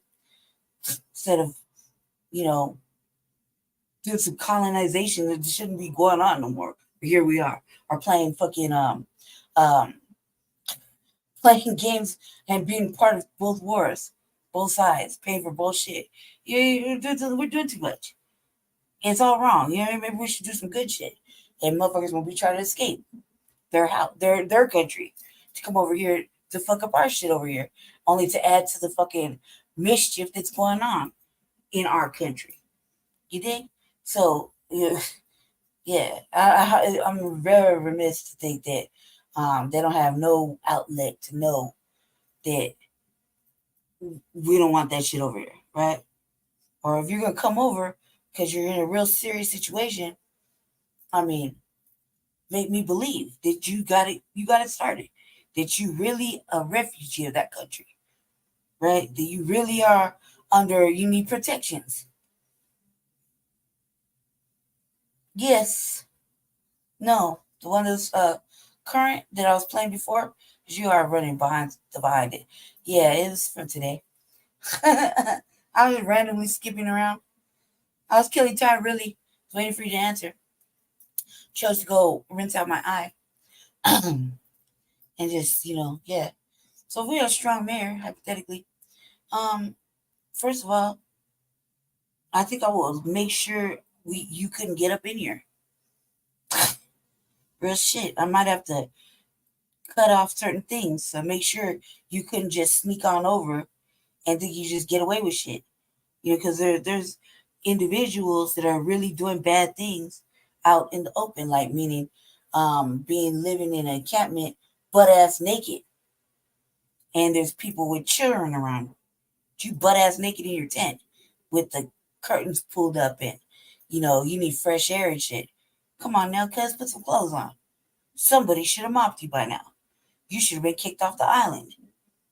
Really, you doing way too much. If motherfuckers, you get up and stretch your shit and swill a dance or whatever, like you waking up and stretching and shit. I mean, come on now. The door, you got motherfucking men like, hey, come on now. First of all, nobody wants to see that shit. But you are a fucking danger to the people around you. And that is a no-no too. You should not be doing that shit. And here in the United States, that act is an indecent exposure. That right there is a crime. Throw on possible intent to do. And make up some shit. Fill in the blank. You know what I mean? Depending on where it's at, it could be really a fucking dangerous thing. You'd be close to a school, library, anything where possibility of children are going to be passing through. You know what I mean? Park. It could be really, really bad for you. So why this individual from another country would be free balling it, no matter what the weather, rain, sleet, snow, wind, or heat, he's out there, like in our community, chilling. Curtains up. You know what I mean? Tent's got curtains too. Tent's got little zip slides and shit. You just let yourself have some fresh air. Yeah, and motherfucker walk by, cuz it's naked.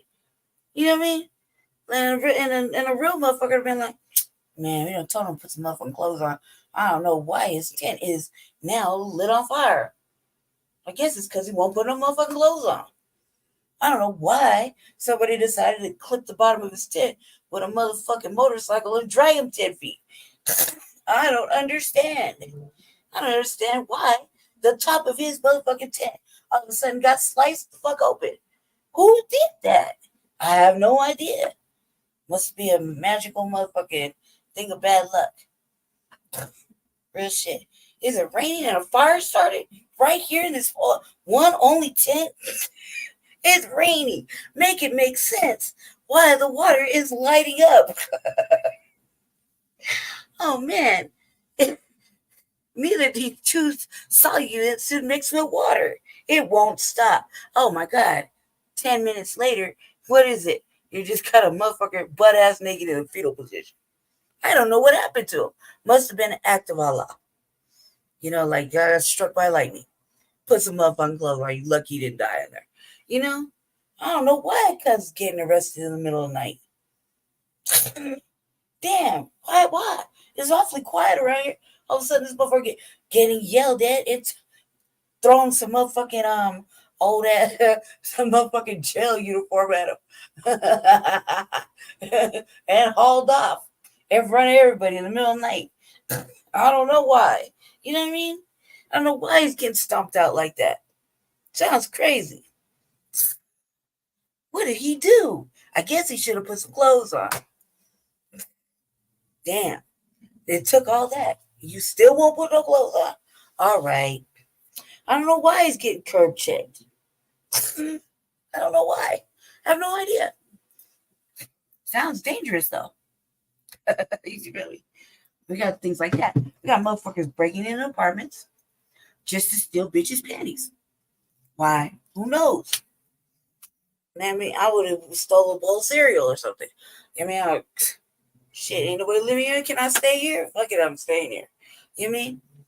We got other people doing some old raggedy ass squatting events.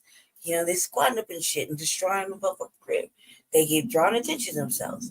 You know, whole bunch of stuff. There's a whole bunch of bad things happening. There's whole fucking bad things happening. There's motherfucking migrants with daughters or little girls and little young boys, like loosely mobbing around. No supervision. Nobody to tell them, hey, don't go on that block. Keep your motherfucking ass right here. Little girls like 12, maybe at the most 14-ish, 10-ish, mobbing around. And, you know, since the unhoused are so dangerous, playing around the unhoused, you see? Or even amongst their own community. And little girl come up, you know, something terrible happens, you know, first thing, how they gonna feel then? You know what I mean? Should you have ran away from your house or ran away from your country without doing the right shit, drug your children with you, and then you just leave them to, you know, well, brought the kids, so they gotta help us. You must not know. Let me educate you. They don't let us keep our kids outside.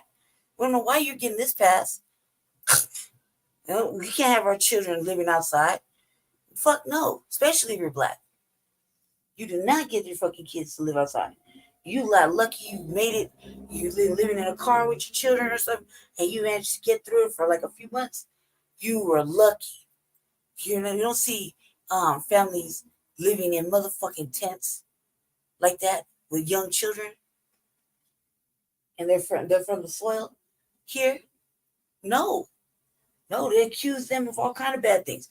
Neglect. I'm not putting them in school. Neglect. It would look. They can spin it in an abusive way. Neglect. You can't provide for your child. You know, I mean, shit. It's a reality. So why this is happening, I don't know. But I know that they're not. I know for a fact that the major complaint is, you know, for some unhoused is get your kids. You know, get your kids. Like for real, get your kids. Like just for the safety factor, not just because they're annoying and they won't. You know, they don't. They just gotta be exploring, touching shit, asking questions when motherfuckers don't speak their language. Then why, you know, I would ask the question, why you didn't put them in school, or why you didn't leave them over there until you got your shit together, you know? But obviously, you must bring them, and you must not care too much about their well-being, especially if they're little young girls. If little young girls could come up fucked up in your own country, what you think it's like over here, right? Nobody really gives a fuck. Like you can see how they treat little girls, especially little black girls here in Colorado. Real shit. You should see how they treat them. Or what happens to them. Like, I think it was last summer, a young little girl, I would say a little girl because, you know, she's young, like maybe 16, 15, 16. Something bad happened and police allegedly couldn't find her. The family found her. You know what I mean? In our neighborhood and behind a dumpster. How fucking terrible is that? Remember when the police pulled out a sister and her little daughters, had them on the hot ass motherfucking concrete for no motherfucking reason at all, just to be pricks. Just a whole bunch of bad things, you know. Man, that one summer, I think all little girls were not little girls, but young girls were just winding up dead in alleys. You know what I mean? No rhyme or reason. Just really fucked up shit, you know? So if that happens here, not to mention all the fucking missing young black girls and boys and men, women come up missing and nobody fucking answers for it. We don't know, right? We don't know where they went. They just went outside, we let her out. She thought she was with a friend. She never came back. Nobody looks for them after that. So everybody stopped talking about them. Real shit. It's really a fucking thing.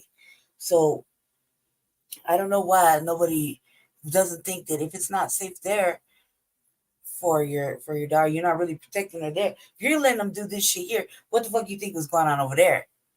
You just let them out, and we're talking about actual people we know saying, all I want, man, if I want anything, I would just like them to get their kids and really be looking after them, because it's a fucking crazy world now we live in, and it's only gonna get worse, So you think you want to protect your daughter or your son?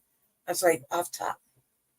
They talk about they just want to work, or do they? Because really, I was outside, really outside, sleeping in a tent, and I'm motherfucking friends that are from other countries, and that was not the narrative, man. They weren't pushing that message all hard like that. Motherfuckers just got it how they know how to get it. Real shit. Now it's like, okay, we're just gonna go and you will never see you. We could never get away with setting up a whole motherfucking encampment, more than like 14 to maybe. Then I take that back. There's been a couple spots where we managed to, like, by the Platte, we managed to like take over that shit, like miles and miles, like at least 2 miles of motherfucking encampment, because that's where the police would be like out of sight, out of mind until it was in your face. You know what I mean? They had to go and sweep that area, and it took them like 2 days to get it done. But man, if they weren't fucking with any of those people during the winter or anything like that, that's the only place you could go, because they would put up hostile infrastructure. Police would sweep you out. News going from block to block. So fuck you can't go any further. You have to go somewhere like kind of out the way. So yeah, it's fucked up. It's why would you want to put them through it and then not look after them? Like, motherfuckers wind up in, especially like, you got migrants over there by the Platte. Hey, coming boy, hey, people you think come up missing or fell in and drifted down. You know what I mean? It's reality. It's been a reality. So we got random acts of fucking all kind of crazy shit happening right now in our city. It's not particularly safe place. That's not necessarily on us to live here. You see what I'm saying? It's really not. It's like a lot of it is not.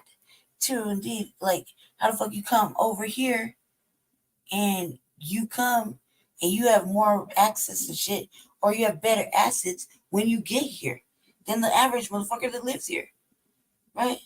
And motherfuckers rocking around with high-priced motherfucking cell phone, right? And here we are on basic shit that we can fucking afford, right? How you think that happened? Just think about it, right? Right. But they could pull up everything. So, and it's also capped to say they didn't know where the fuck they were going when they got here. Once they bomb rushed the motherfucking border, and then you gotta see that man, by the time they got through doing all this bomb rushing of the border, right? To get over here, they really say, oh no, they didn't tell us where we're going. They just shipped us here. We didn't know where to go. They didn't tell us nothing. They just put us on a bus and went there. First of all, that's a lie. Would you get on any old bus? You wouldn't ask no questions. Nobody's asking questions. And trust and believe, at this point in life, especially at the border, everybody speaks Spanish. Let's just say that.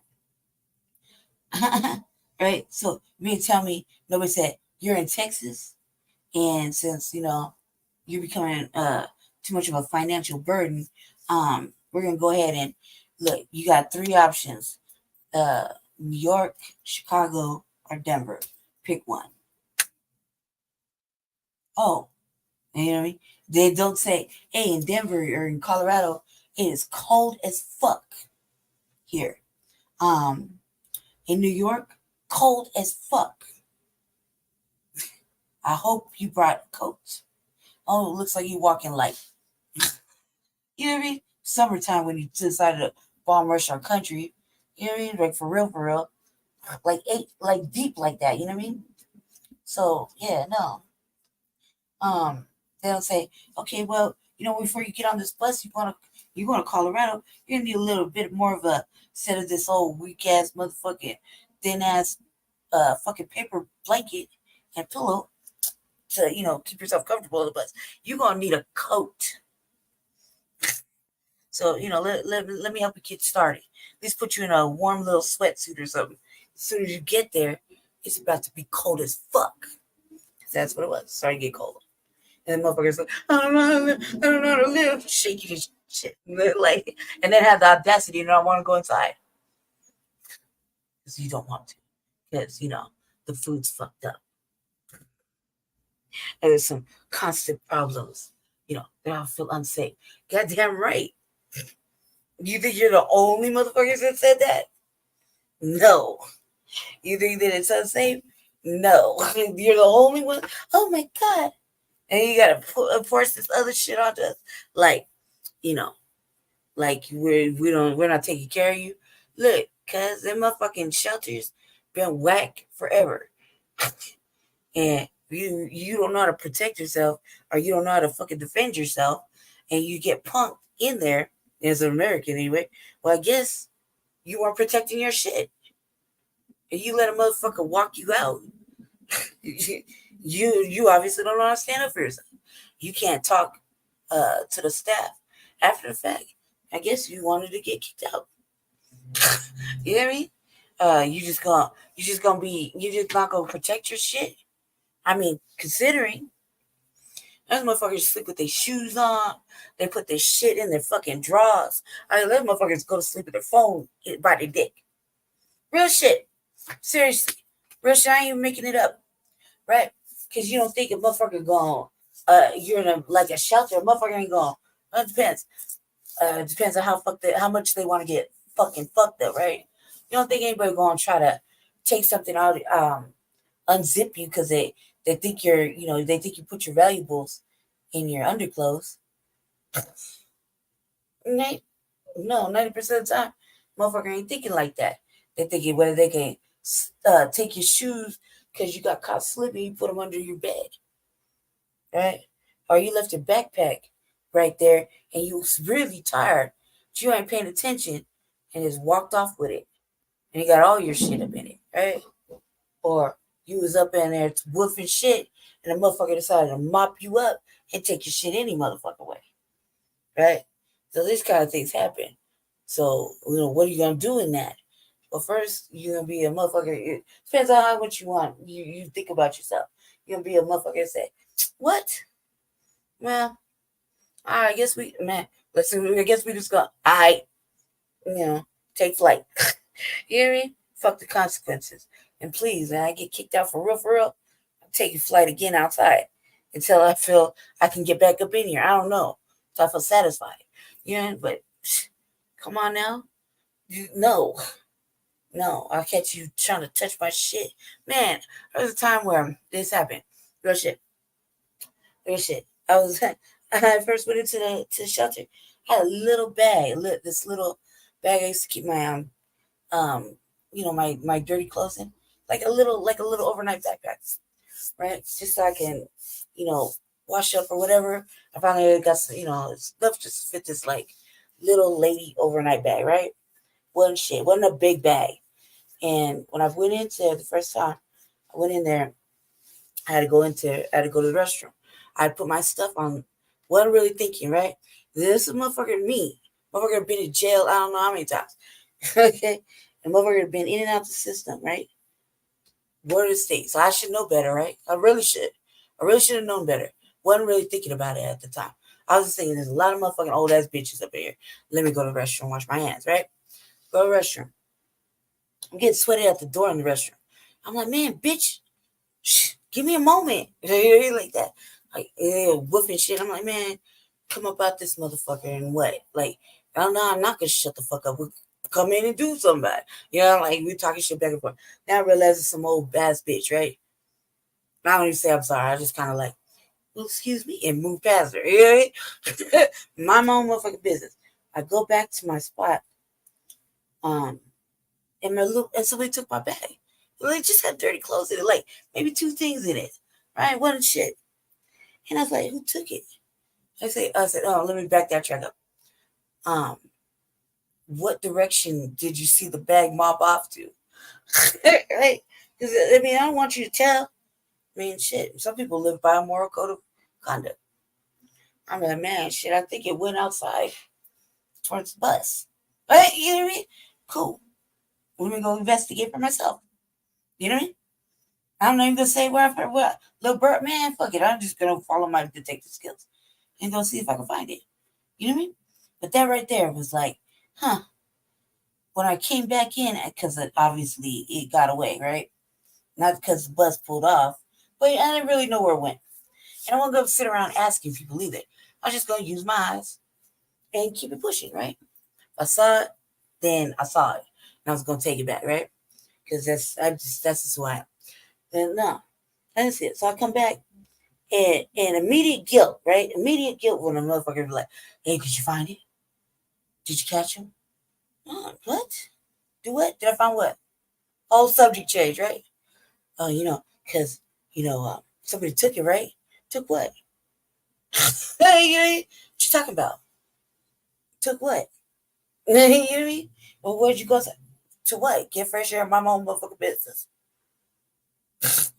I mean, who the fuck is you to ask me questions? Why are you asking me? What? Did you go outside today?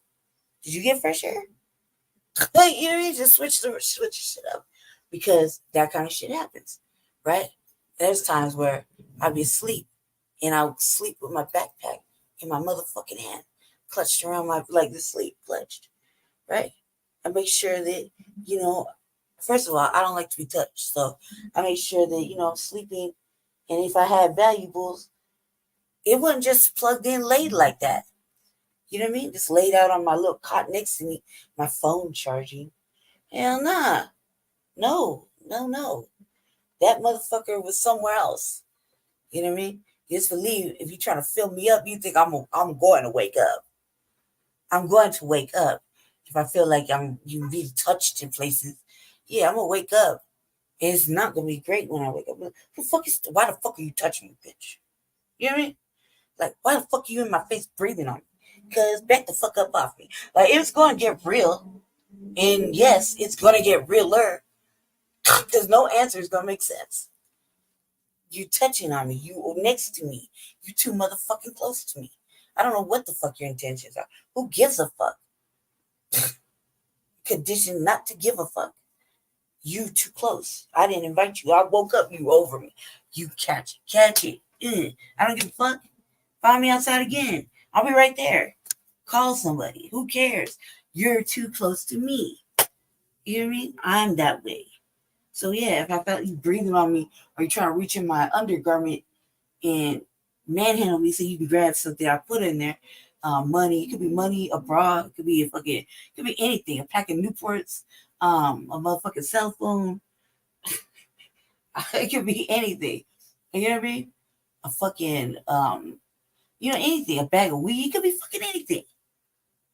Too close to me. You know what I mean? Too close to me. There's times where like I literally lost most of my rings one night because I fell asleep and I was so sick. It was raining. I was sick. I was outside and somebody came and took most of my rings off my fucking fingers. Literally. Like I woke up, I had like maybe 4 when I started. I was 16. Okay. So I was like, man. And after that, I was like, okay. And I started to see that. It's like, who has the fucking balls to do that type of shit when a motherfucker is sleeping on the sidewalk, so fucking worn out? You know what I mean? I thought I had my hands all, close to me. I guess not. You know what I mean? Because I was so fucking sick. I didn't feel nobody touching my fucking hand and sliding my motherfucking rings off my fingers. That's how tired I was. Because you couldn't just sleep. You couldn't be in no tent at that time because you could was really we have a real live camping bed, and it's just not being it's kind of halfway enforced. You know what I mean? So at that time, you could not cover yourself with no sleeping bag or a tent or anything like that, a blanket, none of that shit. None of that shit. You couldn't sleep nowhere. You were just walking around, fucking burnt out and tired. That's why they're always pushing this motherfucking drug narrative, right? But why do you think some of that shit happened? Because motherfuckers are getting fucked up or fucked off trying to stay awake, you know? So then they ended up saying, "Oh, fuck that shit, man. I gotta be watching everything. These motherfuckers don't know how to behave. They don't know how to keep their hands to themselves. I guess I'm gonna have to do some drugs. It's cold out here. I guess I'm gonna start drinking. You know, shit like that. That's how that happens. You know what I mean? And then they wonder why it's a situation. Well, because you won't let no one rest. And then there's fucking stupidity on every corner. Not everybody's built the same. Some motherfuckers are actually like targeted, like soft targets. Then there's motherfuckers like a motherfucker like me that looks like a soft target. You really have to catch me slipping. And that's kind of rare. You know what I mean? That's really rare. Like I gotta be not on my shit. And even then, I don't really do a lot of talking because the people are fucking stupid and weird. You know what I mean? And everybody's manipulative when they want something. They even find a way to, because they think they can. So a motherfucker might try to, talk at you or talk to you. And might try to, talk to you out of something. It brings on some motherfucking agenda down there. So yeah, I knew that from before. Been outside. It is like for these motherfuckers to come and act like our sheltering system isn't good enough. Why the fuck you come over here? And why the fuck you over here then? What did you think was gonna happen? I mean, what kind of program you got over there? I want to know. Let me find out. You know what I mean? Because it ain't good enough for us. But they weren't changing it. They ain't gonna change it for us. But you can come over here and cry and fucking make a scene and just say you want to work. Yeah, motherfucker, I want to work too. You see them helping me? At all. No. Stop the cap. I just need to work. I just want to work. That's all we want to do. Do you think they gave a fuck? I mean, I've been in Denver for a long time. I had children and everything. You think they give a fuck when I'm like, man, I just want to have a job so I can raise my son? No. No. Good luck out there. It's a cold, cruel world. I hope that happens, Or, damn, man, you and your daughter outside. You and your daughter living in a woman's shelter. Oh no, we got to take her away. Fuck you, Dolores Project. You feel me? Okay, so it ain't good enough for us, right? And we complain, and we fucking complain, and we like, goddamn, man, they took my kid. You know what I mean? Man, I guess if I gotta listen to Bible thumping and eat a fucking generic ass motherfucking weird ass off-brand white lunch, I guess I got to, because I gotta stay inside somewhere. You know what I mean? It's fucking raining outside, but oh no, they ain't good enough for you. That you gotta come over here and force demand. Okay, you think that we can do that? Oh, we can sit all day long and be like, fucking Salvation Army. I just want to go in there and eat lunch and sit in the back and smoke cigarettes. Why do I gotta listen to Christian shit all fucking day and try to get on board with this narrative? Why the fuck, when I come over here, I ain't never been here before, but they know my government name and I already have an ID ready? What the fuck is that really about? How the fuck they know it was me? I ain't never been in here, not one motherfucking time, but you just know my name, my whole name, birthday and everything, where I'm from. Like, come on, cuz. Like, tell me that ain't no fucking police shit right there.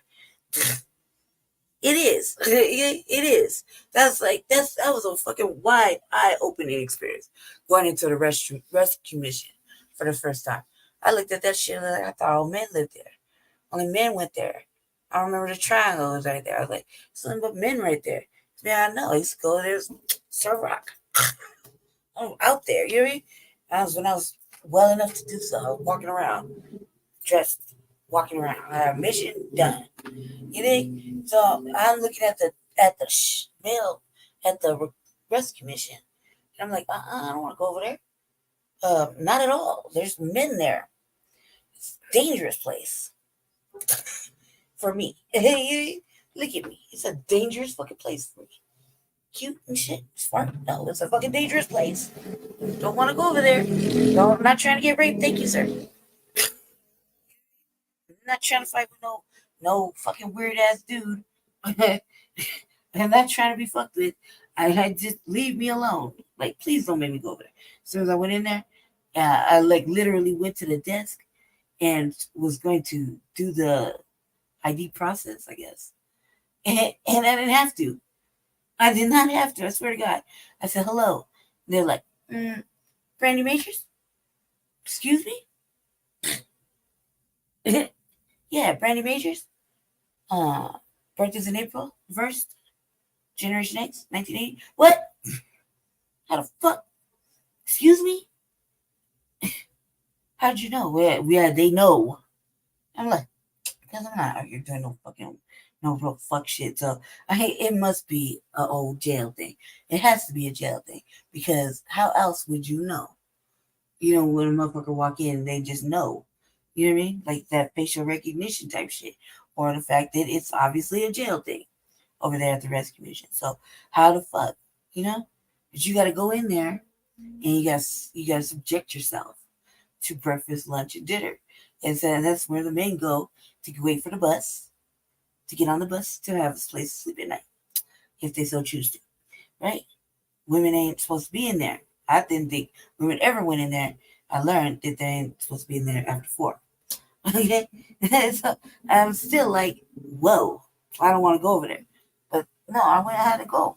Please, literally move me over there. I refused to go willingly. They had to kidnap me and move me across the street. Meaning, I didn't want to go. I was protesting. They pushed me in my wheelchair over there. I didn't give a fuck what I said.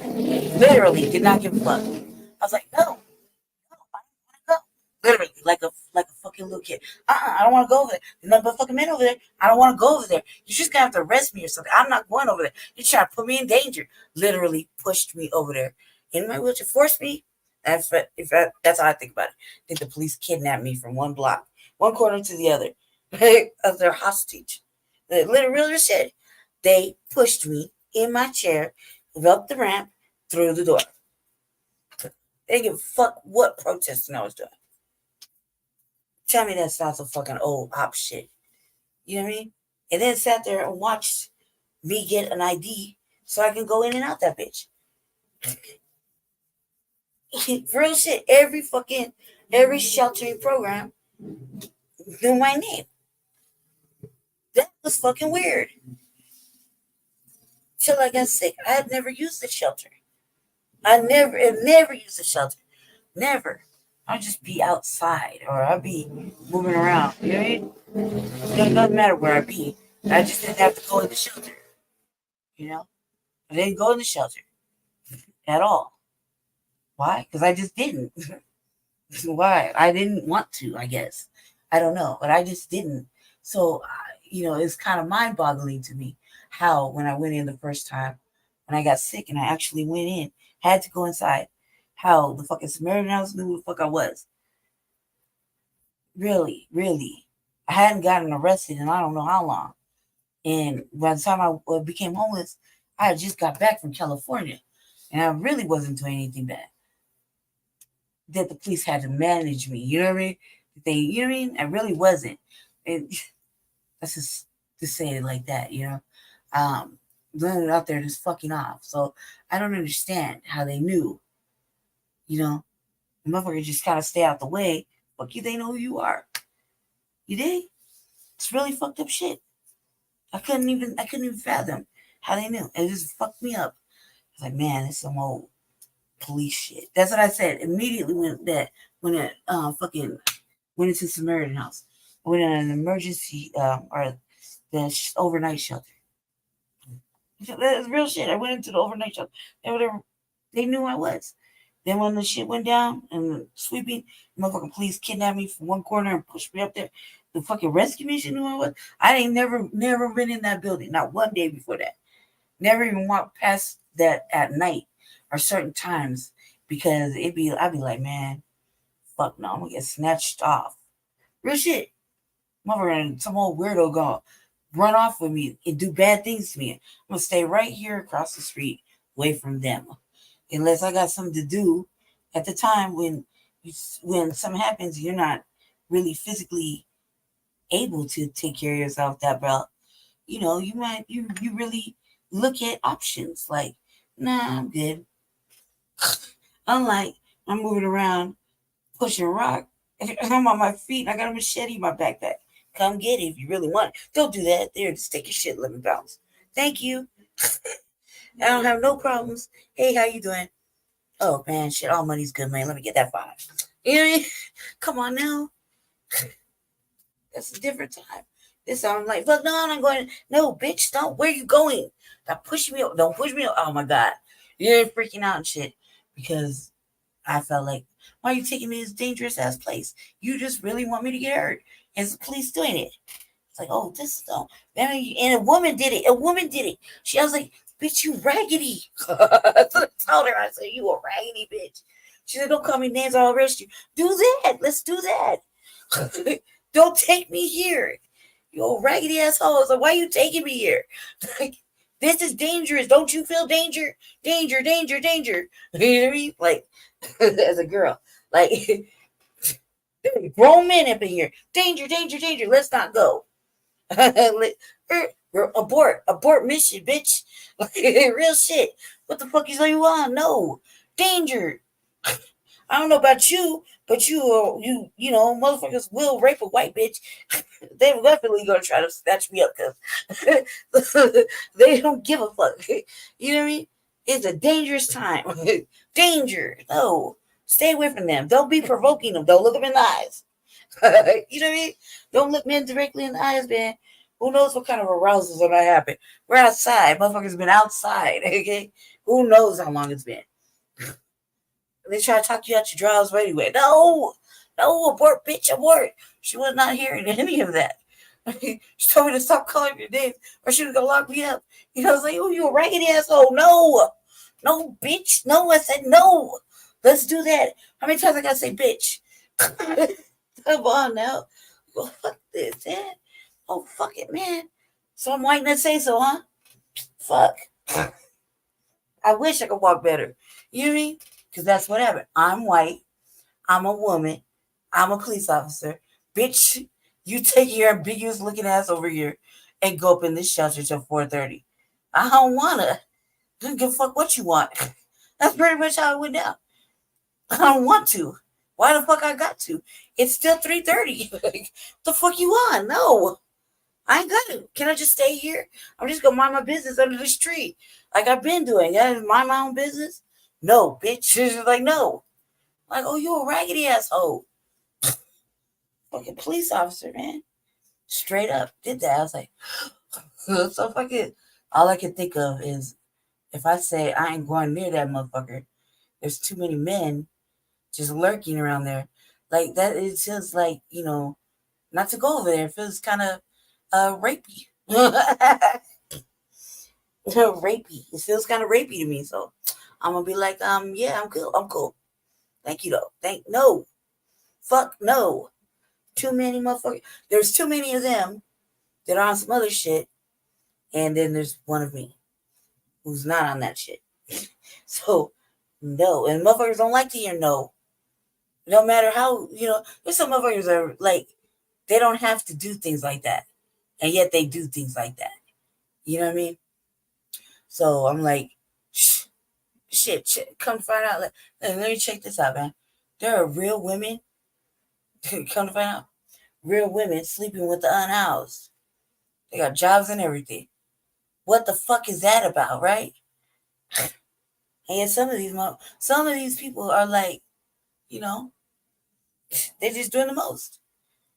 And I'm like, man, shit's changed. I never would have thought I would see a motherfucker and say, oh yeah, no, he live in a tent, it's cool. He got good dick. What, bitch? No. No, you raggedy asshole. No. No. No. Bad form.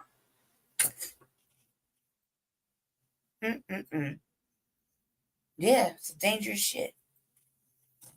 That's going on right now. Amongst motherfucking other shit. You know, you got motherfucking they call it survival prostitution. Allegedly. I think it's something else, right? Yeah, these motherfuckers over there encampment. Where do you think that women go? You think that women are just making fucking dry ass motherfucking sandwiches and selling them at the Stanley?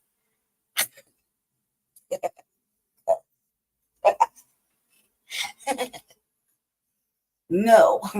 Either they promoting these motherfucking food narratives. Come on, man. No. No. They getting it how they live. Real shit. Where do you think the women go? Really? Ask yourself. Do you know? I know. I know. And regular motherfuckers are like, shit, I ain't gotta really give her much. She don't do drugs. She is asking for basic things. And I gave her this dick. Like, I was like, well, cuz no. No. No. You're just tricking on a homeless level. It's fucking disgusting, man. Come on, calm down. Calm down. Man. So, bitches are loose. Literally, figuratively. And children are just unattended. Right? And motherfuckers out there force squeegee, window washing and shit. And punking motherfuckers in parking spots. Begging everywhere. And fuck that. Then now I'm knocking on your motherfucking door and asking you for shit. And telling you they just give you a whole sob story. Like you gonna do something about it. Like really, you gonna do something. Like all Americans are just kind hearted. And you ain't gonna run across a motherfucker like me say, fuck that. No. Matter of fact, I mean you probably get mad. But you're gonna ask me something in Spanish, you can think, you know what I mean? I'm like, yeah, that's like the fifth language, third language that I speak. But it's really one of the five. But I'm not gonna speak to you in it intentionally. I'm gonna make you fucking speak to me in English. Why? Because that's just how it is. If I was living to another country, first of all, I would be learning my fucking English before I decided to run away from my country and come over here just to be doing the most. I would not be lost on the motherfucking, or lost on a fucking busing system. Or just take over all our systems, period. Like, we can't even get on the bus sometimes. I'm serious. Real shit. If Jesse was here. He could say it. Like, we can't even get on the bus. And then they wonder why we're upset. You know what I mean? While we're talking shit. I just was going home one night from Jesse's house. It was really late. It was like midnight. So I didn't want to take the bus, I got no problem creeping around the city. I'm sitting out there, I got out to the bus. It was like maybe whatever, like two people. I looked around, put my shit. So they're trying to put my gloves on over my rings and managed to play music. I was trying to do some other. When you pay attention. But to tell you that I didn't feel no fear or no issue from one of my FBA brothers standing like right behind me, literally. I was like, I didn't even notice him. Not that I didn't notice him. I didn't feel no reason to be suspicious or turn around and look or anything like that. I didn't feel nothing like that I would have to be concerned, it just felt like a chill energy, like the one I was just chilling with, like my energy. Just felt like it's too cold to fucking really tell. I just know I wasn't paying attention to anything unless it was right up on me or was causing me danger or my inner warning system was going off. No, I was minding my own business. Trying to put my motherfucking gloves on over my rings. It was cold and I was struggling. It was just over there trying to straighten myself out and play music at the same time without dropping the phone. I was having problems with my hands. Like I couldn't get my rings on right. So I said I turn around and decided to put my shit in my pocket, deal with it when I get on the bus. I noticed his brother right behind me. You know what I mean? And everybody started running toward the bus. And I was like, man, okay, this is the usual shit. But it's already midnight. Why the fuck is it feel so packed? Right? It's like one of the remaining last buses. I'm coming out from over there by Jesse's to my neighborhood. Right? It's like a 15-minute drive on the bus. So I'm like, man, I look up and cause like, man, look at all these animals. Fucking animals, right? And I said, hey, I'm sorry, I'm not talking about our people like that. I'm talking about them. Shit, you ain't gotta say nothing else. Right? You ain't gotta say nothing else. I already get it. I get it. Because I do. I do get it. Because we're like, our city buses is flooded. We can't go nowhere. And they like, man, there's times where a bus would skip us because they're so full. Or they just want to let me on, but not Jesse. You feel me? Because they have to adhere to the handicapped seating arrangement, right? Or they'll make him try to fucking make him fold up his cart when we're together. And I'm like, no, fuck that, man. I can take work on the team. This is my helper, and these are my belongings. You just carried it for him. No, he can't take it out. I don't mind telling the motherfucker no. No. I'm just gonna keep on pushing. He gonna help me anyway. Excuse me. Go ahead and lift that seat up and park your shit. Yeah. And I go, hey, what the fuck? Like, no. Now, if somebody needs it, then it's a different situation, right? Right now, currently, there was no elders or anybody that needed it, you know? However, you're not gonna tell. I tell you, not you tell me, right? So, to get on the bus, and they don't. First of all, they ain't checking for motherfuckers like me. And if it wasn't for that brother making sure that did happen, he didn't have to, but I like that he went out his way to do it. I was very thankful for that, right? I wasn't in no hurry. We all leaving at the same time, right?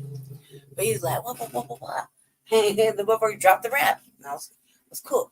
But as I'm turning around, you think these motherfuckers had any wait time, any patience? Nah, they still trying to get through as I'm trying to still maneuver my shit. Don't make me nervous. You walking up on me, right? Calm down, people. They get up on there, and it's weird. It's like, how is it only just 2 or 3 black people on this motherfucking bus? That seems normal that late at night. But where the fuck are all of you going? Real shit. Because I pretty much know our little neighborhood. So where the fuck are all of you going? There's like 20 other fucking immigrants. Where the fuck are you going? Because I know you're not getting off from here. You're going to get off past here in my area. So where the fuck are you going after that? Because I like to cruise. I cruise around. You know what I mean? When I'm outside. Where the fuck are you going? Riddle me that, Batman. I need to know. I don't need to know, but I want to know. I'm curious. Because it's fucking late. And you out there traveling. I don't know. I can remember the time I was outside waiting for the bus at Jesse's old by Jesse's. And I was like, no wonder they keep saying they don't know where they're going. Nope. Nobody knows what bus is pulling up. You know, you just know that it's not the RTD. It's a motherfucking like Greyhound coach-like situation. Pulling up, no title on the front.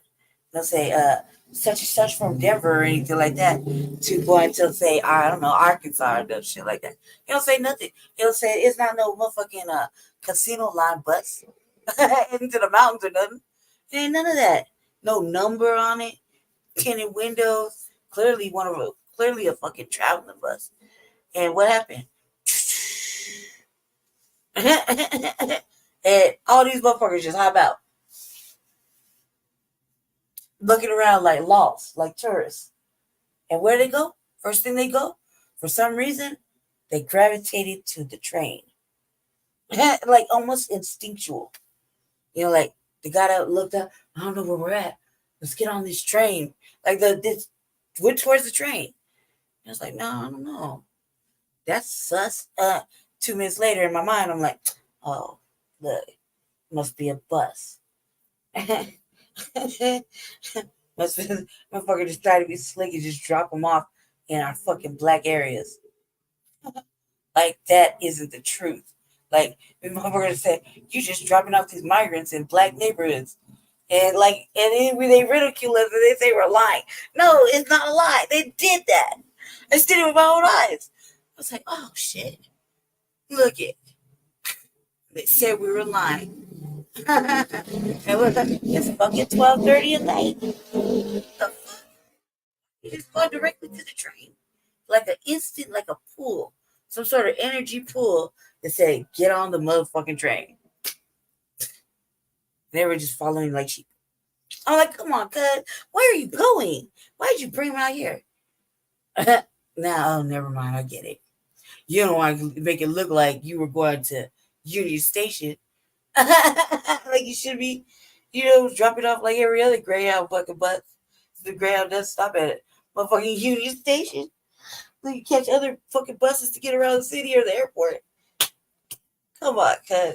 So you're going to drop them off at a bus depot to get to Union Station? Man, I see you sneaking around. That's pretty sneaky there. And yeah, that's pretty fucking sneaky. Because you didn't want to look like you were just dropping off migrants at Union Station or near downtown. So you took them to over here in Park Hill / North Aurora. Call it Central Park, whatever that's called now. Oh, to get on the train to go to Union Station. Come on, man. And they called us liars for that. They said we're lying. You're just going to drop these motherfuckers off in black areas, huh?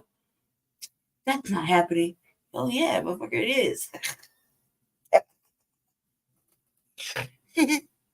That's fucked up. Everything's crowded. Man, how the fuck you get moving around too? Because, you can't ride the train without a ticket, right? Think about it. Look, they sweat the fuck out of us, okay? Trust me, I try to get away with as much shit as I can. Freely, okay? Real shit.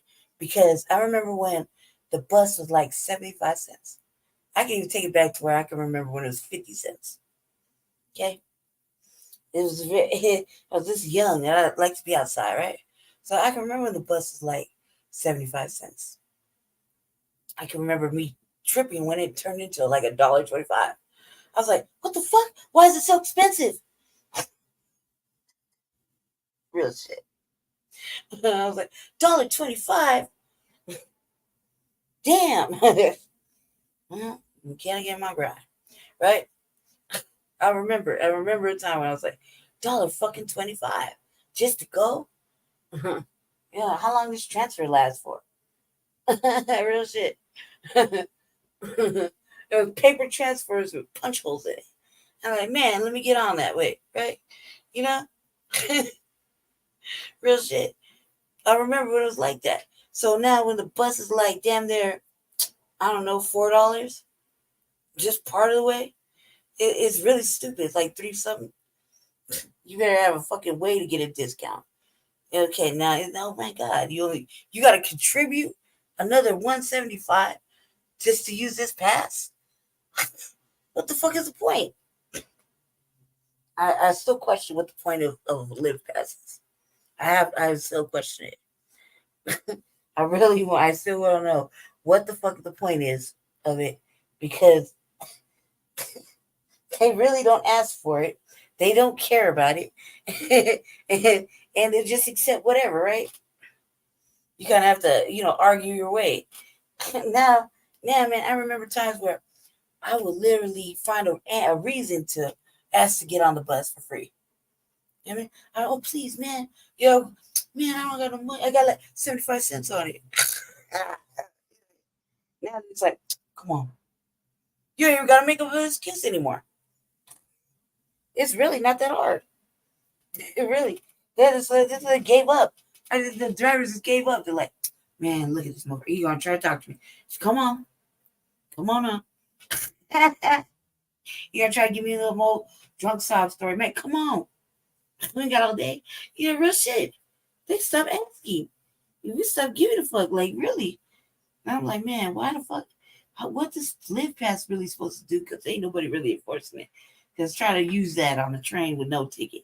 They're gonna be like, no, sorry, no, right? You need a pass to ride the motherfucking train. No matter where the fuck you're going. On any light rail, they'd be walking around like ticket. Oh, you ain't got it? Look, I'm gonna write you a ticket because now this is your warning. Oh, bitch, no. Give me a ticket for not having a ticket. Hey, what you want me to do with this? This is my first warning. Let's just act like it didn't happen then. Second warning, what? $65? Man, eat a dick. No, that's ridiculous. I was think on one train. I see the motherfucking the fucking train police on one cart.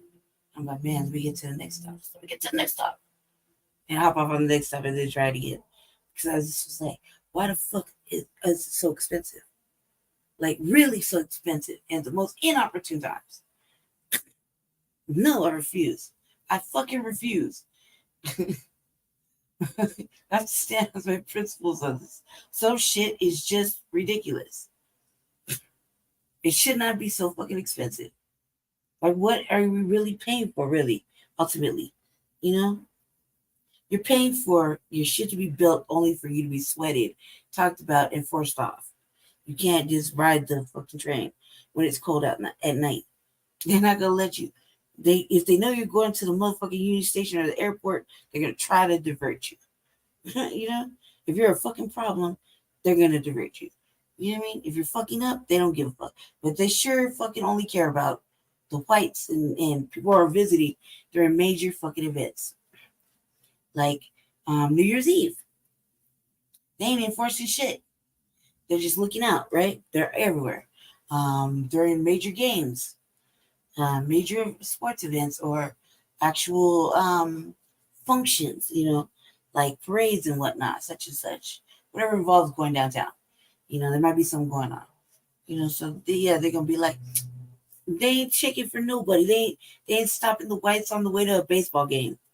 And then they're there drunk talking all throughout fucking, all on the train, talking about whatever before the game. They ain't doing none of that. None of that. But if you black or you're homeless or you're fucking anything, you just look like you're going to be a fucking problem. You look like you're on drugs. You look homeless, whatever the fuck. There's mostly a perception or visual. You should probably just not be. And you just feeling not yourself, right? Yeah, no, you get sweated. You're getting sweated, for real. I mean, even me and Jesse seen it firsthand. I don't give a fuck. Dude, there was a time when we watched fucking 5 police officers and a dog literally follow this man. And this man was like, man, he's trying to leave him away. Leave them. He was trying to get them to leave him alone. A dog counts as an officer too. You got fucking 5 white people lacing up their gloves, putting on gloves as they follow it, talking about, no, you're gonna stop. And they're just walking slow. You better stop. I ain't stopping for shit, man. I'm going home. Why don't you mind your own? Now you're gonna stop. Hey, what you like? Yeah, of course me and Jessica gonna be interrupted. That shit's fucking crazy. Well, why don't you stop and talk to us? For what? I'm gonna leave. I'm leaving. And then no, we said stop. And? And? So what I would have said. I'm like, so fucking what? I guess if it was really a situation, you would have got a hold of me, right? And you would have really caught me doing so. They're trying to stop me. Instead, you just profiling me and following me like some old weirdo. And nobody's else, like, what I see is the police down there fucking with black folk and nobody really stopping it. That's what we saw. There's no reason that late and we're standing there waiting on a train and we're watching 5 white officers plus a dog follow a brother who's clearly just trying to be on his way. And they ain't hearing it. They're lacing up their gloves and shit. Talk about, we said stop. And he's planned? For what? And keeps walking and talking. I'm like, yeah, I'm late. But we're like, hey, don't be doing that. You're following. Why are you profiling? And really acting a fool at the fucking thing. But it says no smoking. We're clearly smoking a cigarette on the fucking wait right there waiting for the light rail to open up. Talking shit. Like, hey, why you following that man? Don't leave that black man alone.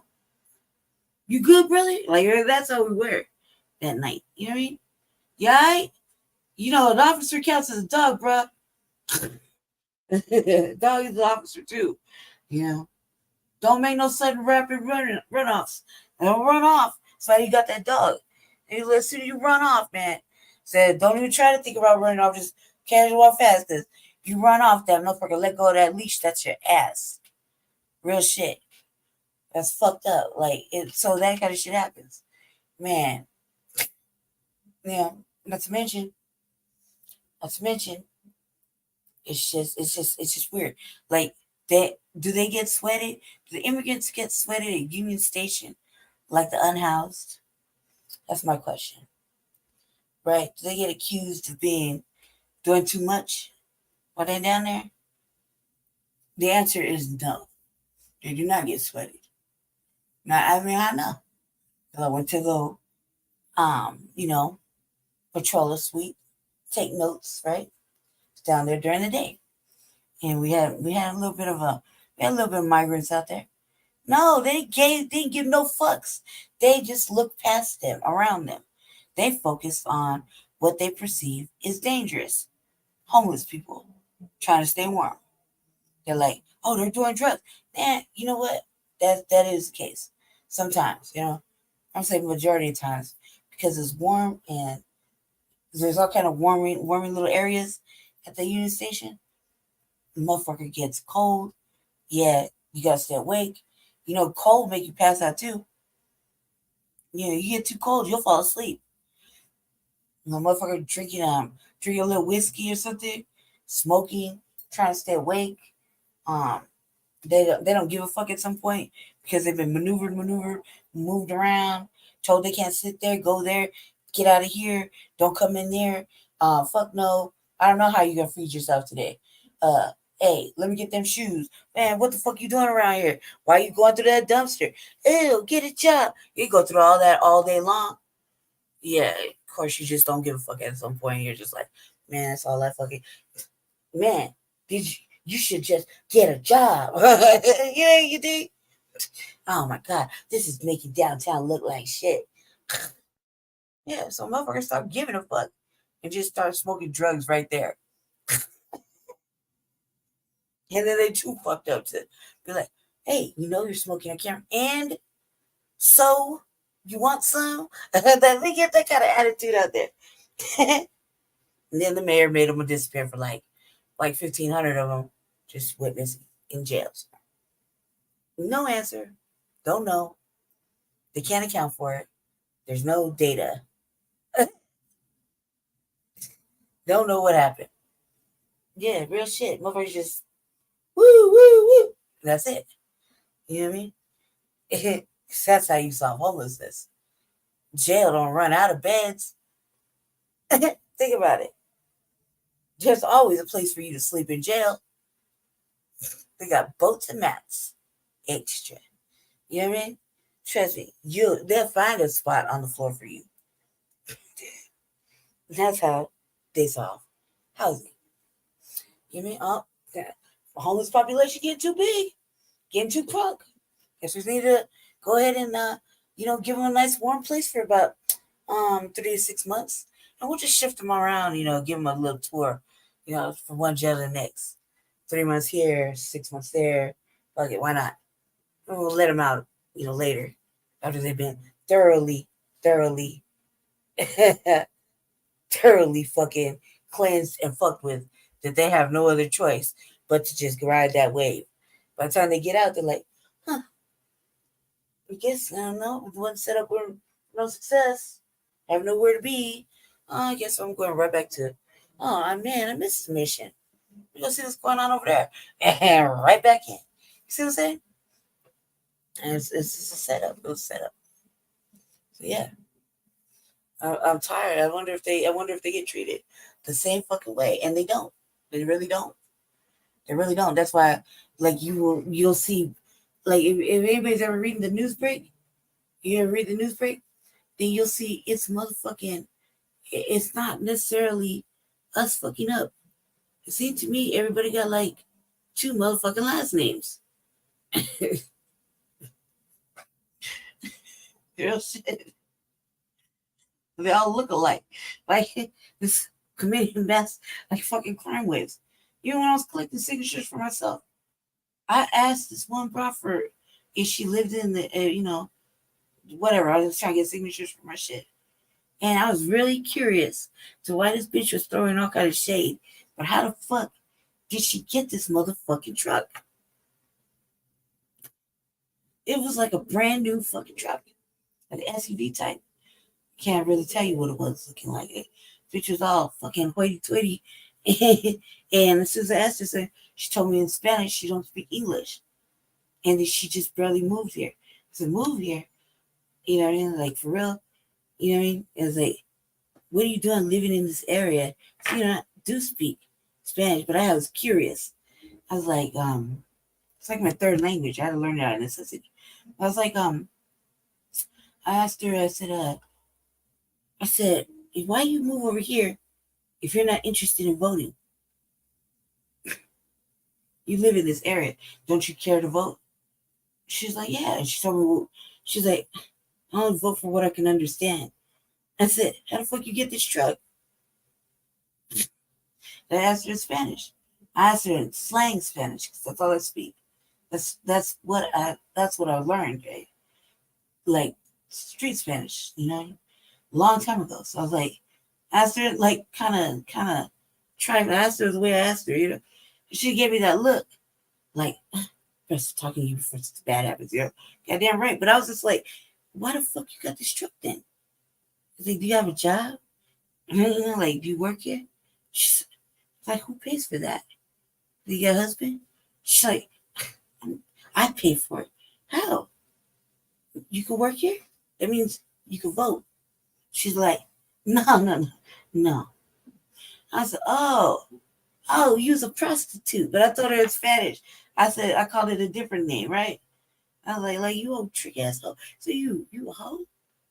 Sweet. Now I understand. Now it all makes sense. It all makes. But can you vote though? You got an ID? Hey, is it legal to you? I don't believe it. Never mind. Let me move on. If you're gonna be in this country, living here, got the audacity to talk crazy to a motherfucker that lives here. Like, why the fuck are we asking you if you live in the area, if you can vote in the election, and why we care? Are you fucking stupid? Of course we care. Hopefully, we think we're talking to American citizens, only to find out you just here selling yourself and living well. That bitch was living well. Clearly living well. I mean, like, man, I wish my sister was. She would say that bitch. She was having things, like getting it.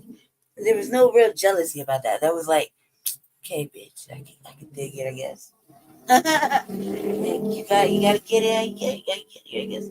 Now you're just looking excessive. This isn't about survival. This is about, I don't know, looking fancy, I guess, or I don't know what the fuck it's about. You like fancy things all of a sudden. So you're just gonna go do this, get you a little truck, and you didn't pay for that, bitch. Come on, that's some dude's truck. You barely paid for your shoes and shit. Let's not play me for no fool. But why the fuck would you live in the area and you shop at the area? You say, that's what I was telling my sister. Like, I don't believe after anything anybody says. Like, you say that you have an apartment or you live in an apartment, well, but you don't have an ID or you can't vote. The fuck kind of shit is that? You know what I mean? And then it has the audacity to ask me why I'm asking you. Well, shit, because it matters. I'm trying to get on this. I'm trying to get on this belly. Apparently, you just over here doing some other shit, and now you surviving for real. You know, it's better than that old cramped up tent. You get free air. You get to listen to music. You doing the most, and you take a couple of dollars back after you hit the grocery store and buy a couple of things so you can cook for the 50 motherfuckers that were holding your tent down. Come on, man. Really? That's really happening. That is really happening. Man. See, and they said we was assholes because I said, why don't you consider a hard pause and take care of the motherfuckers you have here? Come on, cuz. You are not that tight. I'll be like, why go around the corner of the same alley? Like, you riding around your little dirt bike. Take that shit up the street. Keep going, man. I'll take you off for it.